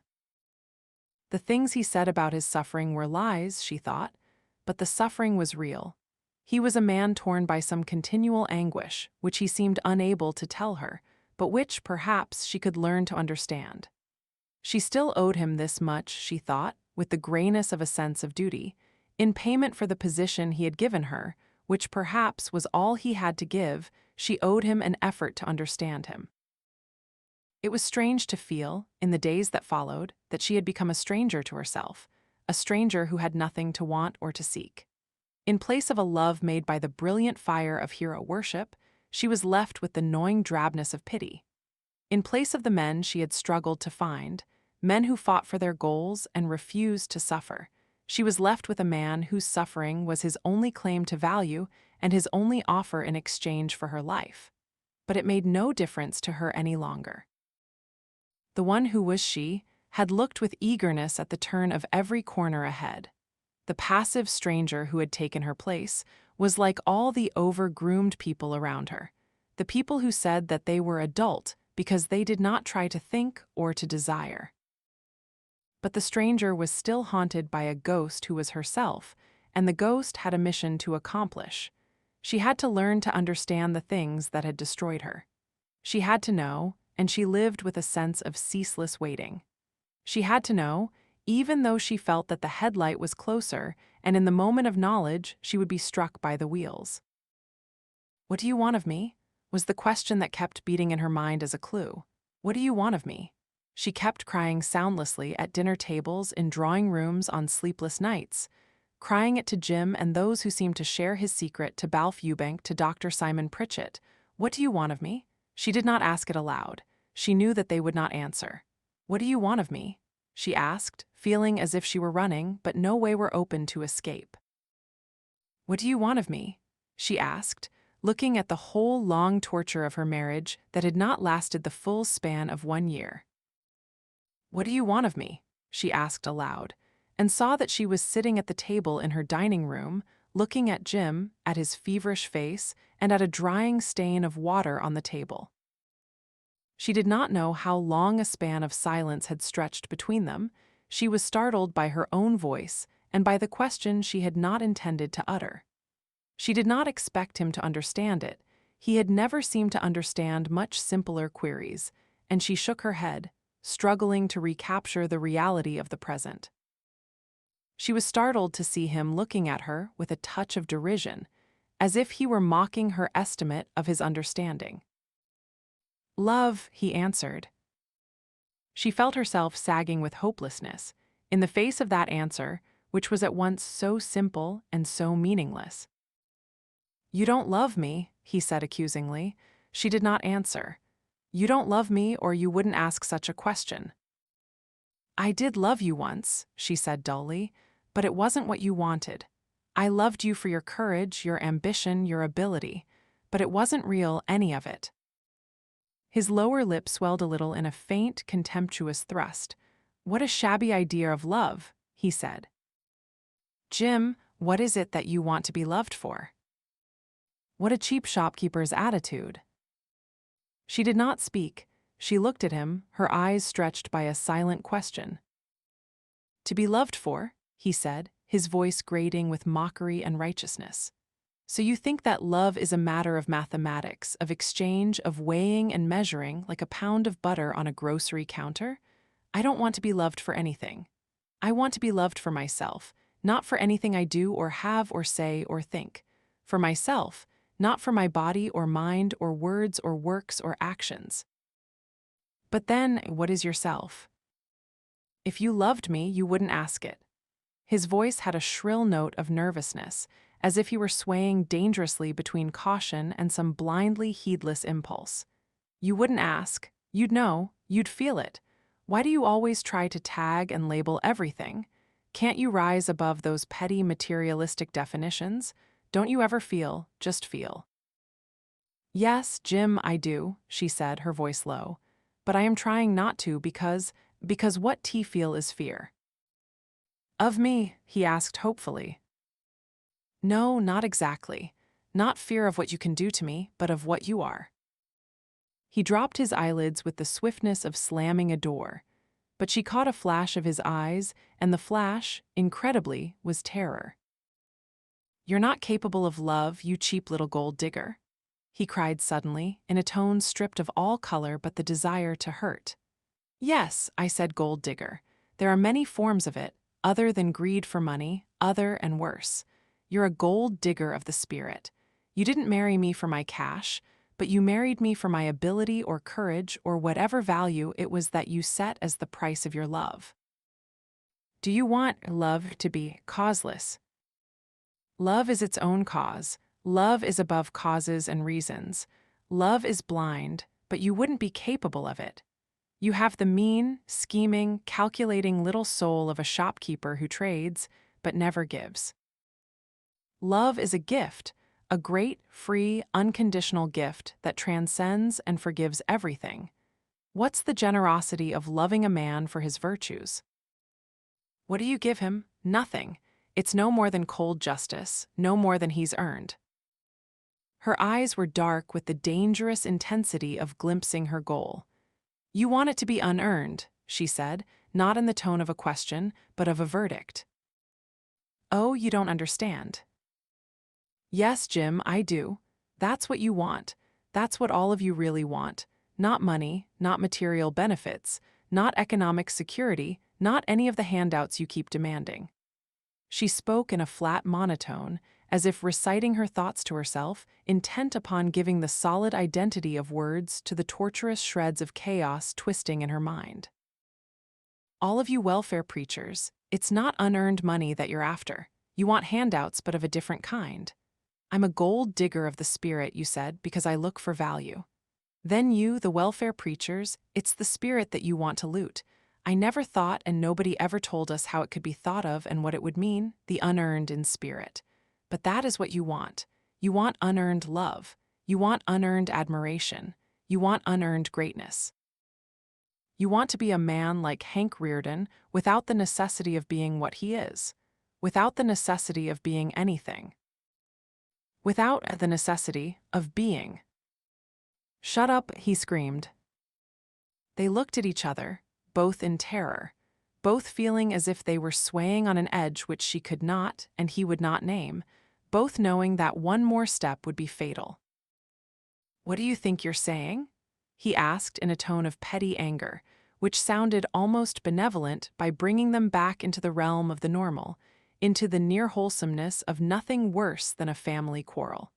"What sort of metaphysical subject are you trying to deal with?"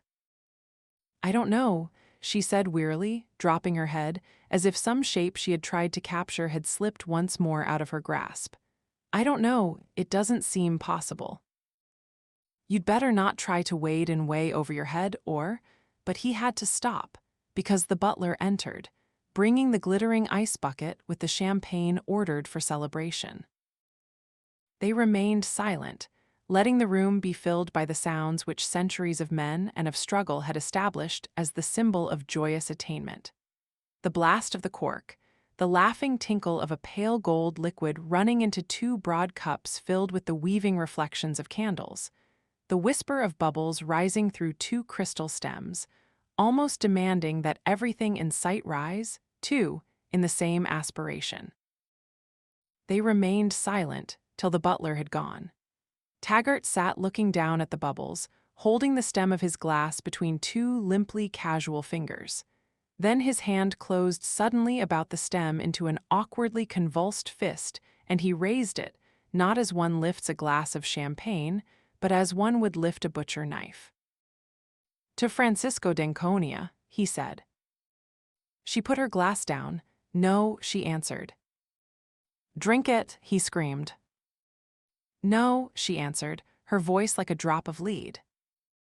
They held each other's glances for a moment, the light playing on the golden liquid, not reaching their faces or eyes.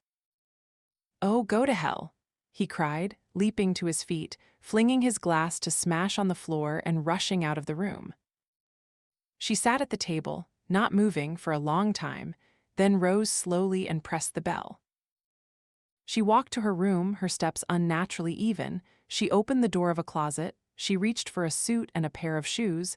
She took off the housecoat, moving with cautious precision, as if her life depended on not jarring anything about or within her. She held on to a single thought, that she had to get out of this house, just get out of it for a while, if only for the next hour, and then later she would be able to face all that had to be faced.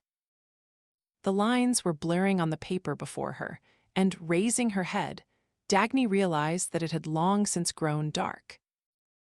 She pushed the papers aside, unwilling to turn on the lamp, permitting herself the luxury of idleness and darkness. It cut her off from the city beyond the windows of her living room.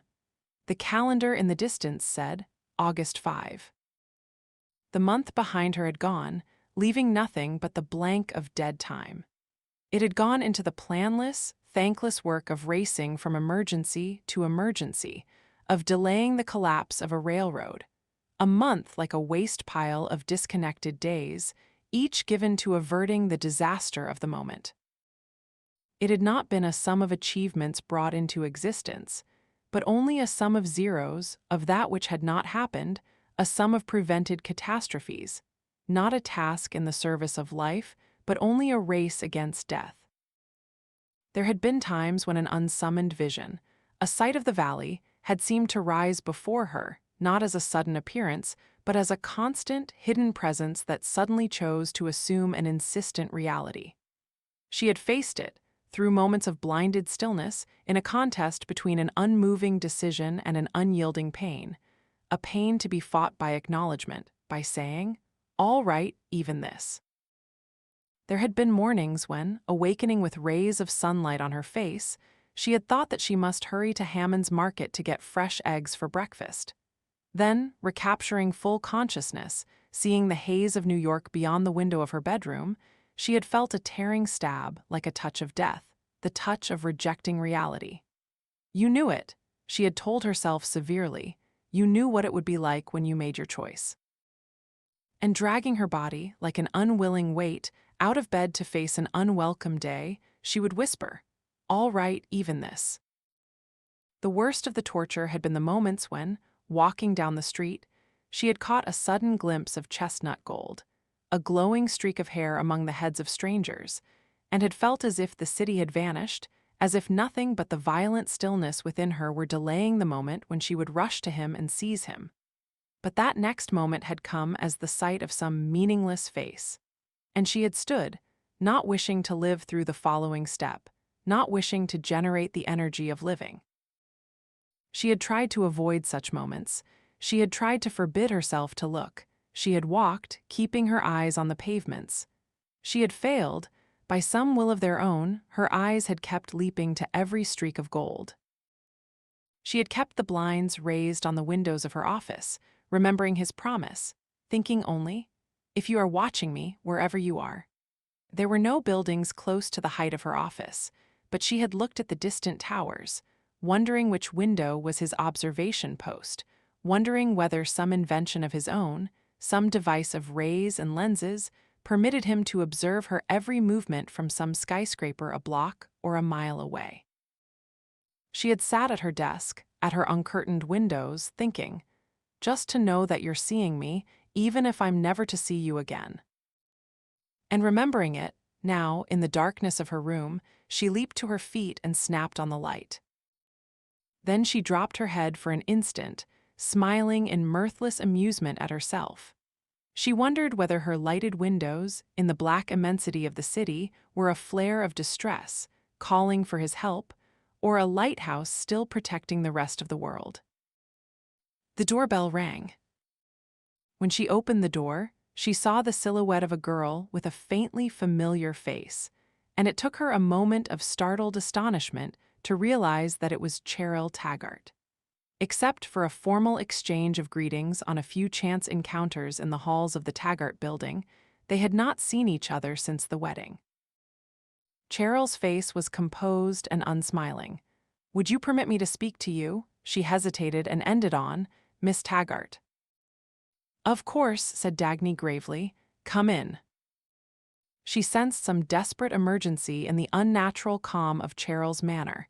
She became certain of it when she looked at the girl's face in the light of the living room. "Sit down," she said, but Cheryl remained standing. "I came to pay a debt," said Cheryl, her voice solemn with the effort to permit herself no sound of emotion. "I want to apologize for the things I said to you at my wedding. There's no reason why you should forgive me, but it's my place to tell you that I know I was insulting everything I admire and defending everything I despise. I know that admitting it now doesn't make up for it, and even coming here is only another presumption. There's no reason why you should want to hear it, so I can't even cancel the debt. I can only ask for a favor, that you let me say the things I want to say to you." Dagny's shock of emotion, incredulous, warm, and painful, was the wordless equivalent of the sentence. What a distance to travel in less than a year. She answered, the unsmiling earnestness of her voice like a hand extended in support, knowing that a smile would upset some precarious balance, "But it does make up for it, and I do want to hear it. I know that it was you who ran Taggart Transcontinental. It was you who built the John Galt line. It was you who had the mind and the courage that kept all of it alive. I suppose you thought that I married Jim for his money, as what shop girl wouldn't have. But, you see, I married Jim because I thought that he was you. I thought that he was Taggart Transcontinental. Now I know that she hesitated, then went on firmly, as if not to spare herself anything. He's some sort of vicious moocher, though I can't understand of what kind or why. When I spoke to you at my wedding, I thought that I was defending greatness and attacking its enemy. But it was in reverse. It was in such horrible, unbelievable reverse. So I wanted to tell you that I know the truth. Not so much for your sake, I have no right to presume that you'd care, but for the sake of the things I loved." Dagny said slowly, "Of course I forgive it." "Thank you," she whispered and turned to go. "Sit down." She shook her head. That was all, Miss Taggart." Dagny allowed herself the first touch of a smile, no more than in the look of her eyes, as she said, "Cheryl, my name is Dagny." Cheryl's answer was no more than a faint, tremulous crease of her mouth, as if, together, they had completed a single smile. I didn't know whether I should." We're sisters, aren't we? No, not through Jim. It was an involuntary cry.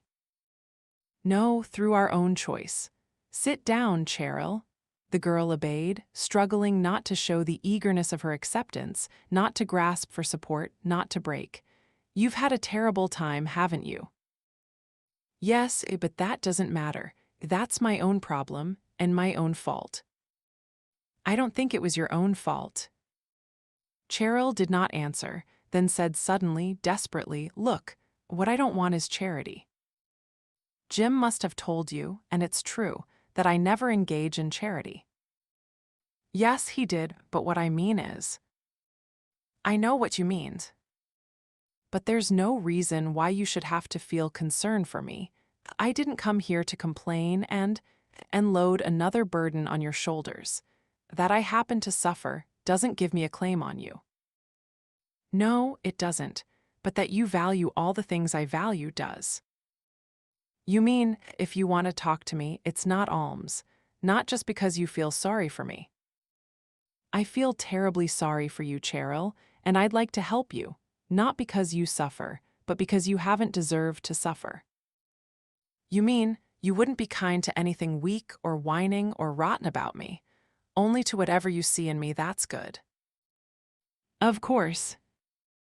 Cheryl did not move her head, but she looked as if it were lifted, as if some bracing current were relaxing her features into that rare look which combines pain and dignity. It's not alms, Cheryl. Don't be afraid to speak to me. It's strange, you're the first person I can talk to, and it feels so easy, yet I was afraid to speak to you. I wanted to ask your forgiveness long ago. Ever since I learned the truth, I went as far as the door of your office, but I stopped and stood there in the hall and didn't have the courage to go in. I didn't intend to come here tonight. I went out only to think something over. And then, suddenly, I knew that I wanted to see you, that in the whole of the city this was the only place for me to go and the only thing still left for me to do. I'm glad you did. You know, Miss Dagny, she said softly, in wonder, you're not as I expected you to be at all. Jim and his friends, they said you were hard and cold and unfeeling. But it's true, Cheryl. I am, in the sense they mean, only have they ever told you in just what sense they mean it. No, they never do. They only sneer at me when I ask them what they mean by anything. It's about anything. What did they mean about you?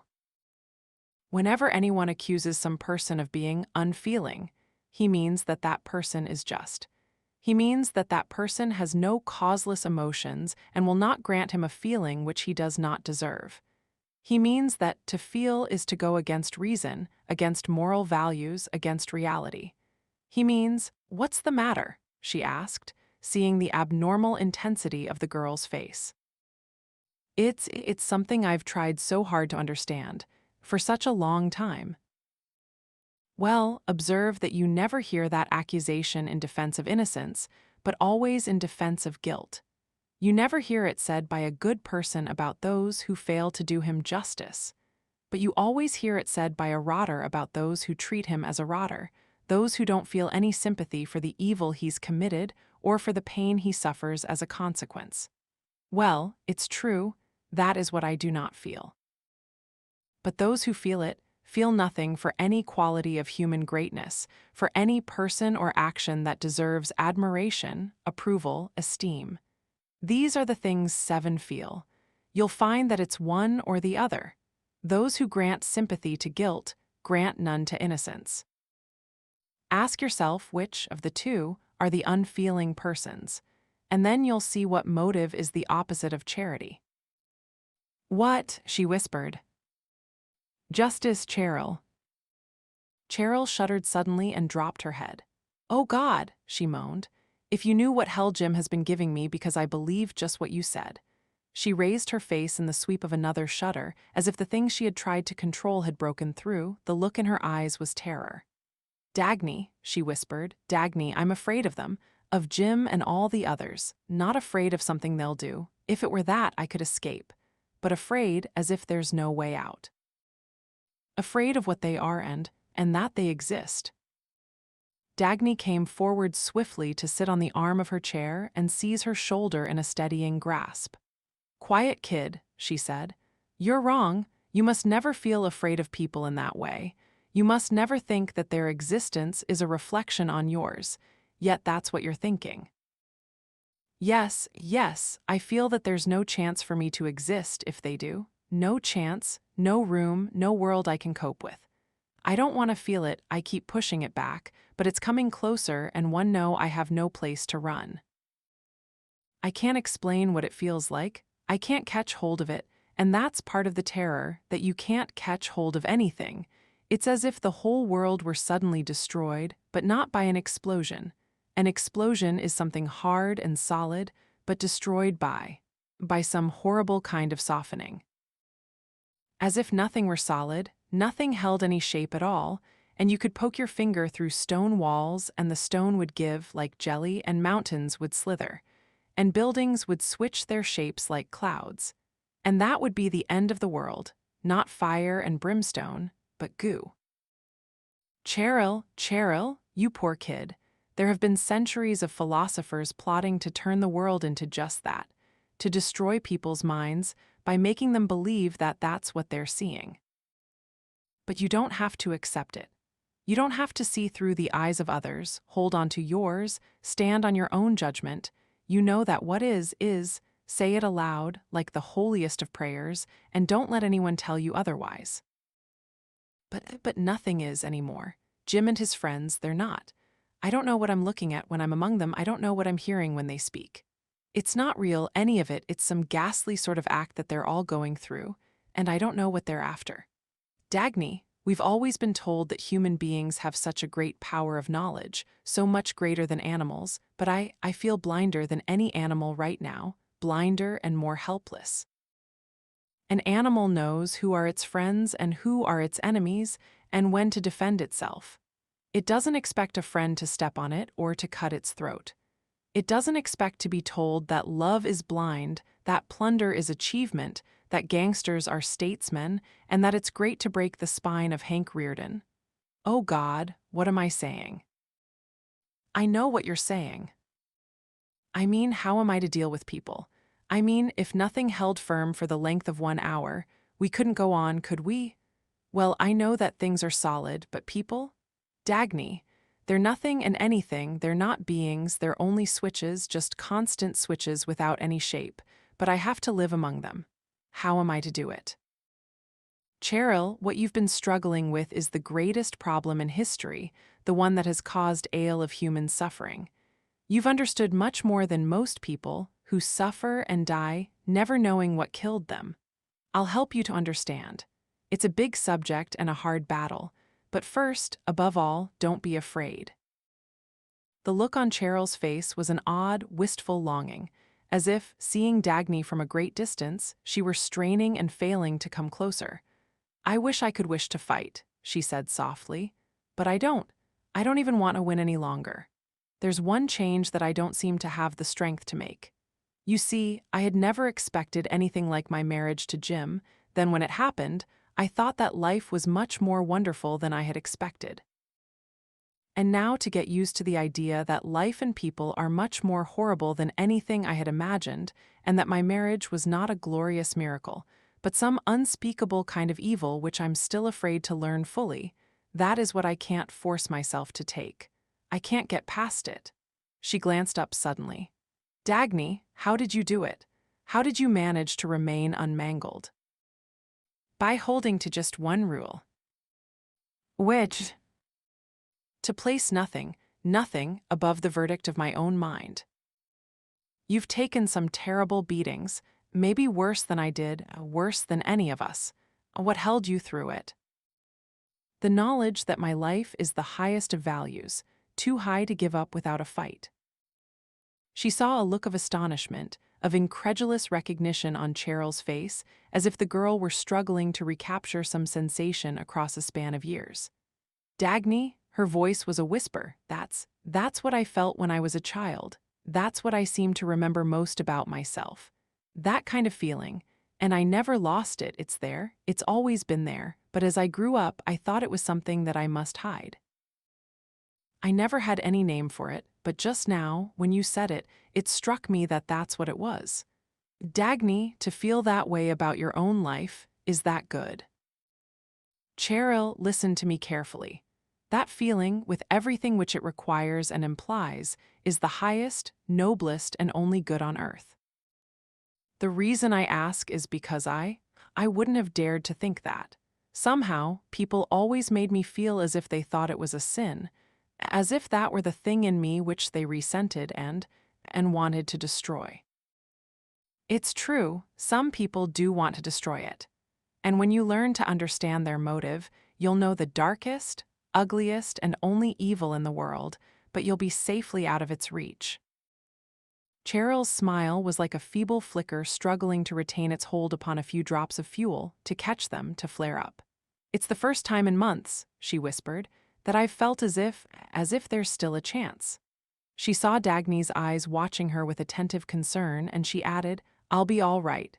Let me get used to it, to all the things you said. I think I'll come to believe it, to believe that it's real, and that Jim doesn't matter. She rose to her feet, as if trying to retain the moment of assurance. Prompted by a sudden, causeless certainty, Dagny said sharply, Cheryl, I don't want you to go home tonight. Oh no, I'm all right. I'm not afraid that way, not of going home. Didn't something happen there tonight? No, not really. Nothing worse than usual. It was just that I began to see things a little more clearly, that was all. I'm all right. I have to think harder than I ever did before. And then I'll decide what I must do. May I? She hesitated. Yes, one. May I come back to talk to you again? Of course. Thank you, I'm very grateful to you. Will you promise me that you'll come back? I promise.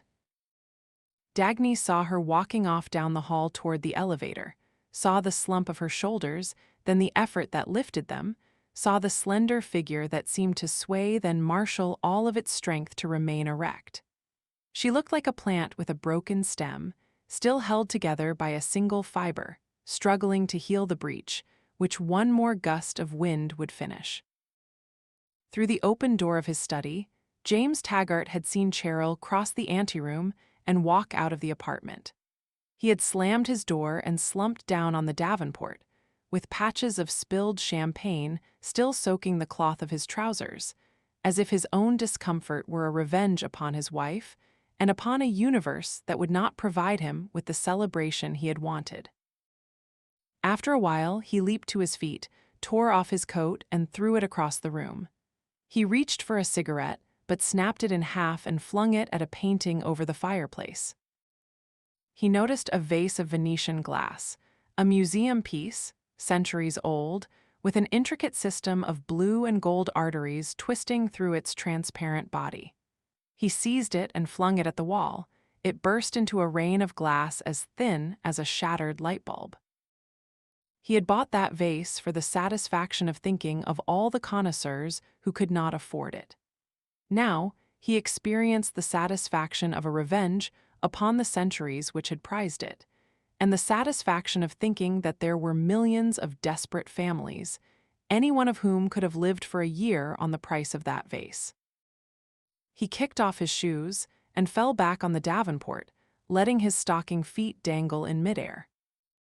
The sound of the doorbell startled him. It seemed to match his mood. It was the kind of brusque, demanding, impatient snap of sound he would have produced if he were now jabbing his finger at someone's doorbell. He listened to the butler's steps, promising himself the pleasure of refusing admittance to whoever was seeking it. In a moment, he heard the knock at his door, and the butler entered to announce, Mrs. Reardon to see you, sir. What? Oh, well, have her come in. He swung his feet down to the floor, but made no other concession, and waited with half a smile of alerted curiosity, choosing not to rise until a moment after Lillian had entered the room. She wore a wine-colored dinner gown, an imitation of an Empire traveling suit, with a miniature double-breasted jacket gripping her high waistline over the long sweep of the skirt, and a small hat clinging to one ear, with a feather sweeping down to curl under her chin.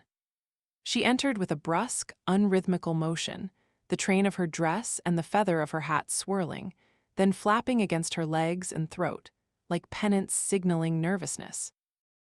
"Lillian, my dear, am I to be flattered, delighted, or just plain flabbergasted?"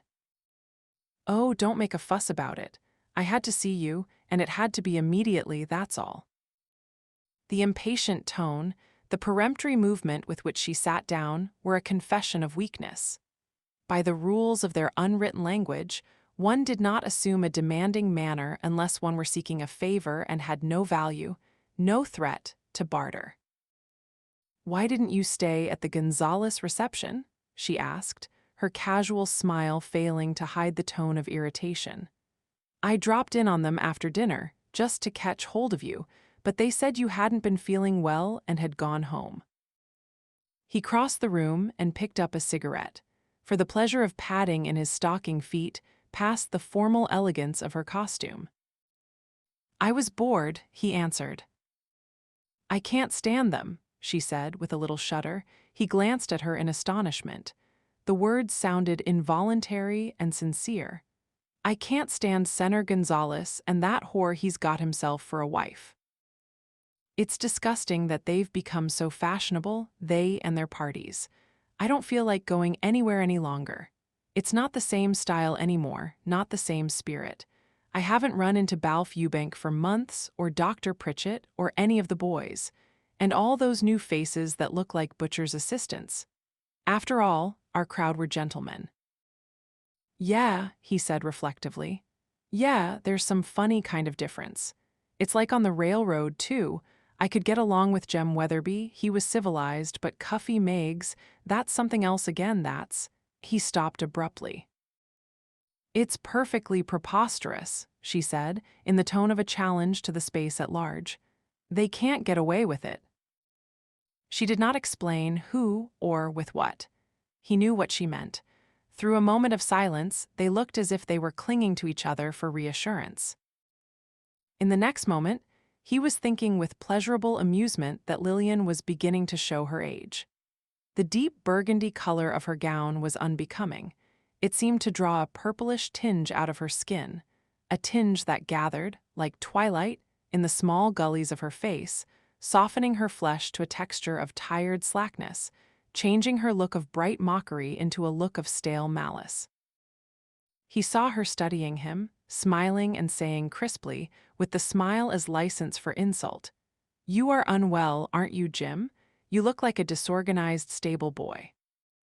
He chuckled, "I can afford it." "I know it, darling. You're one of the most powerful men in New York City." She added, "It's a good joke on New York City." "It is." "I concede that you're in a position to do anything.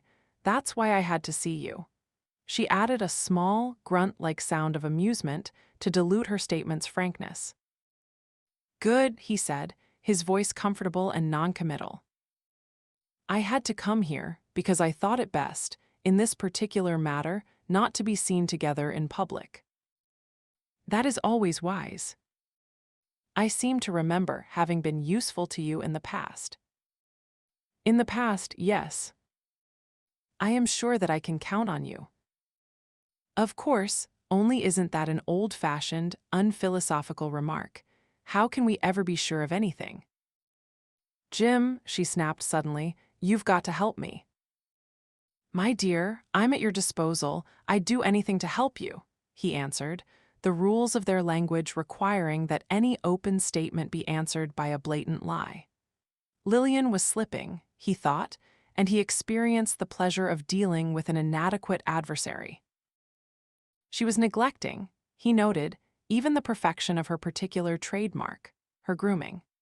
A few strands were escaping from the drilled waves of her hair.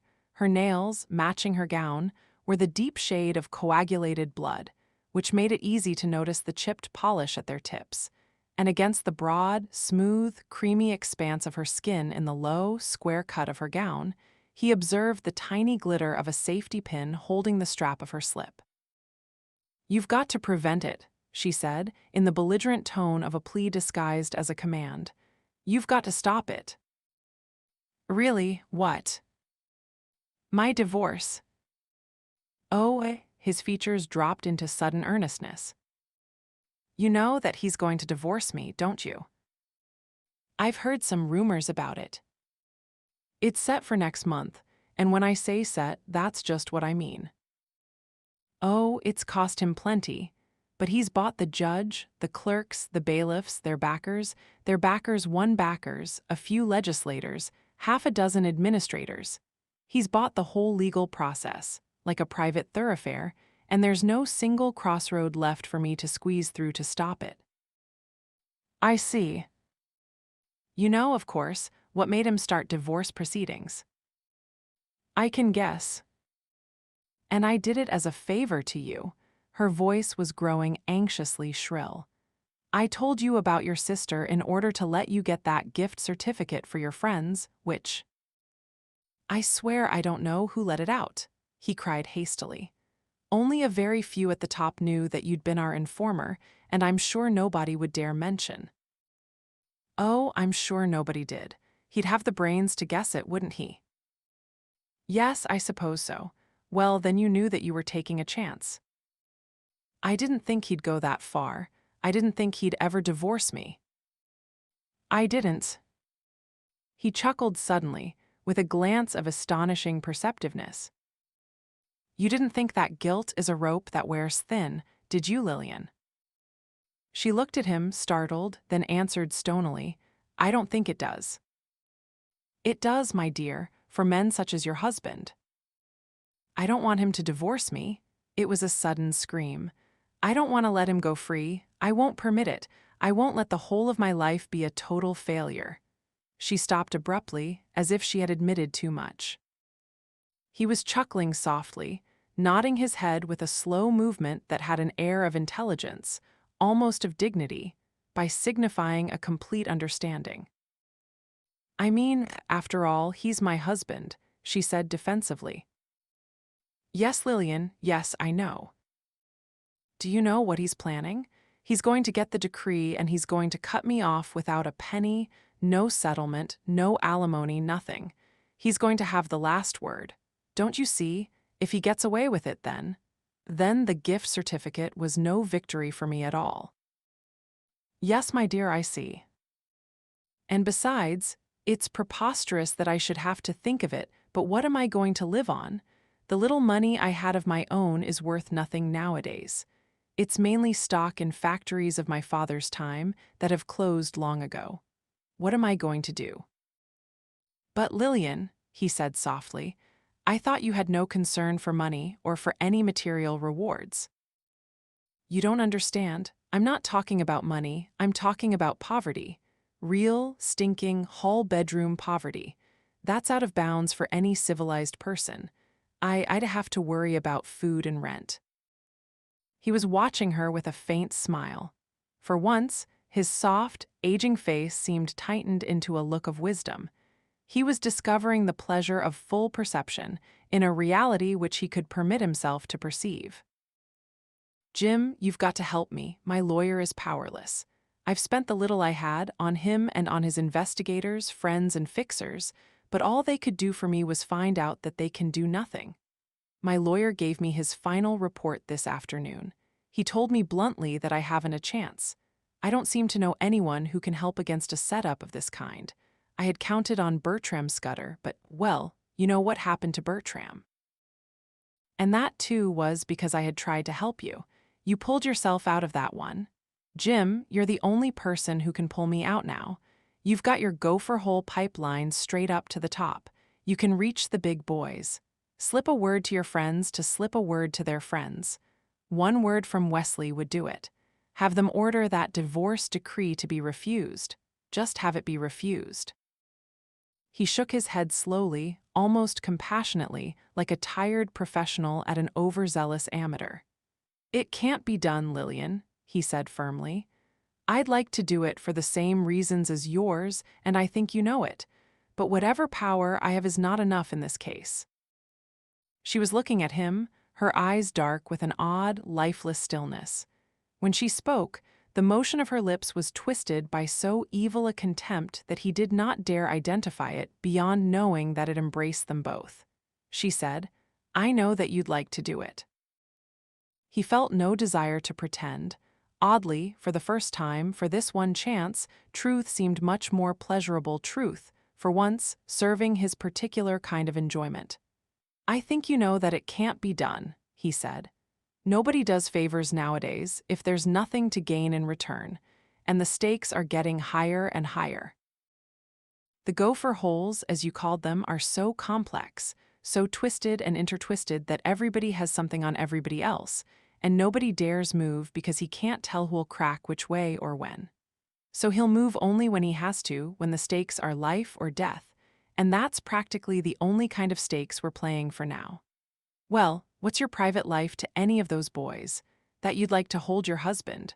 What's in it for them, one way or another? And my personal stock and trade? Well, there's nothing I could offer them at the moment in exchange for trying to blast a whole court clique out of a highly profitable deal. Besides, right now, the top boys wouldn't do it at any price. They have to be mighty careful of your husband. He's the man who's safe from them right now, ever since that radio broadcast of my sister's." "You asked me to force her to speak on that broadcast." "I know, Lillian. We lost, both of us that time, and we lose both of us now." "Yes," she said, with the same darkness of contempt in her eyes, "both of us." It was the contempt that pleased him. It was the strange, heedless, unfamiliar pleasure of knowing that this woman saw him as he was, yet remained held by his presence, remained and leaned back in her chair, as if declaring her bondage. "You're a wonderful person, Jim," she said. It had the sound of damnation. Yet it was a tribute, and she meant it as such, and his pleasure came from the knowledge that they were in a realm where damnation was value. "You know," he said suddenly, "you're wrong about those butcher's assistants, like Gonzales. They have their uses. Have you ever liked Francisco d'Anconia?" "I can't stand him." "Well, do you know the real purpose of that cocktail-swilling occasion staged by Senator Gonzales tonight? It was to celebrate the agreement to nationalize d'Anconia copper in about a month."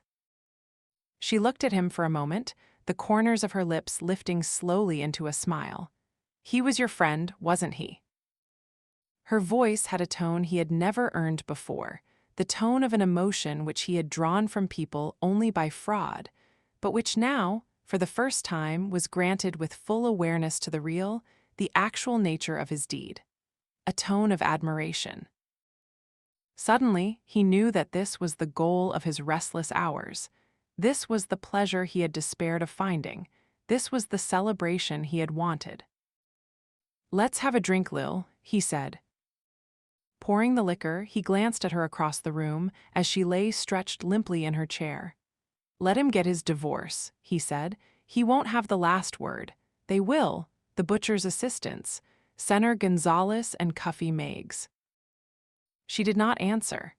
When he approached, she took the glass from him with a sloppily indifferent sweep of her hand. She drank, not in the manner of a social gesture, but like a lonely drinker in a saloon for the physical sake of the liquor. He sat down on the arm of the davenport, improperly close to her, and sipped his drink, watching her face. After a while, he asked, "What does he think of me?" The question did not seem to astonish her. "He thinks you're a fool," she answered. "He thinks life's too short to have to notice your existence." "He'd notice it if he stopped." "If you bashed him over the head with a club, I'm not too sure." "He'd merely blame himself for not having moved out of the club's reach. Still, that would be your only chance." She shifted her body, sliding lower in the armchair, stomach forward, as if relaxation were ugliness, as if she were granting him the kind of intimacy that required no poise and no respect. "That was the first thing I noticed about him," she said, "when I met him for the first time, that he was not afraid. He looked as if he felt certain that there was nothing any of us could do to him, so certain that he didn't even know the issue or the nature of what he felt." "How long since you saw him last?" 3 months, I haven't seen him since the gift certificate. I saw him at an industrial meeting 2 weeks ago. He still looks that way, only more so. Now he looks as if he knows it. He added, "You have failed, Lillian." She did not answer. She pushed her hat off with the back of her hand.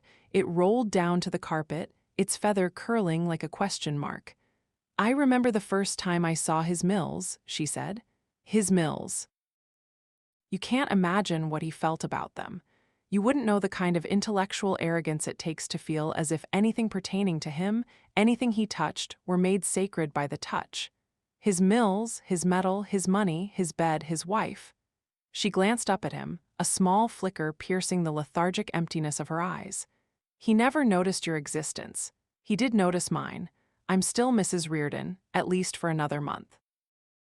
"Yes," he said, looking down at her with a sudden new interest. "Mrs. Reardon," she chuckled. "You wouldn't know what that meant to him. No feudal lord ever felt or demanded such reverence for the title of his wife, or held it as such a symbol of honor. Of his unbending, untouchable, inviolate, stainless honor." She waved her hand in a vague motion, indicating the length of her sprawled body. "Caesar's wife," she chuckled. "Do you remember what she was supposed to be?" "No, you wouldn't. She was supposed to be above reproach." He was staring down at her with the heavy, blind stare of impotent hatred, a hatred of which she was the sudden symbol, not the object.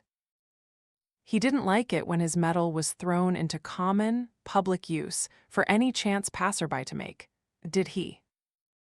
No, he didn't. His words were blurring a little, as if weighted with drops of the liquor he had swallowed. "Don't tell me that you helped us to get that gift certificate as a favor to me and that you gained nothing. I know why you did it. You knew it at the time." "Sure, that's why I like you, Lillian." His eyes kept coming back to the low cut of her gown. It was not the smooth skin that attracted his glance, not the exposed rise of her breasts, but the fraud of the safety pin beyond the edge. "I'd like to see him beaten," he said. "I'd like to hear him scream with pain just once." "You won't, Jimmy." "Why does he think he's better than the rest of us? He and that sister of mine." She chuckled. He rose as if she had slapped him. He went to the bar and poured himself another drink, not offering to refill her glass. She was speaking into space, staring past him. "He did notice my existence, even though I can't lay railroad tracks for him and erect bridges to the glory of his metal. I can't build his mills, but I can destroy them. I can't produce his metal, but I can take it away from him.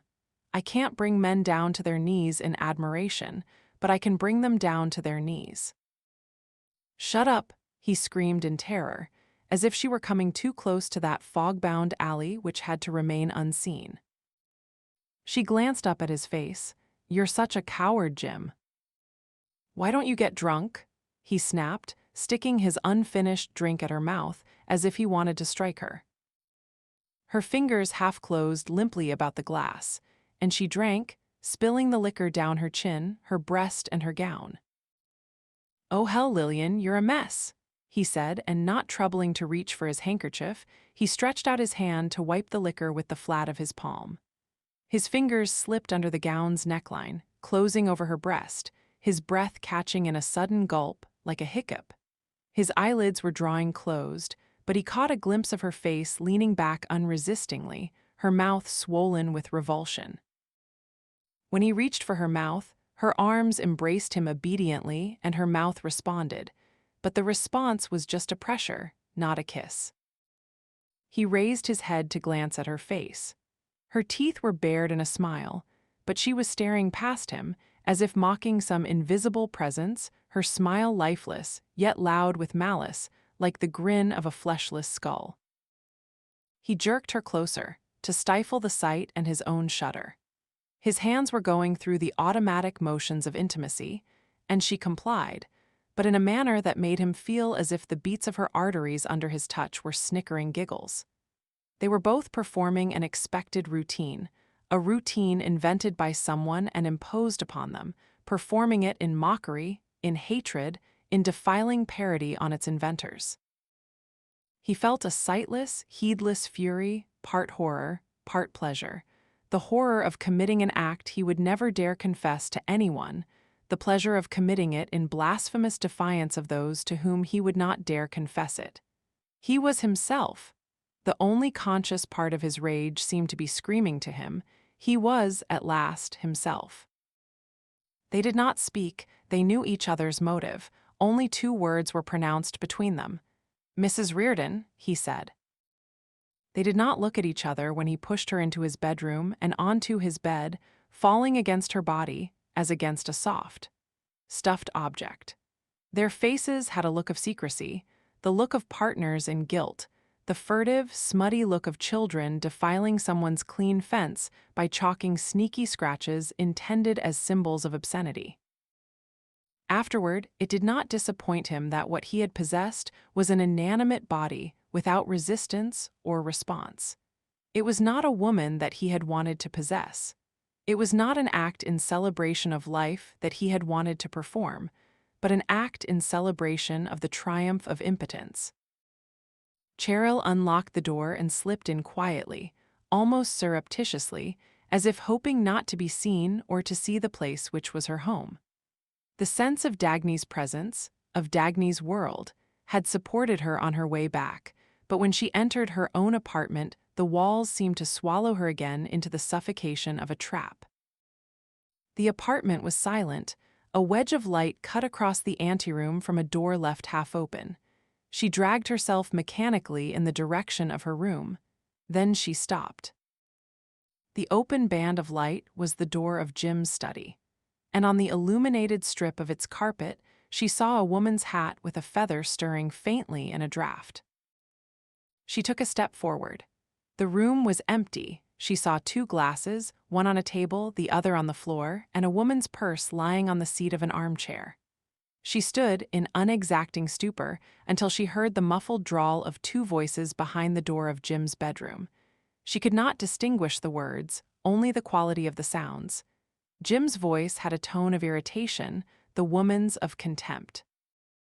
Then she found herself in her own room, fumbling frantically to lock her door. She had been flung here by the blind panic of escape, as if it were she who had to hide, she who had to run from the ugliness of being seen in the act of seeing them. A panic made of revulsion, of pity, of embarrassment, of that mental chastity which recoils from confronting a man with the unanswerable proof of his evil. She stood in the middle of her room, unable to grasp what action was now possible to her. Then her knees gave way, folding gently. She found herself sitting on the floor, and she stayed there, staring at the carpet, shaking. It was neither anger nor jealousy nor indignation, but the blank horror of dealing with the grotesquely senseless. It was the knowledge that neither their marriage nor his love for her, nor his insistence on holding her, nor his love for that other woman, nor this gratuitous adultery had any meaning whatever, that there was no shred of sense in any of it and no use to grope for explanations. She had always thought of evil as purposeful, as a means to some end. What she was seeing now was evil for evil's sake. She did not know how long she had sat there, when she heard their steps and voices, then the sound of the front door closing. She got up, with no purpose in mind, but impelled by some instinct from the past, as if acting in a vacuum where honesty was not relevant any longer, but knowing no other way to act. She met Jim in the anteroom. For a moment, they looked at each other as if neither could believe the other's reality. "When did you come back?" he snapped. "How long have you been home?" "I don't know." He was looking at her face. "What's the matter with you?" "Jim, she struggled, gave up and waved her hand toward his bedroom. "Jim, I know." "What do you know?" "You were there with a woman." His first action was to push her into his study and slam the door. As if to hide them both, he could no longer say from whom. An unadmitted rage was boiling in his mind, struggling between escape and explosion, and it blew up into the sensation that this negligible little wife of his was depriving him of his triumph, that he would not surrender to her his new enjoyment. Sure, he screamed. So what? What are you going to do about it? She stared at him blankly. Sure, I was there with a woman. That's what I did because that's what I felt like doing.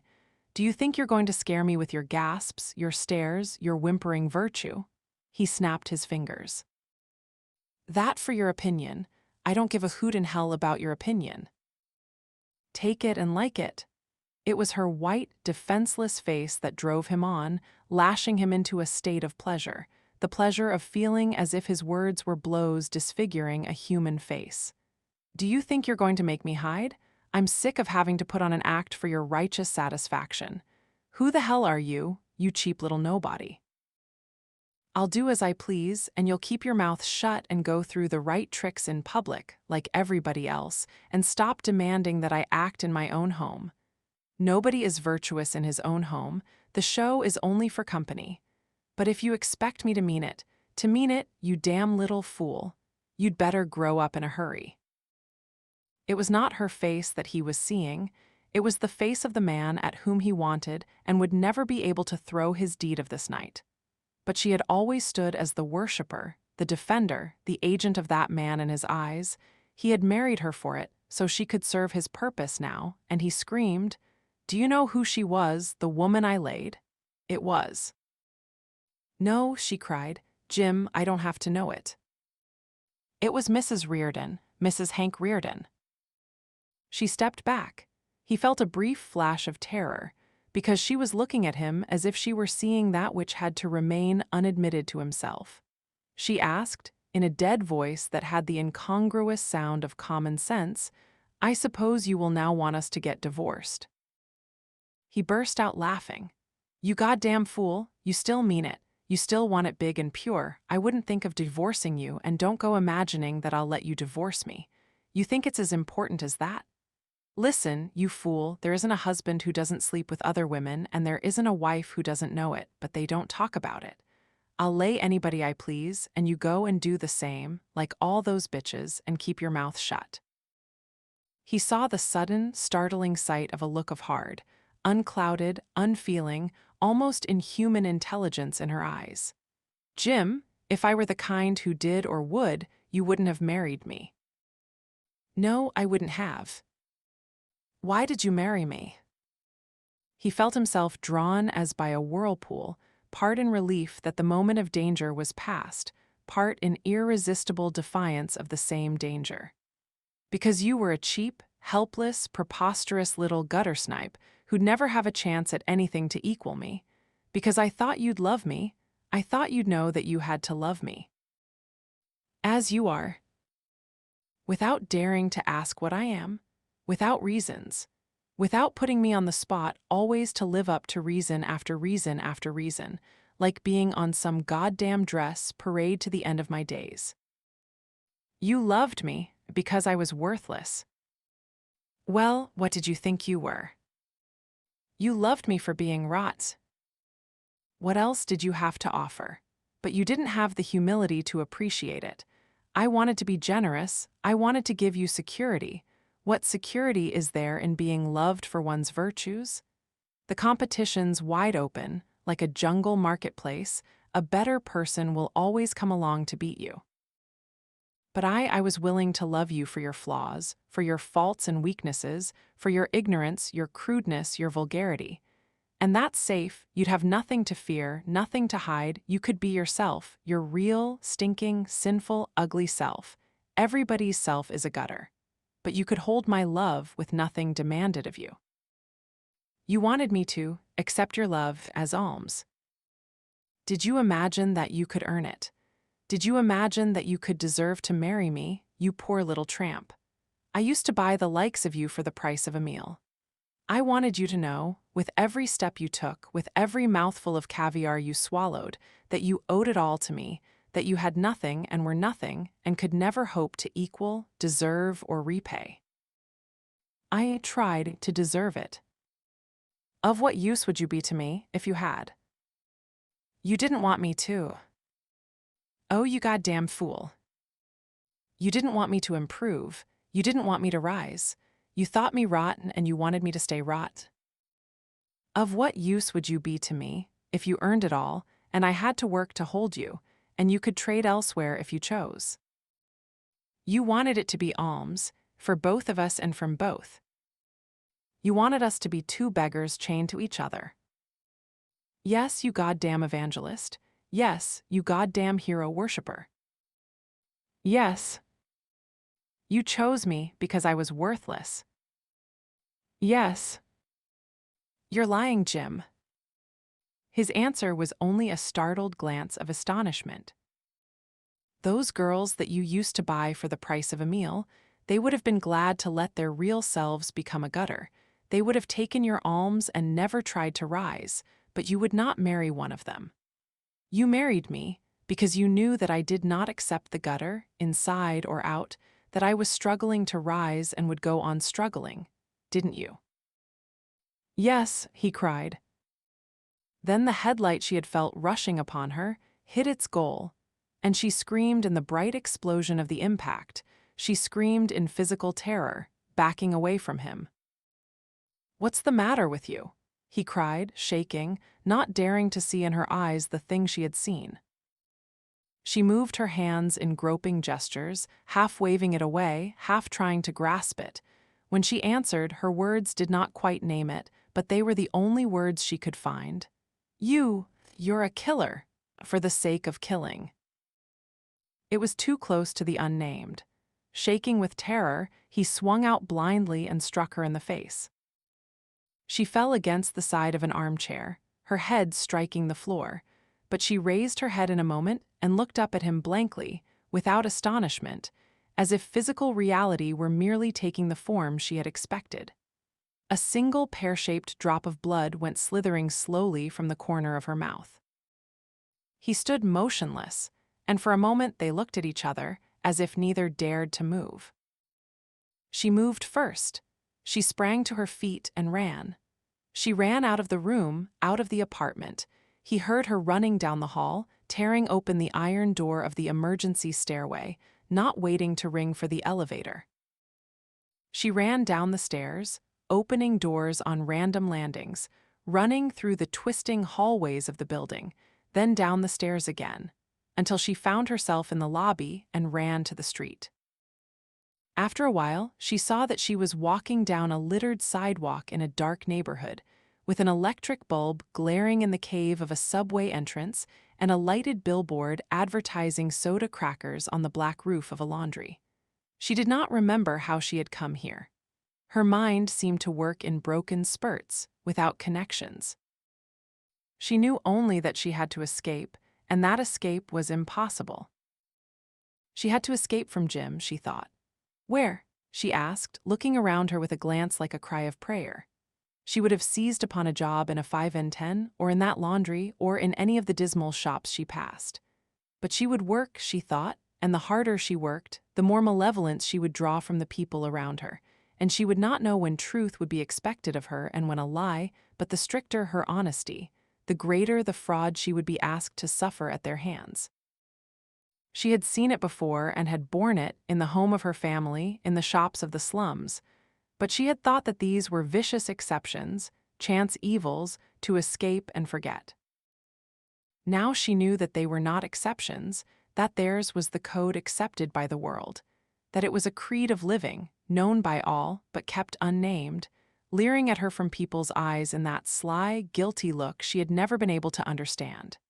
And at the root of the creed, hidden by silence, lying in wait for her in the cellars of the city and in the cellars of their souls, there was a thing with which one could not live. "Why are you doing it to me?" she cried soundlessly to the darkness around her. "Because you're good." Some enormous laughter seemed to be answering from the rooftops and from the sewers. "Then I won't want to be good any longer. But you will. I don't have to. You will. Can't bear it. You will." She shuddered and walked faster. But ahead of her, in the foggy distance, she saw the calendar above the roofs of the city. It was long past midnight, and the calendar said August 6, but it seemed to her suddenly that she saw September 2 written above the city in letters of blood, and she thought, if she worked, if she struggled, if she rose, she would take a harder beating with each step of her climb, until, at the end, Whatever she reached, be it a copper company or an unmortgaged cottage, she would see it seized by Jim on some September 2, and she would see it vanish to pay for the parties where Jim made his deals with his friends.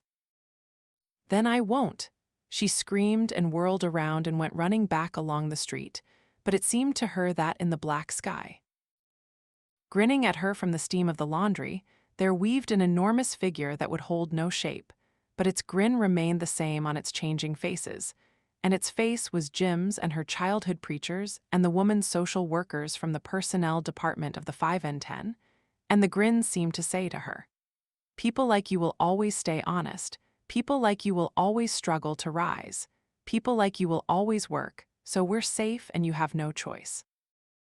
She ran. When she looked around her once more, she was walking down a quiet street, past the glass doorways where lights were burning in the carpeted lobbies of luxurious buildings. She noticed that she was limping and saw that the heel of her pump was loose. She had broken it somewhere in her blank span of running.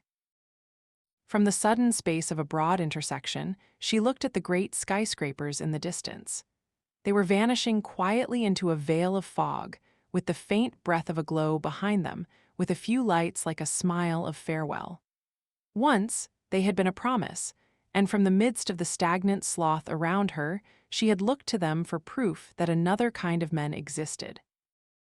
Now she knew that they were tombstones, slender obelisks soaring in memory of the men who had been destroyed for having created them. They were the frozen shape of the silent cry that the reward of achievement was martyrdom. Somewhere in one of those vanishing towers, she thought, there was Dagny. But Dagny was a lonely victim, fighting a losing battle, to be destroyed and to sink into fog like the others. There is no place to go, she thought and stumbled on. T can't stand still, nor move much longer. I can neither work nor rest. I can neither surrender nor fight. But this. This is what they want of me. This is where they want me. Neither living nor dead, neither thinking nor insane, but just a chunk of pulp that screams with fear, to be shaped by them as they please, they who have no shape of their own. She plunged into the darkness behind a corner, shrinking in dread from any human figure. No, she thought, they're not evil, not all people. They're only their own first victims, but they all believe in Jim's creed, and I can't deal with them, once I know it. And if I spoke to them, they would try to grant me their goodwill, but I'd know what it is that they hold as the good, and I would see death staring out of their eyes. The sidewalk had shrunk to a broken strip, and splashes of garbage ran over from the cans at the stoops of crumbling houses. Beyond the dusty glow of a saloon, she saw a lighted sign, Young Women's Rest Club, above a locked door. She knew the institutions of that kind and the women who ran them, the women who said that theirs was the job of helping sufferers. If she went in, she thought, stumbling past, if she faced them and begged them for help, "What is your guilt?" they would ask her. "Drink, dope, pregnancy, shoplifting." She would answer, "I have no guilt, I am innocent, but I'm sorry, we have no concern for the pain of the innocent." She ran. She stopped, regaining her eyesight on the corner of a long, wide street. The buildings and pavements merged with the sky, and two lines of green lights hung in open space, going off into an endless distance, as if stretching into other towns and oceans and foreign lands to encircle the earth. The green glow had a look of serenity, like an inviting, unlimited path open to confident travel. Then the lights switched to red, dropping heavily lower, turning from sharp circles into foggy smears, into a warning of unlimited danger. She stood and watched a giant truck go by, its enormous wheels crushing one more layer of shiny polish into the flattened cobbles of the street. The lights went back to the green of safety, but she stood trembling, unable to move. That's how it works for the travel of one's body, she thought, but what have they done to the traffic of the soul? They have set the signals in reverse, and the road is safe when the lights are the red of evil. But when the lights are the green of virtue, promising that yours is the right of way, you venture forth and are ground by the wheels. All over the world, she thought, those inverted lights go reaching into every land, they go on, encircling the earth. And the earth is littered with mangled cripples who don't know what has hit them or why, who crawl as best they can on their crushed limbs through their lightless days, with no answer save that pain is the core of existence. And the traffic cops of morality chortle and tell them that man, by his nature, is unable to walk. These were not words in her mind. These were the words which would have named, had she had the power to find them, what she knew only as a sudden fury that made her beat her fists in futile horror against the iron post of the traffic light beside her, against the hollow tube where the hoarse, rusty chuckle of a relentless mechanism went grating on and on. She could not smash it with her fists, she could not batter one by one all the posts of the street stretching off beyond eyesight, as she could not smash that creed from the souls of the men she would encounter, one by one. She could not deal with people any longer, she could not take the paths they took. But what could she say to them, she who had no words to name the thing she knew and no voice that people would hear? What could she tell them? How could she reach them all? Where were the men who could have spoken? These were not words in her mind, these were only the blows of her fists against metal. Then she saw herself suddenly, battering her knuckles to blood against an immovable post, and the sight made her shudder, and she stumbled away. She went on, seeing nothing around her, feeling trapped in a maze with no exit. No exit, her shreds of awareness were saying, beating it into the pavements in the sound of her steps. No exit. No refuge, no signals, no way to tell destruction from safety or enemy from friend. Like that dog she had heard about, she thought. Somebody's dog in somebody's laboratory. The dog who got his signals switched on him and saw no way to tell satisfaction from torture, saw food changed to beatings and beatings to food, saw his eyes and ears deceiving him and his judgment futile and his consciousness impotent in a shifting, swimming, shapeless world, and gave up, refusing to eat at that price or to live in a world of that kind. No, was the only conscious word in her brain. No, no, no, not your way, not your world, even if this no is all that's to be left of mine. It was in the darkest hour of the night, in an alley among wharfs and warehouses that the social worker saw her. The social worker was a woman whose gray face and gray coat blended with the walls of the district. She saw a young girl wearing a suit too smart and expensive for the neighborhood, with no hat, no purse, with a broken heel, disheveled hair and a bruise at the corner of her mouth. A girl staggering blindly, not knowing sidewalks from pavements. The street was only a narrow crack between the sheer, blank walls of storage structures, but a ray of light fell through a fog dank with the odor of rotting water. A stone parapet ended the street on the edge of a vast black hole merging river and sky. The social worker approached her and asked severely, "Are you in trouble?" and saw one wary eye, the other hidden by a lock of hair, and the face of a wild creature who has forgotten the sound of human voices, but listens as to a distant echo, with suspicion, yet almost with hope. The social worker seized her arm. It's a disgrace to come to such a state. If you society girls had something to do besides indulging your desires and chasing pleasures, you wouldn't be wandering, drunk as a tramp, at this hour of the night. If you stopped living for your own enjoyment, stopped thinking of yourself and found some higher. Then the girl screamed, and the scream went beating against the blank walls of the street as in a chamber of torture, an animal scream of terror. She tore her arm loose and sprang back, then screamed in articulate sounds, "No, no, not your kind of world." Then she ran by the sudden propulsion of a burst of power, the power of a creature running for its life. She ran straight down the street that ended at the river. And in a single streak of speed, with no break, no moment of doubt, with full consciousness of acting in self-preservation, she kept running till the parapet barred her way and, not stopping, went over into space.